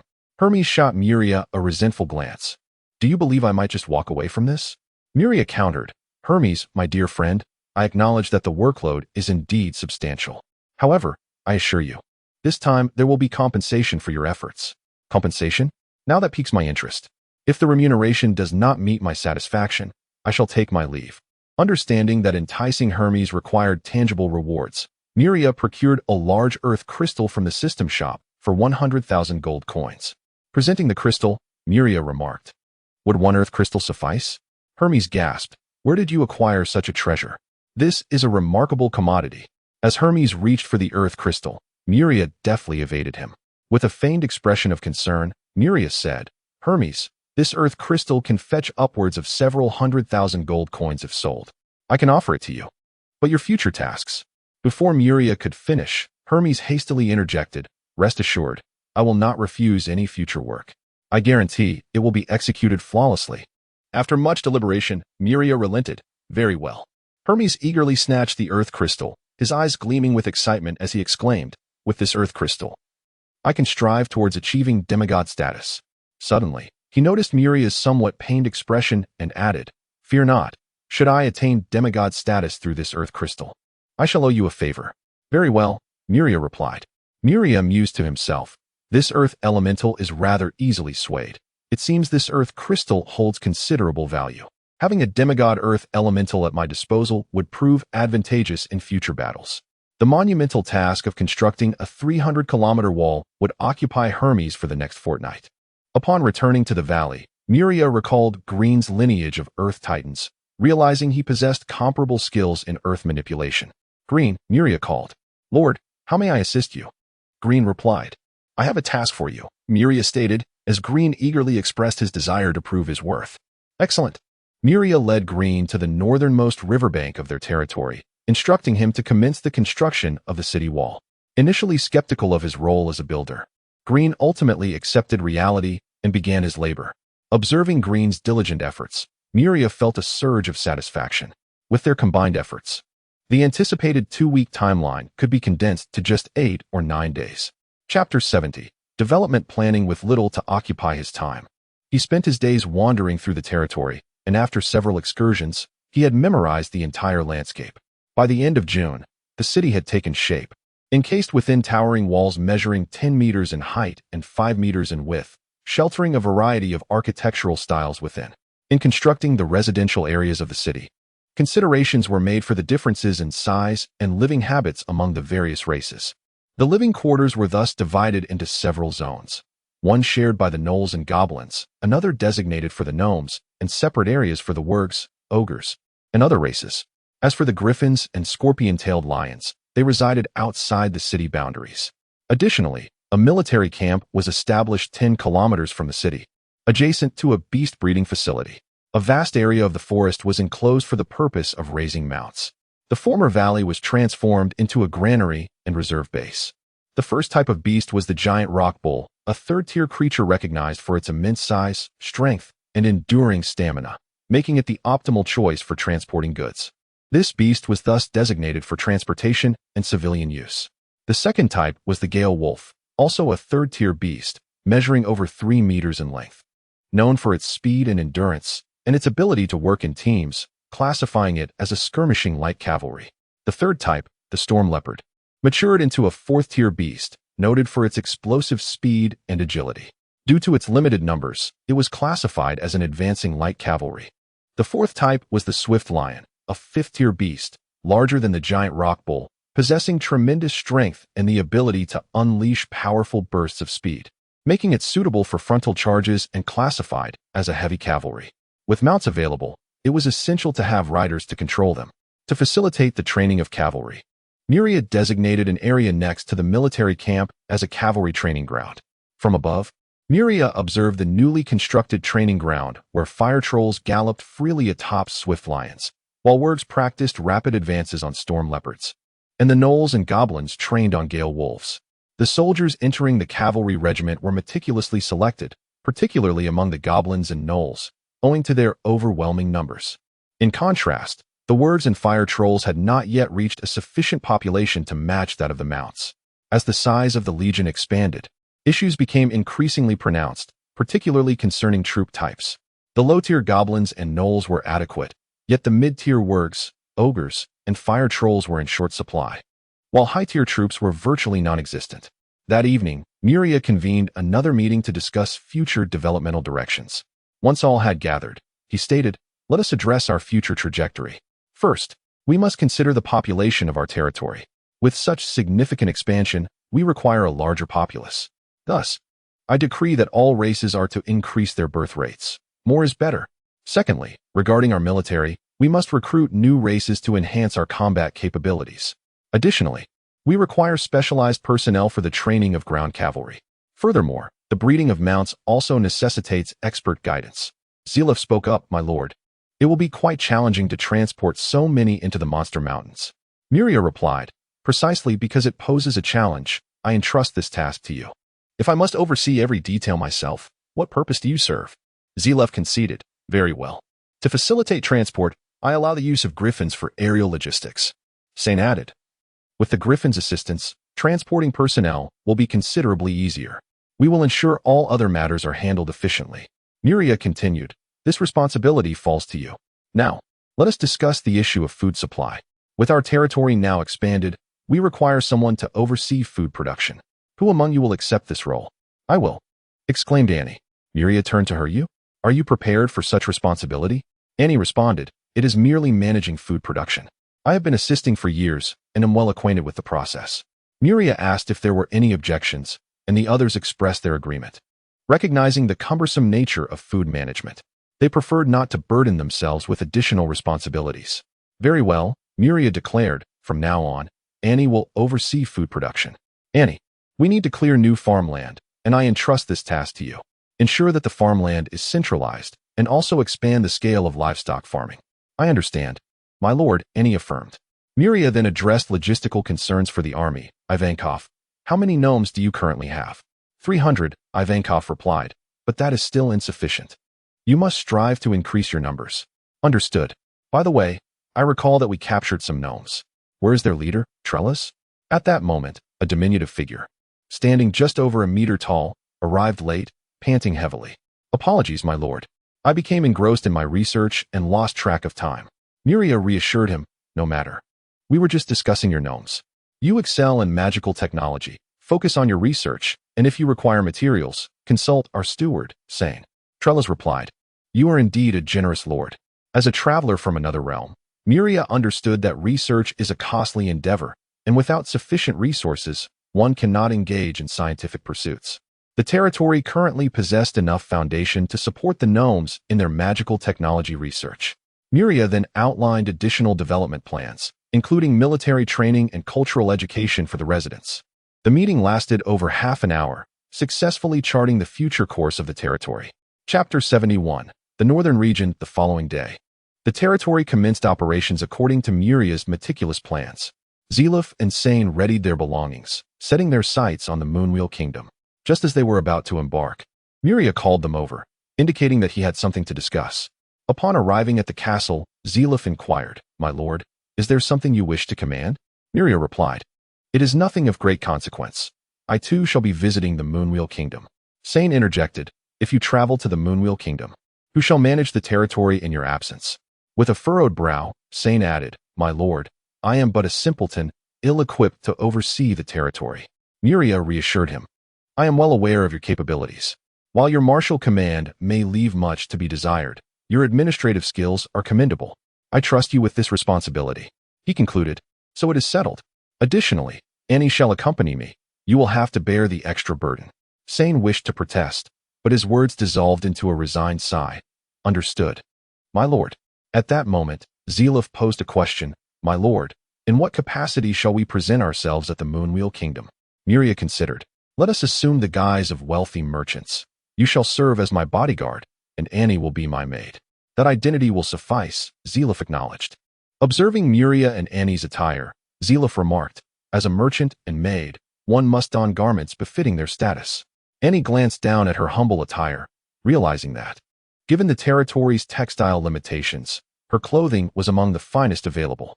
Muria mused, "What is the typical garb of a prosperous merchant?" Annie replied, "They adorn themselves in gold and silver, embodying understated luxury." "Ah, I see." With a mere thought, Muria's attire transformed into an opulent ensemble adorned with golden threads and gemstones. "Is this satisfactory?" Zelif gazed in awe at Muria's newfound elegance, exclaiming, "This aura perfectly epitomizes that of a wealthy merchant." Muria then inquired, "What shall we do about Annie's attire?" Zelif hesitated before revealing, "My lord, I happen to possess some garments." He produced several exquisite outfits from his spatial ring, both for men and women. Muria, impressed, acknowledged, "Indeed, one cannot deny your noble heritage. You are always so considerate." Annie, upon seeing the splendid garments, eagerly began to select. Over the years spent beside Muria, she had come to understand his temperament well, and such trivial matters were of no concern. As she perused the clothing, Muria recalled that she had been clad in simple fabrics for years. As a beautiful young woman, she naturally wished to adorn herself splendidly. "Annie, you need not deliberate. Take them all. Upon our arrival at the Moonwheel Kingdom, I shall accompany you to procure more garments," he instructed. Annie's eyes sparkled with delight. "Really?" "Indeed." Moments later, Annie appeared before Muria in a stunning gown, twirling gracefully. "My lord, do I look beautiful?" Muria was momentarily entranced, having never encountered such breathtaking beauty. Her natural allure eclipsed even the most meticulously edited images of beauty he had known in his previous life. "You are indeed lovely." Feeling a swell of pride at Muria's reaction, Annie was buoyed by the realization of her own charm. Not only Muria, but even Sane and Zelif were captivated. "Miss Annie is more beautiful than her mother," Sane exclaimed. Zelif added, "Miss Annie is among the most exquisite ladies I have ever encountered." Receiving such compliments, Annie's smile radiated even more charm. Clearing his throat, Muria interrupted, "Very well, it is time for us to depart." Annie and Muria mounted the griffin, with Zelif trailing behind, and together they soared towards the edges of the Beast Mountain range. As Muria sat atop the griffin, he gazed at the enchanting Annie before him, his heart racing with youthful infatuation. Alas, she was still underage. As a human soul, Muria's aesthetic sensibilities aligned with those of humanity. Annie was undeniably a paragon of beauty in the human gaze. Such beauty before him was simply irresistible. At last, he reached out, drawing Annie into his embrace. She offered no resistance, instead leaning into him willingly. Though a recluse in his previous life, he understood her intentions clearly, especially given her assertiveness. Muria wrapped his arms around her waist, inhaling the delicate fragrance that wafted from her.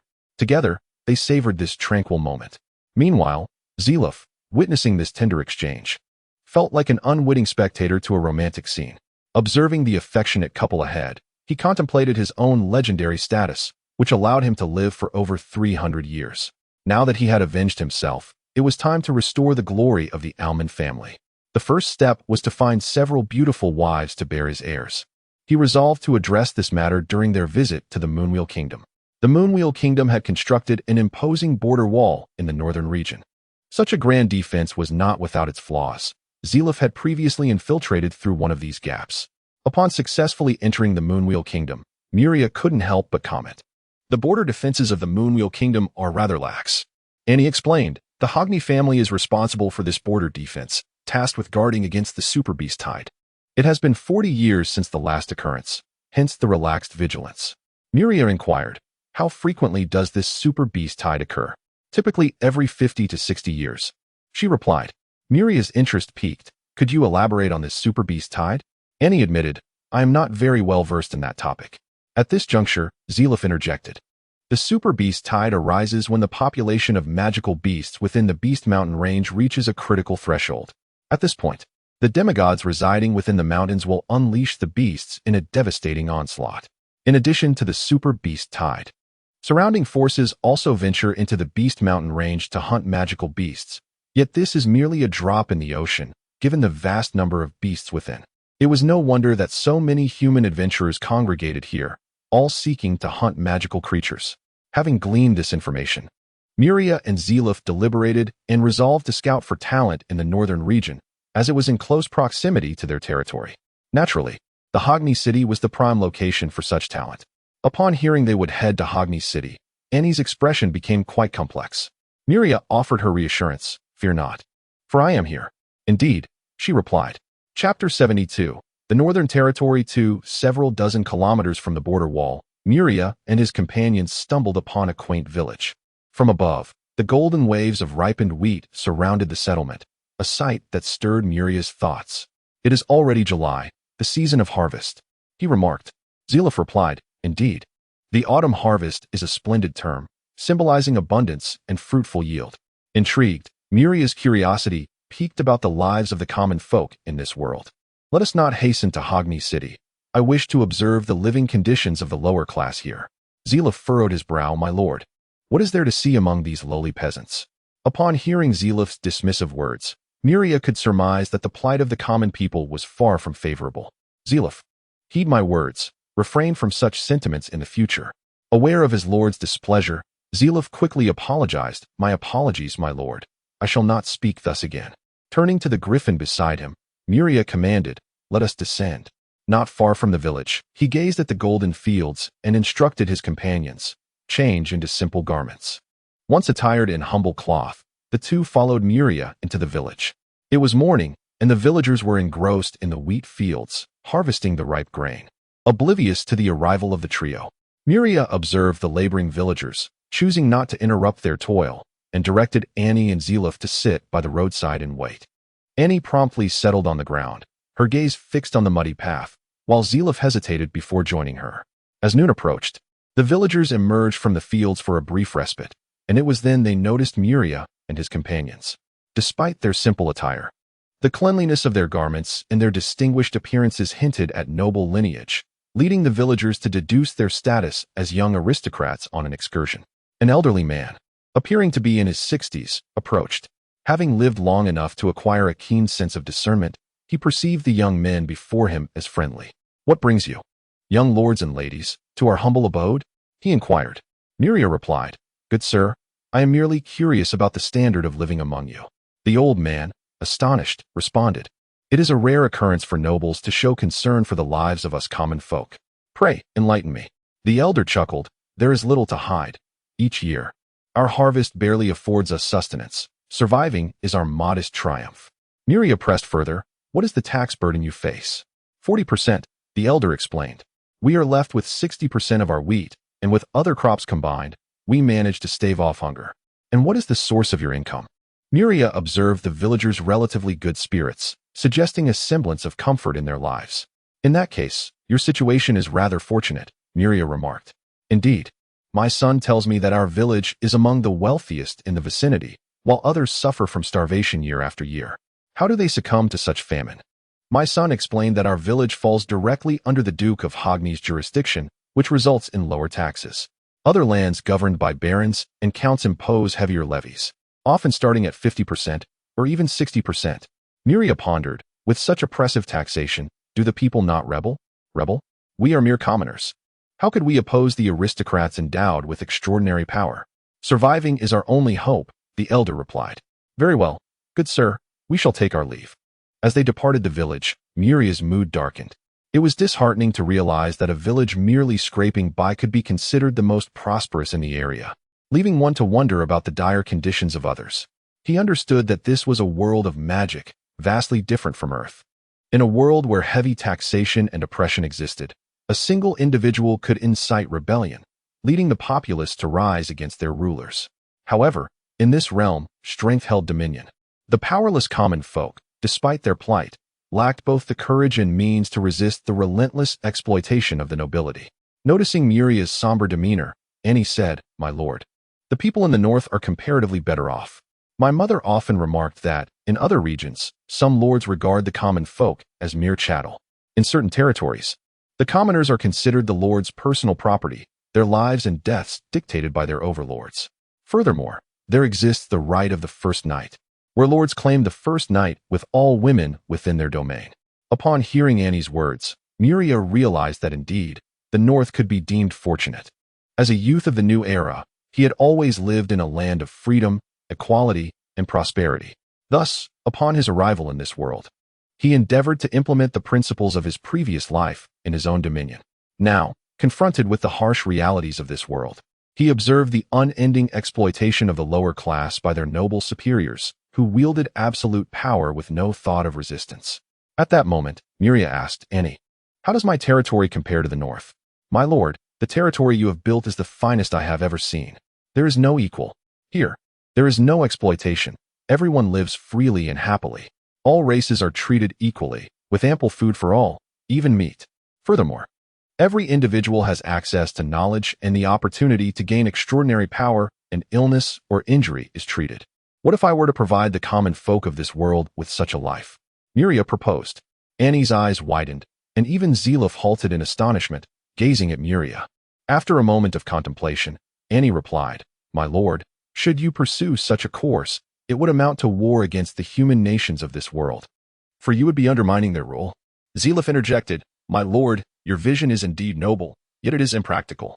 Setting aside the animosity you would face from these human nations, should you grant all humanity a blissful existence, they would no longer seek solace in the divine or the protection of their gods. The better life you bestow upon them, the more they would come to revere you as their new deity. I can sense the power of faith entwined around you. In essence, you would be competing for worship with the divine, inciting their wrath." Muria chuckled, "And what of it? If it comes to war, I fear not the likes of the divine." Chapter 73. Mountain Bandits. After departing from the village, Moriah chose not to fly directly to Hogni City, but instead opted for a leisurely walk there. In Moriah's own words, it was an opportunity to gain further insight into the world and its inhabitants. As for the territory, Moriah was unconcerned. Sane was competent in management, and even in his absence, the land would remain stable for at least a year or two. On the road between towns, a spacious four-wheeled carriage ambled toward the nearest city. Zurov, the driver, studied a map in his hands, marking numerous points that represented cities in the northern region. Their destination was a city called Hyan City, under the direct jurisdiction of the Duke. The distance from their current location to Hyan City was approximately 60 kilometers. After confirming their direction, they chose the right fork in the road and continued on their way. Zurov drove the carriage leisurely while Moriah enjoyed a massage from Annie. The experience of being pampered by such a stunning beauty was truly a delight, and the thought that this enchanting woman belonged to him further uplifted his spirits. Within the Northern Territory, the Hogni family had constructed wide and smooth slate roads connecting various cities to facilitate commerce and military transport. However, they were currently traveling along a rural gravel road. The unshock-absorbed carriage rattled incessantly over the uneven surface. After 6 kilometers, the road led them into a dense forest, where Zurov sensed the presence of humans. "My lord, there are mountain bandits here." "Mountain bandits?" Zurov remarked. "These bandits are merely a collection of vagrants who survive by robbing passing travelers. Should I take action against them?" Moriah replied. "Do you know why they have turned to banditry?" Without a moment's thought, Zurov answered, "To rob for wealth." "Your reasoning is flawed," Moriah countered. "They have resorted to robbing travelers because they cannot survive otherwise. Is that not the case? This area is directly under the Duke's jurisdiction. Did Annie not say that the people here could live without issue?" Moriah smiled. "While that may be true, it is merely a command from Duke Hogni. How do you think the administrators below him perceive this?" They will exploit the lower-class citizens in every conceivable way. Do you believe they can endure? Zirav replied. These are the customary practices among the nobility and ruling classes. As long as it is not excessive, they tend to turn a blind eye. Moriah stated, Zirav, you must remember that within my territory, the privileges of the aristocracy are not permitted, nor should there be any oppression of the lower classes. However, I allow certain privileges. For this is a world of magic, where hierarchies are inherent. It is impossible to treat the exalted dragons and the insignificant ants as equals. Sometimes, absolute fairness is the most unfair of all. Upon hearing Moriah's words, Zirav felt as if he was encountering this lord for the first time. The final statement indicated that Moriah's perspective was far superior to that of the majority in this world. Moreover, having gleaned some information about the territory, Zirav understood why. The lower-class citizens were the foundation of this world. Without them, human society would cease to exist. To illustrate, if all citizens ceased production, a human kingdom would collapse within 3 days. After all, those with extraordinary power represent only a fraction, around 1%, while ordinary people dominate the rest. As the carriage entered the forest, it deliberately slowed down. The mountain bandits, who were keeping watch by the roadside, spotted the ordinary carriage and noted that the driver was a middle-aged man clad in simple attire. As bandits, they needed to possess discernment. Understanding one's social standing was crucial, for some individuals were beyond their reach. By observation, the bandit leader deduced that the driver was a somewhat affluent individual heading toward Hyan City, a potential target indeed. He quickly drew a signal arrow from his waist and shot it into the sky. Upon hearing the sound of the signal, the bandits knew that an opportunity had presented itself and hastened to converge on the road. The sound of the signal arrow did not escape the attention of Moriah and his companions. Even Annie, the weakest among them, a fifth-tier mage, could discern the noise clearly. Before long, a group of raggedly clothed bandits armed with inferior iron weapons charged onto the road, blocking the carriage. The leading bandit shouted, "This tree was planted by me. This road was built by me. If you wish to pass, leave a toll." Hearing this, Moriah felt a sense of familiarity. It seemed that the predecessors among the traversers had indeed left their mark, as this phrase was evidently passed down from them. The carriage halted, and Zirav emotionlessly regarded the bandits. With a mere thought, he could erase their souls, rendering them as mere shells of existence. At that moment, Moriah stepped out of the carriage and inquired of the bandit leader, "Why have you become bandits? Do you not have fields to cultivate?" The leader of the bandits eyed Moriah warily. "What do you want from us?" We are not afraid of you." He pointed a makeshift weapon, barely worthy of the name, at Moriah. Moriah shrugged, exuding a sense of helplessness. "I harbor no ill intent. I simply wish to understand why you abandon your fields to pursue a life of banditry. Even if you lack arable land, you could seek work in the mines or other areas to sustain yourselves and your families." The bandit leader responded, "If we were not unable to survive, would we have resorted to becoming bandits? Then could you share the reason? If you do, I shall reward you with 10 gold coins." The sight of the glittering coins ignited immense desire within the bandit leader. In this world, gold coins held substantial purchasing power. A family of 3 could sustain themselves for an entire year on merely 3 gold coins. 10 gold coins would suffice for their group for half a year. Moriah furrowed his brow, astonished by the severity of the tax burdens that left the populace unable to pay. He turned to Zirav and asked, "Is this true?" Zirav replied, "Typically, rulers would not act in such a manner, for it would lead to a significant loss of population, ultimately resulting in desolation of the territory. However, for those who have purchased their positions, selling slaves becomes the quickest avenue for profit. Their aim as rulers is to transform citizens into slaves for monetary gain. Sometimes, they even artificially create disasters to destroy the crops of the people. Is there no one to oversee this?" Moriah inquired. "No one will intervene," Zirav explained. "For others are also beneficiaries of this system. Having received benefits themselves, they will naturally disregard such matters. At times, they even partake in the slave trade." Upon hearing Zirav's words, Moriah realized that this world was far darker than he had previously imagined. Chapter 74. Mountain Bandits 2. Moriah was genuinely astonished to discover how profoundly dark and decayed the world had become. He inquired, "What will happen to these slaves?"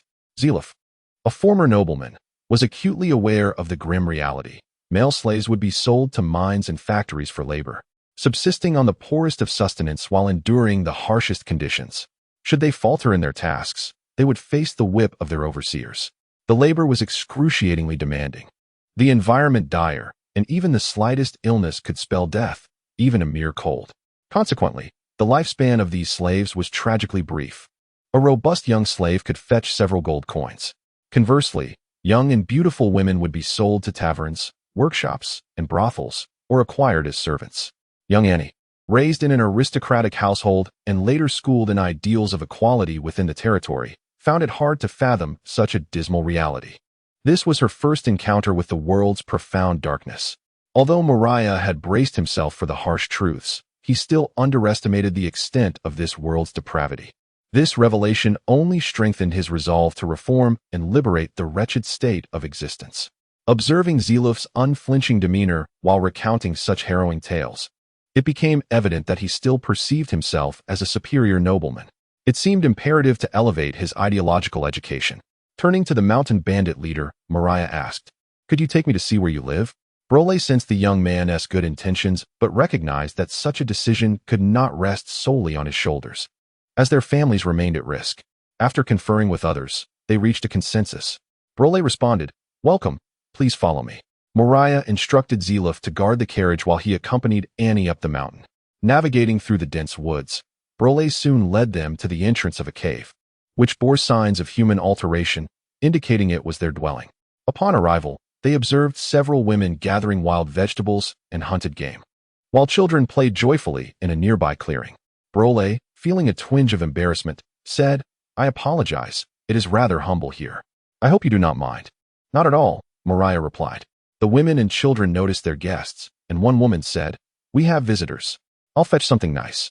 "No need for that, dear lady," Moriah interjected, observing the patched clothing of the woman. Even in their dire circumstances, they felt compelled to offer hospitality. It was precisely such simple folk who were driven from their homes, reduced to a life of banditry. Annie, moved by the sight of the frail children, looked at Moriah with pleading eyes. "My lord, please help them. They truly are pitiable." Moriah's heart ached at the sight of their plight. He desired to assist, but felt uncertain of how to proceed. After a moment of contemplation, he decided to take a chance and see if he could procure an item of transport. Opening the system's marketplace, he selected 10 interdimensional mystery boxes and opened them in one breath. "Congratulations, you have obtained a common stone from the primordial world." "Congratulations, you have acquired a random teleportation portal from the Doraemon world."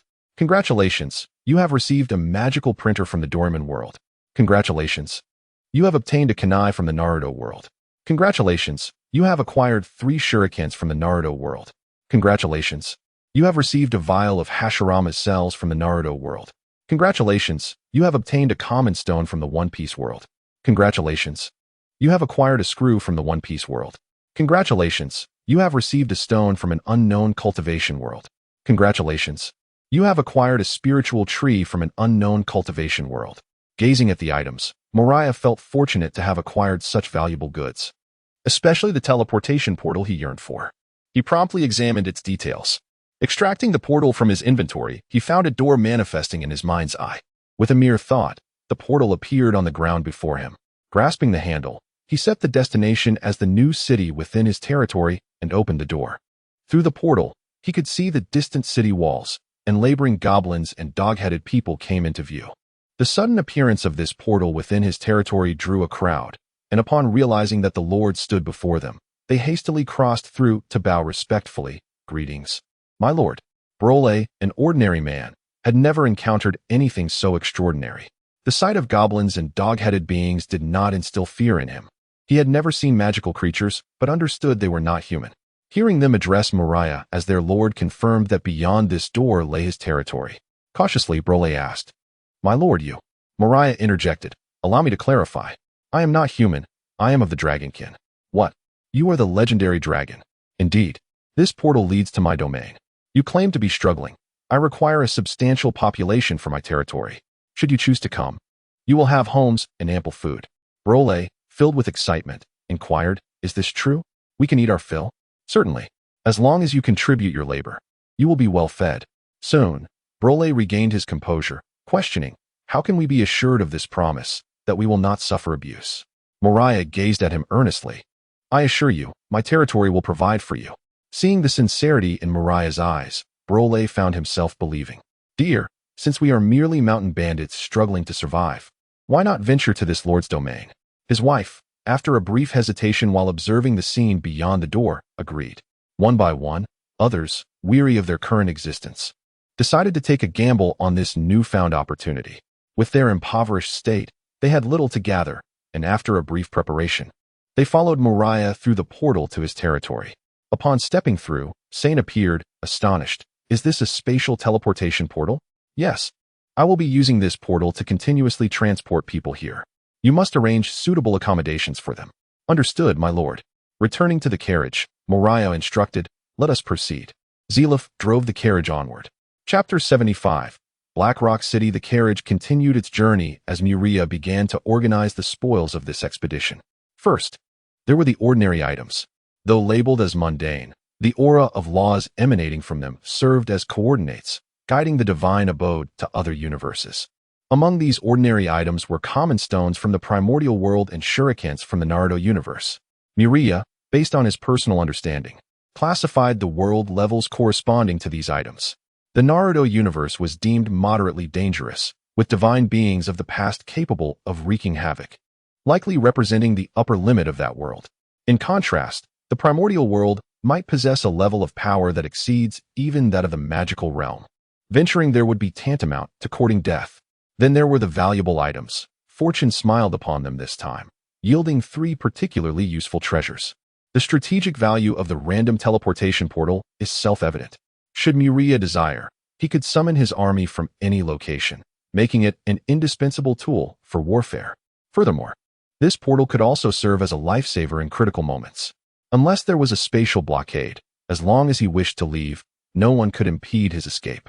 The random teleportation portal could undoubtedly be regarded as the item with the highest strategic value. The remaining 2 items were equally remarkable. The amazing printer from the Doraemon world required no energy and possessed infinite paper and ink. It could accept any form of information source and print it out.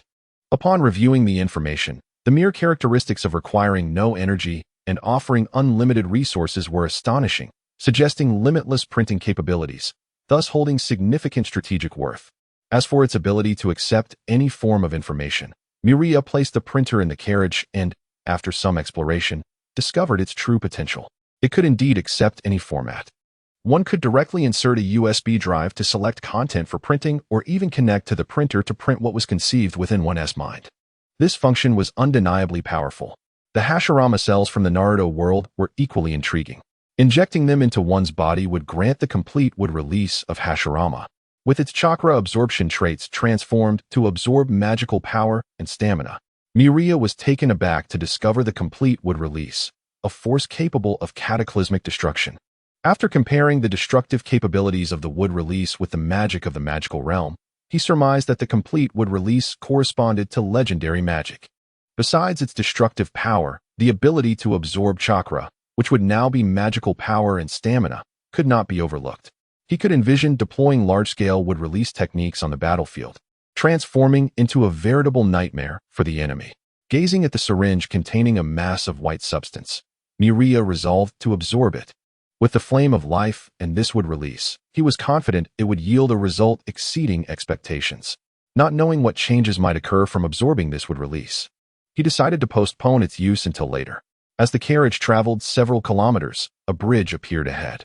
Just as they were about to cross, soldiers stationed at the bridge halted the carriage. Halt! Ahead lies the territory of Baron Moror. Passage requires a fee. This was the first time Zilaf heard of an entrance fee, which he thought had been abolished long ago. Opting for a peaceful resolution, he inquired, "How much?" The guard replied, 1 silver coin per person. Zilaf exclaimed, "Isn't that fee exorbitantly high?" This was not the first time the guard had heard such complaints, and he casually retorted, "Pay the fee or do not cross." Zilaf could hardly tolerate the guard's tone and considered teaching him a lesson, but Moriah interjected, "Just give him the money." Casting a glance at the guard, Zilaf produced 3 silver coins. The guard accepted the coins, allowing them to pass. Unbeknownst to the guard, as he took the coins, the curse Zilaf had inscribed upon them began to envelop him. While it wouldn't cost him his life, it would surely bring him a spell of misfortune, a small retribution for his insolence. Black Rock City lay within the domain of Baron Moror, who had 3 notable settlements under his jurisdiction, with Black Rock City being the Baron's stronghold. After a prolonged journey, the carriage finally arrived at Black Rock City. The walls, crafted entirely from black stone, lent the city its name. Upon reaching the city gates, Zilaf was taken aback by the throngs of people and vehicles queuing to enter. It was clear that Baron Moror had devised every conceivable method to amass wealth. Not only was there a toll for crossing, but also an entry fee, anachronisms that he had thought long abolished. The entry fee was still calculated per head, with an added charge for the carriage, amounting to a total of 8 silver coins for 3 individuals and a vehicle. Such exorbitant charges prompted even Zilaf to exclaim, "This Baron Moror must be frantic with greed.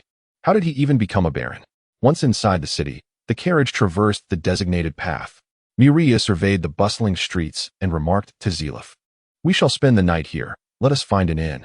Following Miria's directive, Zilaf drove the carriage while scanning for suitable lodgings. Shortly, he stumbled upon a commendable inn.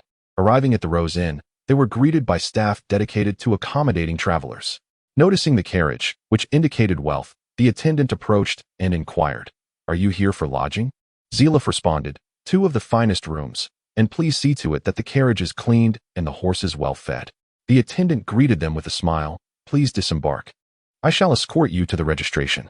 Miria and Annie stepped down from the carriage.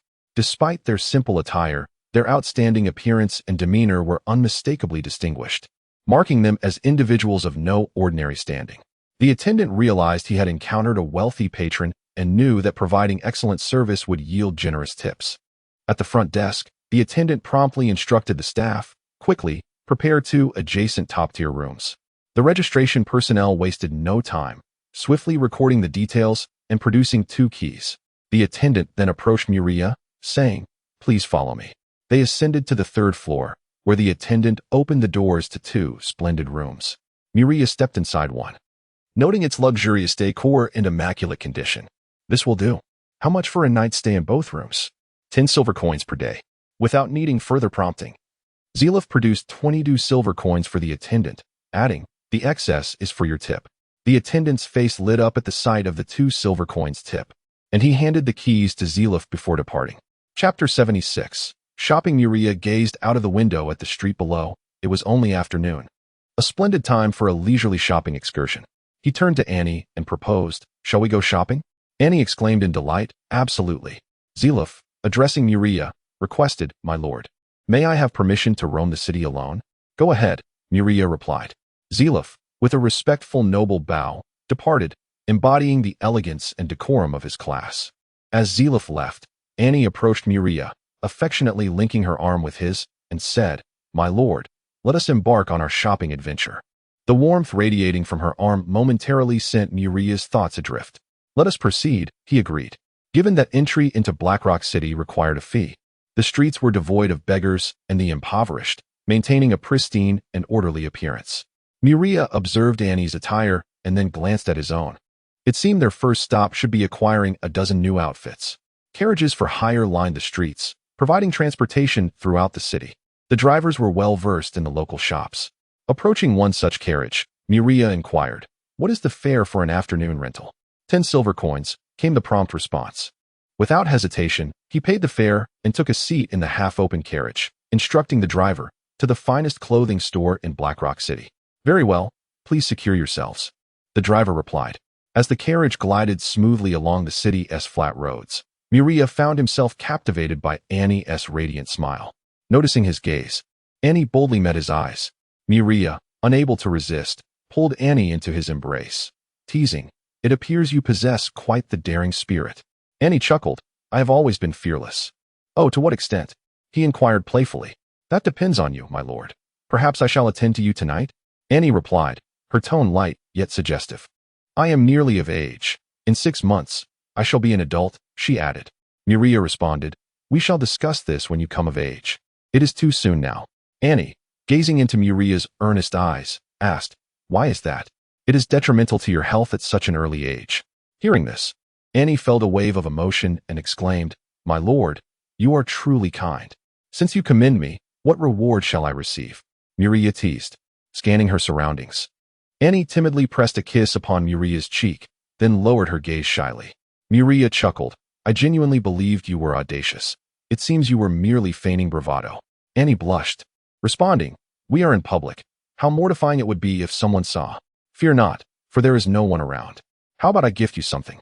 Miria proposed. "What sort of gift?" she asked. He presented her with a space ring of 100 cubic meters.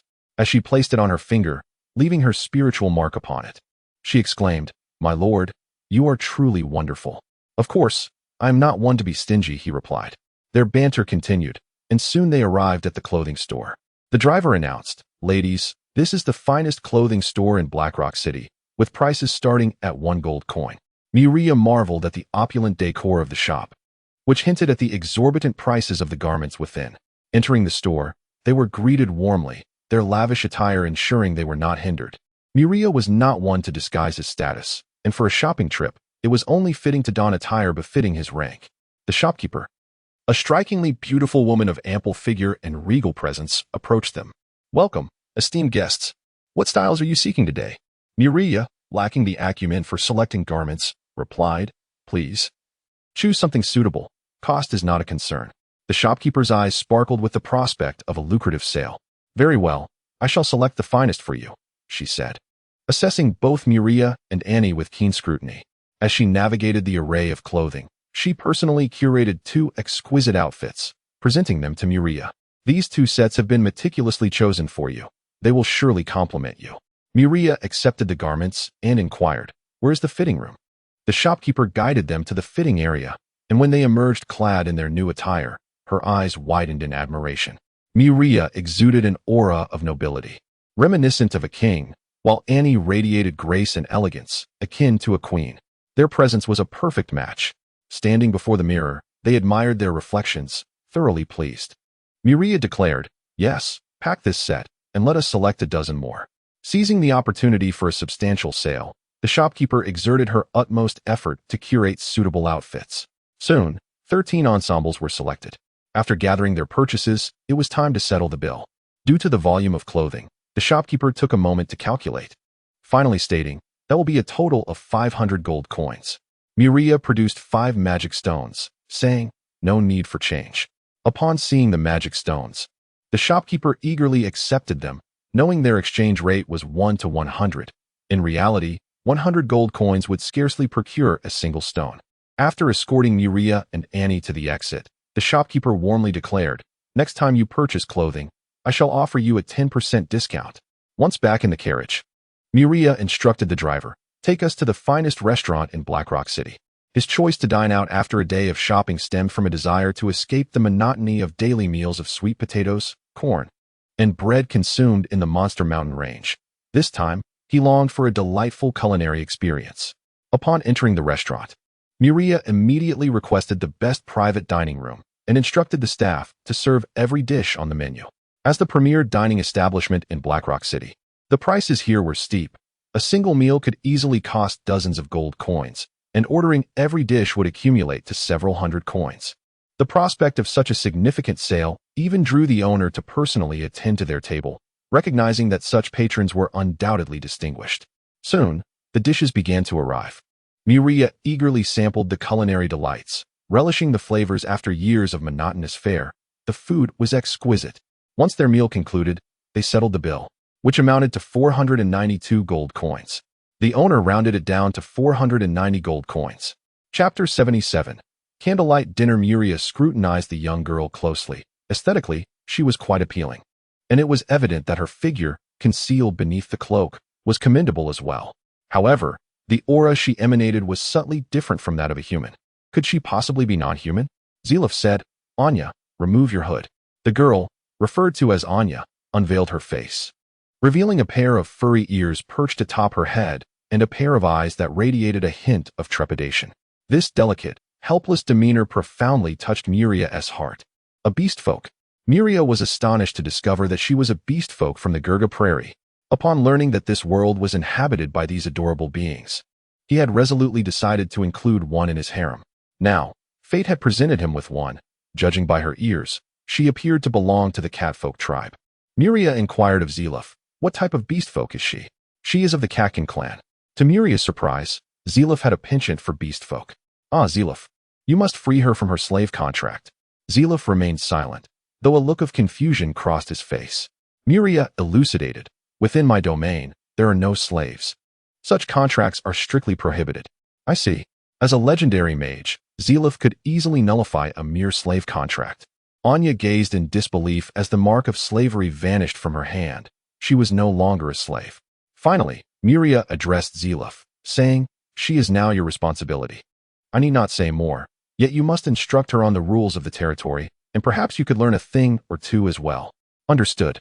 It was still evening, the sunset casting a golden hue upon the streets outside. The scene was undeniably beautiful, perfectly suited for a charming young lady to share a dinner.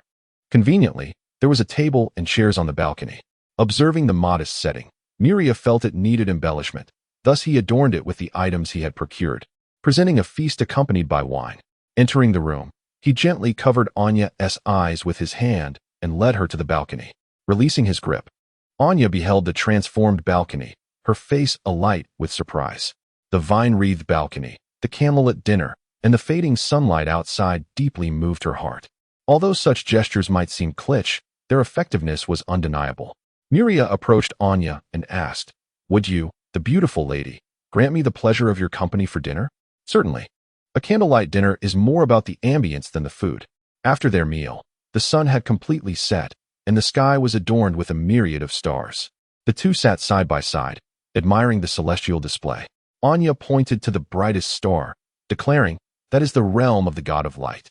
The slightly dimmer stars are the domains of the goddess of life, the goddess of nature, the god of the underworld, and the god of justice. Which realm do you suppose my soul will enter upon my death?" Miria replied, "As an unbeliever, your soul will be guided to the underworld governed by the god of the underworld, unable to enter the divine realms. However, I shall ensure your survival. I desire you to remain by my side eternally." Anya chuckled, "I too wish to be with you, my lord, forever, but as a human. My lifespan is far shorter than yours. Once you ascend to divinity, you shall be free from the constraints of mortality, allowing you to accompany me for eternity. Divinity is a realm so distant. Can I truly attain it?" Miria gazed deeply into Anya's eyes and declared, "I will ensure you become a deity, so you can join me in exploring new worlds."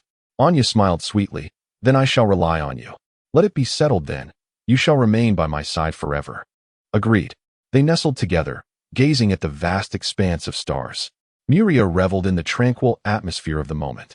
Suddenly, a star flickered in the sky, and after a series of flashes, it extinguished, vanishing from the cosmos forever. Anya, observing the extinguished star, inquired, "How can a star go out?" Miria responded, "The extinguishing of a star signifies the fall of a divine being."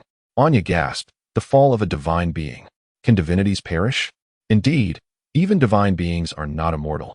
They too can meet their end. What kind of power is required to slay a divine being?" Miria pondered seriously before answering. "Firstly, the realm of the divine is known as the star realm, where their divine domains reside. The stars we see are reflections of the star realm. To enter the star realm, one must possess at least demigod strength. Moreover, the star realm is not solely inhabited by divine beings and their realms. There exist creatures and abominations as well." Anya, unacquainted with such elevated knowledge, curiously asked, "What are star realm creatures and abominations?" Star realm creatures are beings that thrive within the star realm, generally possessing high intelligence and formidable power. As for abominations, they are entities born from the resentment of demigods who perished, transforming into monsters that can grow stronger by consuming other divine essences. Once, a terrifying abomination emerged in the star realm, possessing near-immortal traits. It single-handedly consumed over a dozen first-tier divine beings and several second-tier ones.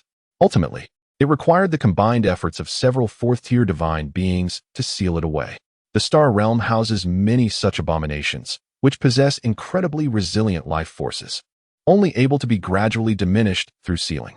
This revelation was particularly shocking for Anya. She had always perceived divine beings as exalted and immortal. To learn that they were merely more powerful creatures, subject to mortality, was a revelation.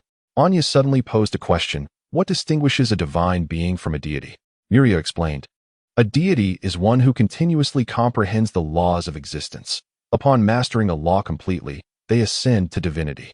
Conversely, divine beings are those who, at the legendary level, coalesce their divine essence through the power of faith. When their essence is sufficiently potent, they ignite the divine flame, becoming a demigod. They subsequently amplify this divine flame. Once it reaches a certain threshold, it transforms into a divine rank, and upon acquiring a divine office, they become a divine being. Anya absorbed this wealth of advanced information, requiring time to process it. As night fell, Miria and Anya shared an intimate encounter. The following morning, as Miria awoke beside her, he felt her hair tickling his face, gently stirring him from slumber. He opened his eyes to see Anya, and memories of the previous night's fervor flushed her cheeks with embarrassment. As a dragon, Miria possessed incredible strength, and he had ceased only when he perceived that Anya could endure no more. Afterward, he had employed the flame of life to restore her, ensuring she could awaken with ease. After dressing, Miria made his way outside, where he encountered Zilaf just leaving his quarters. Following closely behind, Anya appeared in a lovely, form-fitting outfit, her radiant complexion indicating that last night had been splendid for her as well. Zilaf, an elderly sage, noticed immediately that Miria and Anya had become intimately involved. "Congratulations, my lord, and to you as well, Miss Anya." Miria replied, "Enough of that. Let us proceed to my chamber to discuss serious matters." In the living room, Anya stood behind Zilaf, listening attentively. Miria stated, "Our purpose in visiting the Moonwheel Kingdom is to facilitate the influx of population into our territory. Thus, we must identify sources for talent and population." Zilaf remarked, "If we could acquire a territory of our own, we could swiftly recruit talent under the pretext of populating our domain. Indeed, that is a viable plan. But how shall we procure such a territory?" Zilaf replied, "Do we not have an excellent candidate before us?" Annie inquired, "Are you referring to Viscount Morelli?" "Precisely. If we can gain control over him, then that territory will effectively belong to us. Moreover, given his penchant for amassing wealth, it is likely that he is not well liked, making it easier to manipulate him without raising suspicion among others." Miria nodded, "This is certainly a sound strategy. However, should our scheme be discovered, the consequences could be dire." Zilaf chuckled, "Thus, we must consider an alternative means of acquiring land." "Oh, what do you propose?" "We could purchase a barony from Duke Hogni, thereby securing a tract of land. This would facilitate the recruitment of talent within our own territory. Then it is settled." Zilaf, "You shall gather information and seek opportunities to control Morelli. Once we have him under our thumb, we can proceed with acquiring the title and establishing our domain." Miria activated the magical portal, and Zilaf, observing the wondrous means of spatial transportation, felt assured that their plan would be successful. He then departed to the underground Blackstone to gather intelligence. To ensure the control of Viscount Morelli, Miria decided to extend their stay at the inn for an additional 10 days. After completing the necessary arrangements, he instructed Anya to remain in their room while he took Annie out for a leisurely stroll. With no urgency to depart, they meandered through the streets, discovering often overlooked treasures along the way. As they ambled past the shops lining the streets, Miria stumbled upon a spice store. Upon entering, he observed a commendable array of seasonings and inquired about purchasing seeds and recipes for spice production. This left the shop attendant bewildered. Surely, one does not come to a spice shop to request seeds and methods for spice making. However, upon noticing the opulence of their attire, the attendant realized that these were not individuals to be trifled with and hastily summoned the owner. The owner, upon receiving the news, rushed to the store, immediately recognizing the source of the elegant garments adorning Miria and Annie. He quickly donned a welcoming smile and said, "You wish to purchase seeds and recipes for spices, correct? No need for pleasantries, simply name your price." The owner grinned, "All the spices in this shop are exclusive to me. As long as you assure me that you will not sell them in Blackrock City, I shall gladly sell to you." Miria had no intention of reselling, as his purpose was to utilize them for his own territory. "I agree. Name your price," he replied. The owner calculated in his mind and tentatively suggested 100 gold coins. Without hesitation, Miria produced a pouch of coins, stating, "Here is 100 gold coins. Take it." The owner, taken aback by Miria's promptness, realized he had undervalued his goods. However, having already quoted a price, he felt bound to uphold it. After counting the coins and confirming their accuracy, he presented Miria with the spice seeds and recipes, even including tips for cultivating the spice crops. Content with his purchase, Miria left the shop and continued his outing with Annie. The streets were lined with fruit vendors, restaurants, and shops selling magical supplies. Once one entered these establishments, it was inevitable that they would emerge laden with numerous purchases. Particularly at the magical supplies store, Miria acquired an impressive collection of wands, nearly depleting the shop's inventory. After all, there were many wizards within their territory, and these wands would serve as essential equipment for them. Chapter 79. Control of Viscount Morole in the parlor. He reported intelligence. Horace Morole inherited his title from his father, Broly Morole, 5 years ago. Since then, he has been implementing his own policies within the territory, amassing wealth with great fervor. However, these endeavors have met with failure. The previous Viscount Morole was a compassionate individual who understood the plight of the common folk. Under pressure from his father, all those schemes were ultimately rescinded. 2 weeks ago, Broly Morole set out for leisure, and Horace Broly once again embarked on his wealth accumulation plans. I have thoroughly investigated the personnel of Morole Castle. The Viscount is merely a 4th-tier warrior, but having lived a life of luxury for too long, he is unlikely to even defeat a 3rd-tier opponent. He is frequently accompanied by a 5th-tier warrior for protection, and within the castle, there exists a 6th-tier warrior and a 5th-tier mage, constituting the highest combat power in the territory. Additionally, simple warning magic arrays are arranged around the castle, which are of no concern to me. Overall, controlling Horace Morole is quite straightforward and can be done at any time.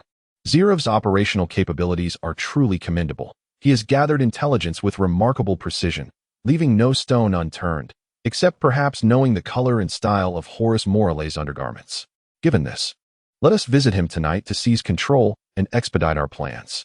In a city like Blackrock, there are no curfews. Even at night, one can witness scattered pedestrians along the streets. At midnight, the streets were deserted, and the city had succumbed to slumber. Miria and Zerov soared directly from the balcony to Morole Castle. The castle, situated at the heart of Blackrock City, occupies a considerable area, surrounded by a wall and encircled by a lake, with only one passage for entry and exit. Even in the dead of night, Morole Castle was aglow with numerous lights, starkly visible against the darkness. As they flew over the castle, the warning magic arrays below showed no reaction, for they had been set on the ground and posed no threat to aerial intruders. Zerov, as a necromancer, possessed a unique perception method, accurately locating Horace Morole's position before guiding Miria to his window. It was summer, and the window of his room stood partially ajar. They gently pushed it open and entered the chamber. The 2 men stood beside his bed, observing him. In the midst of a pleasant dream, Horace Morole suddenly felt himself being suspended, jolting him awake. Upon awakening, he realized he truly was hanging upside down. In terror, he struggled, calling out for help. "Guard! Where are my guards? Someone please. Cry out all you wish. Even if you scream until your throat is raw, no one will come to your aid." At that moment, he fell, landing in a heap. Clutching his injured forehead, he finally noticed the 2 strangers in his room. Their ability to enter silently implied they could easily end his life. Their hesitation to strike was indicative of their intentions. Horace Morole forced himself to regain composure. "Who are you? What business do you have here?" Zerov chuckled. "It seems you possess some wit beyond your greed. We have but one objective, your territory." "Territory? You seek my title?" Zerov scoffed. "A mere viscount is of little interest to me. I merely need a tool, and you are an excellent choice." Understanding their intent to control him as a puppet lord, Horace realized he had no capacity for resistance. "As long as I am guaranteed to live, I am willing to be a puppet," Miria remarked, quite astute. "Consume this fruit." Horace gazed at the fruit in his hand, adorned with dragon scale patterns, recognizing that eating it would seal his fate as a puppet. Yet, he chose life over death. Upon consuming the fruit, he felt as though his body ignited. To his horror, he discovered he truly was ablaze. Despite the flames engulfing him, he felt no pain. Instead, there was a sensation of comfort. At that moment, Horace sensed a transformation within himself. His physique grew larger, dragon scales emerged, and he sprouted a tail and wings. His aura surged from the 4th tier to the 5th. When the transformation ceased, he felt an overwhelming surge of power, a sensation of immense strength. He turned to Miria, feeling the innate pressure emanating from their bloodline, compelling him to submit. To gain such formidable power in exchange for becoming a puppet lord left Horace Morole devoid of any rebellious thoughts against Miria.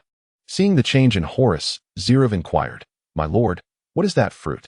"Dragon's blood fruit, cultivated with my own dragon's blood, ensures a painless transformation into a follower." "Interested?" Zerov replied, "This would not benefit me. As a necromancer, it conflicts with my energy attributes. Though it may enhance my strength, it would impose limitations on my future path." You seem quite perceptive. On the other side, having acclimated to his newfound power, Horus respectfully approached Muria. I greet you, my master. He understood that he bore the bloodline of the Red Dragon, and his master's identity was unmistakably that of a red dragon. Ah, it seems you are quite discerning. Not wasting my dragon's blood fruit. I must inform you that upon becoming my follower, your life and death rest in my hands. With but a thought, you may perish. Therefore, refrain from any petty schemes. His expression shifted visibly, and he resignedly replied, I understand, master. Muria continued, Of course, I am not one to be stingy.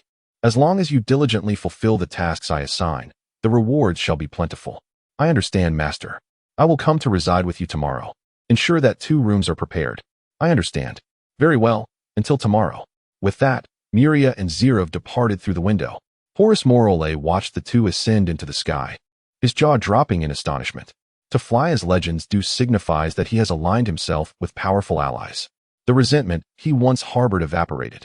As long as he performed well, wealth and promotions would come effortlessly. Chapter 80. Talent Recruitment. The following morning, Muaria checked out and accompanied Annie and the others to the castle of Viscount Moroli. Upon their arrival at the castle gates, Horus Moroli was already there to greet them, seemingly having waited at the entrance since dawn. The guards were astonished to witness their lord extend such courteous hospitality to guests. It was evident that they were in the presence of a significant figure.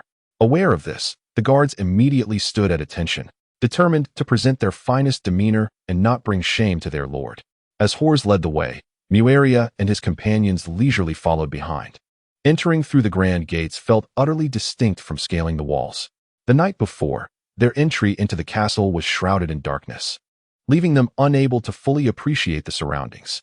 Now, however, they were struck by the impressive sight. The castle, constructed from heavy stone, exuded a sense of gravitas despite its simplicity. Surrounding the castle were gardens and an artificial lake, embodying the lavish lifestyle of the nobility. Upon entering the castle's conference hall, Horus dismissed all personnel and respectfully announced, My lord, there is now no one else present. Muaria confidently took the seat of honor, while Horus stood nearby, careful not to breathe a word. Last night, he had resolved that since he could not alter his fate, he would embrace it. Ambitious by nature, he believed that diligent work would eventually afford him the opportunity to realize his aspirations. Muaria was pleased with Horus' change in attitude. A person who clearly understands their circumstances and makes decisive choices is destined to be a valuable subordinate, worthy of his dragon blood fruit.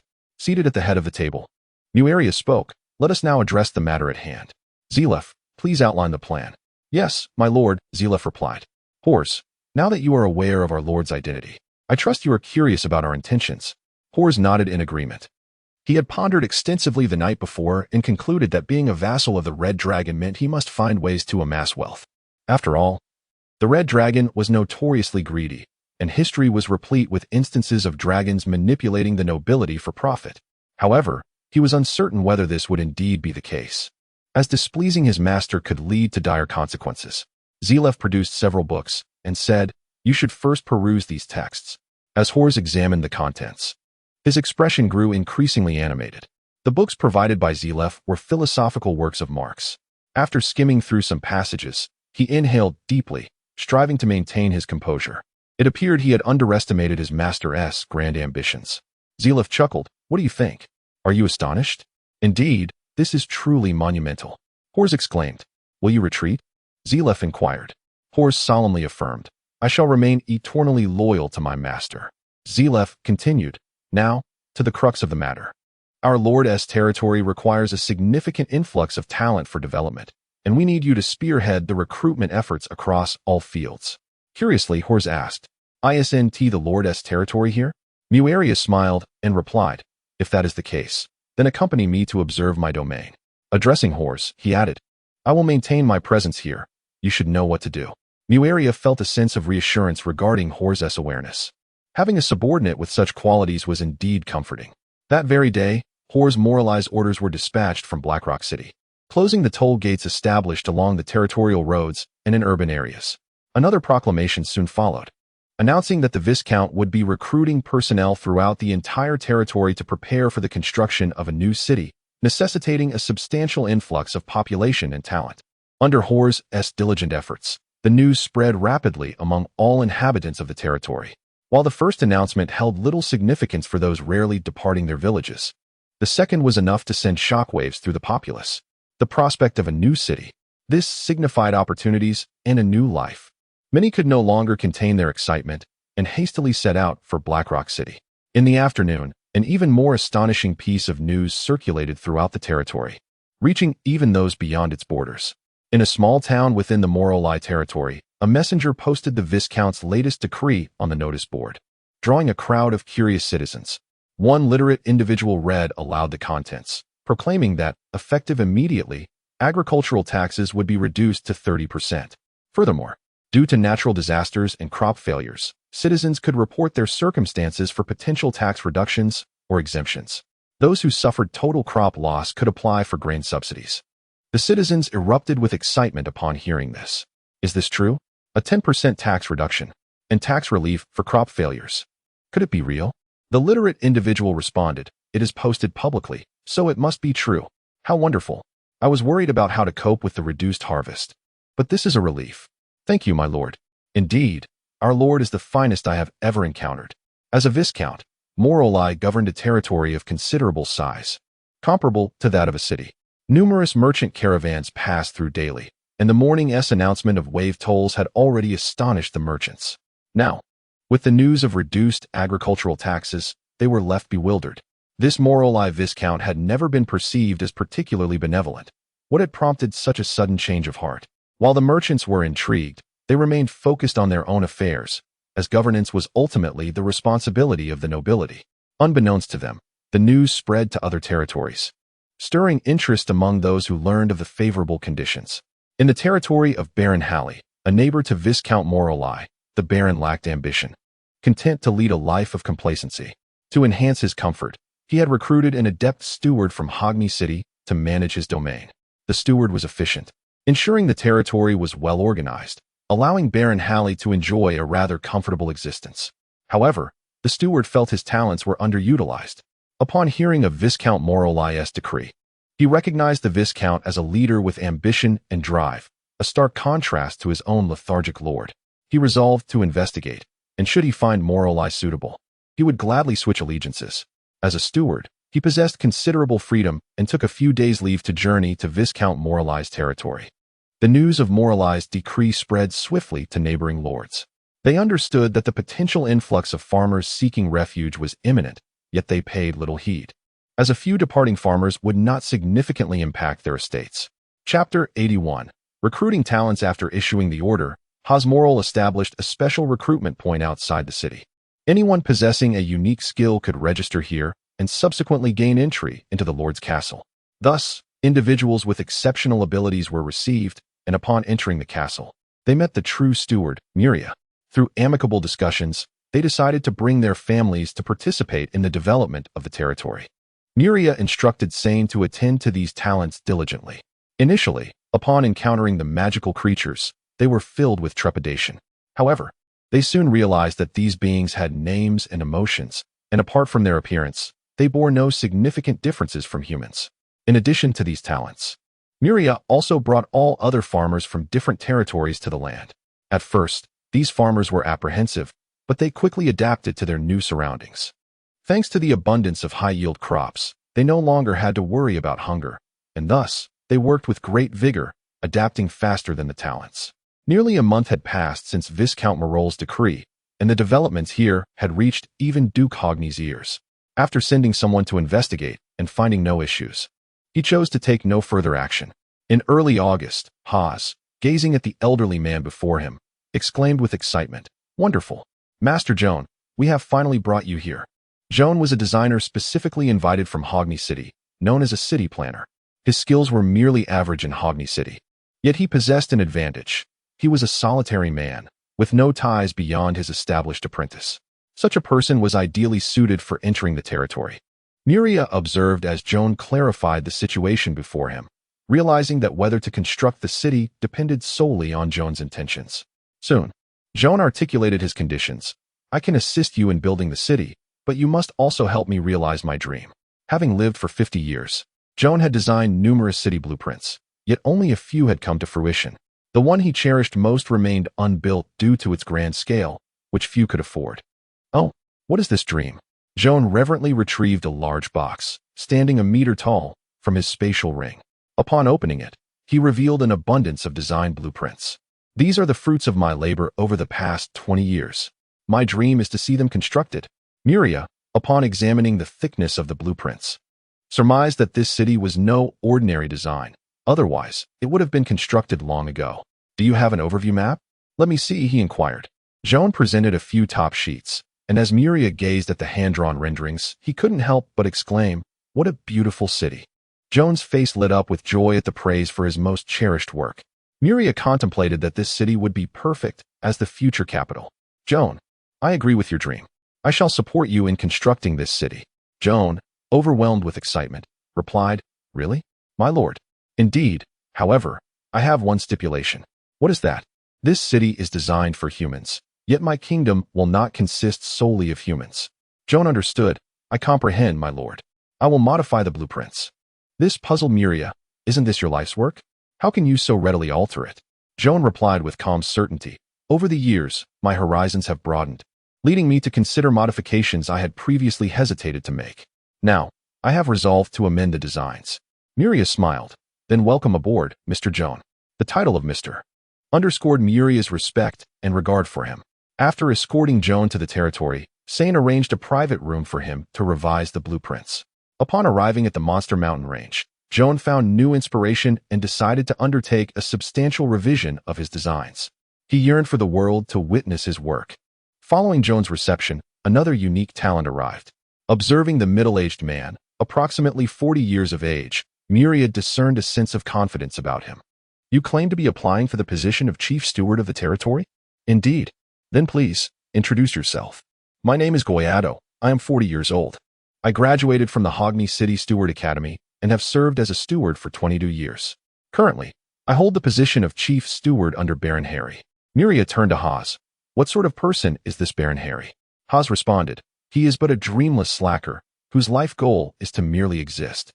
Miria then addressed Goyado. "So, why do you wish to come here as Chief Steward?" "I feel my talents are stifled under his rule, and I seek a new lord with ambition." "Haas, do you have any insights about this man?" "Yes, after all, he is my neighbor, and I have made it a point to know him. Goyado is a highly capable steward, yet he despises the darker aspects of management, which has led to his marginalization. Otherwise, that fellow Harry would never have been able to attract such a talent." Miria pondered briefly before stating, "I trust you understand that I am the true master here. I will take you to a place where you will draft a development plan for me, after which we shall determine your future." As a wise man, Goyado recognized that he had been recruited, yet he wished to assess his own capabilities while gauging the ambitions of this lord. "Then I shall comply with respect." When Miria opened a portal, Goyado sensed that this individual was indeed extraordinary. Upon arriving in the territory, witnessing the harmonious coexistence of humans and other magical beings, Goyado felt his worldview profoundly challenged. Subsequently, Miria's candid revelation of his identity astonished him further. Goyado explored the territory, absorbing a wealth of information, and a preliminary development plan began to form in his mind. A day later, Goyado presented a book, stating, "This is my initial development plan, though it requires a more in-depth understanding of the territory for refinement." After reviewing the several thousand words of the plan, Miria exclaimed, "It seems you truly are a remarkable talent. This development plan is excellent. I shall entrust you with the future development of the territory." A smile crept onto Goyado's lips as he respectfully replied, "Goyado pays his respects to my lord." With Goyado assuming the role of Chief Steward, Sane was finally liberated from the burdens of numerous trivial tasks. Although he possessed managerial skills, he found stewarding tedious and preferred the tranquility of cultivation. True to his reputation as a talented individual, Goyado grasped the affairs of the territory comprehensively within just 3 days, initiating a restructuring to eliminate previous inefficiencies. Embracing Marxist ideals, his perspective broadened significantly, allowing him to envision a bright yet arduous future for the territory. He believed that the crimson flame of ambition would ignite in this world, incinerating the darkness. As September arrived, 2 months had elapsed since the recruitment of personnel, and those with aspirations had long since arrived. Consequently, the recruitment order was rescinded. As for the construction of a new city, it was indeed genuine, albeit not located in this region, to facilitate the management of both territories. Miria temporarily fixed the portal at Viscount Marol's castle. After officially taking charge of the territory, Goyato oversaw its flourishing development, requiring no further assistance. Miria, now serving as both the spiritual embodiment and martial strength of the territory, seemed to have diminished in utility. However, with such a capable steward as Goyato, Miria felt quite satisfied. One day, Goyato emerged from the portal to report on the territory's current development, a task he undertook on the first day of every month. Observing Goyato, Miria inquired about his current capabilities. After Goyato assumed the role of the territory's steward, Miria gifted him a dragon's blood fruit, transforming him into a vassal. This not only facilitated control, but also endowed him with a measure of strength for self-protection, as lacking power could lead to unforeseen troubles. Once an ordinary man, Goyato now wielded extraordinary abilities thanks to the dragon's blood fruit. With utmost respect, Goyato acknowledged, "I have now attained level 23.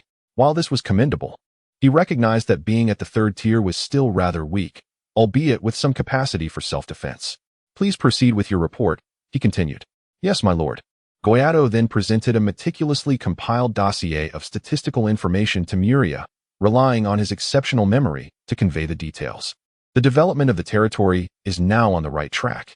I have amended all unreasonable laws, and the documentation is in your possession. Regarding the recruitment of humans, we currently have 147 individuals who have been arranged into temporary housing. Once the city construction is completed, they will be able to move in." Miria, envisioning the architectural renderings, noted the significant presence of elven structures, prompting a decision to visit the elven forest. "I shall make a trip to the elven forest. Can the other aspects commence?" Miria nodded. "How are the statistics I requested progressing?" Goyato's expression turned serious. "My lord, after assessment, all magical creatures regard you as at least a superficial believer, with 30% being devout followers and approximately 9% as fervent believers. Currently, there are 4 fanatics." Miria could easily surmise their identities: Waz, Blacktooth, Moreau, and Walker. "Indeed, it is those 4 who have accompanied you from the beginning." "Understood. And what of the humans?" Goyato replied, "They originally worshipped the god of light, primarily as general believers, with about 10% being superficial believers and none above that level. And now, at present, not a single individual worships the divine abode. They all revere you. You have provided them with good lives, and they are immensely grateful, with at least superficial believers and a few devout ones." Hearing this, Miria experienced a bittersweet joy. The multitude of beliefs was a source of happiness, yet also a burden. Faith is indeed a valuable asset, indispensable for the establishment of a divine abode, which all deities covet. However, he did not aspire to become a divine abode. He desired to ascend to godhood. Although he would not become a divine abode, the power of belief could still be utilized for transactions with divine abodes, rendering it not entirely useless. The common currency among divine abodes is divine power, which is derived from the power of belief. The belief generated by followers correlates with their level of faith and rank. Higher faith yields greater belief power, and higher ranks produce even more. Thus, many divine abodes yearn to acquire the faith of powerful races. Even superficial believers generate substantial amounts. To convert belief power into divine power, one must attain legendary status. While Miria possessed legendary physical attributes and magical prowess, his life level, essentially his rank, had not yet reached legendary status, preventing conversion. Miria chose not to interfere with the faith of the territory's inhabitants. After comprehending the territory's progress, he proceeded to the Beast Mountain Range to participate in the groundbreaking ceremony. The ceremony was quite straightforward, involving a ritual on the designated land. After a few brief remarks, the ceremony concluded, and Miria would no longer need to oversee the project, as it was outside of his expertise. In the makeshift residential area of the territory, at its center stood a house elevated upon stone pillars, Miria's residence. Under Miria's guidance, Mia had developed into a magical dragon, specifically a spell dragon among her kind. Miria envisioned her future achievement of constructing a floating city. As a mage's floating city holds the power to slay gods. Although Miria possessed greater magical talent than Mia, he was still only a 6th-tier mage, and the journey to transcend to legendary status remained lengthy. Moreover, the construction of a floating city was an inevitable endeavor for Miria. A floating city not only symbolizes a mobile fortress of war, but also represents boundless magical potential. It does not imply that the floating city possesses infinite magic. Rather, it boasts an exceptionally rapid magical recovery rate. Provided that it does not exceed recovery capacity, it would indeed offer limitless magic. Meanwhile, Aurelia had become a shell of her former self, consumed by her obsession with fishing and rendered unproductive. Observing her, Miria felt a sense of exasperation. Thus, to foster her development, he instructed Goyato to devise a training plan, marking the end of her carefree days. Chapter 83. Vivian in early October. Winter arrived with the first snowfall. Miria listened to Goyato's report on the territory situation from the previous month in his chamber. Once the report concluded, he ventured near the construction site in the city, observing the bustling activity. He called over John to inquire about the progress of the project. "My lord, we are still in the foundational phase. Because you requested the construction of a shelter beneath the city, the scope of the foundation work has become quite extensive," Miria responded. "The pace is of little concern. I prioritize quality. How long do you estimate the foundation will take to complete?" "It will require approximately 3 months, followed by the construction of the underground refuge." "Understood." After leaving the construction site, Miria contemplated taking a trip to the elven forest during this winter. Firstly, the city needed the assistance of elven craftsmen. Secondly, it would be beneficial to forge connections with the elven race. With his decision made, Miria shared his plan with Annie, as he intended to journey with her from the human realm to the elven forest. Upon learning of the destination, Annie was overjoyed and eagerly urged Miria to set off. After entrusting the territory completely to Goyato, Miria and Annie departed from the territory of Count Molor, heading westward. To ensure a comfortable journey, he commissioned Ivankov to craft a custom four-wheeled carriage equipped with a spring suspension system, its wheels made of rubber for added shock absorption. This design promised a pleasant travel experience. The 2 horses pulling the carriage had been enhanced with draconic blood, endowing them with remarkable stamina and agility, qualifying them as magical beasts. Hogni City, situated at the heart of the north, lay conveniently along their route. As the largest city in the north, it was a vital stop. Miria took the reins at the front of the carriage with Annie seated beside him. He drove attentively, while Annie admired the scenic views along the way. Having traveled for a week, she had witnessed majestic mountains, vibrant towns, and breathtaking landscapes. However, she also encountered the darker side lurking beneath the beauty: bandits raiding villages, destruction, and the plight of other territories' inhabitants. These experiences matured Annie significantly. Miria hummed a leisurely tune and pulled out a map to review their next destination.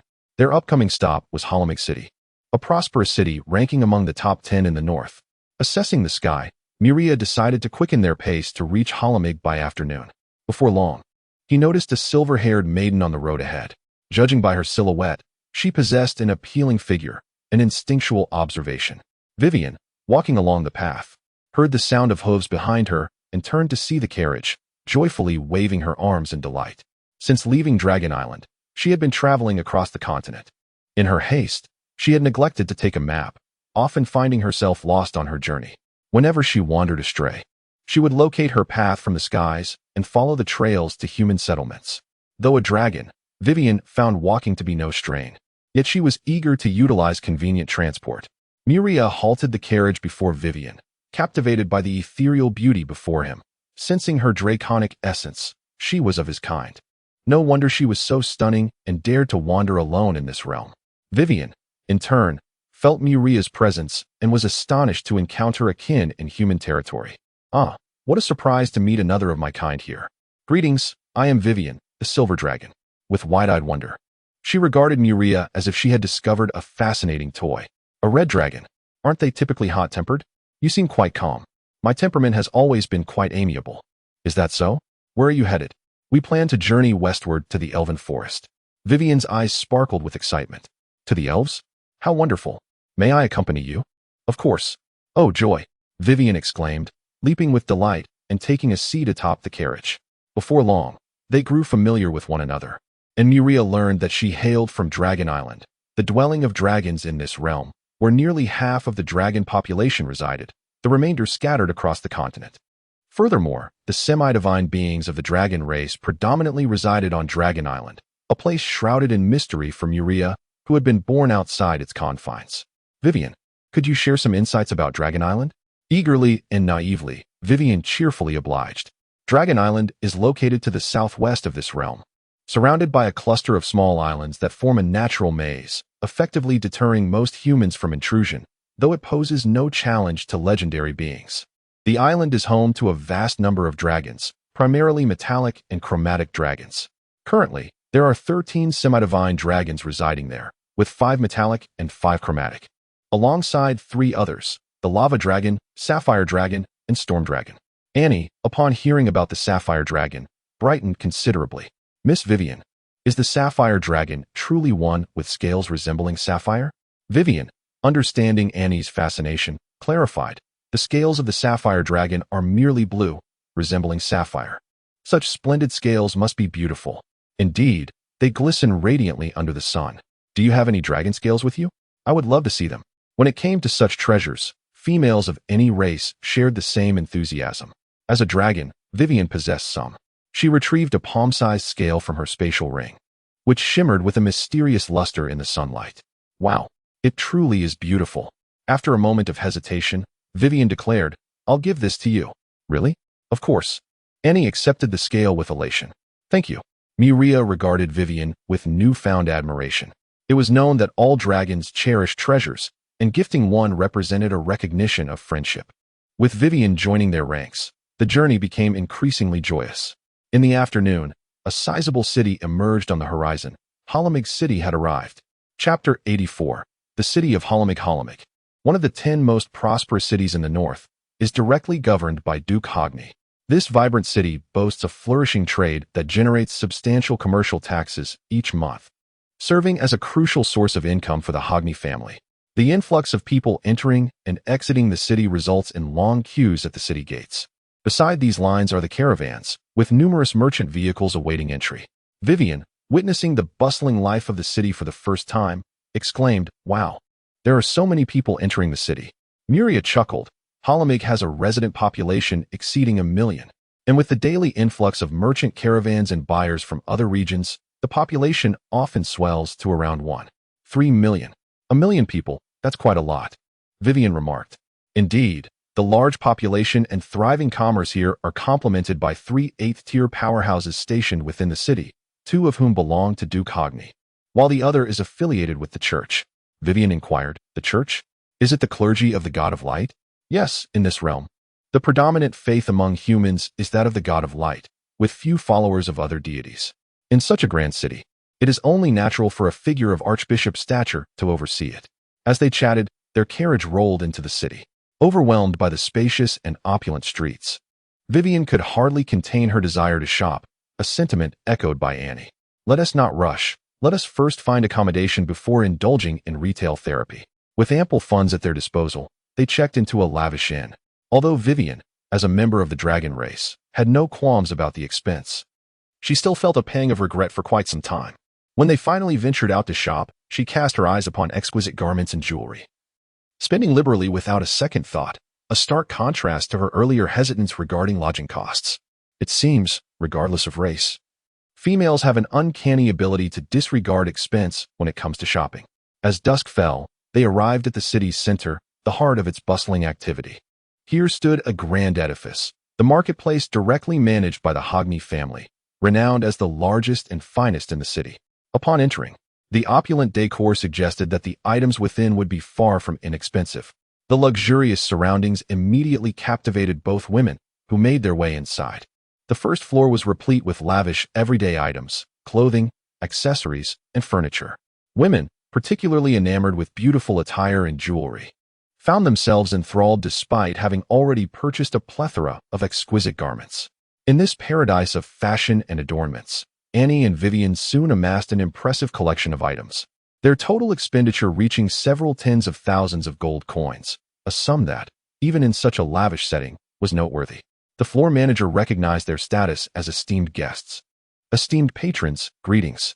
I am Lamo, the manager of this floor.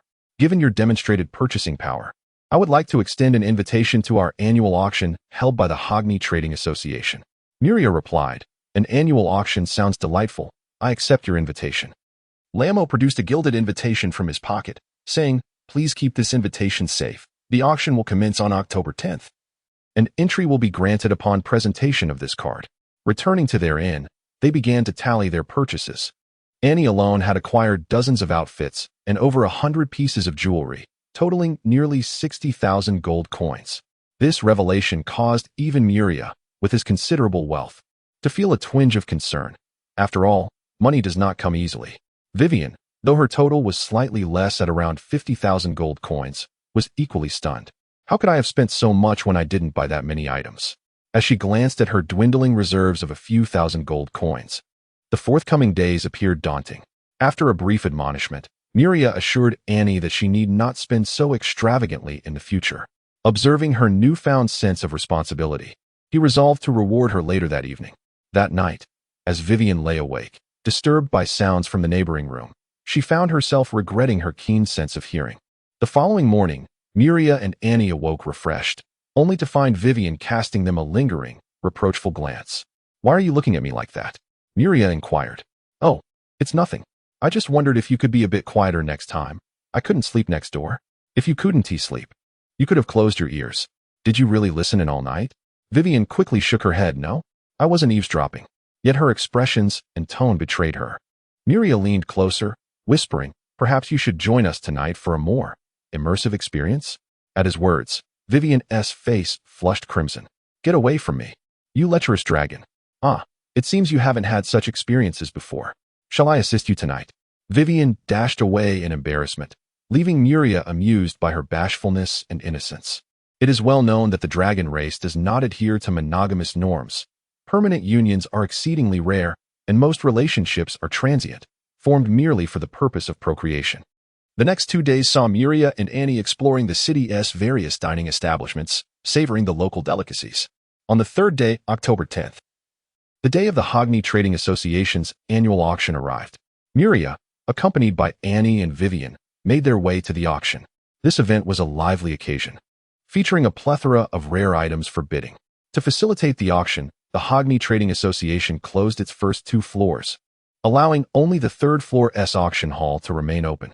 Presenting their invitation, Miria led Annie and Vivian into the association, where they were guided to their private booth. Indeed, Miria held a second-class invitation, granting them exclusive access to a private area. Once inside, they settled in and awaited the commencement of the auction. Chapter 85. The auction in a private room, attended by a dedicated maid. Miria gazed through the transparent glass at the seats below. He inquired of the maid, "What is the difference in elevation between the seats below and this private room?" As he surveyed his surroundings, he noted that there were a total of 30 such rooms, with 9 even more luxurious chambers located on the 3rd floor, presumably reserved for the affluent and influential elite. Soon, the seats below filled with patrons, and the auction was poised to commence. At that moment, a knock sounded at the door, and a maid entered, presenting a booklet. Upon opening it, Miria discovered the catalog of auction items. Flipping through the pages, he noted that this auction featured over 100 items. The first half comprised relatively precious objects, lacking anything particularly noteworthy, while the latter half contained the true treasures of the event. Upon reaching the 70th item, Miria was momentarily taken aback, for it depicted the portraits of 2 elven maidens. The elven twin sisters, Dora and Mira, possessed exceptional stature, beauty, and grace, along with remarkable cultivation talent. Boasting a level of 53, Annie and Vivica, who leaned closer to examine the information beside Miria, wore expressions of astonishment. Though they were aware of humans abducting elves to sell them into slavery, they wondered how such a public auction could proceed without the elven race discovering it. If they did, retribution would surely follow. The elven race, renowned for their exquisite beauty, had long attracted the attention of numerous human nobles, and the allure of immense profit had birthed a thriving slave trade targeting them. The elves harbored a deep-seated disdain for slavers, often executing them on sight.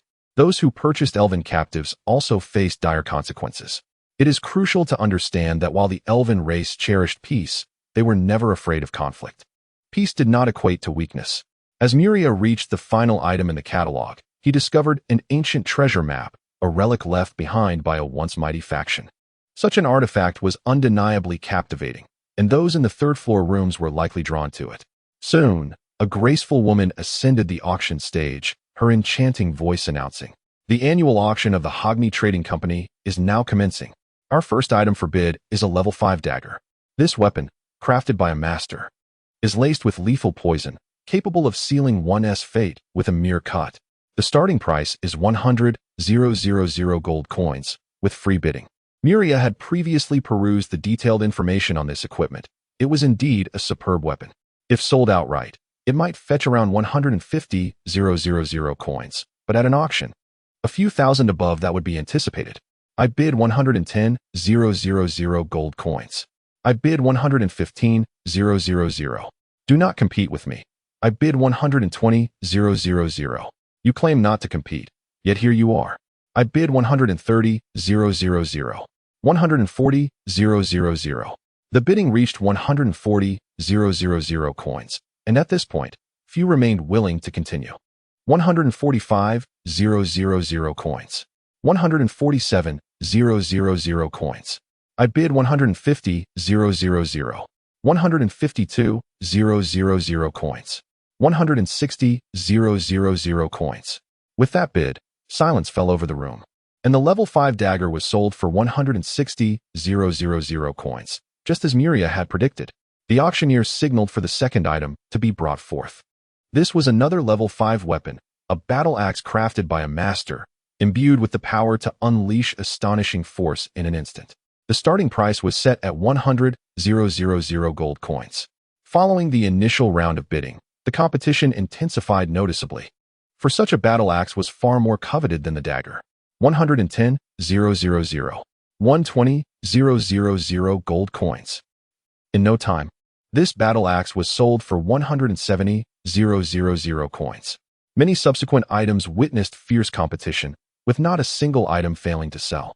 Miria, however, found little of interest in these items, as his focus remained solely on the Elven Sisters. As he awaited the next item, a group of staff members carried a large iron cage draped in black cloth to the auction stage.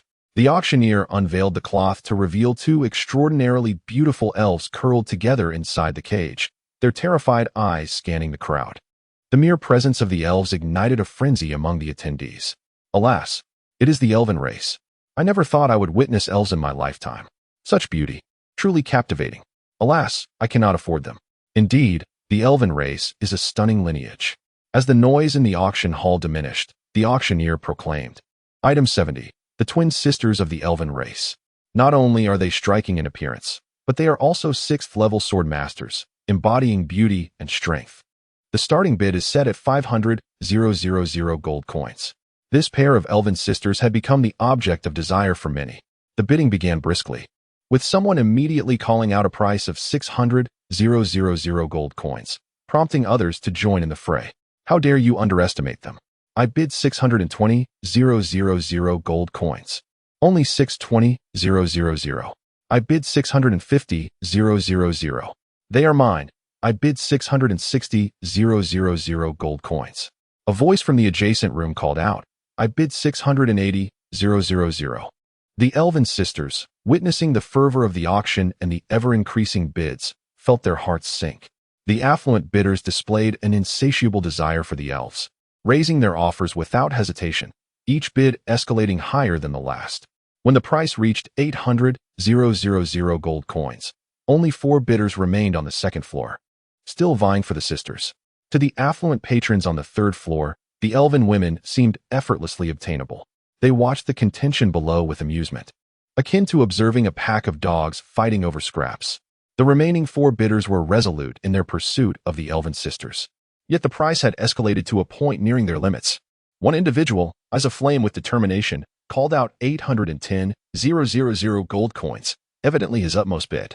Moments later, another voice countered with an offer of 820,000 coins, forcing the first to dejectedly withdraw from the competition. 830,000 gold coins. 840,000. One bidder gritted his teeth and declared 850,000 coins, only to be swiftly outbid at 860,000 coins. The 2 remaining contenders exchanged glances, awaiting the moment one would falter. 870,000 gold coins. One bidder calmly announced this amount, as if it posed no challenge to him. The other, unwilling to concede, called out 880,000 gold coins.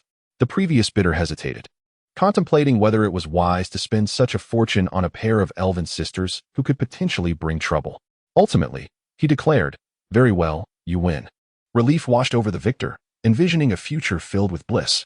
However, just as he basked in his fantasy, a voice shattered his dreams. 90,000 gold coins.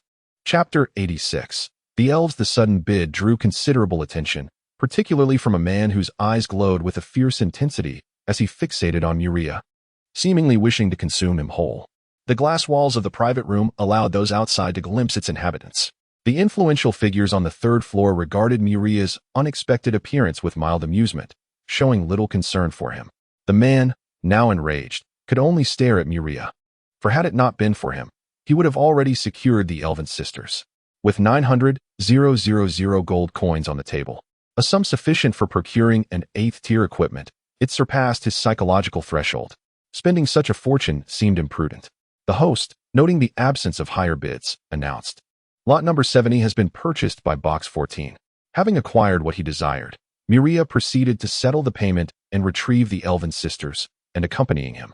Upon returning to their lodging, and finally voiced her lingering question, "Why did you purchase them?" However, Vivian, who had been listening, saw no issue with Muria's actions. To her, it was merely a matter of Muria coveting the bodies of the two elves, a typical desire for a dragon. Muria glanced at the sisters, who were huddled in a corner of the room, and cast a soundproofing spell before replying to, "And our ultimate destination is the elven forest. By acquiring them, I have saved them. Having their presence will facilitate future cooperation with the elven race. First, we must reassure them, then free them from their servitude, and finally cultivate our relationship. I understand. Leave the reassurance to me. I can gain their trust more easily." "That would be much appreciated," Muria responded, and smiled. "It's no trouble."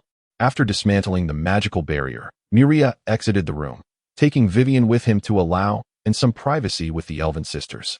By lunchtime, and had successfully gained the sisters' trust and learned their names, Dora, the elder sister, and Mira, the younger, and led the sisters to the dining hall, where their stomachs audibly protested at the sight of the food laid out before them.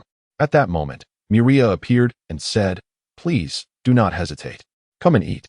During their earlier conversation, and had mentioned Muria to the sisters, who recognized him as a benevolent dragon. Yet, after enduring the torment inflicted by slavers, their sensitivity lingered. Even though they understood his good nature, immediate trust was a challenge. Muria, aware of their lingering wariness, recognized that even and had merely momentarily eased their guard, not yet establishing a genuine friendship. The sisters cautiously seated themselves at the farthest edge of the table, as distant from Muria as possible.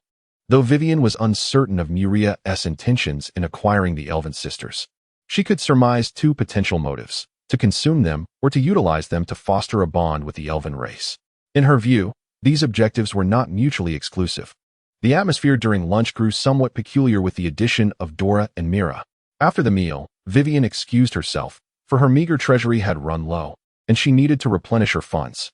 Once satiated, Dora seemed to lower her guard slightly, expressing gratitude to Muria. "Thank you for rescuing us. I am Dora, and this is my sister, Mira." With a warm smile, Muria replied, "I believe and has informed you of my identity. I am Muria, the Red Dragon. My primary motive for saving you is to cultivate a relationship with your kin, as I wish to engage in business with the elven race." Dora, taken aback by his candidness regarding his intentions, felt a significant portion of her apprehension dissipate. "We appreciate your honesty, but we are merely ordinary elves and may not be of much assistance to you." "That is perfectly all right," Muria reassured her.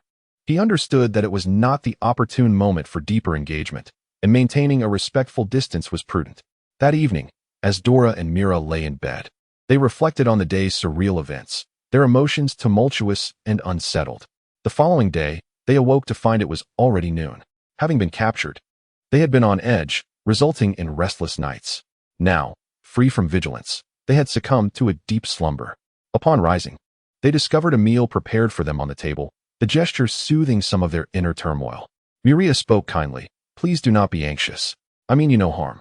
Dora, with a look of remorse, replied, "I apologize. It was merely an unconscious reaction." "No need for apologies," he responded. "As a matter of fact, I shall remove the slave collars and contracts binding you." Mira, usually reticent, exclaimed in surprise, "Really?" Muria nodded. "As I said, I saved you. And I will ensure these bonds are lifted. Dora expressed her heartfelt gratitude. Thank you. Let us begin. Your cooperation is appreciated, Miria replied. After a short while, Miria successfully liberated them from their collars and contracts, granting them their freedom. Overwhelmed with joy, Dora and Mira embraced, tears of happiness streaming down their faces. After a moment, Dora wiped her eyes and bowed with Mira, expressing their gratitude to Miria. Thank you for saving us and restoring our freedom. We will forever remember your kindness. There is no need for such formality. By the way, you both should have more suitable attire. Shortly, and we'll take you shopping. I insist you accept. Mira replied gratefully. Thank you. After their meal, Miria concluded, rest well this evening. We shall continue our journey tomorrow morning. Chapter 87. The initial trial of wood release on the following morning. Moriah departed from the city of Halamig in a carriage, continuing westward. Unbeknownst to him, as they left the inn, a watcher reported their movements. In the Westwood Merchant Association, a middle-aged man received the report from his subordinate and squinted toward the west. He drained his glass of red wine and commanded, "Prepare the fastest carriage and the strongest men. Follow me out of the city." Yes, Chairman. If Moriah were present, he would certainly recognize this middle-aged man as the one who was intent on acquiring the Doris sisters during the auction. Zawudo and Moko, the founders of the Westwood Merchant Association, one of the 4 major merchant associations in Halamig, were known for their cunning and treachery. After Moriah and his companions left the city, Zawudo's carriage trailed them at a discreet distance, ensuring they remained undetected yet close enough to keep pursuit. Once they had traveled several kilometers from Halamig, Zawudo instructed his men to accelerate. The carriage soon overtook Moriah's vehicle, and the driver swiftly unleashed a sword aura that slaughtered Moriah's 2 horses. With the horses dead, the carriage came to an abrupt halt. Moriah, his expression dark, gazed at the carriage blocking their path, contemplating how to deal with these intruders. The 4 women inside the carriage sensed the sudden stop, and Annie lifted the curtain to inquire, "Why have we stopped?" "The horses are dead," came the reply. Annie frowned at the sight of the horses lying in a pool of blood, her mood decidedly sour. She called out to the opposing carriage, "Who are you? Why have you killed our horses?" At that moment, the driver dismounted and welcomed a few individuals from the back of the carriage, the leader being none other than Zawudo. Moriah looked at Zawudo and remarked, "I remember you. You were at the auction." Zawudo replied, "Allow me to introduce myself. I am Zawudo Moko, the founder of the Westwood Merchant Association. I apologize for killing your horses, but I hope you will be wise enough to comply. Otherwise, it will not just be the horses that will perish." Moriah fixed his gaze on Zawudo, enunciating each word. "Are you threatening me?" "Not a threat. Merely a request for the Elven sisters. Hand them over, and I shall let you go," Zawudo stated. "Huh. A toad wishing to eat swan meat. How absurd." Upon hearing Moriah's insult, Zawudo's facade of benevolence dissolved, replaced by a sinister glare. "Listen well, I offer you a chance. Kneel and apologize, and hand over the 4 women in your carriage, and I shall spare your life." Moriah regarded him with incredulity. "TSK, TSK, TSK. I did not expect to encounter a fool today. I am eager to see what you will do if I refuse." Zawudo, not being a fool himself, hesitated to kill Moriah, knowing that someone capable of gathering such wealth was not to be trifled with. However, intimidation was still within his reach. At that moment, 3 individuals emerged behind Zawudo. These 3 are 6th-tier experts from the Westwood Merchant Association. "I advise you to surrender the women," he warned. Moriah looked disdainfully at the trio. 3 6th-tier weaklings? How utterly laughable. With that, he exuded the powerful aura of a 7th-tier being. The expressions of the 3 men shifted drastically. Facing a 7th-tier expert was a daunting prospect. Zawudo, taken aback by the revelation of Moriah's strength, lamented, My lord, I was merely jesting. Could you perhaps let me off the hook?" "Let you off the hook? Quite impossible. You shall be the first to test my new abilities." He bore no mercy for those who dared to assault him, and it was the perfect opportunity to experiment with his newfound power, wood release. Indeed, last night, Moriah had absorbed the wood release cells of Hashirama, gaining mastery over this art. Host, Moriah race, Red Dragon level, 62, 7th tier, body level, 81, legendary, magic level, 81, legendary, abilities, dragon breath, flame aura, self-healing, life flame. Wood release. Realizing he was trapped, Zawudo shouted, "Attack." Seizing the moment of Moriah's distraction, the 3 6th-tier fighters and 1 5th-tier assailant launched their assault. Observing the impending attack from such a distance, Moriah realized he had no time for a wood release counter. Instead, he decided to repel them first and then test his ability. With a simple punch, Moriah struck the large sword wielded by one of the attackers. The sound of shattering steel echoed as he broke the sword and sent the wielder flying. The remaining three were left stunned, their weapons clanging harmlessly against Moriah's formidable attire. They quickly retreated, realizing their full-force strike had barely scratched the surface of his defenses. Seeing their injured comrade and Zawudo, they prepared to flee. But Moriah would not allow their escape. He clasped his hands together and invoked, "Would release." For Pillar's prison, wooden stakes erupted from the ground, forming a rapid enclosure that ensnared them all. As one of them frantically attacked the prison, he quickly discovered its impenetrability. What now? The wood is too sturdy to break. Resigned, they dropped their weapons, surrendering without further resistance. Zawudo, witnessing Moriah approach, hastily knelt and declared, "My lord, I am willing to serve you and dedicate my efforts to your cause." Moriah was intrigued by Zawudo's offer.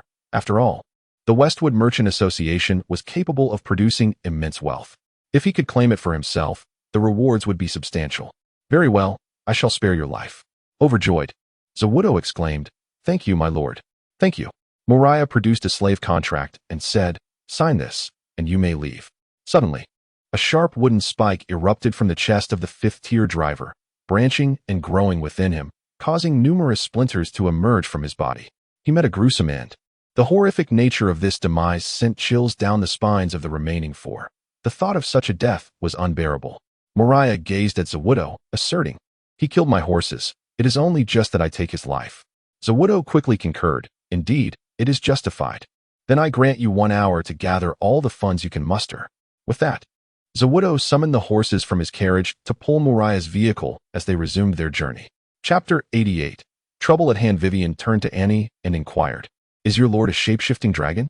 "Indeed," Annie replied. The confirmation of her suspicions left Vivian astounded, for a shape-shifting dragon not only signifies boundless potential, but also heralds trouble. Or rather, uncertainty. At noon, Miria and the others paused for lunch, kindling a campfire. He retrieved succulent beast meat from his system backpack and placed it into a pot to boil. Adding a sprinkle of seasoning, a delightful aroma wafted through the air, enticing the others. When the meal was ready, its flavor proved to be exquisite. Vivian indulged in the meat and sipped the broth, astonished that a dragon could possess such culinary skills. "Where did you learn this?" she asked. Miria replied, "It seems to be innate. Would you like to learn?" "No, I have no interest in that." Suddenly, rustling sounds emerged from the nearby bushes. Miria fixed a sharp gaze on the thicket, demanding, "Who is there? Come out." A tattered young boy emerged, trembling as he stammered, "Please, don't kill me. I'm just so hungry." Upon seeing the pitiful child, Annie's maternal instincts surged. "It's all right, come here. We have food." Though hesitant, the boy approached, driven by hunger. Watching the boy devour the food voraciously, Annie, filled with compassion, asked, "What is your name? How did you end up here alone?" "Sane, you're such a nice lady. Do you know Silas Samoto?" After a moment of thought, Sane responded, "I know a bit about the Samoto family. They are one of the most loyal families under Duke Hogni, commanding a 10th of the Northern Army and supported by an 8th-tier powerhouse. Silas is the current patriarch's son, 5 years younger than you, Miss Annie." Miria chuckled, "Interesting. I encountered Silas on the road. He mentioned his family was destroyed, and he escaped with the help of guards." "The Samoto family was annihilated? How can that be?" "They were fiercely loyal to the Hogni family. There's no reason for Duke Hogni to turn against them." "Perhaps the new Duke Hogni seeks to establish total control over the military," Sane speculated. "It seems this Duke Hogni has considerable ambition, even consolidating military power," Miria noted. "His ambition suits my interests. He stirs unrest in the North and the Moonwheel Kingdom, providing an opportunity for me to expand my influence. I wonder how ambitious he truly is and what kind of turmoil he can incite." Silas set down his bowl, eyes filled with hatred, and declared, "Please, tell me. I seek vengeance." It was Duke Hogni. Educated as an elite, he was well aware of the major powers in the North. Naturally, he understood that only a few could obliterate his family's influence. To his shock, it was the very Duke Hogni they had always served. The mere thought of such a colossal figure left him feeling powerless, an entity beyond his ability to confront. Observing the silent Silas, Miria chose not to speak further. Such matters required personal contemplation. At that moment, Miria suddenly sensed the metallic scent of blood in the air, indicating that an injured individual was approaching.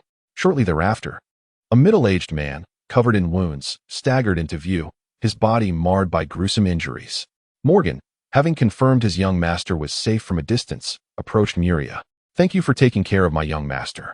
For your safety, I must take him away immediately. You should leave as well." Miria smiled. "It is because Duke Hogni's men are pursuing you, isn't it?" Morgan, though surprised, acted swiftly, pulling Silas protectively behind him, his gaze fixed warily on Miria.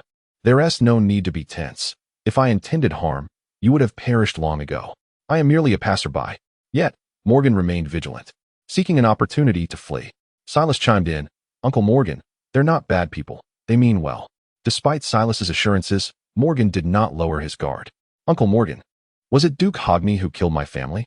Morgan responded, "How do you know this?" "That big brother told me," Silas replied. Morgan turned to Miria. "Since you know it was Duke Hogni's men pursuing us, you should leave quickly.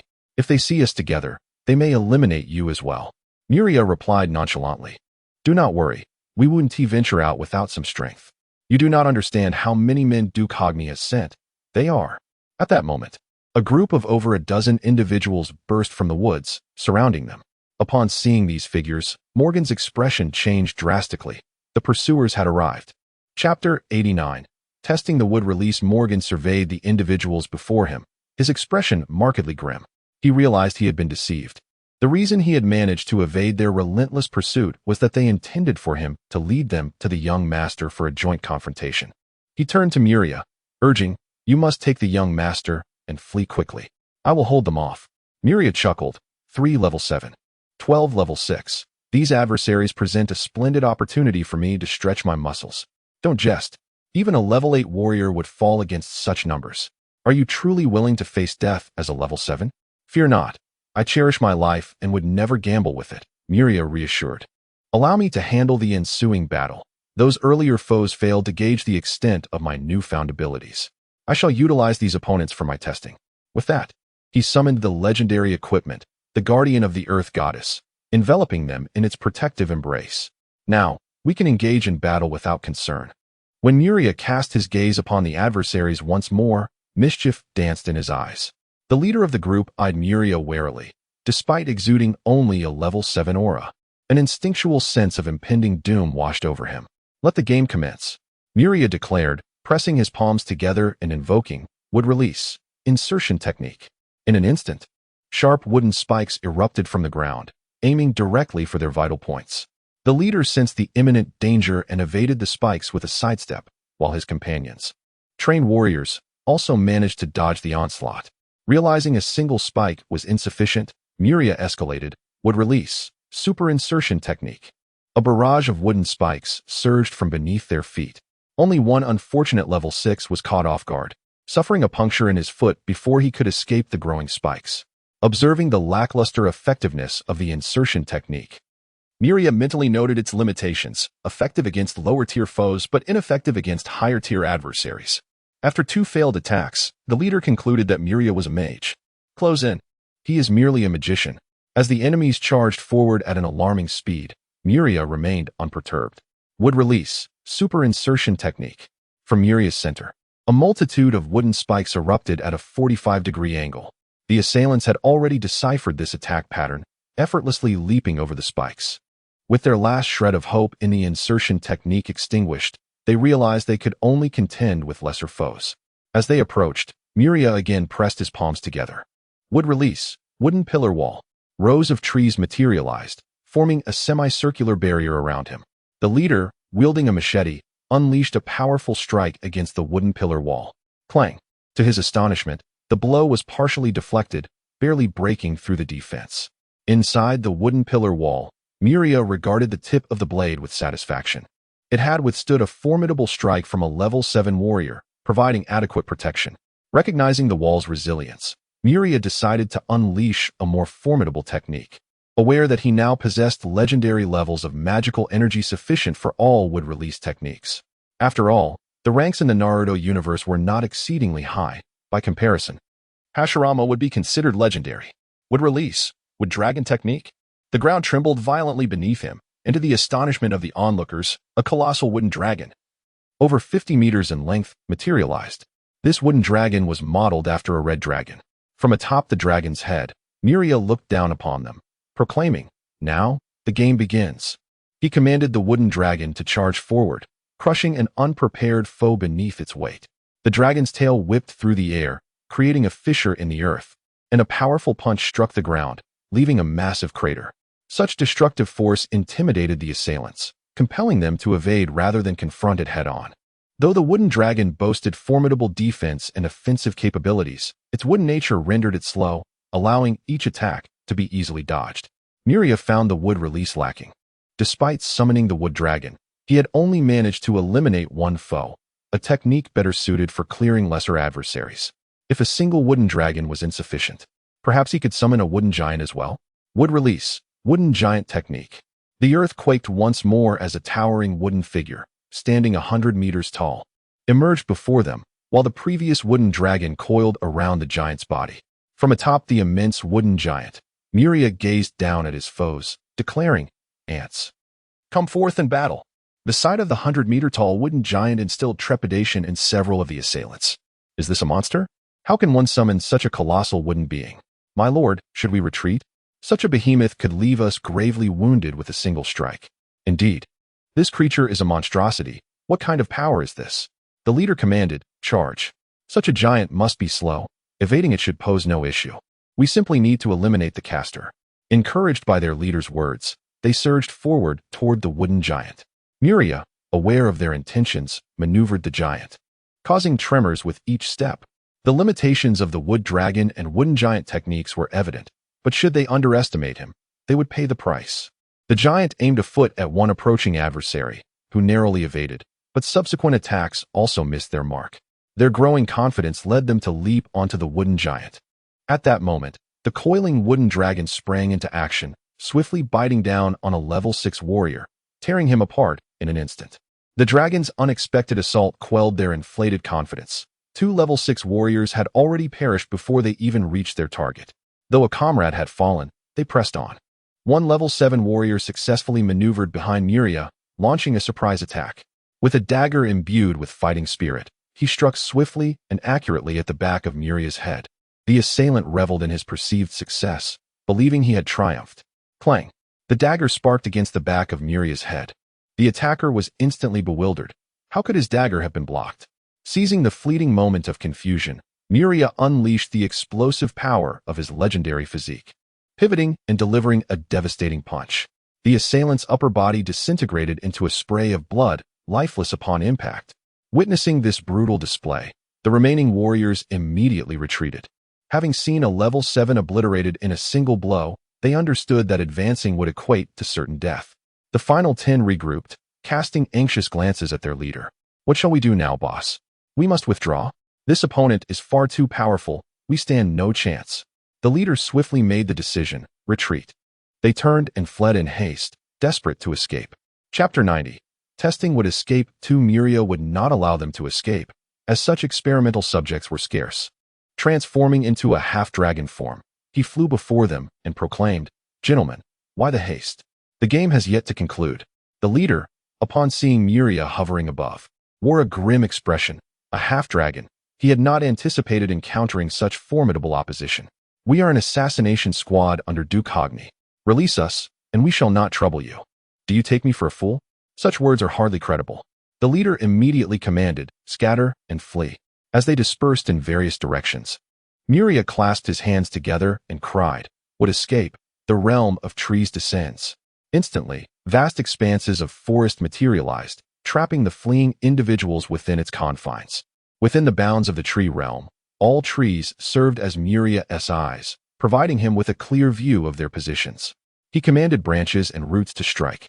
Though they managed to evade most of the attacks, even those that could not be dodged were swiftly severed.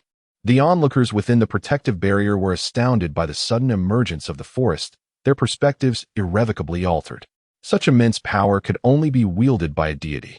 However, Annie and Vivian, aware of Miria's true nature, understood that this was a power unique to him, one that even a deity could not possess. The individuals trapped within the forest found themselves disoriented. Although the roots and branches posed no lethal threat, they were indeed a considerable nuisance. Watching the assassins flounder amidst the trees, Miria realized that such large-scale techniques were best suited for clearing minor foes, as they fell short against more significant adversaries. Would escape. The flowering tree realm descends. Miria unleashed an advanced version of the tree realm. Upon its activation, countless flower buds sprouted from the trees, their pollen rapidly diffusing into the air. Anyone inhaling this pollen would succumb to paralysis. The forest trembled once more as the already towering trees grew at an astonishing rate. Emerging from the earth, the trunks and roots tore through the ground, creating a lush, ancient forest in a heartbeat. The buds then blossomed, releasing an overwhelming cloud of pollen throughout the woodland. Caught off guard, the assassination squad inhaled the pollen, and by the time they realized their predicament, it was too late. The pollen coursed through their systems, rendering them weak and ultimately incapacitating them. With a mere thought, Miria commanded the roots entwined around them to conclude their lives. With the enemies vanquished, the testing of the wood escape jutsu reached its conclusion. Although he had yet to test the ultimate technique, the true Thousand Hands, which required entering Sage mode, he felt a sense of fulfillment. The ability to utilize wood escape was newly acquired. Otherwise, he would have been unable to harness its power. As the battle subsided and he surveyed the expansive forest, Miria deemed it prudent to address the situation. At that moment, Morgan bowed deeply and expressed, "Thank you for your intervention. We humbly request your protection. Why should I offer you refuge?" Miria inquired. "I offer the treasures of the Samoto family vault in exchange for your sanctuary." "Very well, I accept this transaction. Please disclose the vault's location." Morgan produced a map and 3 keys, stating, "The marked locations on this map indicate the vault's whereabouts, with each key corresponding to the entrance of a different vault." Upon receiving the map and keys, Miria instructed them, "Follow me." He led them into the woods, where a spatial portal manifested before them. "Step through. Beyond lies my domain, where you may reside." "Thank you, Lord," they replied, and proceeded through the portal with Celis. Vivian, intrigued, asked, "Where have you sent them?" "To my territory." "And where is your territory?" "The Beast Mountain Range." "The Beast Mountain Range is quite distant. How did you transport them there?" Miria gazed at her in surprise. "I did not realize you possessed such intelligence." "Of course. I am a wise silver dragon after all." "Indeed, a wise silver dragon." Vivian scrutinized Miria. "I can't shake the feeling that your previous statement carried a hidden meaning." "I assure you, I merely spoke the truth." "Something feels off. I sense you intended otherwise."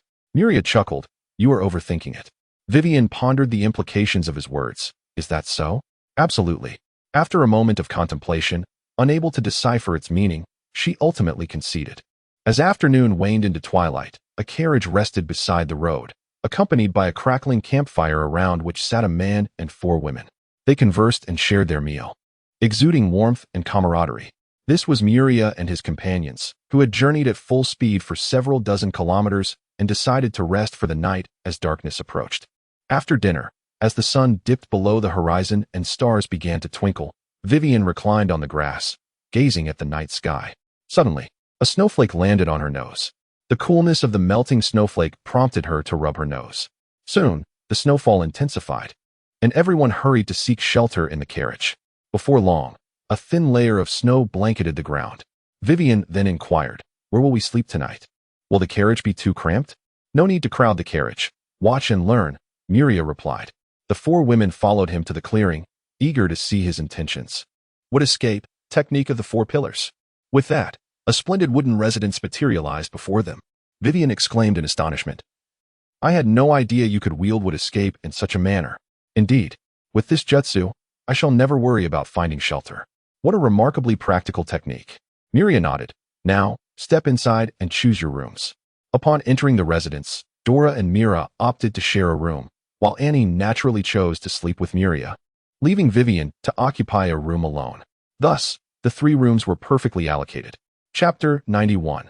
Abyssal Demon. The following morning, as they emerged from the house, they discovered a thick layer of snow blanketing the ground, perfect for a snowball fight, and quickly fashioned a snowball and hurled it at Miria. "Come play with me, darling," she exclaimed. "All right," he replied, bending down to craft a snowball which he then threw back at her. She deftly dodged, only to retaliate, but Miria sidestepped her attack. By sheer coincidence, her snowball struck Dora. "Come join us," and called out. Sensing their interest, Miria quickly encouraged, The more, the merrier. Mia chimed in, sure. Soon, both Dora and Mira joined in, and Vivian naturally followed suit. The teams were quickly established, for women against Miria.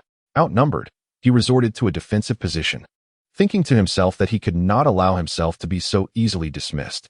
Would escape, would clone, he declared, as 3 wooden figures detached from him, transforming into clones of Miria. The 4 Murius approached the ladies, the original stating, now the numbers are even, let the snowball fight commence. Hooray, cheered Anne, who then used magic to increase the snow depth in the yard, ensuring an abundant supply for their game.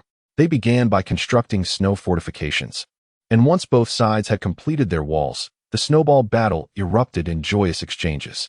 However, the blissful moments were fleeting, and as midday approached, they realized they needed to depart lest they find themselves stranded for the night. Reluctantly, they concluded their snowball fight, gathered their belongings, and set off once more on the journey, and expressed her curiosity about Miria's earlier clones.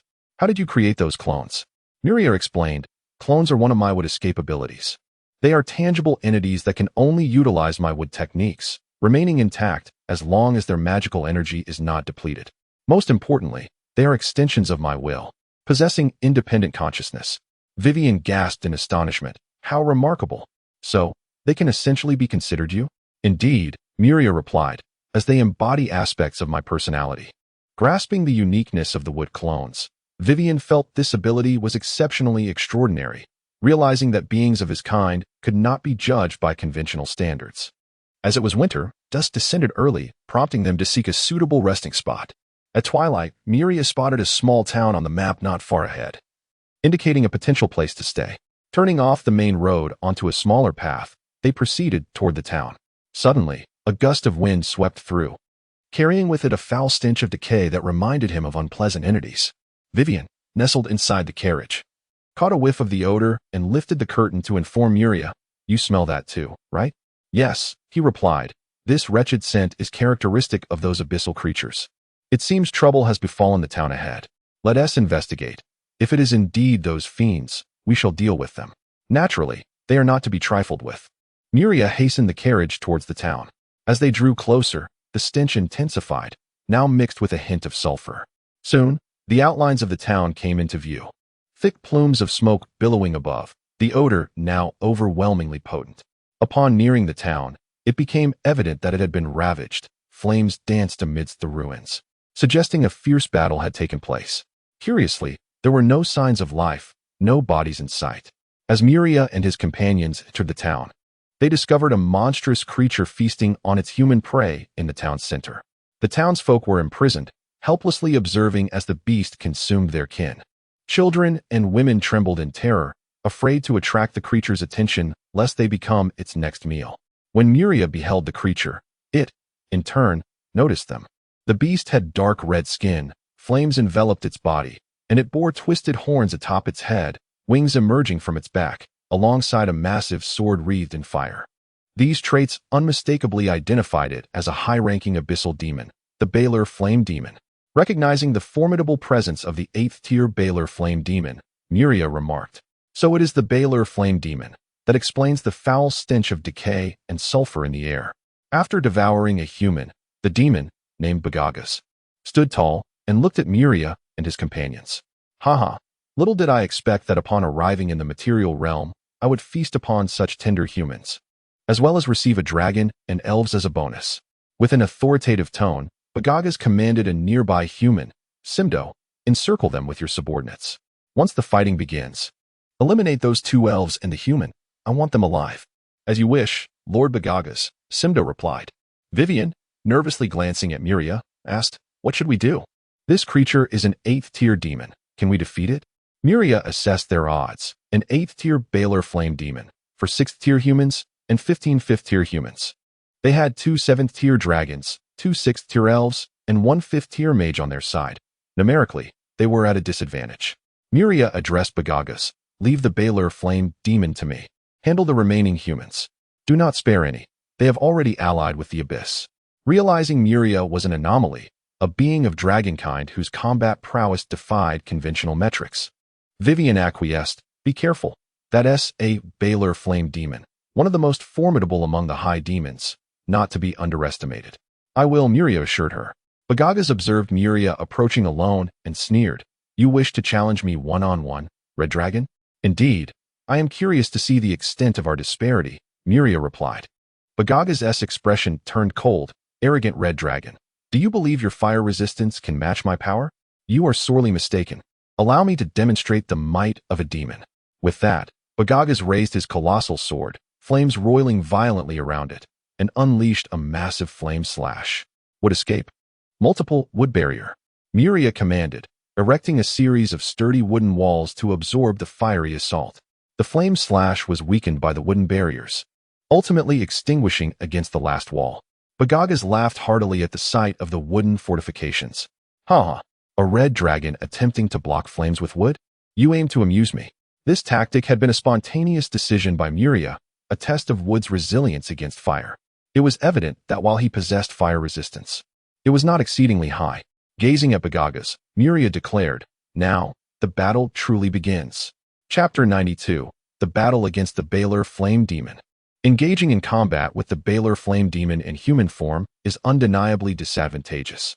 One must acknowledge that the Baler Flame Demon possesses a colossal stature rivaling that of the Dragon Kin, with an 8-tier Baler standing at an impressive height of 15 meters.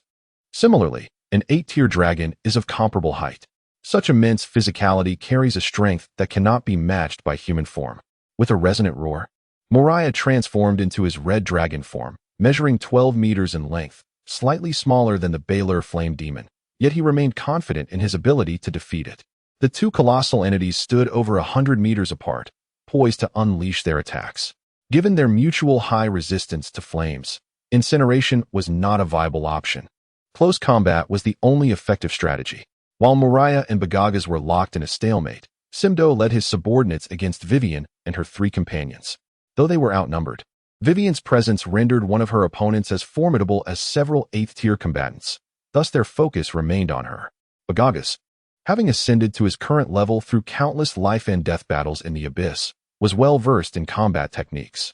Moriah humbly admitted his inferiority in skill, yet he wielded the flame of life, rendering him fearless of injury. Moriah broke the deadlock first, flapping his wings to initiate a powerful charge that shattered the sound barrier. As he charged directly at Moriah, a cruel smile curled upon Bagagas' lips. He thought to himself, Little one, your head shall be mine to cherish. The 100-meter distance evaporated in an instant. Although Moriah was swift, Bagagas was swifter. The moment Moriah surged forward, Bagagas deduced his intent to strike at his heart. He slightly adjusted his position to evade the attack while positioning his great sword for a lethal blow. Clang! The great sword clashed against dragon scales, sending sparks flying. Then cleaved through the scales, penetrating into the neck, only to be halted by the rigid vertebrae. Meanwhile, Moriah's dragon claws missed their mark. The excruciating pain did not impair his judgment. Having failed to pierce, he adapted and clawed. His sharp talons swiftly breached Bagagas' defenses on his back, leaving 5 deep gashes exposing visceral organs. Yet, Bagagas remained unfazed by such wounds, considering them mere trifles in the abyss. He summoned his strength once more, severing the dragon head, its body collapsing lifelessly to the ground. On the other side, Vivian and her companions witnessed Moriah being decapitated. Their expressions varied. Vivian contemplated an escape, while Annie was lost in disbelief. Bagagas retrieved the dragon head from the ground and approached Vivian and her companions. At that moment, an instinct warned him of imminent danger from behind. He instinctively dodged to the right. Thud! A sharp dragon claw ripped through his body, exposing a beating heart. Bagagas soared into the air, his left chest torn apart, revealing the pulsating organ within. Gazing at the red dragon regrowing its head, he could hardly believe his eyes. Red dragon, I clearly severed your head. How can you still be alive? Moriah flexed his neck and replied, Indeed, you wretched creature, you managed to decapitate me. Did you know? It truly hurts. Bagagas, staring at the dragon head in his grasp, was astonished by Moriah's formidable regenerative abilities. It seemed that killing him would prove exceedingly challenging. Moriah's resurrection left all in shock. Observing Bagagas in the sky, his grievous injuries had substantially healed, showcasing a vigorous vitality, with a recovery rate rivaling that of the dragon kin. The earlier feigned death intended to deliver a fatal blow now appeared futile. They could only exchange injuries. Moriah soared skyward. This battle was indeed evenly matched. He possessed legendary strength, and each strike was potent enough that even Bagagas dared not meet them head-on, relying instead on his exceptional combat skills to deflect the assault, leaving him with some injuries. However, these wounds paled in comparison to Moriah's remarkable healing ability. Due to their high resistance to flames, Bagagas' fierce fire attacks were rendered almost ineffective, causing far less damage than his great sword. The two titans clashed from the heavens to the earth, wreaking havoc and leaving destruction in their wake. Bagagas excelled in swordsmanship, yet faced with such a powerful and seemingly immortal adversary, he found himself at a loss. His strikes, capable of inflicting deadly injuries, proved utterly ineffective against the creature before him, which would recover almost instantaneously. As Bagagas accumulated more injuries, his strength and speed began to wane. In contrast, Moriah's condition remained unchanged, growing increasingly ferocious. Seizing upon a moment of vulnerability from Bagagas, Moriah sacrificed one arm to pierce into Bagagas' abdomen with the other, then clamped down on his neck in an attempt to sever it. However, he was seized by the tail and flung away, subsequently battered as though he were the Hulk striking Loki. Bang! Bang! Bang! Moriah was momentarily disoriented, losing all sense of direction. Meanwhile, having dispatched their foes, Vivian and her companions observed the struggle. Vivian inquired, "How long do you think Moriah can wear down this Baylor flame demon?" Annie, filled with concern, replied, "I do not know. I only hope my husband can conclude this battle swiftly." Mira echoed, "I too hope our benefactor can bring this conflict to a close." Vivian watched as Moriah successfully extricated himself from the onslaught and re-engaged with Bagagas, the combat proving exceedingly fierce. The extraordinary regenerative capacity rivaling that of a troll left them speechless. The dragon blood and severed limbs strewn across the ground could easily reconstruct two red dragons. Yet he remained as vigorous as ever. Observing the dragon blood and remnants, Vivian proposed, "Let us gather the dragon blood and flesh. After all, dragon blood is a premium material for spellcasting, and dragon meat is also valuable and can fetch a high price." Annie, feeling reassured that Moriah was no longer in danger, agreed. Thus, the four women commenced collecting Moriah's dragon blood and severed body parts from the ravaged battlefield. Meanwhile, Bagagas' injuries multiplied, and the ferocious battle exacerbated his blood loss. The excessive loss of blood left him fatigued, gradually impairing his ability to contend with Moriah's relentless assault. After an arduous struggle lasting several minutes, Moriah successfully dragged Bagagas down through the exchange of wounds. Bagagas lay upon the shattered earth, his right hand completely severed, with grievous injuries visible through his chest and abdomen, exposing his internal organs. His left arm was reduced to mere remnants, and his left calf was likewise diminished. Despite his lamentable state, Moriah had also paid a heavy toll. Having been decapitated 3 times, bisected twice, and suffered numerous severed limbs. Ultimately, the weakened Bagagas met his demise at the hands of Moriah, who delivered the final, fatal blow. Chapter 93. The town fire. In the aftermath of the war, Moriah reflected upon the battle, acknowledging that he had slowly exhausted his opponent through his legendary strength and extraordinary recovery abilities. This encounter made him acutely aware of his deficiencies. Despite possessing a physique of legendary caliber, his lack of practical combat experience hindered his ability to fully harness his potential. Had he mastered his power and gained sufficient experience, he could have effortlessly vanquished his foes with his innate prowess alone. Recognizing his vulnerabilities, he deemed it essential to visit Dragon Island. Upon receiving a sum of 500,000 gold coins, Moriah felt he had stumbled upon a lucrative path, slaying abyssal demons to sell their remains to the system's marketplace for profit. It appeared that financial woes would no longer plague him, though the journey into the abyss posed its own risks. Perhaps he would wait until attaining legendary status before venturing forth. Turning his gaze, Moriah observed the 4 women collecting his blood and severed limbs from the battlefield.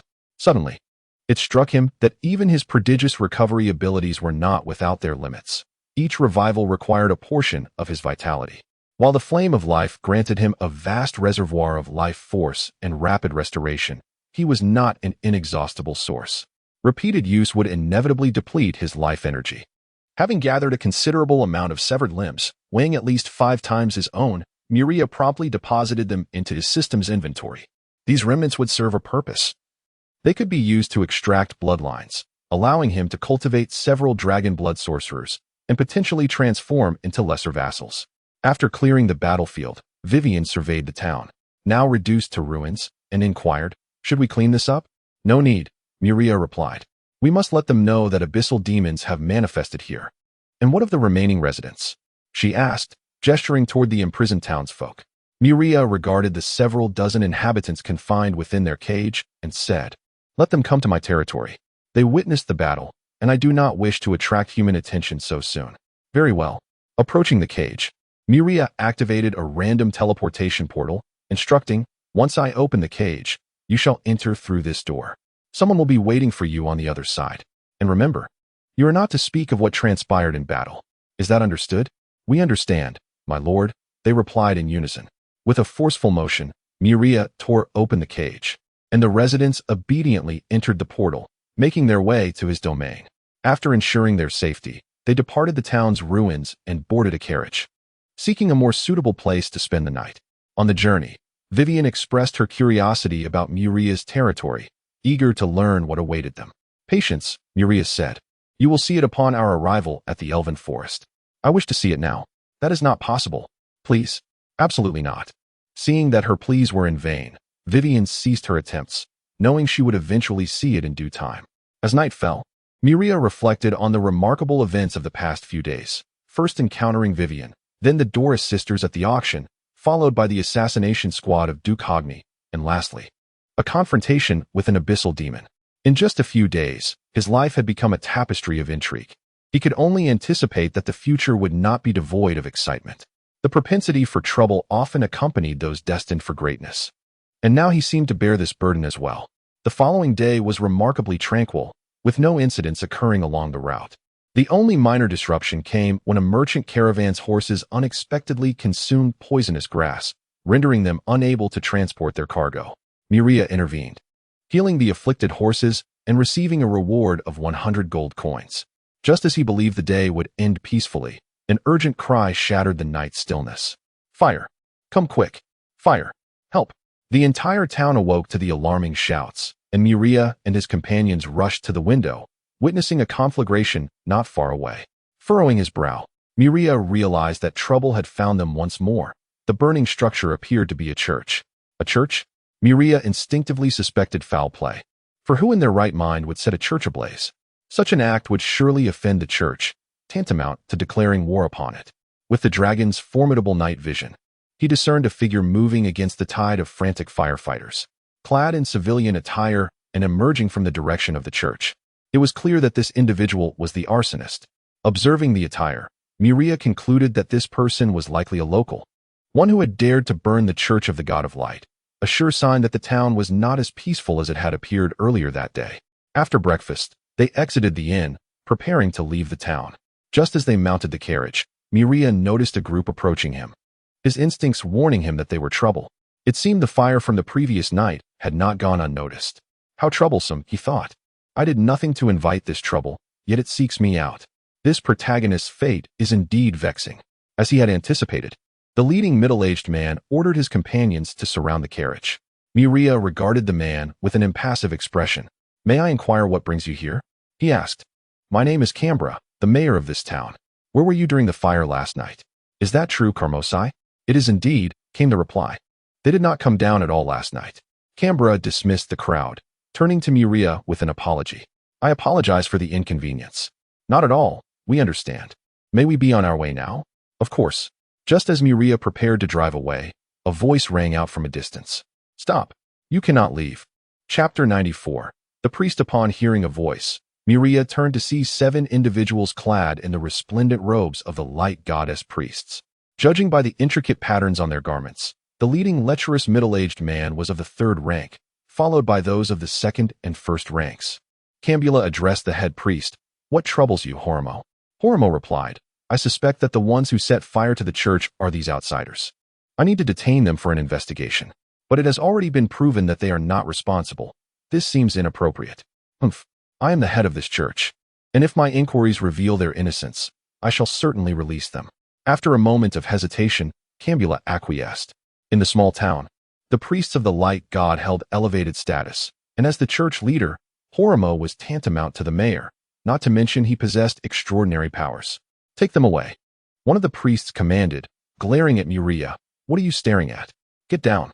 These individuals dared to speak to him in such a manner. They were clearly courting punishment. As Muria dismounted the carriage, followed by Annie and the others, he noticed the lecherous priest instinctively swallow hard upon seeing them, a gesture that betrayed his inner thoughts. Just as Muria and his companions were about to follow Horimo, a 15 or 16-year-old boy suddenly dashed from the crowd, positioning himself defiantly in front of Horimo. I am the one who burned the church. They are innocent. You cannot take them. Cambula turned to the boy. Miga, did you truly do it? The youth, with clear eyes, responded, Mayor, I take full responsibility for my actions.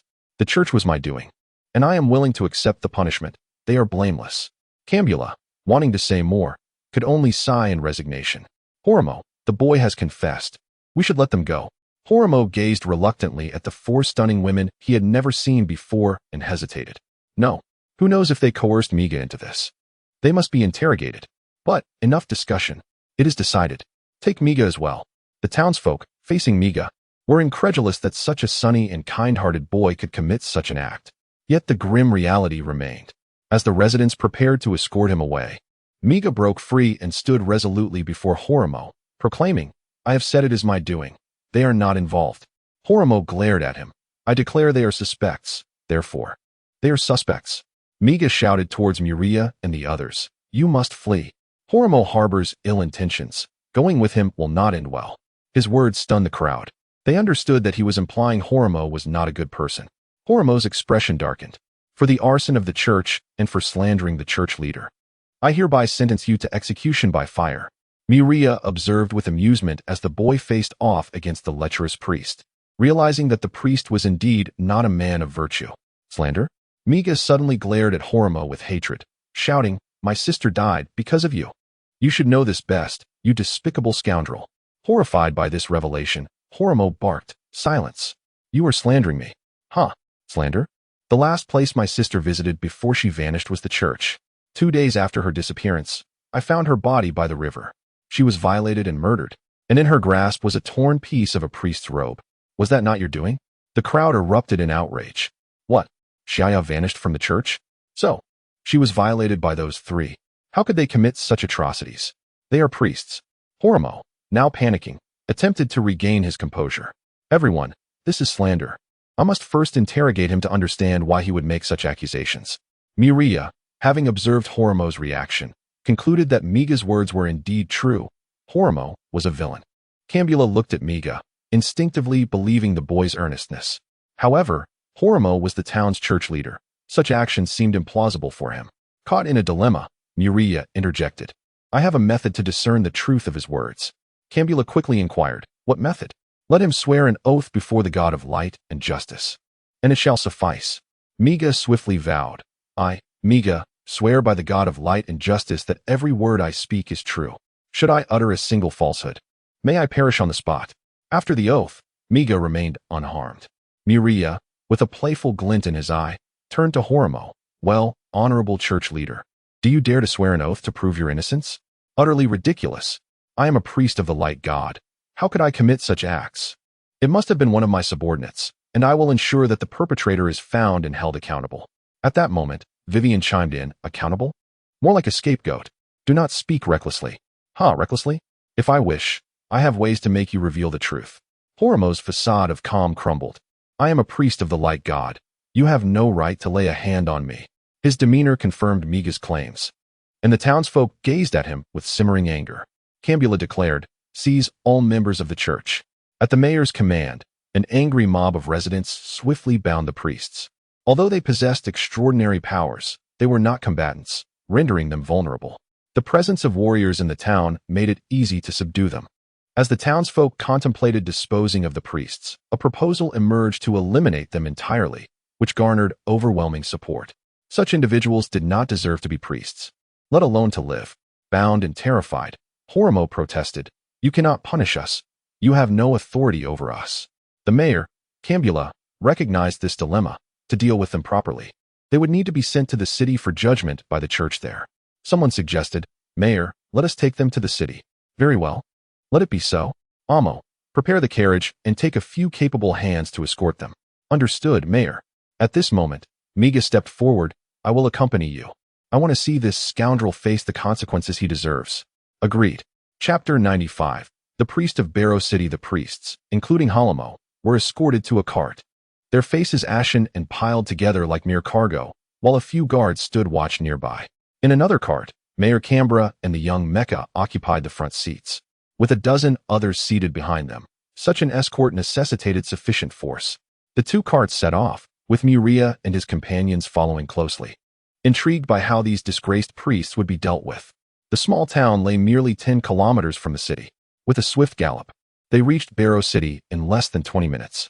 Upon sighting the 3 carts, the guards promptly halted them as per protocol, requiring an inspection. Canberra brought the cart to a stop for examination. The first cart, containing only villagers, passed without incident, but upon inspecting the second cart, which housed the priests of the light god, the guards' expressions shifted dramatically. A sharp whistle pierced the air, drawing the attention of all near the city gates, as the guards brandished their weapons and surrounded the cart. Who is in charge here? One of the guards inquired, eyeing the prisoners. Canberra stepped forward and declared, "It is I. They have defiled and murdered an innocent girl, and we are bringing them to the church for judgment." The guards, taken aback by the gravity of the accusation against the priests, remained skeptical, but, upon witnessing the sheer number of captives, began to reconsider their doubts. The captain of the guards, however, was not entirely convinced. "I will accompany you with 2 men to ensure you deliver them to the church." "That will be fine," Canberra replied. The captain dispersed the remaining guards and joined the procession into the city, with Muria and his companions also undergoing scrutiny before trailing behind. The church, located at the heart of Barrow City, signified its prominent status, frequently bustling with visitors. To bring such notorious figures into the church would undoubtedly tarnish its reputation. For the sake of his own livelihood, the captain advised Canberra, "Please wait here while I notify the church." Canberra, fully aware of the implications, supported his course of action. The captain entered the church and, with the assistance of a priest, sought out the church leader. "Lord Yemuch, a priest from a small town has been apprehended for the heinous crime of violating and causing the death of an innocent girl. They await outside." Yemuch, tending to his flowers, was so taken aback by the news that he dropped his watering can, momentarily neglecting it. "Is this truly the case?" he exclaimed. "Indeed, the priests have confessed to their misdeeds," the captain affirmed. "Quickly, evacuate all non-essential personnel from the church. We cannot conduct prayers today." The priest leading the captain responded, "Understood, my lord." Once the church was cleared, the captain allowed Canberra to bring the priests inside. To ensure the matter remained confidential, Yemuj cast a magical barrier to prevent external scrutiny. Facing the 7 bound priests, he asserted his authority, demanding, "Do you acknowledge your involvement in the violation of the girl that led to her death?" Holomo, desperate, retorted, "I did not commit this act. It was them. I swear I was unaware." "Is that so? Divine truth spell. I ask you now, did you partake in this deed?" "I did partake. I was the first," Holomo conceded. At this confession, Yemuj regarded him with a chilling gaze, already deeming him guilty. "How many lives have you ruined?" Holomo, in a daze, replied, 7. Suppressing his fury, Yemuj pressed further, "And what became of them?" "1 disobedient girl was killed. The other 6 were sent away from the town." Yemuj then employed the truth spell on the remaining 6, and without exception, all admitted to their involvement in the atrocities. Once the inquiry concluded, he lifted the spell, leaving Holomo and his accomplices in despair, having revealed everything, with death as their only fate. Though he held the title of church leader, Yemuj understood that the decision to punish the priests required the consent of higher clergy. They must be publicly dealt with to serve as a warning. Gazing at the offenders, he felt their presence tainted the sanctity of the church. "Bring them forth and confine them." After addressing the disgraced priests, Yemuj expressed gratitude towards Canberra and his companions, assuring them that suitable priests would be sent to the town. He then escorted them out of the church, announcing that the public execution would take place the following noon. Muria, eavesdropping outside, resolved to stay the night and witness the spectacle the next day. At midday, the church disclosed the vile deeds of Holomo and the others, declaring their execution to take place the following noon. This news swiftly spread throughout Barrow City, with residents praising the church for its decisive action against such wretched priests. The incident not only bolstered the church's reputation among the townsfolk, but also served as a stern warning to other priests, a twofold triumph. On the following day, a throng of nearly the entire population of Barrow City gathered before the church to witness the execution. The streets were choked with thousands. A sea of humanity as far as the eye could see. Faced with such a crowd, Muriel and his companions abandoned their hopes of pushing to the front. However, they swiftly scaled the buildings flanking the street, joining other spectators from above. Under the watchful eyes of countless onlookers, Halamo and the other 6 were led to the execution platform, bound and surrounded by an ample supply of firewood soaked in a special fuel. Yemuge first outlined their crimes, inciting public outrage, followed by a proclamation of the church's virtues, before finally proceeding with the execution. This structured approach not only garnered numerous new followers, but also won the hearts of the people. After witnessing the event, Muriel and his companions continued on their journey. Chapter 96. Hogni City. In the days following their departure from Barrow City, tranquility reigned, with no troublesome matters arising. If incidents were to occur daily, Muriel would contemplate soaring directly to the elven forest, for at this rate, their arrival would be indefinitely delayed. On October 15th, Muriel guided the carriage towards Hogni City, and from a distance, he beheld a formidable black fortress standing resolutely upon the plains ahead. That was the grandest city of the north, Hogni City. As they approached, the towering walls, reaching a height of 100 meters, bore countless scars, remnants of past wars, with dried blood still visible upon them. Hogni City was not always known by this name. It was once called Almond City, the ancestral home of the legendary necromancer Zeluf of the Almond family, who served under Muriel. This family was the ruler of the north, but their overwhelming power posed a threat to the royal dynasty, leading to their demise. The Hogni family was instrumental in the downfall of the Almond lineage. Subsequently, the Hogni family assumed control over the north, with Annie's grandfather being bestowed the title of Duke of Hogni. The newly ascended Hogni family learned from the fate of the Almond family, carefully regulating their power to prevent it from becoming excessively formidable, lest they become the next victims. However, it seemed the 4th Duke of Hogni had become somewhat overambitious. Having fully consolidated his family's influence, he began an incessant quest for expansion, exemplified by his consolidation of military power. Inside the carriage, Annie gazed at the city, a place both familiar and foreign, her mind swirling with myriad thoughts. Yet soon, she emerged, asserting her identity as Annie, not Annie Hogni. Muriel had previously intended to recruit talent in Hogni City, but abandoned the notion after much deliberation. This was his first visit. Hogni City served as the commercial, cultural, and political epicenter of the north. Renowned as the city that never sleeps, it remained ablaze with light and bustling with activity even during the night. Upon entering the city, one was immediately struck by its opulence. The streets teemed with people, not only humans, but also other races, such as orcs and elves. Muriel noticed 5 elves seated in a carriage ahead, clad in armor, appearing to be a party of adventurers. Inside the carriage, Dora and Mira beamed with excitement upon spotting their kin. Dora eagerly implored, "Lord Muriel, could you assist us in catching up with our fellow elves ahead?" Muriel had anticipated encountering elves in Hogni City, but had not expected such serendipity. Since they had crossed paths, he decided to comply. Maneuvering the carriage to catch up with the elves, Muriel greeted them. "Greetings. I have a matter upon which I seek your assistance. Would you be so kind as to help?" The elf glanced at his companions, and upon their agreement, he replied, "Of course, follow us." They trailed behind the elves' carriage until they arrived at an open space where the elves disembarked. Muriel followed suit. One of the elves turned to Muriel, inquiring, "What is it that you require?" Before Muriel could respond, the sisters Dora and Mira hopped down from the carriage. Upon seeing them, the 5 elves seemed to grasp the situation.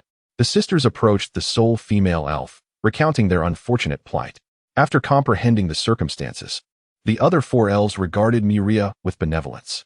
One elf stepped forward, stating, "We are grateful, esteemed Red Dragon, for rescuing our kin. Please accept this wooden carving as a token of our gratitude." "What is this?" Muriel inquired. "This is carved from the branches of the Tree of Life, a gift that can only be bestowed upon one who has earned the friendship of the elven race." Muriel had expended considerable resources to save the sisters, aiming to forge an alliance with the elves. Although he had not delivered them to the elven forest, he had, nonetheless, secured their friendship.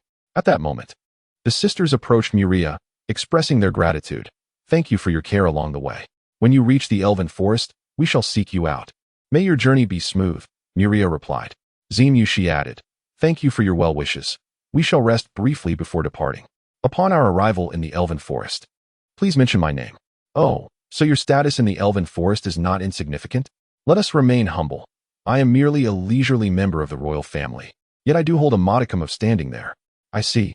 Well, I shall not be overly courteous upon our next encounter. Very well, we shall take our leave. As Miria watched Zemyushi's carriage depart, he steered his own carriage towards an inn, intending to rest for the night before resuming their journey. That evening, Annie stood upon the balcony, gazing towards Hogni Castle, her thoughts in disarray.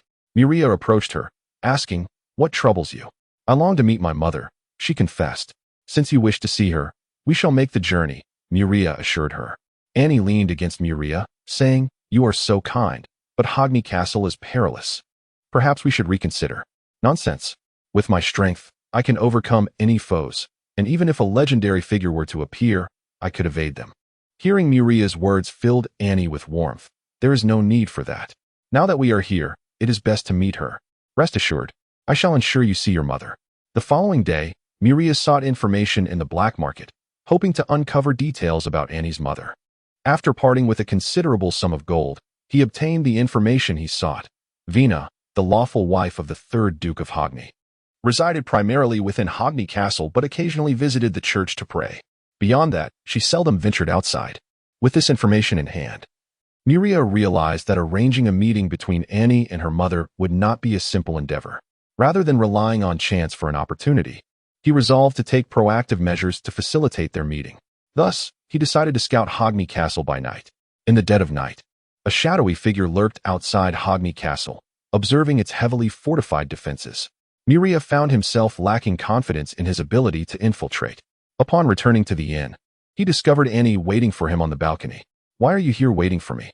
It is late, and you might catch a chill," he remarked. "I noticed your absence and surmised you had gone to Hogni Castle.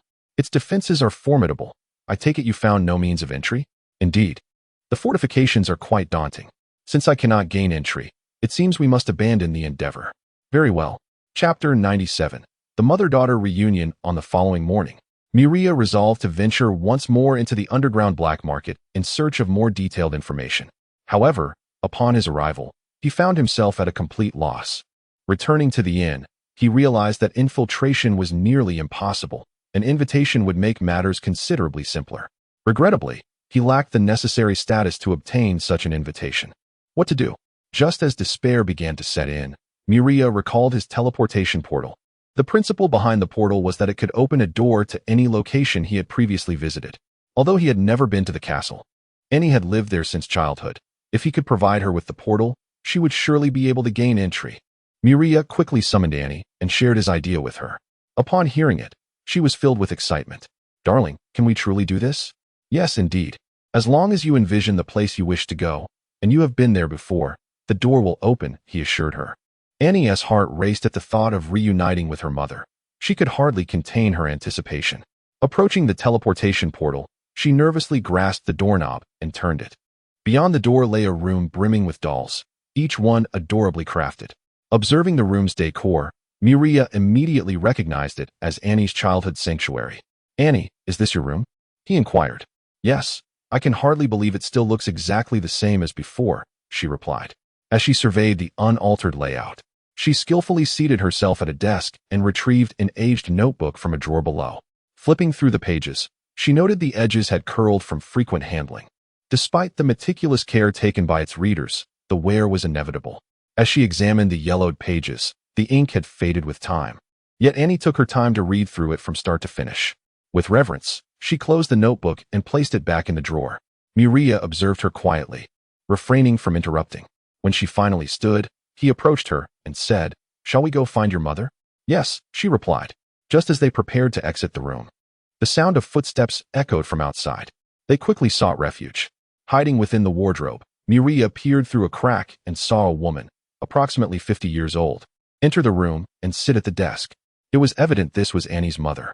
He relayed this news to Annie, who confirmed through a gap in the door that the woman indeed was her mother. Unable to contain herself, she flung open the wardrobe door and rushed towards her. "Mother." Hearing the voice behind her, Velvy turned to see a young woman who bore a striking resemblance to Annie, now grown. Realization struck her. This was Annie. Overcome with emotion, she approached Annie, reaching out to touch her face as if to confirm she was not dreaming, tears streaming down her cheeks. "Annie, my daughter, you are alive. I am overjoyed. Mother, it is me." Mireia stood to the side, silently watching the poignant reunion. After an extended embrace, Velvi finally noticed Mireia's presence. "Annie, who is this?" Annie took Mireia's hand and replied, "Mother, this is Mireia. He saved both me and Uncle Sane. He is my husband." Velvi's regard for Mireia grew warm upon hearing this. "Pray tell, which family do you hail from, to be so remarkable?" Mireia scratched his nose, contemplating whether to reveal his identity before ultimately deciding to share. "Greetings, I am Mireia, a member of the Red Dragon clan." Velvi gasped, "A dragon clan?" "Yes," he affirmed. "It seems Annie has found herself a worthy husband.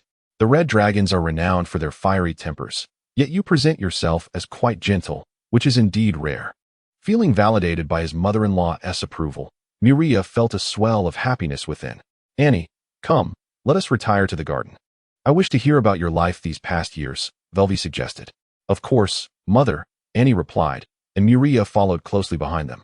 They arrived at Velvi's private garden, a sanctuary exclusively for her, devoid of guards. Seating Annie on a swing she had once cherished, Velvi encouraged, "Daughter, please share your story with me." "Certainly," Annie began. "Mother, are you aware of our family's unique profession and its legacy?" "I am not," Velvi admitted. Annie then recounted the tale of the demon knights and their lineage. Upon hearing this, Velvi found the notion utterly absurd. The thought of utilizing the life force of one's own kin to obtain such a legacy was staggering. Had she not given Annie the necklace that preserved her final vestiges of life, she would have truly lost her daughter. "Mother, you must keep this matter confidential, otherwise it will invite calamity," Annie cautioned. Velvi felt a warmth in her heart at Annie's concern for her well-being. "Rest assured, I am well aware of the importance of discretion. Now, tell me about your life after your rescue." As Velvi listened intently to Annie's experiences over the years, she was astounded to learn that Mireia had subdued the legendary necromancer, Zeref. "To think you have acquired a legendary powerhouse in your territory, while Sane has reached the 8th tier, and your husband possesses strength comparable to the 8th tier as well. Achieving such feats in a mere few years is truly remarkable. Moreover, the most crucial matter is that my brother has begun to target those families in power." Annie proceeded to share the details regarding the Celis family. Velvi had married into the Hogni family not solely due to her lineage, but also owing to her political acumen and strategic insight. From her son's actions against the influential families, she surmised he harbored ambitions of unifying the entire northern region's power.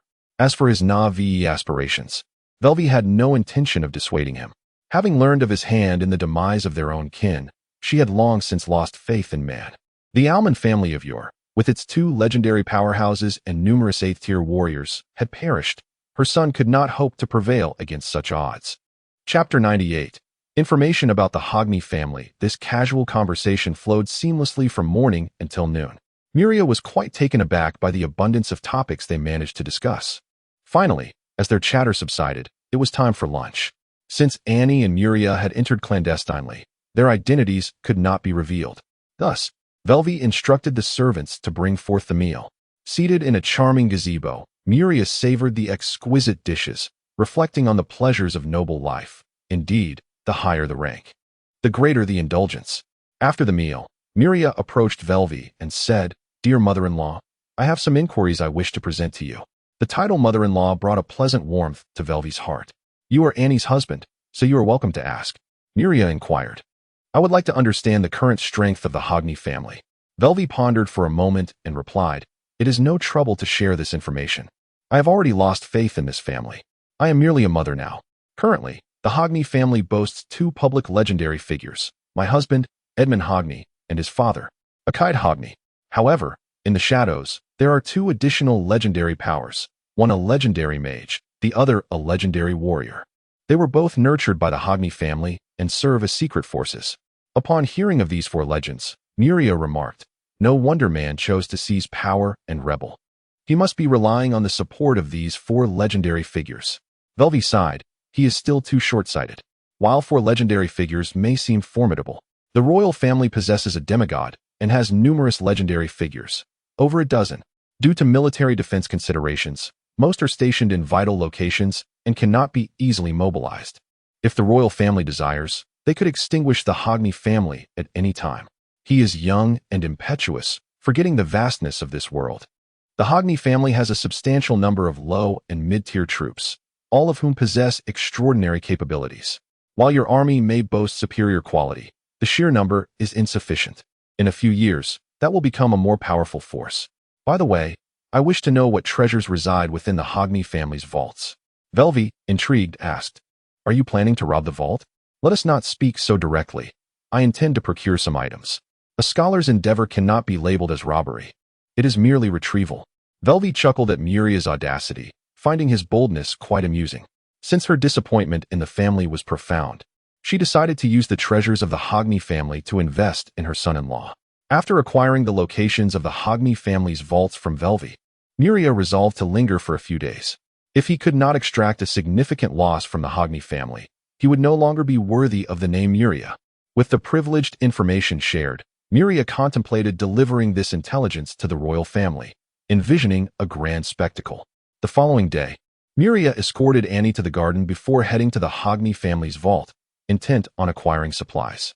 The Hogni family had 4 vaults, 2 of which were within the castle and thus untouchable. The targets would have to be the 2 vaults located outside Hogni City. Leaving Hogni City, Muria journeyed northward, towards the Domak mine, one of the vault locations.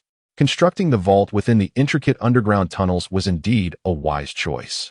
From the surface, it appeared to be an ordinary mine, bustling with workers and the constant movement of transport carts. As Muria approached the mine, he sensed several 6th-tier guards within, likely the custodians of the vault. Given its location outside the city, they had not stationed anyone of high rank for protection, for 6th-tier guards were just sufficient. The guards were dispersed throughout 4 buildings, with several warehouses at their center, suggesting that the vault's entrance lay within one of them. However, a challenge presented itself. The guards were quite vigilant and numerous, making it exceedingly difficult to proceed unnoticed. In that moment, Muria wished fervently for an invisibility item to allow him to stride in without fear of detection. Believing in his good fortune, he decided to gamble on an interdimensional blind box from the system's marketplace. With hopes of obtaining an invisibility treasure, Muria purchased his first set of blind boxes. Upon opening 10 of them, his expression darkened with dismay. "Congratulations. You have received 1 strand of hair from Tsunade of the Naruto world. Congratulations. You have received 1 piece of clothing from Tsunade of the Naruto world. Congratulations.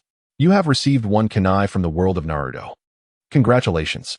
You have received 1 strand of fur from Tomcat. Congratulations. You have received 1 whisker from Jerry Mouse. Congratulations.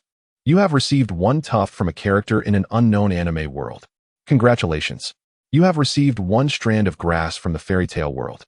Congratulations. You have received 1 fruit tree from the primordial world. Congratulations. You have received 1 piece of grass from the primordial world. Congratulations. You have received 1 ordinary stone from the martial universe world." Of the 10 boxes, 9 yielded nothing of value, marking a rather unfortunate stroke of luck. Undeterred, Muria purchased another set of interdimensional blind boxes, fervently praying for an invisibility item before opening the gift boxes. Regrettably, the second set was also a complete loss. The only worthwhile item was a technique from the Dopa world, Burning Decision. This technique allowed for the fusion of different flames, enabling them to coexist within a single body. While Muria had already acquired the Flame of Life, he was uncertain if he required Burning Decision to merge other exotic fires. Thus, this acquisition was an unexpected delight. However, his primary focus remained on obtaining an invisibility treasure. Muria continued to purchase a 3rd set, only to find more worthless items.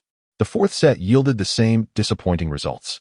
Yet, upon opening the 5th set, fortune smiled upon him at last. "Congratulations. You have received the magical invisibility cloak from the Doraemon world." Gazing at the item, he quickly inspected its details. Magical invisibility cloak from the Doraemon world. Wearing it allows one to completely conceal their aura and presence, achieving total invisibility. Ha ha ha. Now entering the vault will be a breeze. Hee, my treasures, here I come. Chapter 99.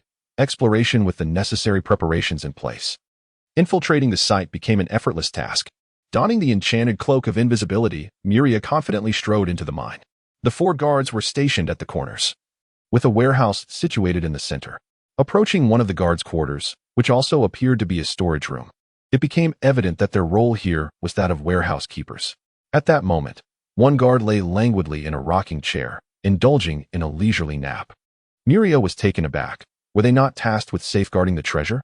The fact that one could sleep on duty suggested an extraordinary level of complacency.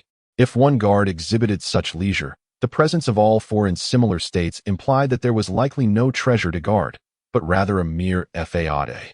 Just as Miria contemplated leaving, one guard approached, specifically inquiring about the guard beside him. "Kabar, how much longer must we watch over this vault?" "What? Are you already restless after just a month?" said Cuz. "I am utterly bored here, confined to this spot with nowhere to go. It's south enough to drive anyone mad." Kabar replied, "I too find it dull, but this is our duty. We must guard the vault's entrance. Alas, the vault door is fortified with multiple mechanisms, only accessible to its rightful owner. Even a legendary figure would struggle to breach it. Such a door hardly requires our vigilance." Listening to their conversation, Miria confirmed that this was indeed the vault. The guards' lethargy stemmed from the vault's formidable defenses. They were merely idling, their boredom compelling them to sleep. Knowing that the vault door lay within one of these three warehouses, he began his search, starting with the leftmost one. Upon entering, he found it stark and meticulously clean, suggesting that the guards also performed cleaning duties. After several minutes of inspection, he discerned no cavities in the floor and proceeded to the second warehouse. A thorough examination yielded no discoveries, and the same held true for the third.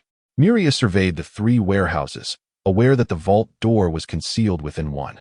Yet he had failed to identify it. This indicated that he must have overlooked some detail. He re-entered the warehouses, this time focusing on subtle, easily disregarded areas in hopes of uncovering clues. After another round of scrutiny, he sensed something amiss, though he could not articulate it. After some contemplation, realization struck him. He first measured the dimensions of the first warehouse, then proceeded to the second. As he suspected, the second warehouse's internal measurements were indeed 1 meter shorter than the first. This discrepancy suggested that the vault door was concealed in a hidden space within the second warehouse. Standing before the wall, Miria scrutinized it repeatedly, but found nothing unusual, merely an unremarkable partition. Suddenly, he noticed something peculiar in the corner, a scratch mark, indicative of a concealed door. Searching the area, fortune favored the diligent. Miria discovered a switch and activated it, causing a door to swing open. Stepping through, the door sealed behind him. Within this narrow space, a staircase descended. Following it down for approximately 10 meters, he arrived at a platform. Here, a lift awaited, indicating that the vault was situated at considerable depth. After some experimentation, he grasped the mechanism of the lift and initiated its descent. As it lowered, Miria silently calculated the distance.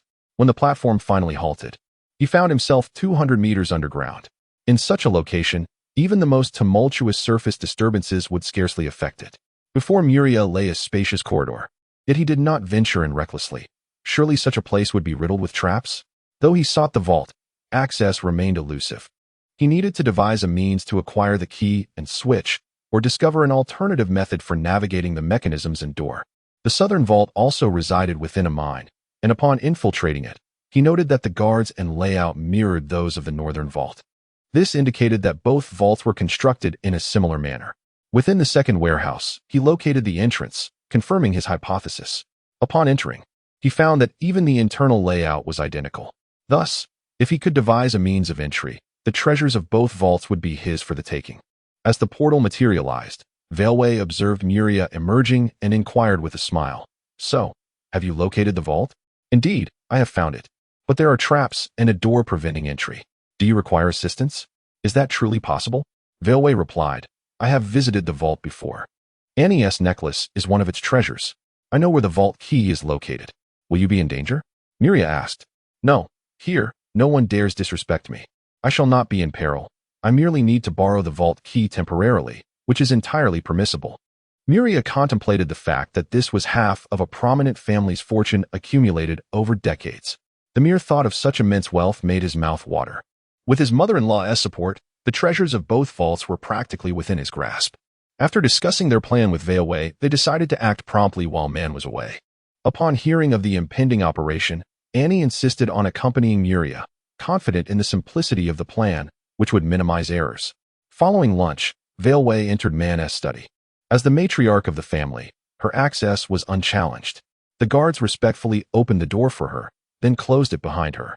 Once inside, Miria, invisible beside her, removed the enchanted cloak, revealing his presence. He opened a random portal, summoning Annie into the study. Veilwei skillfully revealed a concealed compartment above the bookshelf, housing a uniquely shaped key. Indeed, the vault key. Now, open the door, she instructed. Miria immediately directed the door to the northern vault, revealing the corridor and the grand door at its end. Veilwei infused the key with magical energy, dispelling the traps and mechanisms within the passage. Let us proceed. Miria and Annie followed closely behind Veilwei until they stood before the vault door. Inserting the key into the lock, the vault door swung open, unveiling a mountain of gold bars. The sheer volume of the gleaming gold was blinding to Miria. Such an abundance of gold exuded an intoxicating aura of wealth. Veilwei, not unfamiliar with the vault, maintained a composed demeanor. Is this all there is? She mused. That pile of bars is merely a fraction. The area over there is filled entirely with gold bars. Following her pointing finger, Miria beheld an unfathomable number of gold bars. Gulp. Faced with such a fortune, he could not suppress a swallow. How many coins must this be worth? If this one vault contained such an immense quantity, what would be the total if all 4 vaults were raided? At that moment, Miria understood the true meaning of wealth beyond measure. The riches contained herein surpassed the tax revenue of this kingdom for several years. If the Hognes family possessed such wealth, just imagine the fortune to be gained from plundering the 4 Grand Dukes of the Moonwheel Kingdom. Miria, entranced by the allure of wealth, found his mind consumed by thoughts of riches. There are too many gold bars. They occupy too much space in the spatial ring, which is already filled with a plethora of magic stones, magic crystals, and high-level equipment. These are the truly valuable treasures, exclaimed Velvi. Not at all. My space is ample enough to accommodate the entire treasury, Miria replied, eliciting astonishment from Velvi, who was well aware of the vastness of the treasury. To possess spatial equipment capable of containing such a fortune was no trivial matter. Without hesitation, Miria stored the gold bars into his system backpack. Gazing at the display indicating 10,000 gold bars, his eyes gleaming with the symbols of wealth. A single stack comprised 10,000 gold bars, with each bar worth 100 gold coins, culminating in a staggering total of 1 million gold coins. As he surveyed the surroundings, he noted an impressive accumulation of 100 stacks of gold, amounting to a staggering 100 million gold coins. This immense fortune represented merely a quarter of the entirety. The wealth of the Hognes family utterly redefined Miria's understanding of affluence. Annie, standing nearby, was equally electrified by the sight of the gold bars. Such an abundance represented a lifetime of unimaginable wealth. Turning to Velvi, Miria inquired, "Is this all wealth belonging to your family?" Of course not. A portion belongs to the Hognes family, while another segment is the legacy of the former Almond family, with the remainder being gifts from others, Velvi clarified. Upon learning of the Almond family's inheritance, Miria finally comprehended why Zaraf was considered a pauper. Indeed, a mere 100,000 gold coins constituted Zaraf's entire fortune, hastily gathered during his escape. Once all the gold bars were securely stored, Miria had never felt so affluent. All right, let us proceed to the next area, Velvi suggested. At the far end of this region stood a door, which they opened with a key, revealing a chamber filled with an array of chests. Upon entering, Miria was immediately enveloped by a rich aura of magical energy. Is this a repository of magic stones? He pondered, correctly surmising. He discovered that the room contained magic crystals, whose worth surpassed that of the gold outside. Hastily approaching one of the chests, Miria opened it and gasped in awe. Inside lay an impressive display of magic crystals. Each layer contained 200 crystals, spanning 10 layers. Given that one magic crystal was valued at 10,000 gold coins, this chest alone was worth 20 million gold coins. With 10 such chests, the total value soared to 200 million gold coins. In reality, the worth was even greater, as the market for exchanging magic crystals for gold was rare, with crystals often fetching prices above the standard 10,000 gold coins. After diligently collecting the magic crystals into his system backpack, Miria generously left behind a number of empty chests. Entering the third room, he discovered shelves adorned with various pieces of equipment. These items are all at least 7th tier, with a minimum quality of exquisite, Velvi noted. As Mu Riya assessed the equipment, he calculated their worth. Velvi then used a key to unlock a concealed compartment in one wall, revealing several exceptional pieces of gear. What are these? He inquired. These 10 are legendary pieces of equipment, Velvi replied with a smile. Goodness, so many legendary items. Mu Riya gasped. Each legendary piece was valued at several million gold coins, collectively amounting to around 50 million gold coins. The total worth of the equipment in this room was approximately 300 million gold coins. Stunned, Mu Riya marveled at the staggering sums. 300 million, 200 million, 100 million. The cumulative value of these three chambers reached an astonishing 600 million gold coins. And this was merely one treasury. After thoroughly rating the contents of this treasury, Mu Riya eagerly activated a random teleportation portal to enter the next treasury, repeating the previous actions to clear it out as well.